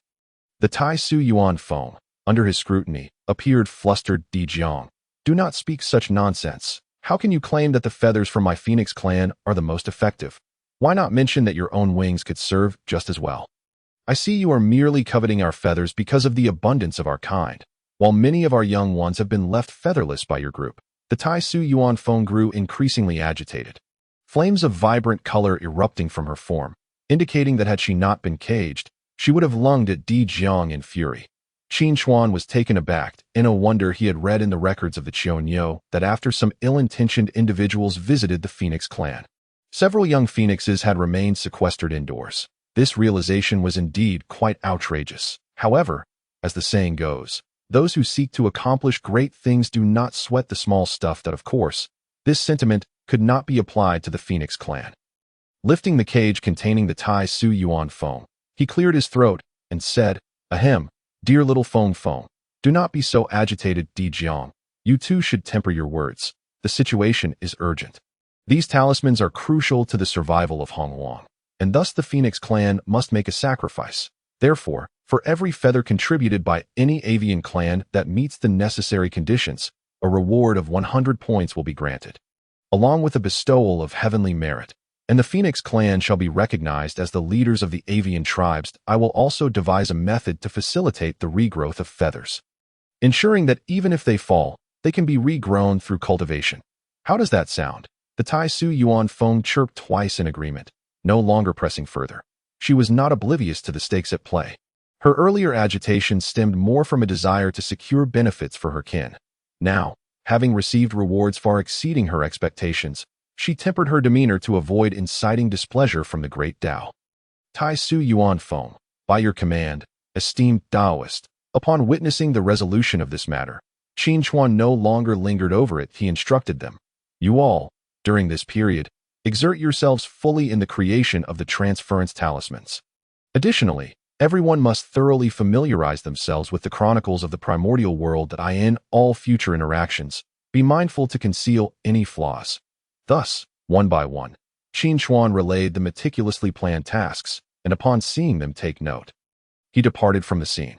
Upon reopening the chat group interface, he found them still engrossed in discussions regarding the group mission. Scrolling through the chat history, it was evident that the group leader, Song Hang, had initiated a barrage of ridicule directed at the apocalyptic world invading the primordial realm. Thankfully, no inhabitants from the apocalyptic world were present in the group. Otherwise, it could have led to a real-life showdown with these keyboard warriors. Recognizing that it was time to present them with a surprise, Qin Chuan declared, "To all members, regarding this group mission, considering your strengths are at a distinct disadvantage compared to the apocalyptic world. After all, conquering a world necessitates a multitude of hands. I have deliberated and concluded that you may lead your subordinates along. Tony Stark, Iron Man LV, 1 to 25 watt. Are you implying that we can bring our armies along?" Qin Chuan, "But where will we procure so many transference talismans? They cost 500 each. This chat group is quite the scam. Even more so than my company. Yang Yi, Moon Worship Leader LV, 29 indeed. Even if I were to expend all my contribution points, I could only exchange for 10 at most. A mere drop in the bucket. By the way, why are your levels rising so swiftly? I still remain at level 29 despite my diligent training. Lu Xiao, Child of Destiny LV, 5 Yang Yi. Tony said he upgraded his iron suit last time, and the others have also made their gains during this period. Even I have been training in martial arts alongside military leaders. As for why the leader's level has not increased, that remains a mystery. Group leader, omniscient Yang Yi, Lu Xiao, is this truly the focus of our attention right now? Shouldn't we be discussing Qin Chuan's mention of bringing people along for the transference? If he says so, he must have a way. Zhang Sanfeng, Wudong Sect Leader LV, 12 What method? If he can indeed resolve the limitations of the transference talismans, I could reach out to Shaolin, a Mei, and even the Ming cult. Yingzheng, king of Qin LV. 7. I can lead the armies of the Qin. Fa High, Jinshan Temple, young monk LV. 36. The entirety of Jinshan Temple harbors a heart to vanquish evil. Tony Stark, Iron Man LV. 1 to 25. When it comes to large-scale operations, haha, I mean no offense to anyone present. After silencing Tony, the group fell into an immediate hush. Group leader, Omniscient, stopped the chit-chat. Let us hear what Qin Chuan has to say. Observing this, Qin Chuan decided to reveal his thoughts. Regarding the transference talismans in the group, I have examined them briefly. They are merely minor techniques related to spatial aspects and can be replicated with ease. The materials, however, are of little concern, so do not fret overly. Group leader, Omniscient, impressive, Great One. Zhang Sanfeng, Wudong sect leader LV. 12. Truly remarkable. Xiongba, leader of the World Association LV. 23. Incredible. If materials are lacking, I still have some rare beasts in my world. Just as Qin Chuan was about to decline, he reconsidered. Given the pitiful state of his own phoenixes, it seemed only right to extract some resources from these chat group members. He distinctly remembered the divine beasts from Xiongba's world. Dragons, phoenixes, fire qilin, and black tortoises. Any one of these, when brought to the currently diminished primordial world, would rival even the ancestral dragon and primordial phoenix. Clearing his throat, Qin Chuan carefully chose his words before proclaiming in the chat group. You need not worry. If you wish to provide the transference talismans, we will require the feathers of the phoenixes. These little creatures are quite vain. If you can find a way to amuse them, you will succeed. The other group members, upon hearing this, immediately grasped the underlying meaning. Group leader, Omniscient, the feathers of the phoenixes? The cost of these transference talismans far exceeds that of exchanging within the group. By 1,000-fold. The sage truly spares no expense in training us. Qin Chuan knew that the phoenixes as understood by Song Hang were vastly different from those in his primordial world. Yet he remained composed. That is of no concern. They are merely external possessions that I believe these little phoenixes will understand. His inner thoughts echoed. Do they not comprehend the implications? What benefits can be procured? Hurry and bring them over as compensation for the Phoenix clan. Group leader, Omniscient, thank you. Great sage. The Phoenix clan is indeed magnanimous. Lu Xiaofeng, legend of the Jianghu LV. 11. Truly worthy of the Phoenix clan. I, Lu Xiaofeng, am honored. Zhang Sanfeng, Wudong sect leader LV. 12. Though it is said that all things possess spirit, especially among celestial beings, we remain at a loss as to how to repay such great kindness. After much rambling, Qin Chuan discerned that this group was no longer a source of profit. Reflecting on recent events, he realized he had been rather exploitative lately. Yet, this was of little consequence. After all, the future was long, and having established this precedent, he could now command them with a clear conscience, knowing they would not dare to slacken their efforts. Thus, having prepared what was necessary, Qin Chuan was set. The primordial world had long since lost its former tranquility, as Hongjun and others, armed with vast knowledge and formidable skills, were reduced to mere laborers, toiling tirelessly to manufacture transference talismans, working not a 996 schedule, but rather a 007. The little phoenixes of the Phoenix clan, shedding tears, contributed their feathers while watching their points accumulate. Caught in a bittersweet struggle, the dragons and Qilins, initially spectators, soon found themselves astonished as researchers, primarily from the Phoenix clan, discovered that by adopting a different approach, the scales of the dragons and Qilins, while weaker than the Phoenix feathers, could still serve as viable vessels for the transference talismans. This revelation invigorated the inhabitants of the primordial world. A single Phoenix feather was scarce. Yet the dragons and Qilins had scales in abundance. The Phoenix clan, eager for revenge, was suddenly elated, and all beings of the primordial world rejoiced. Even within the dragon and Qilin clans, many found themselves secretly delighted, as some of their factions had already developed a habit of shedding scales. Now, they could recycle and earn a wealth of forum points. What was there to lose? In an instant, the three clans became the wealthiest entities within the primordial world, with members strutting about proudly. While the three clans contributed their strengths, the others were not idle. They were learning. To prevent the chat group coalition from being undermanned or encountering unforeseen events, they too had to prepare for battle. Qin Chuan specifically established a new preliminary department outside of the Five Realms. This department neither executed tasks nor received benefits, but those wishing to join the 5 realms had to undergo training in the preliminary department. The curriculum focused on performance studies, emphasizing the self-cultivation of actors, supplemented by theatrical psychology, personal growth, and various psychological theories. After delving into a plethora of texts, they occasionally received instruction from mentors who would descend to impart knowledge. Even Qin Chuan, when free, would occasionally share insights. Though the training period was brief, those who excelled had already earned the title of drama enthusiasts. In Qin Chuan's past life, such talent would easily warrant accolades at the Oscars or Cannes. In the midst of this fervor within the primordial world, Qin Chuan himself remained busy. He initially monitored the situation closely, and upon seeing everything fall into place, he refrained from further inquiry. Now, there were more pressing matters to attend to, specifically the location for the coalition's entry. Firstly, this site could not be situated within the primordial world. Although his alterations had rendered the primordial world akin to a pyramid scheme, there remained the possibility of unforeseen events. Should any flaws be exposed, all of Qin Chuan's prior efforts would be rendered moot. Yet, without descending into the primordial world, he could not directly confront the invading apocalyptic realm. Thus, Qin Chuan conceived a plan. In the void between the chaos, a narrow strip lay between the primordial world and the apocalyptic realm. System, create a temporary semi-plane to be anchored to the primordial world that it need not be overly sophisticated. It simply must be spacious enough to accommodate a larger number of individuals, with the exit directly facing the apocalyptic realm.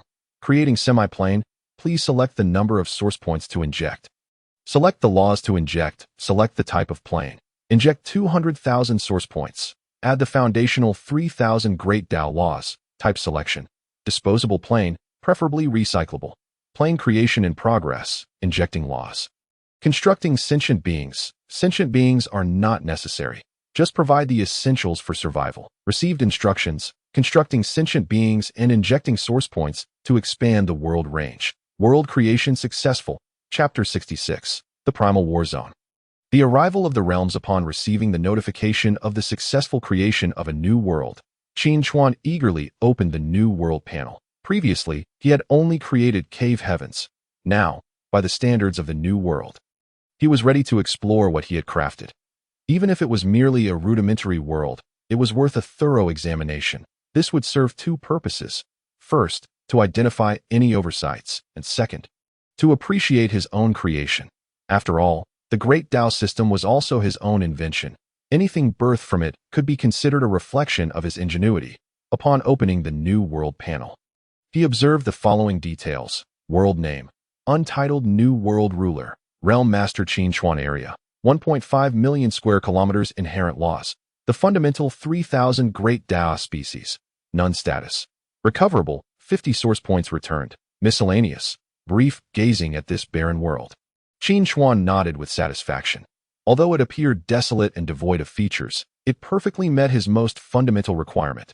Size. An expanse of 1.5 million square kilometers was nearly equivalent to 1/6 of what was once Huaxia in his previous life. He mused that such a vast area should suffice for the activities of those in the chat group. Never mind, he shook his head, choosing not to dwell on the matter, regardless of whether it was sufficient or not. It could not be enlarged without a substantial expenditure of source points, which was prohibitively costly. Originally, Qin Chuan had contemplated that 200,000 source points would nearly suffice to elevate the primal world to a higher tier. Fortunately, the ability to recover half of that amount was a considerable relief, contingent upon repelling and even devouring the malevolent doomsday world. Qin Chuan renamed this world to Primal War Zone. Days passed. Qin Chuan stood atop Mount Buzhou, conducting the final pre-war mobilization. Rather than a mere mobilization, it was more of a reminder for them to remember their identities. All were to clearly acknowledge their new roles. They were no longer their former selves, nor were they innate beings, but rather a new existence, akin to the young disciples from the time of the divine sealing in the Primal Chronicles. In the short term, they should familiarize themselves with their new identities. After the warning, Qin Chuan deemed it necessary to impose certain measures upon them. After all, with so many voices, there was no telling if a few among them might lack the requisite wisdom. Thus, he employed the art of word spirits, self-perception deviation. A single word could establish the laws of the world. Alongside their prior training, Qin Chuan implemented 4 layers of safeguards. The first was education, ensuring they were well-versed in the etiquette of performers. The second prohibited them from uttering keywords. The third, and most crucial, was to induce a subconscious forgetting of their original identities, for only by deceiving their own perceptions could they effectively deceive others. The fourth involved Qin Chuan leveraging his status as the wielder of the Great Dao in both himself and the New World to alter the foundational laws of this realm. Should anyone utter forbidden words within the Primal World or the War Zone, time in that vicinity would automatically freeze. How to handle the aftermath was entirely at Qin Chuan's discretion, while extermination was not the intent. Erasing memories or reverting time was certainly within his capabilities. Naturally, this last measure would only be effective within the Primal World and War Zone. It would not apply should they counterattack into the Doomsday World. Nonetheless, it mattered little. With the first 3 defenses in place, should true trouble arise, he would accept the consequences. Everything was in readiness. Observing the multitude of families gathering in the Primal World, Qin Chuan could not help but reflect. This was his foundation. These were his people. Once this event concluded, it was likely that the strength of the denizens of the Primal World would experience a significant surge, recalling the boasts of Song Hang and others in the chat group. Qin Chuan smiled faintly. The Supreme Primal World, you shall witness it. New World, Primal War Zone. When the denizens of the Primal World arrived, the members of the chat group had yet to appear. Qin Chuan opened the chat group interface and inquired. Qin Chuan, Great Dao Sage LV. Are you prepared? Tony Stark, Iron Man LV. 1 to 25, all systems ready. You will be astounded by what you see. Zhang Sanfeng, Wudong Sect Leader LV. 12 Wudong, Shaolin, Amei, and Mingjiao are assembled. Xiongba, Leader of the Tianxia Society LV. 23 The Tianxia Society is fully prepared. Qin Chuan nodded, then took the items from Hongjun. Group notification. Qin Chuan has issued a designated red envelope. Please take note to claim it. Claimants: Tony Stark, Fahai, Yang Yi, Xiongba. Depending on the differing number of individuals communicated with beforehand, the quantity of traversal talismans within Qin Chuan's red envelope varied. Undoubtedly, Tony received the most. As compared to the other members of the chat group, Qin Chuan had a far greater understanding of the combat prowess of modern troops and the terror they could unleash. As the red envelopes were claimed, radiant streams of light illuminated the vast expanse of open land reserved for their arrival. This was Qin Chuan's first experience witnessing the chat group's method of traversing worlds amidst the brink of chaos. Like stars cascading from the heavens, they were dazzling and twinkling that a spark at his fingertips beckoned all to behold. It was as if the entire universe was extending an invitation to its observer. Finally, tranquility returned that moment. In the Marvel universe, within a concealed base, Tony, clad in his iron suit, soared through the skies, gazing contentedly at the iron lions before him. Tanks, helicopters, fighter jets, and even combat aircraft were all present. He pondered where he had found sufficient runways for these aircraft to take off. Nevertheless, a pre-battle briefing was indispensable. Listen closely. The place we are headed is not akin to the war-torn regions you have previously encountered. This is a realm where extraordinary powers truly exist, as for the enemies. Set aside your world-policing arrogance, and do not provoke others simply because they appear ancient and archaic. It is no exaggeration to say that the vast majority among them could be deemed superhumans, capable of matching a single tank, fighter jet, or even an aircraft carrier. Particularly among them, a few stand out. You must exhibit your grace. Gentlemen, do you understand what grace entails? The others may not matter. We are all equals. But there is one exception. Toward this individual, you must show the respect and reverence you would accord your own parents or even a deity. In other words, he is akin to a god. As Tony's words concluded, a towering projection of a figure appeared before them. It was none other than Qin Chuan himself. What Tony failed to notice was that a few individuals within the army discreetly recorded this, transmitting it to an unknown location that he believed his assembly of troops to be clandestine. Yet in the eyes of certain observers, every action of this force capable of waging a localized war held no secrets. In the Great Qin World, Yingzheng stood atop the city walls of Xianyang, echoing sentiments similar to those of Tony. The ensuing response was a roar akin to the crashing of waves. Wind, wind, wind. A great wind. Chapter 67. Joint operations. Full-scale preparations for war have become the prevailing theme across the realms associated with the chat group. Without exception, all have repeatedly cautioned the assembled individuals, under no circumstances provoke Qin Chuan. And even the younger disciples from the primal world must not be offended. One could ascertain whether these younger disciples were backed by the formidable powers capable of annihilating the world. Anger one could lead to dire consequences. They would prefer to offend allies from other worlds than to incur the wrath of the denizens of the primal world. In the primal war zone, the luminous trails of stars descended, revealing a diverse array of figures: Taoist robes, monk robes, exoskeletons, steam armor, modern attire, and armored swords glimmered in an instant. The entire aesthetic of the primal war zone resembled a famous northeastern dish, a chaotic stew. Though the denizens of the primal world were under Qin Chuan's restraint, the sudden sight of such a bizarre scene still provoked the curiosity of a few, who could not resist stepping forward for a closer look. At the most tense moment, just as the allied forces from various realms entered this world, they were startled to see a group of peculiar beings scrutinizing them closely, causing one of the Marvel soldiers to nearly jump in fright.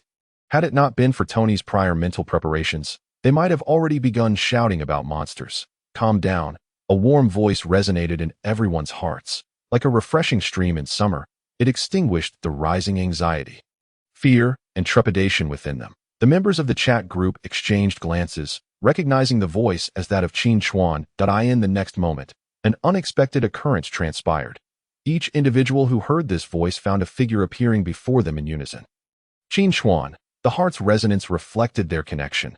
This was the divine ability Qin Chuan wielded through his mastery of the world, allowing all who heard to see what they beheld.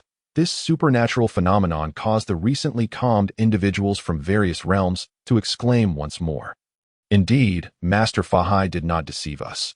All beings can see the Buddha and behold our Buddha, celestial beings. Is he the sage Qin Chuan spoken of by the king? I once saw the statue of the sage in Xianyang. Oh my God, this cannot be real. As he watched the crowd descend into tumult once more, Qin Chuan furrowed his brow, channeling the power of the rules before speaking again. Silence, great silence spell, in an instant. The wind ceased, the rain quieted, and the world became utterly serene. Qin Chuan pondered his words momentarily before continuing. First and foremost, I extend a warm welcome to all of you to embark on an adventure in this primordial realm. Although this place is not the true primordial world, venturing there is perilous. A moment's inattention could lead to being crushed by the wrathful essence of nature.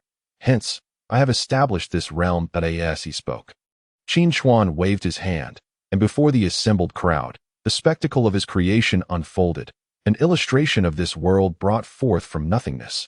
What? The gathered individuals from various realms were once more engulfed in astonishment. Though they could not voice their thoughts, each person stood agape, their disbelief palpable as they exchanged glances, recognizing a shared sentiment. Pangu's creation of the heavens, the divine act of creation? Yet, while Pangu required the embodiment of all things, and the divine creation spanned 7 days. What Qin Chuan accomplished appeared to transpire in the blink of an eye. Witnessing this scene, even the proudest among them, who had previously dismissed the words of their chat group members, now dared not utter a word of defiance. Pleased with their reactions, Qin Chuan nodded approvingly that it seemed his preemptive display of power had yielded the desired effect. Now, he could engage in earnest conversation. I wish you all a delightful experience, and I must offer a word of caution. Ensure your preparations are thorough. This adventure shall not be trivial. Qin Chuan was not inclined to play the role of a caretaker, meticulously arranging every detail for them. While he might have desired to do so, it would have been unbecoming. The more intricate planning would be left to the members of the chat group and their accompanying advisors.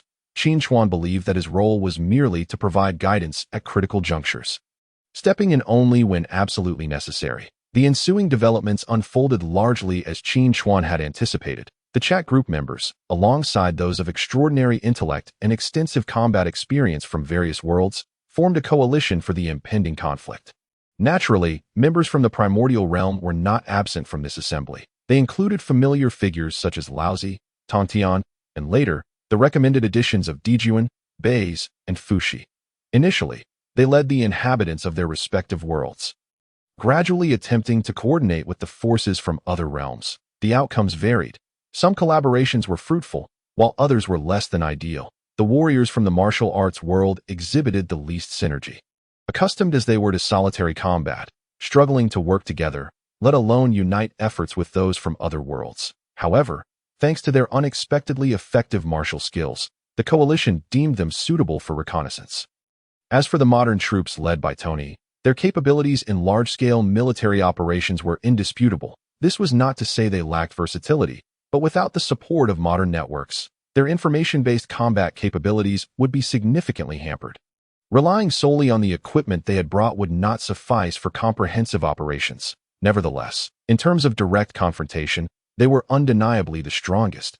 Additionally, only Hongjun and Lu Xiao, the two earthly emperors, remained. Initially thought to be mere fillers, they turned out to possess remarkable abilities, not to mention Qin Chuan and Xiao Jian, the embodiments of their respective worlds, were also present.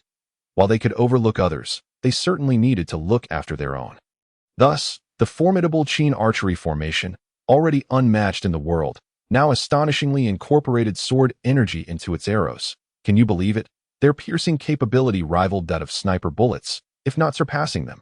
As for Lu Xiao's faction, their situation was even more extraordinary. Attacks and defenses were invariably accompanied by serendipity, and these fortuitous occurrences consistently favored their side. Even more astonishingly, these individuals appeared to possess boundless stamina, unleashing 17 arrows in a second. Could you possibly outpace me? The native members of the Primordial Realm were not to be underestimated either. Group combat was impractical, and even among the major clans, Dragon, Phoenix, Qilin, and Witch, each fought independently. They were better suited for special operations, achieving extraordinary results in unexpected circumstances. Having established their respective strengths, the coalition's forces were finally assembled. However, several questions loomed before them. Should they wait for the enemy to attack, or should they strike first? If they chose to wait and the enemy did not advance, it would be a waste of time. Yet, if they opted for a preemptive strike, what if they fell into the enemy's trap? Amidst these deliberations, the coalition convened for a new round of discussions. Ultimately, after consulting with Qin Chuan, they settled on a decisive course of action to launch an offensive. With a swift motion, Qin Chuan connected the war zone to the apocalyptic world. Historical records state, in the first year of creation, amidst the suffering of all beings and the rampage of foreign entities, the spirits of various realms, heeding the edicts of the Great Dao, descended from the moon, heralding a glimmer of hope for all beings within the primordial domain. A new era, chronicled in the annals of history, the Great Dao's creation. Chapter 68. Entering Qin Chuan opened the passage between the war zone and the apocalyptic world.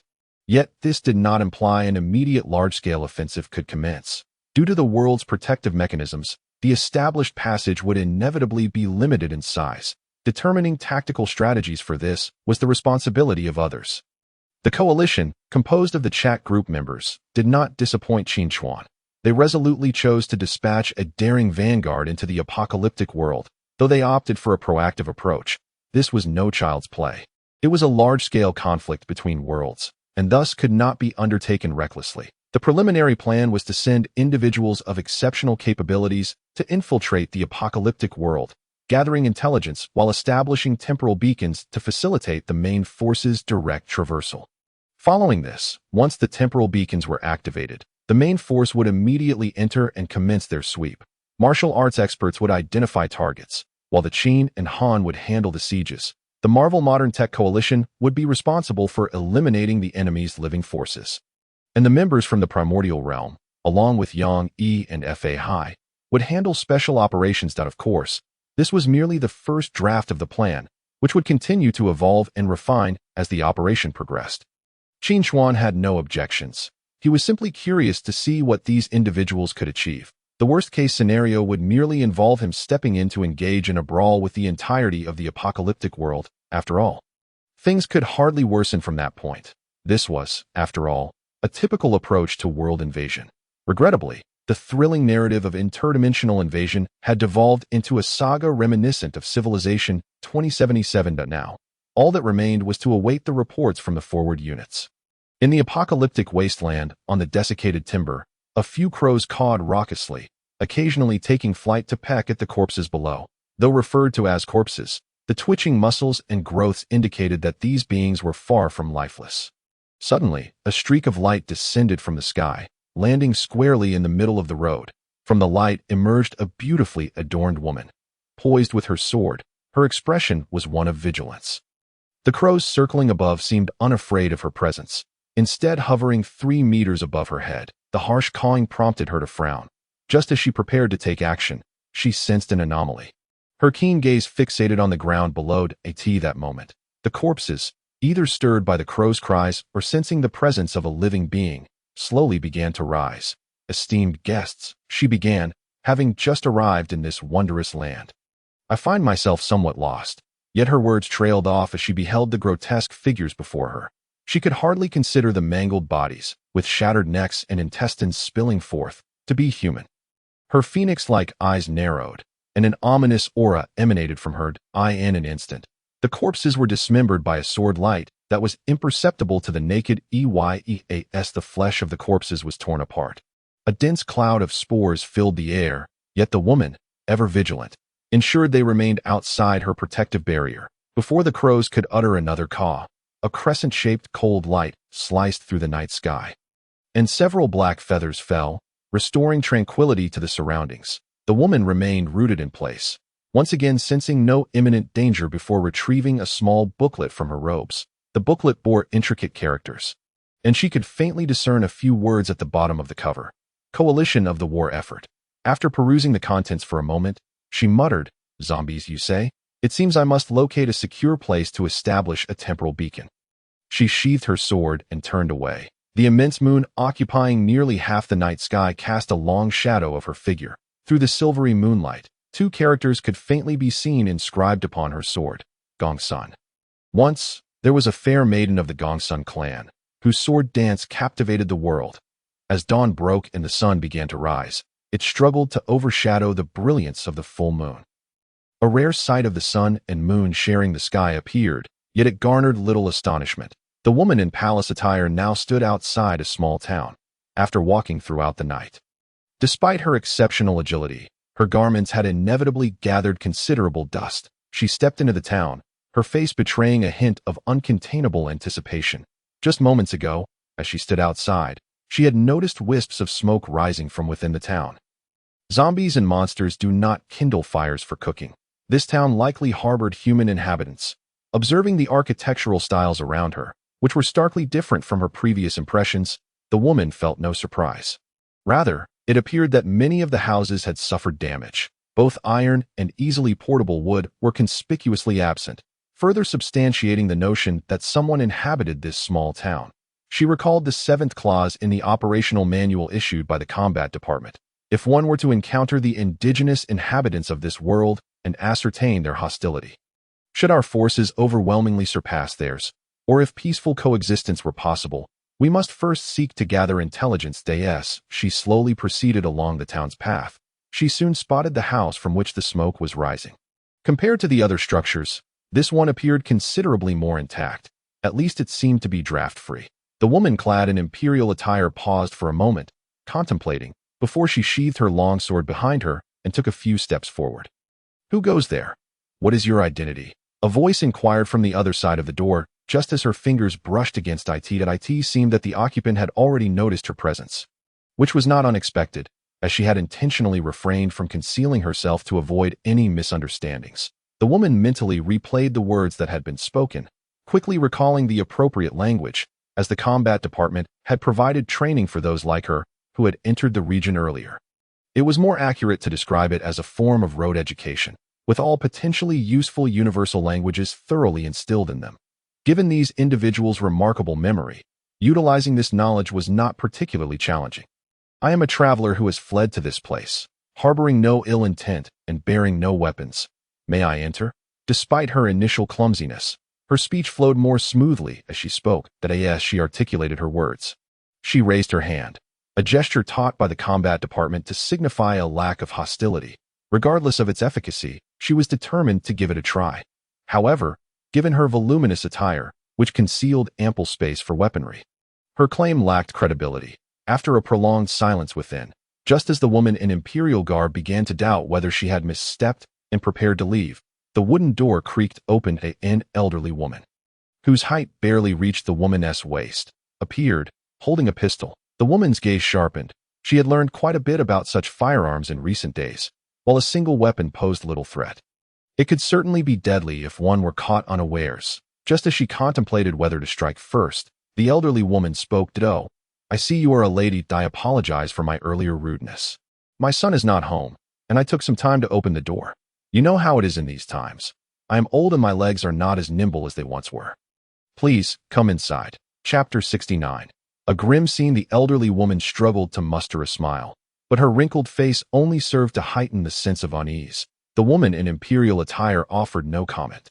Seeing the elderly woman step aside, though she still held the pistol firmly, was at least a sign of goodwill. Embracing the notion of making the best of her situation, she entered without pretense.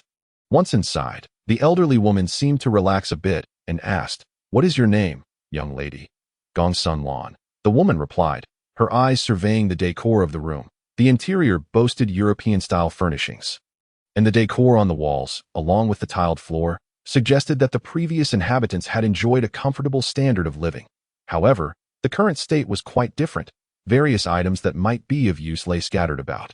From splintered wood taken from the house to rusty repair tools, from tattered warm clothing to a meat cleaver stained with dark brown blood, the scene was disconcerting. Noticing Gongsun Lan's gaze linger on these items, the elderly woman offered an explanation. "These things were collected by my son from outside that I thought they might come in handy, so I placed them here." Gongsun Lan nodded, neither expressing agreement nor skepticism. Sensing the atmosphere growing tense, the elderly woman quickly invited her to sit down. "You must have endured many hardships outside. Please, take a seat." As she spoke, she retrieved a small pot from the fireplace. Silence pervaded the entire building, void of any sound. Chapter 70. Sanctuary. As Gongsun Lan emerged from the basement of the small building, her typically icy demeanor faltered slightly. Disheveled strands of hair, shattered bones, and slick leather surrounded her. She suppressed the urge to retch as she exited the structure, followed by a great fire that consumed the sins within. Across the desolate expanse, a black motorcycle sped forward. Occasionally, birds with crimson eyes flitted past on either side of the road. Unable to keep pace, screech. The piercing sound of brakes resonated as Gongsun Lan glanced up at the sign overhead. 3 km to Stigmata City. At this moment, her once regal attire had been transformed into a more fitted ensemble under her hasty modifications. In such an environment, even her penchant for beauty had to yield to pragmatism. The motorcycle roared to life once more, racing towards the distant, towering edifices. Simultaneously, she retrieved a compass from her person to send her location message. Designation Jiashu 7. Gongsun Lan is nearing Stigmata City. To the advanced team receiving this message, please contact me promptly for rendezvous. She dispatched this notification as a matter of routine, having sent countless such messages since arriving in this world. Yet the compass had remained silent until now.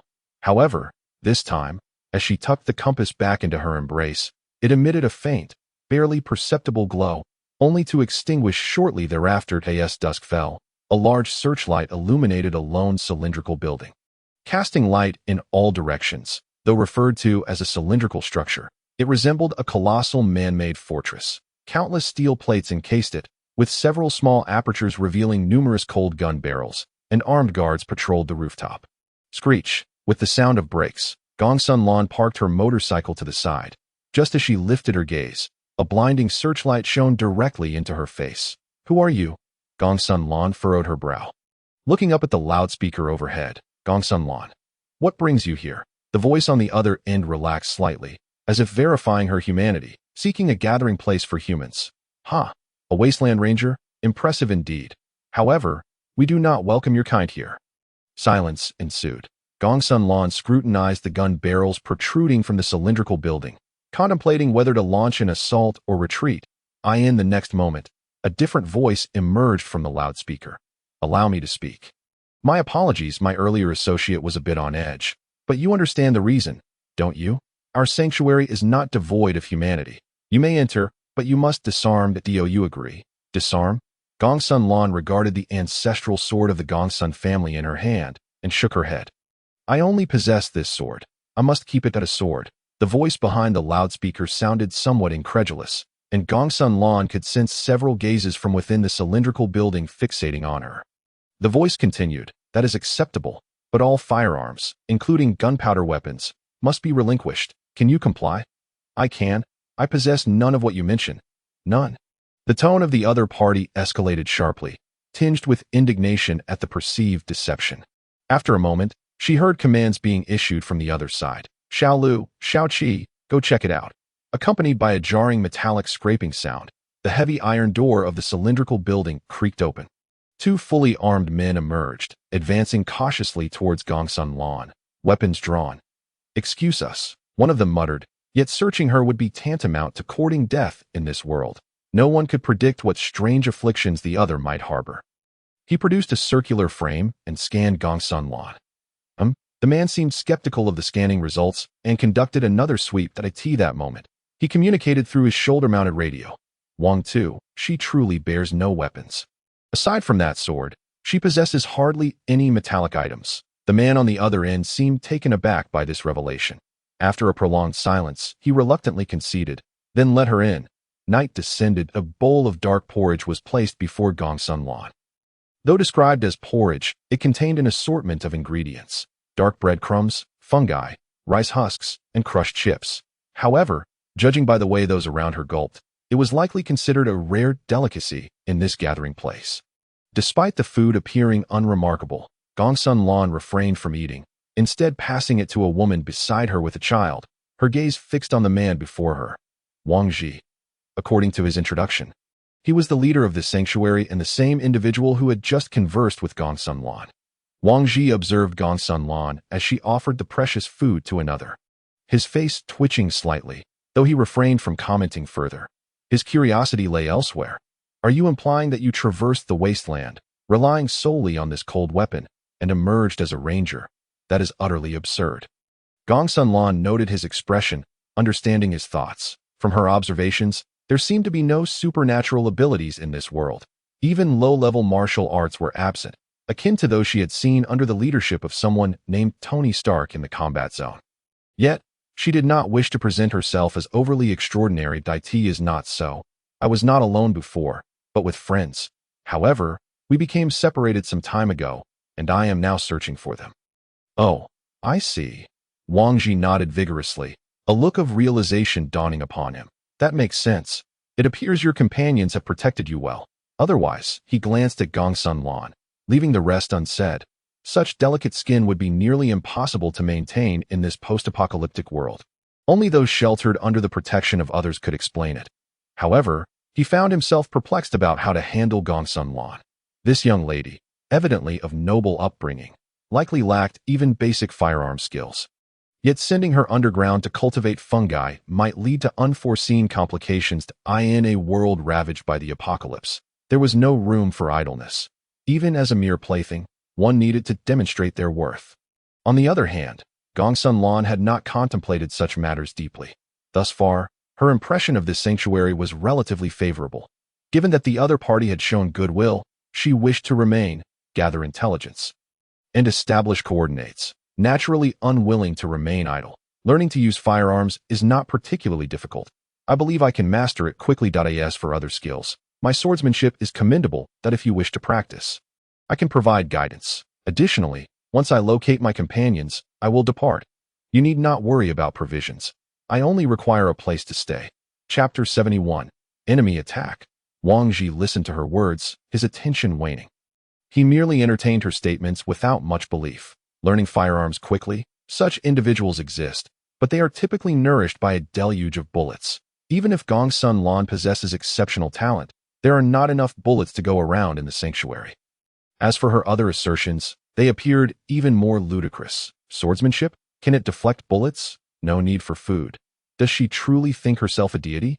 Only the prospect of her companions arriving to retrieve her seemed somewhat reliable. Judging by Gongsun Lan's demeanor, her background or the forces behind her must be formidable. If they could offer some resources, it would benefit the sanctuary. However, the likelihood was slim. From Gongsun Lan's words, it seemed her companions were not nearby. Ultimately, Wang Ji could only feign agreement with Gongsun Lan's claims, hoping that after enduring the harsh realities of the apocalypse, she might learn something of value. Since they had allowed her entry, it would be unwise to expel her now. In this world, Individuals with independent will were the most valuable assets that if all else failed, they could simply send her underground to cultivate fungi. Time passed swiftly, and nearly a week had elapsed since Gongsun Lan joined the Moonlight Sanctuary. Moonlight was indeed the name of this sanctuary, though it bore little prestige in this world, appearing rather pedestrian. The presence of the immense moon overhead rendered any name linked to it rather commonplace. During this time, Gongsun Lan had inquired subtly about the moon and the apocalypse, but received no definitive answers that in their perception. The apocalypse seemed to have erupted abruptly, with no prior warning. Perhaps their former social standing had prevented them from grasping the truth. As for the moon, while they could not recall the exact timeline, they noted that its appearance was relatively recent. This reminded Gongsun Lan of the new world created by the Great Dao sage. Could it be that she had come from a place associated with the woman of the moon? Shaking her head, she refocused her thoughts on the present, observing a limping individual before her. Gongsun Lan remarked, "It is nearly time. Do not move about unnecessarily. Rest for a few days, and you will recover." The individual nodded hastily, producing a package from his hands. "Thank you, Doctor. I understand that I have already taken leave from the exploration team." This was followed by Gongsun Lan stealing a glance at the text on the package, which appeared to be a type of food can. She shook her head. "There's no need for that. You should take it back and nourish yourself. You know, I do not charge for my medical services. But how can that be?" Ultimately, Gongsun Lan still declined the offering. Firstly, she had no need for it. Secondly, for the young soldier before her, this item might be one of the most precious possessions he owned. After sending the man on his way, Gongsun Lan returned to her table and began to ponder. The room she currently inhabited was not small, and it even received light both day and night, making it a rare privilege within the Moonlight Sanctuary. All of this was a result of her efforts during this period. Gongsun Lan had once believed that she might earn respect from others due to her extraordinary martial prowess, or through teaching disciples to gain admiration. However, she never anticipated that her status within the sanctuary would rise significantly due to her medical skills. The events leading to this realization traced back to a week prior. A sanctuary housing hundreds of individuals, it could not sustain itself merely by consuming its resources. Relying solely on cultivated fungi was insufficient to support so many. Hence, the necessity of an exploration team arose. After all, even items that were once commonplace in the old world had become crucial resources in the present. The exploration team enjoyed the best treatment within the base. Yet they also faced the greatest dangers. Their primary task was to venture out in search of supplies, primarily food. During this process, they not only had to be wary of contamination, but were also occasionally confronted by infected monsters, resulting in a consistently high casualty rate. Each loss represented a significant blow to the sanctuary, and it was challenging for anyone to fill the void left behind. This time, the exploration team was evidently not favored by fortune. They encountered formidable mutant monsters. Although they managed to escape by the skin of their teeth, they all bore injuries. Observing a few members on the brink of collapse, they returned to the sanctuary to prepare for a simple farewell ceremony for the deceased. As nobody wished to face the prospect of becoming a rotting corpse or a mutated abomination after death, this moment, Gongsun Lan stepped forward. She first intervened to prevent the others from administering euthanasia to the injured, and then, through miraculous means, stabilized the lives of most of them. Remarkably, even those who were potentially infected by viral spores and on the verge of death not only did not mutate, but also managed to survive against the odds. Realigning bones, applying acupressure, stopping bleeding, and unleashing inner power to eradicate the frenzied, dividing viral spores, her profound martial arts mastery granted her a considerable understanding of medical matters. Once this incident concluded, her reputation within the sanctuary soared rapidly, earning her the title of Dr. Gong Sunas, the sole healer in the Moonlight Sanctuary. She became an object of admiration for all, particularly with her ethereal beauty, which led some young men to regard her esteem even higher than that of the sanctuary's leader, Wang Ji. Thus, Gongsun Lan firmly established her position within the Moonlight Sanctuary. Then, one day, a piercing alarm and cries of alarm erupted. Enemies were invading the sanctuary. A week later, in another direction, on the outskirts of St. Mark City, two oddly dressed individuals, who seemed utterly out of place in their surroundings, were strolling through the ruins. Their demeanor did not reflect the chaos typical of a post-apocalyptic world. Rather, they appeared somewhat leisurely. The unnamed figure, clad in white, remained untouched by even a speck of dust despite the grim environment. Beside him was a suspicious-looking character, scurrying through the debris, gleefully collecting peculiar items he stumbled upon. This was Sikong Zhaixing. Unlike Gong Sunlan, who found herself in a dire situation alone, these two had quickly found one another after their arrival. At that moment, Sikong Zhaixing exclaimed excitedly, "Senior Wuming, come quickly and look." "Look." Wuming did not even bat an eyelash, maintaining a stoic expression as he replied, "If you continue to shout aimlessly, I shall hoist you up and fly away, which would be considerably faster." Wuming's typically good-natured demeanor had evidently been tested by Sikong Zhaixing's antics. However, this time, Sikong Zhaixing was indeed not causing trouble. He had merely lifted a compass. "No, Senior Wuming, I swear on Lu Xiaofeng's beard that this is genuine. Take a look. I shall trust you once more. If this is not true, I will indeed hoist you up." Wuming, fearing he might miss something significant, grumbled as he approached. There, the compass in Sikong Zhaixing's hand revealed a character. Number Jia Shu 7. Gong Sunlan is about to arrive at St. Mark City. The advance members receiving this information. Please contact me as soon as possible. Gong Sunlan. Both individuals simultaneously conjured the image of the coldly elegant female swordsman in their minds. Contact her and inquire about her whereabouts so we can rendezvous. Wuming suggested. This compass belonged to Wuming. As for Sikong Zhaixing's, he had long forgotten where he had misplaced it. Sikong Zhaixing struggled to manipulate the compass, but after just a couple of attempts, its light dimmed, and it became unresponsive no matter how he pressed it. He looked up at Wuming, who was casting a dangerous glance his way, and sheepishly said, "This thing is malfunctioning. I truly don't understand how the combat department could issue such a tool." "Senior, Master Mu, let's discuss this calmly. Please don't resort to violence. The last time I accidentally tossed this thing into the water was genuinely an accident. It has nothing to do with this." However, Wuming, who was already in a foul mood, was completely unyielding. He would not let Sikong Zhaixing off simply because he called him father. If he had such a son, he would certainly suffer a cerebral hemorrhage on the spot. Half a month later, Sikong Zhaixing trudged ahead, carrying a heavy backpack, utterly devoid of enthusiasm, while Wuming walked behind with his eyes closed. Whenever Sikong Zhaixing attempted to play tricks, an invisible sword would strike, causing him to wail and plead for mercy. In that moment, Wuming's ears perked up, and he glanced in a specific direction. The leading Sikong Zhaixing also halted abruptly after receiving a sharp slap. "Master Mu, what is it? Have you spotted a monster again? You've been killing far too many lately.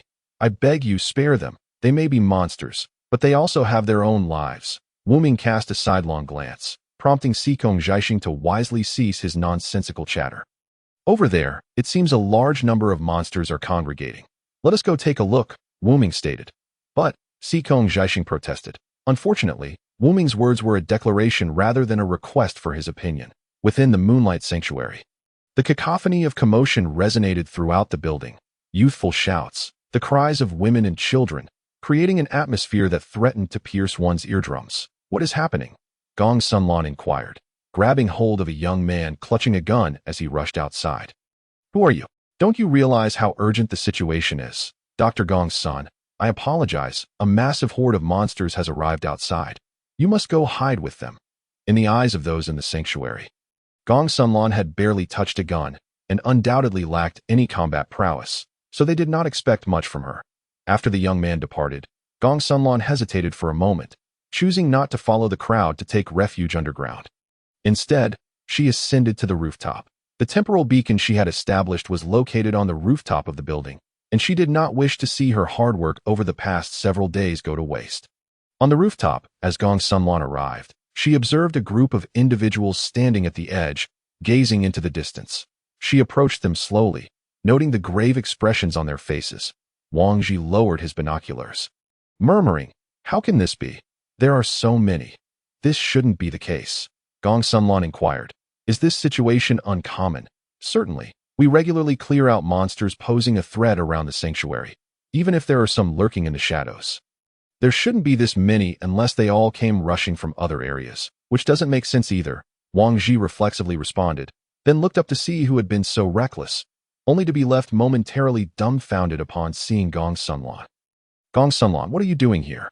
This is sheer madness. Hurry, get down." Instead of retreating, Gong Sunlan stepped closer to the edge of the rooftop, peering out. A dense mass of rotting corpses stretched out as far as the eye could see.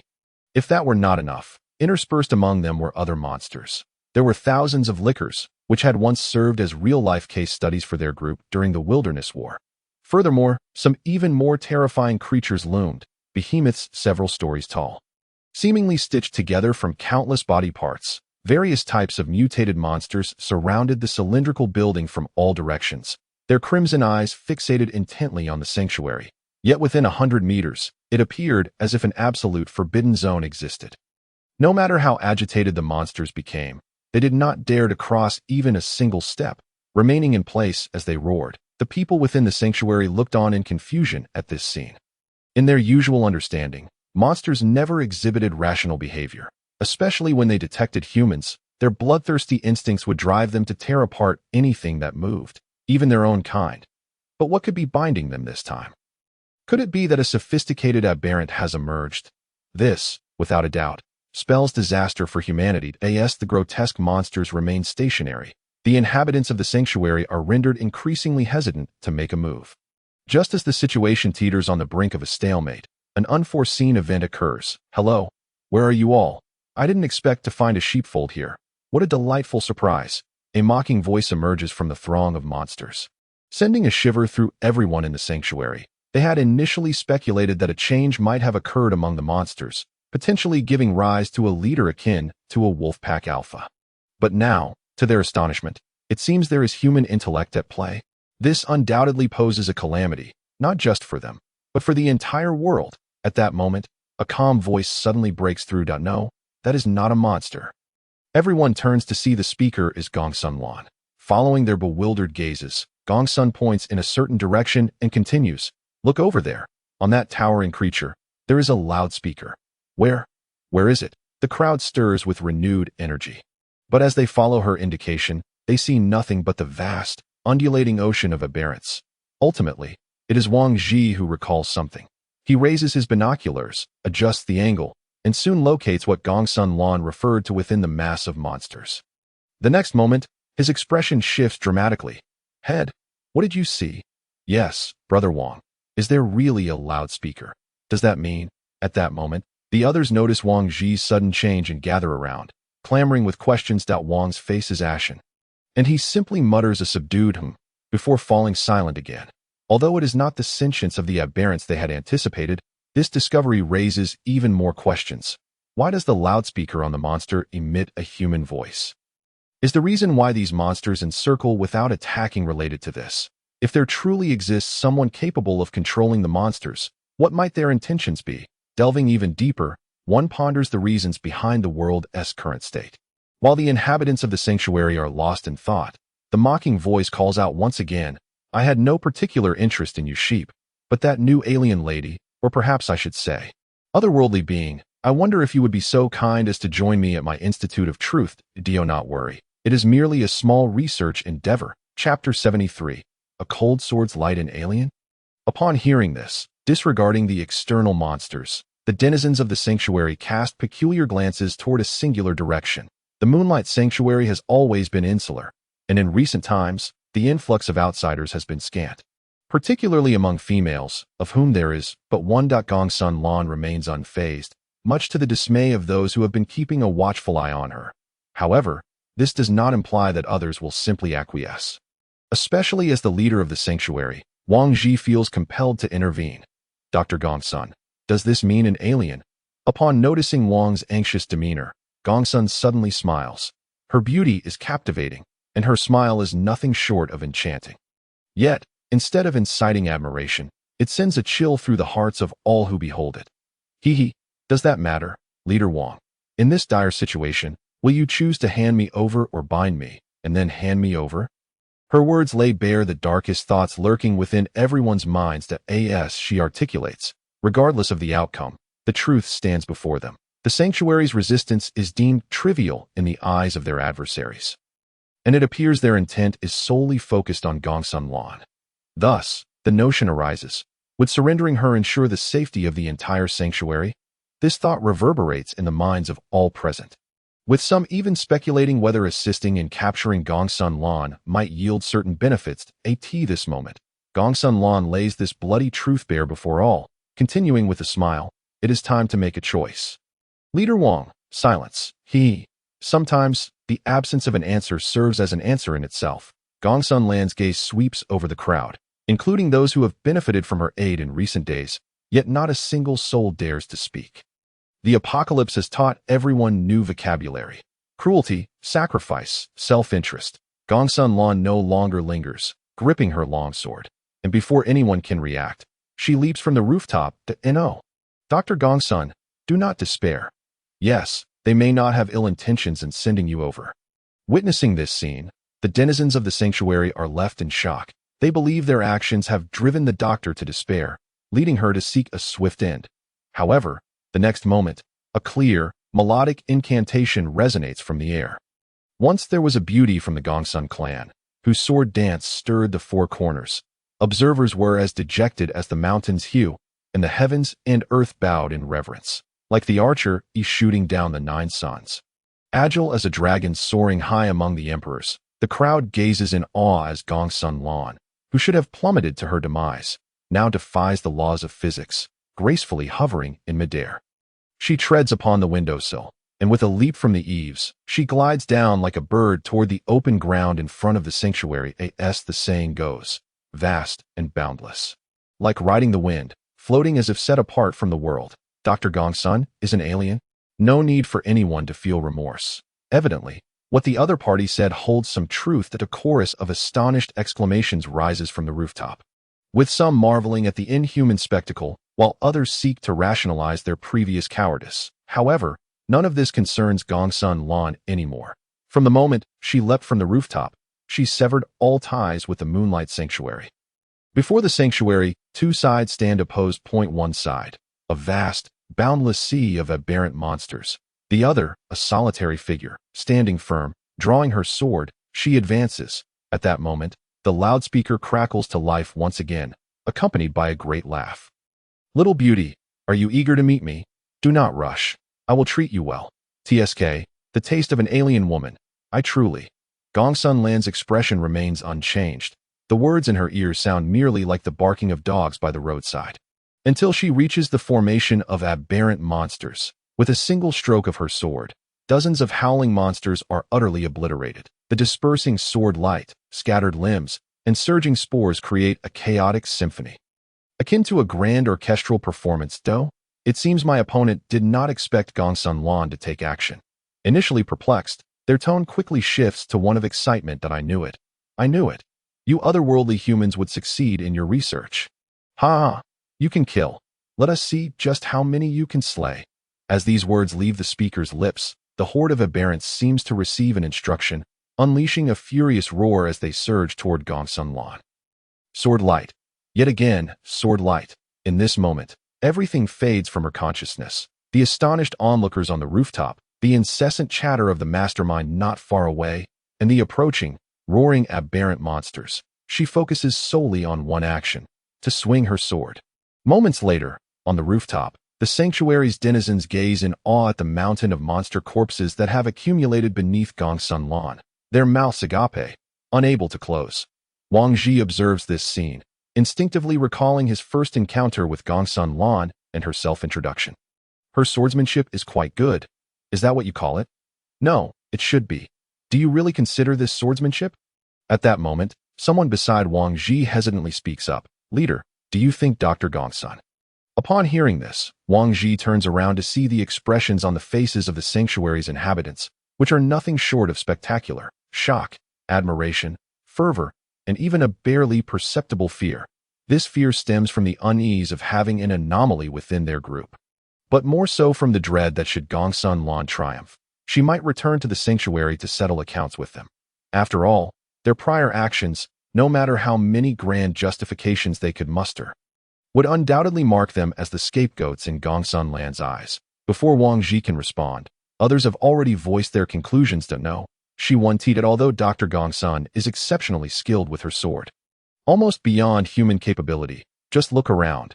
As the observers on the rooftop analyze the situation, one undeniable truth remains: She is merely a mortal a human.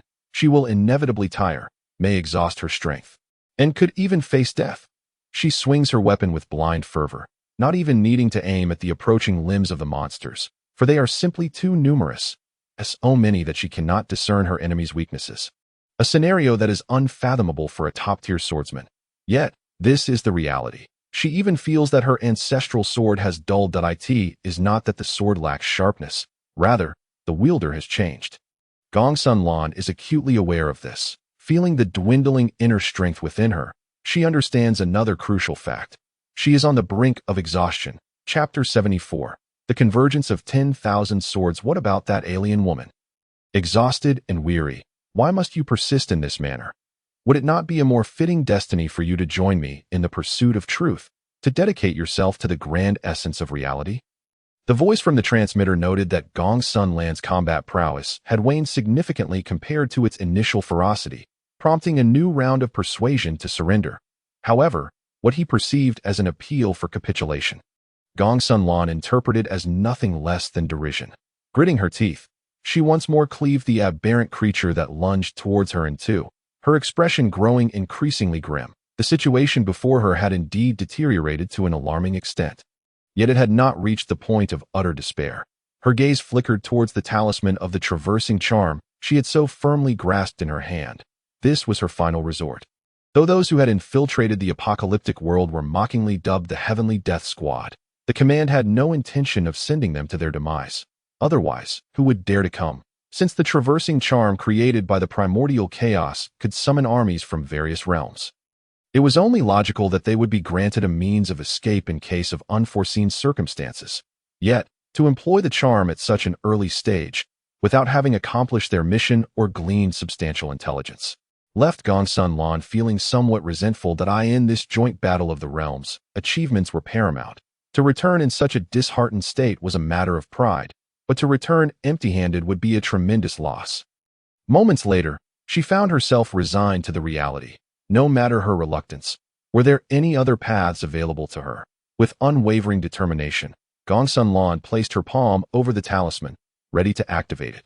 All swords return to their origin. Come forth. A voice resonated through the ages, and suddenly, countless flickering points of light erupted in the void. These lights resembled twinkling fireflies, possessing an alarming beauty even amidst the surrounding carnage. Alas, this beauty was a mere illusion for a select few. For the aberrant creatures, it signified an inferno of despair. As the sigh escaped her lips, the fireflies in the air sprang to life. Transitioning from a state of stillness to graceful movement, thuds echoed as severed limbs of the creatures plummeted from the sky, crashing onto the ground. These were not mere fireflies, but an innumerable surge of unparalleled sword energy. In the blink of an eye, the area surrounding Gongsun Lan, extending 1,000 meters, was devoid of any surviving creatures, save for the occasional dismembered limb that you. Wooming, Gongsun Lan was taken aback by the spectacle before her. After halting the activation of the traversing charm, even her typically composed demeanor could not suppress her elation. She had witnessed such celestial prowess before in the primordial war zone, and in that instant, she confirmed the identity of her ally. Indeed, laughter soon followed. Haha, it is truly Gongsun, the illustrious lady. I knew I had not come in vain. You have worked hard. Now, allow me to take over, with her certainty reaffirmed. Gongsun Lan felt a wave of relief wash over her, and she could no longer muster the strength to maintain her composure, nearly collapsing to the ground from an overwhelming sense of fatigue. Meanwhile, during their brief exchange, two figures gradually approached from the distance. Indeed, they were gliding through the air, disdainful of the slow pace. Wuming had carried Sikong Zhaixing on the southeastern branch and soared directly over. Once they arrived, Wuming set Sikong Zhaixing down, his gaze fixed intently on the loathsome aberration at the center. Although he had not arrived in time, he had overheard the voices emanating from it. A demon? A human? Wuming's query elicited an unexpectedly fervent reaction from his adversary. Ah, my brain trembles. Indeed, indeed. This woman is certainly beyond your limits. Such power is simply magnificent. Our research direction has not been in vain. Humans can truly harness this. Wuming furrowed his brow, sweeping away the monsters within 100 meters before awaiting valuable information from the creature, but on the other side. After being set down, Xikong Zhaixing darted through the throng of monsters like a nimble fish, evading numerous enraged aberrations that attempted to pursue him without so much as grazing his garments. Eventually, he arrived at Gongsun Lan's side. Observing her near collapse, Xikong Zhaixing's penchant for banter resurfaced that, "Oh, look who it is. The renowned Gongsun Dajiang. What troubles have befallen you? Which young rogue has dared to?" he began, extending a hand toward her. "If you wish to keep your claws, I can assist in removing them." Gongsun Lan's icy tone abruptly halted Xikong Zhaixing's outstretched hand. He continued to prattle. "The wasp's stinger is the deadliest. How ungrateful. Just like a chick." He lamented, for he had only intended to lend a helping hand, not to take advantage of her vulnerability. Yet he was met with such disdain. Although he had harbored some curiosity about the treasures this lady in red shoes might possess, it was not as if he had made his move yet. Gongsun Lan had regained some strength and shot Xikong Zhaixing a sidelong glance, choosing not to engage further. She understood he held no ill intentions, but his presence irked her, especially when he mentioned that more detestable individual. After their reunion, the trio exchanged no more than cursory pleasantries, knowing this was not an opportune place for lengthy discussions. Unanimously, they turned their gazes towards WAT that moment. Wuming had nearly cleared the aberrant creatures surrounding the one equipped with the transmitter. Hovering in the air and surveying the monster from above, he refrained from striking immediately, having learned much about such technological artifacts during his time in the Primordial War zone that he knew that even if he shattered the creature before him, its true form could be leagues away. The crux of the matter lay in extracting information from it. This mission was of equal importance to him as it was to Gongsun Lan. At last, the creature's brain ceased its tremors, attempting to employ the same tactics against Wuming that it had against Gongsun Lan. "Sir, please allow me to finish. Our Truth Research Institute is devoted to transcending the mundane. Seeking the path to wield divine authority, we have made significant strides. If you join us," Wuming interjected. "Where are you located?" "Haha. Sir, have you decided to join us? As for our precise location, I cannot disclose that just yet. However, if you cease your resistance, I will promptly dispatch a warplane, and then you could—" Nonsense. Realizing he could no longer glean valuable information, Wuming had no patience to waste on idle chatter in a flurry of sword energy.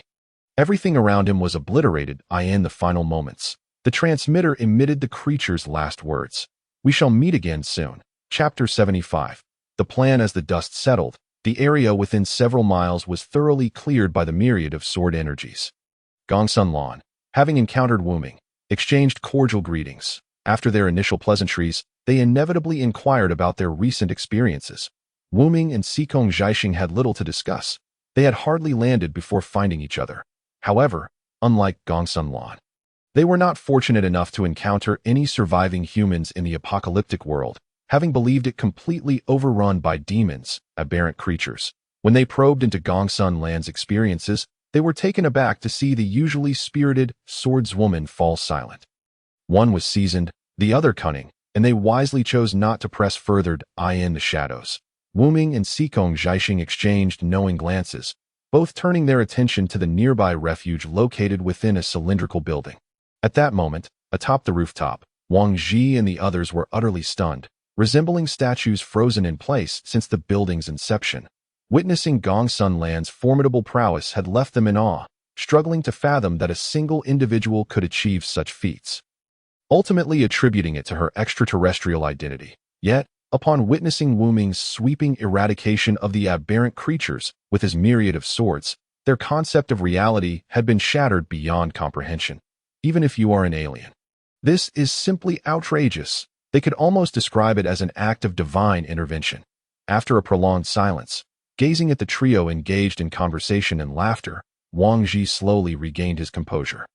In truth, there was no time left for astonishment. Although Gongsun Lan had resolved her immediate crisis, the situation for the refuge remained far from settled. Would Gongsun Lan seek retribution in the aftermath? How would she and her extraterrestrial companion treat the multitude within the sanctuary, should conflict arise? Lowering his gaze to the firearm in his hand, he recalled the methods employed by Gongsun Lan and the enigmatic figure known only as Wuming. Alongside that gaunt man whose presence was as elusive as a specter, leaving him with no sense of security whatsoever. Moments later, observing the trio approaching the sanctuary, Wang Ji offered a wry smile, and instructed everyone to stow away their weapons. At this juncture, the power of choice lay not in their hands, but with Gongsun Land's faction that as dawn broke, the sun and moon vied for brilliance. Life within the sanctuary continued in a manner reminiscent of the past, seemingly unchanged on the surface. Yet deep down, most individuals were acutely aware that their true rulers had shifted. Upon returning to the sanctuary, Gongsun Lan and her two companions did not resort to drastic measures against the inhabitants. Although these individuals were frail, their transgressions did not warrant death. Moreover, considering the scarcity of living souls in this world, they could not afford to extinguish lives so casually. After effortlessly assuming control of the sanctuary from Wang Ji, they did not implement sweeping reforms that to be fair. While Wang Ji had his shortcomings, he was indeed a competent leader when it came to managing the sanctuary, even if it meant relinquishing Gongsun Land's influence. Preserving the sanctuary's continuity was paramount. Therefore, after taking over the sanctuary, Gongsun Lan and her associates did not cast him aside. On the contrary, they granted him considerable authority. After all, no one understood the sanctuary better than he did. As for whether he might harbor ulterior motives in secret, the trio was untroubled, for under the absolute might of their force, any thoughts of rebellion would first have to contend with Wu Ming's sword. Furthermore, having grown accustomed to the presence of the three, whether the remaining inhabitants of the sanctuary would still heed Wang Ji was another matter altogether. In just a few days, while the exterior of the Moonlight Sanctuary showed little change, the spirits of its inhabitants underwent a remarkable transformation. During expeditions led by Sikong Zhaixing, there had not been a single casualty, and each return was met with bountiful rewards. Regarding the lurking dangers surrounding the apartment complex, the aberrant creatures had been nearly eradicated by Wu Ming just days prior, with only a handful remaining, easily dealt with after a couple of sweeps. Such fruitful endeavors meant that the long-standing darkness within the sanctuary had begun to lift. Even in a windless environment, sunlight could once again grace their world. They had slowly transitioned from mere survival to a state where smiles occasionally graced their faces, that a sentiment known as hope began to blossom within the hearts of all. Not only did they feel this way, but even Wang Ji found himself contemplating whether maintaining the status quo indefinitely might yield splendid results. Alas, these were merely their thoughts. On the rooftop, the three gathered closely. Is this sufficient? We need not arrange a formation or anything. At the very least, we should set up an altar and offer a tribute. Perhaps a pig's head, Sikong Zhaixing exclaimed, gesturing towards the three metals assembled on the ground with exaggerated flair. In response, he was met with two impassive gazes. Sikong Zhaixing sheepishly fell silent, sensing that any further banter might lead to a fatal consequence. The chills swept through him.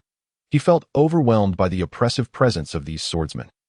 Wondering when they would finally rise to their full stature, these three metals were, in fact, the temporal beacons issued by the combat department, crafted by the esteemed Hongjun Qilin clan. These Qilin scales emitted a faint signal when alone, but when clustered together, they significantly accelerated the process of localization. This was precisely why the combat department urged them to regroup swiftly. As for the current three, are we simply to wait here? Sikong Zhaixing could no longer contain himself as the atmosphere grew heavy with silence. Of course not. Wu Ming asserted firmly.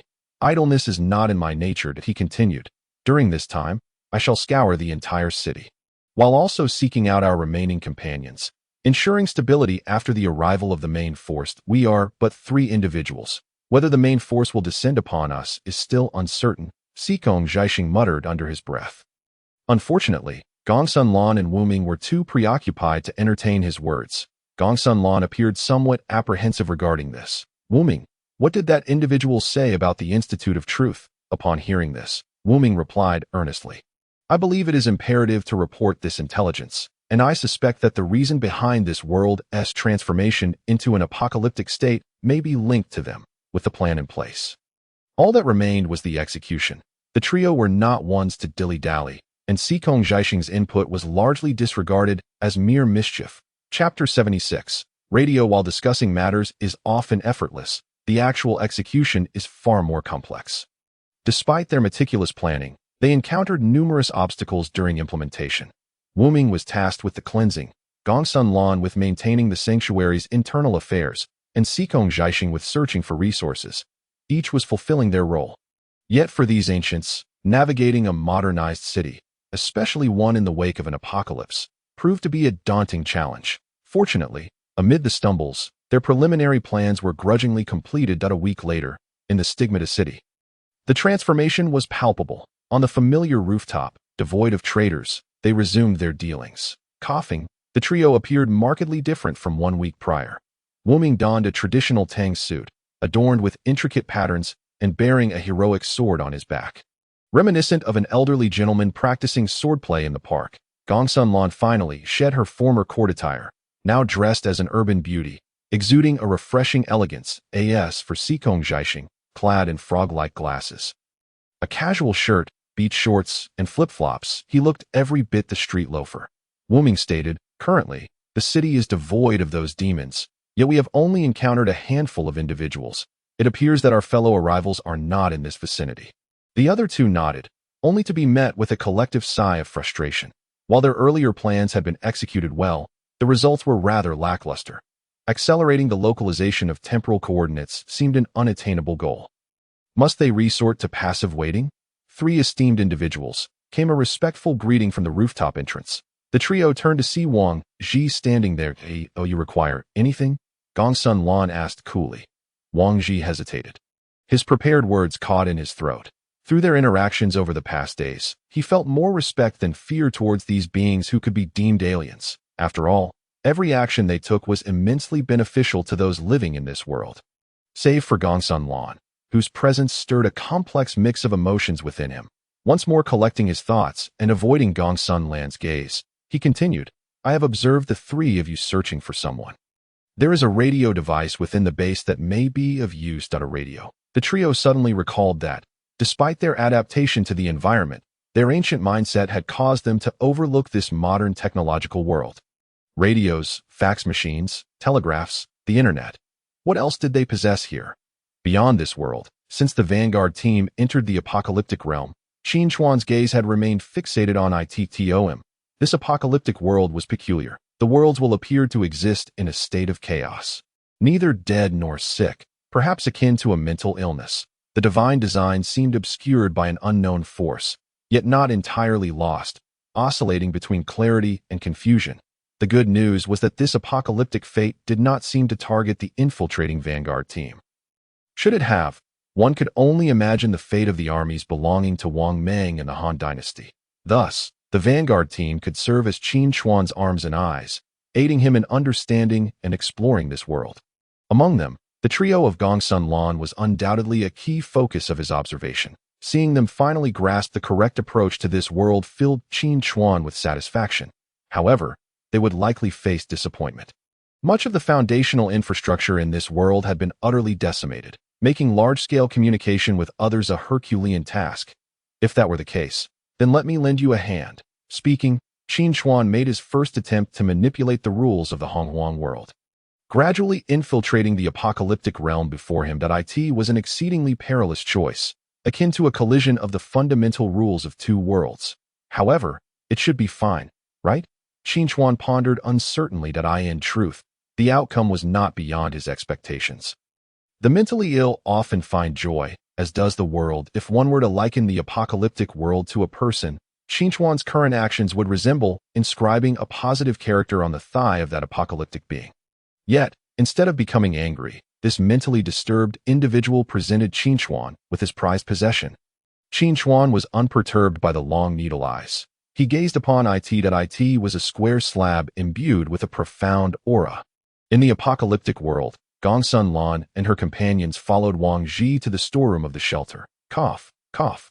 Wang Ji cleared his throat twice, dispersing the dust within the room as he rummaged through the piled-up debris, indicating that this place had been abandoned for quite some time. In the apocalypse, 3 essentials reigned supreme: food, medicine, and weapons, each complementing the others. This storeroom housed only some remnants of the old civilization, likely deemed useful, thus drawing little interest from passers-by.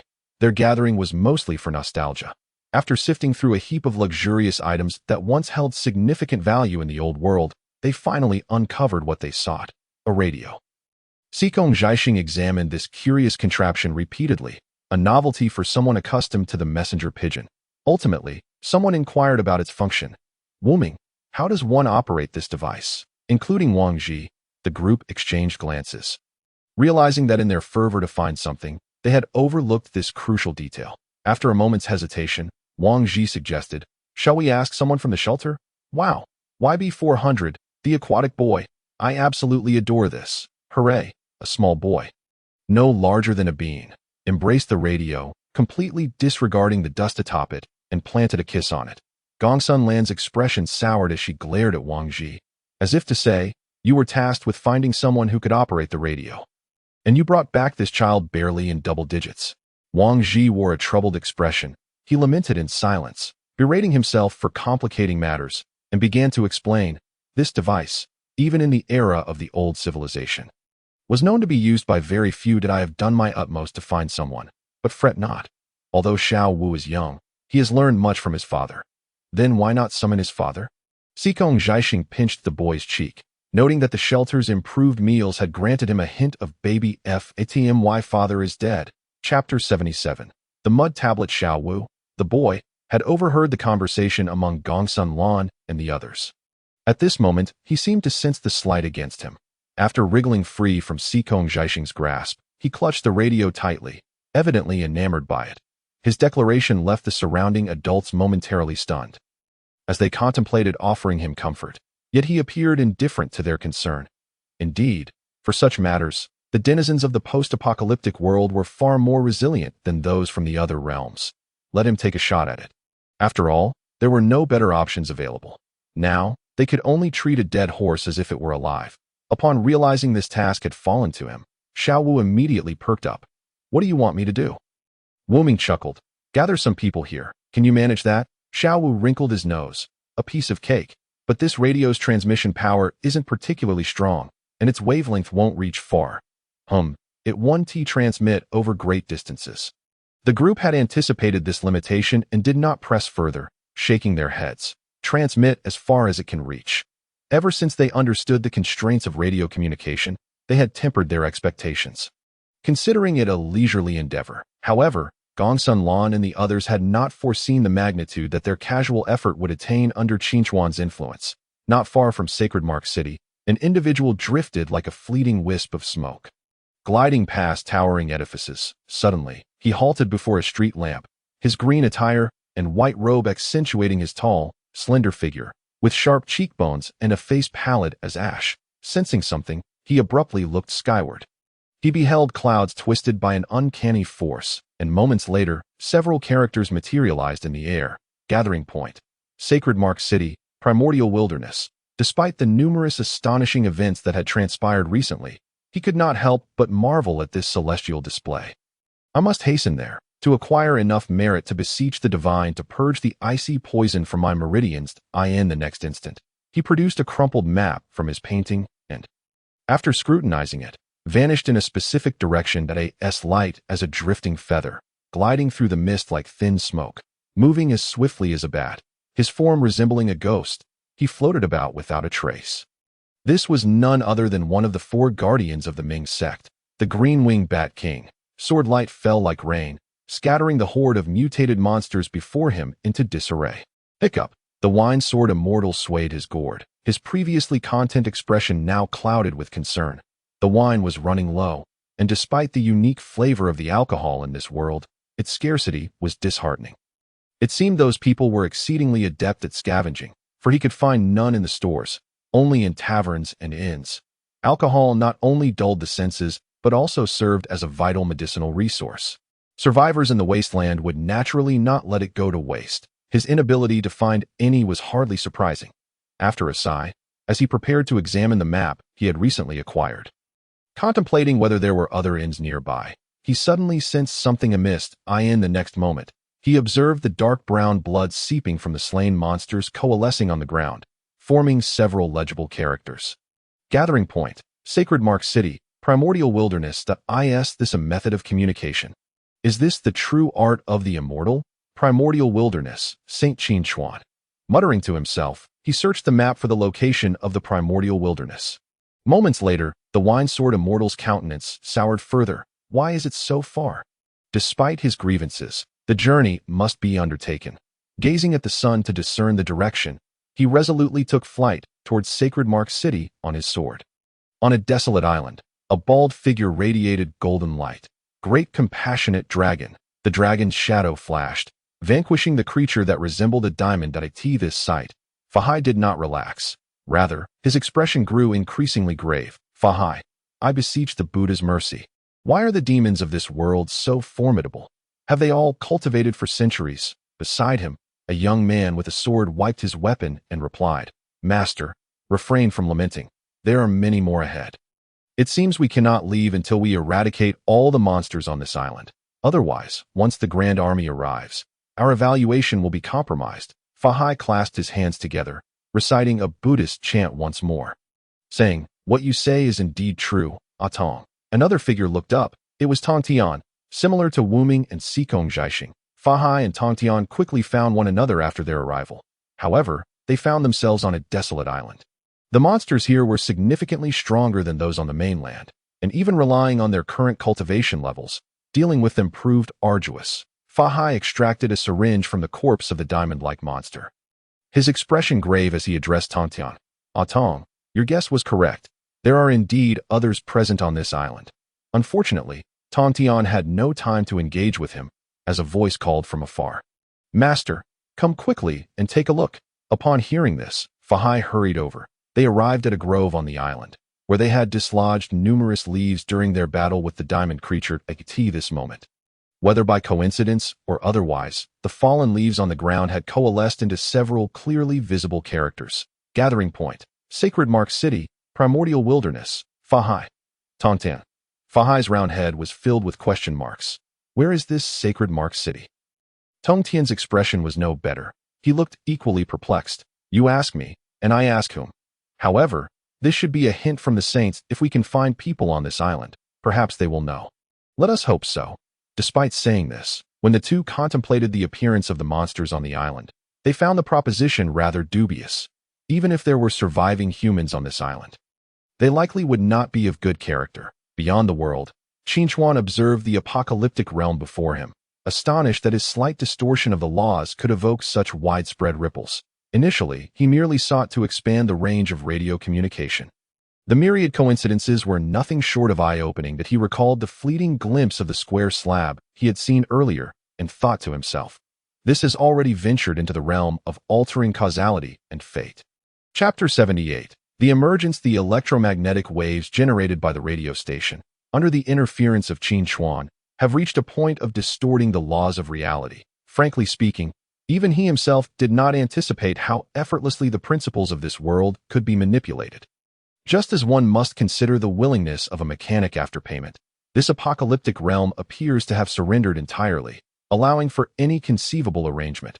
Returning to the main topic, with Qin Chuan's inadvertent intervention from a higher dimension of the rules, the mere activation of a radio station has yielded unexpected consequences. Individuals across the apocalyptic world have received messages about gathering in Hongjun City in ways they could scarcely imagine. Hidden books in fish bellies, words formed by fallen leaves, and auroras pointing the way. These wondrous phenomena have left those who receive the news utterly astounded. Weeks later, within the moonlight shelter, the atmosphere has transformed dramatically from its previous desolation to one of vibrant activity. The once abandoned tenement building is now overflowing, unable to accommodate the throngs of people. This is not to say that the advanced teams from various realms are numerous.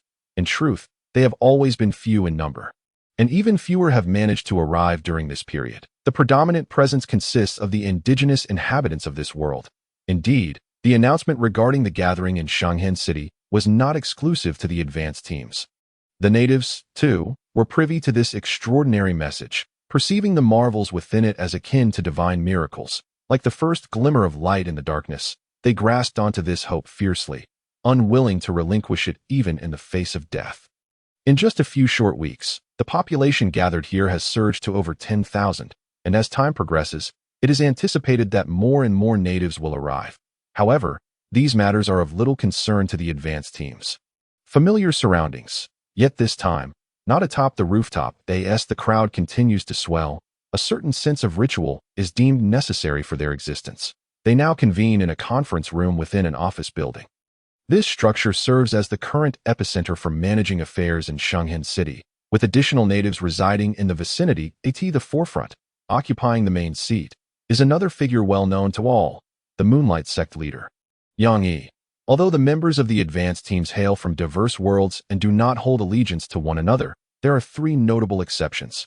First, the identities of the chat group members, which in the eyes of those from various realms, equate to the leading officials of their respective worlds, or perhaps the apostles of deities. Second, the members from the Hongjun world, whose legends, coupled with the group's insights, have left everyone well informed. Third, the exceptional personal prowess, which, as is evident, is fundamental to one's survival and existence. Yang Yi, leveraging both his status as a chat group member and his formidable combat abilities, has effortlessly secured his influence within this gathering.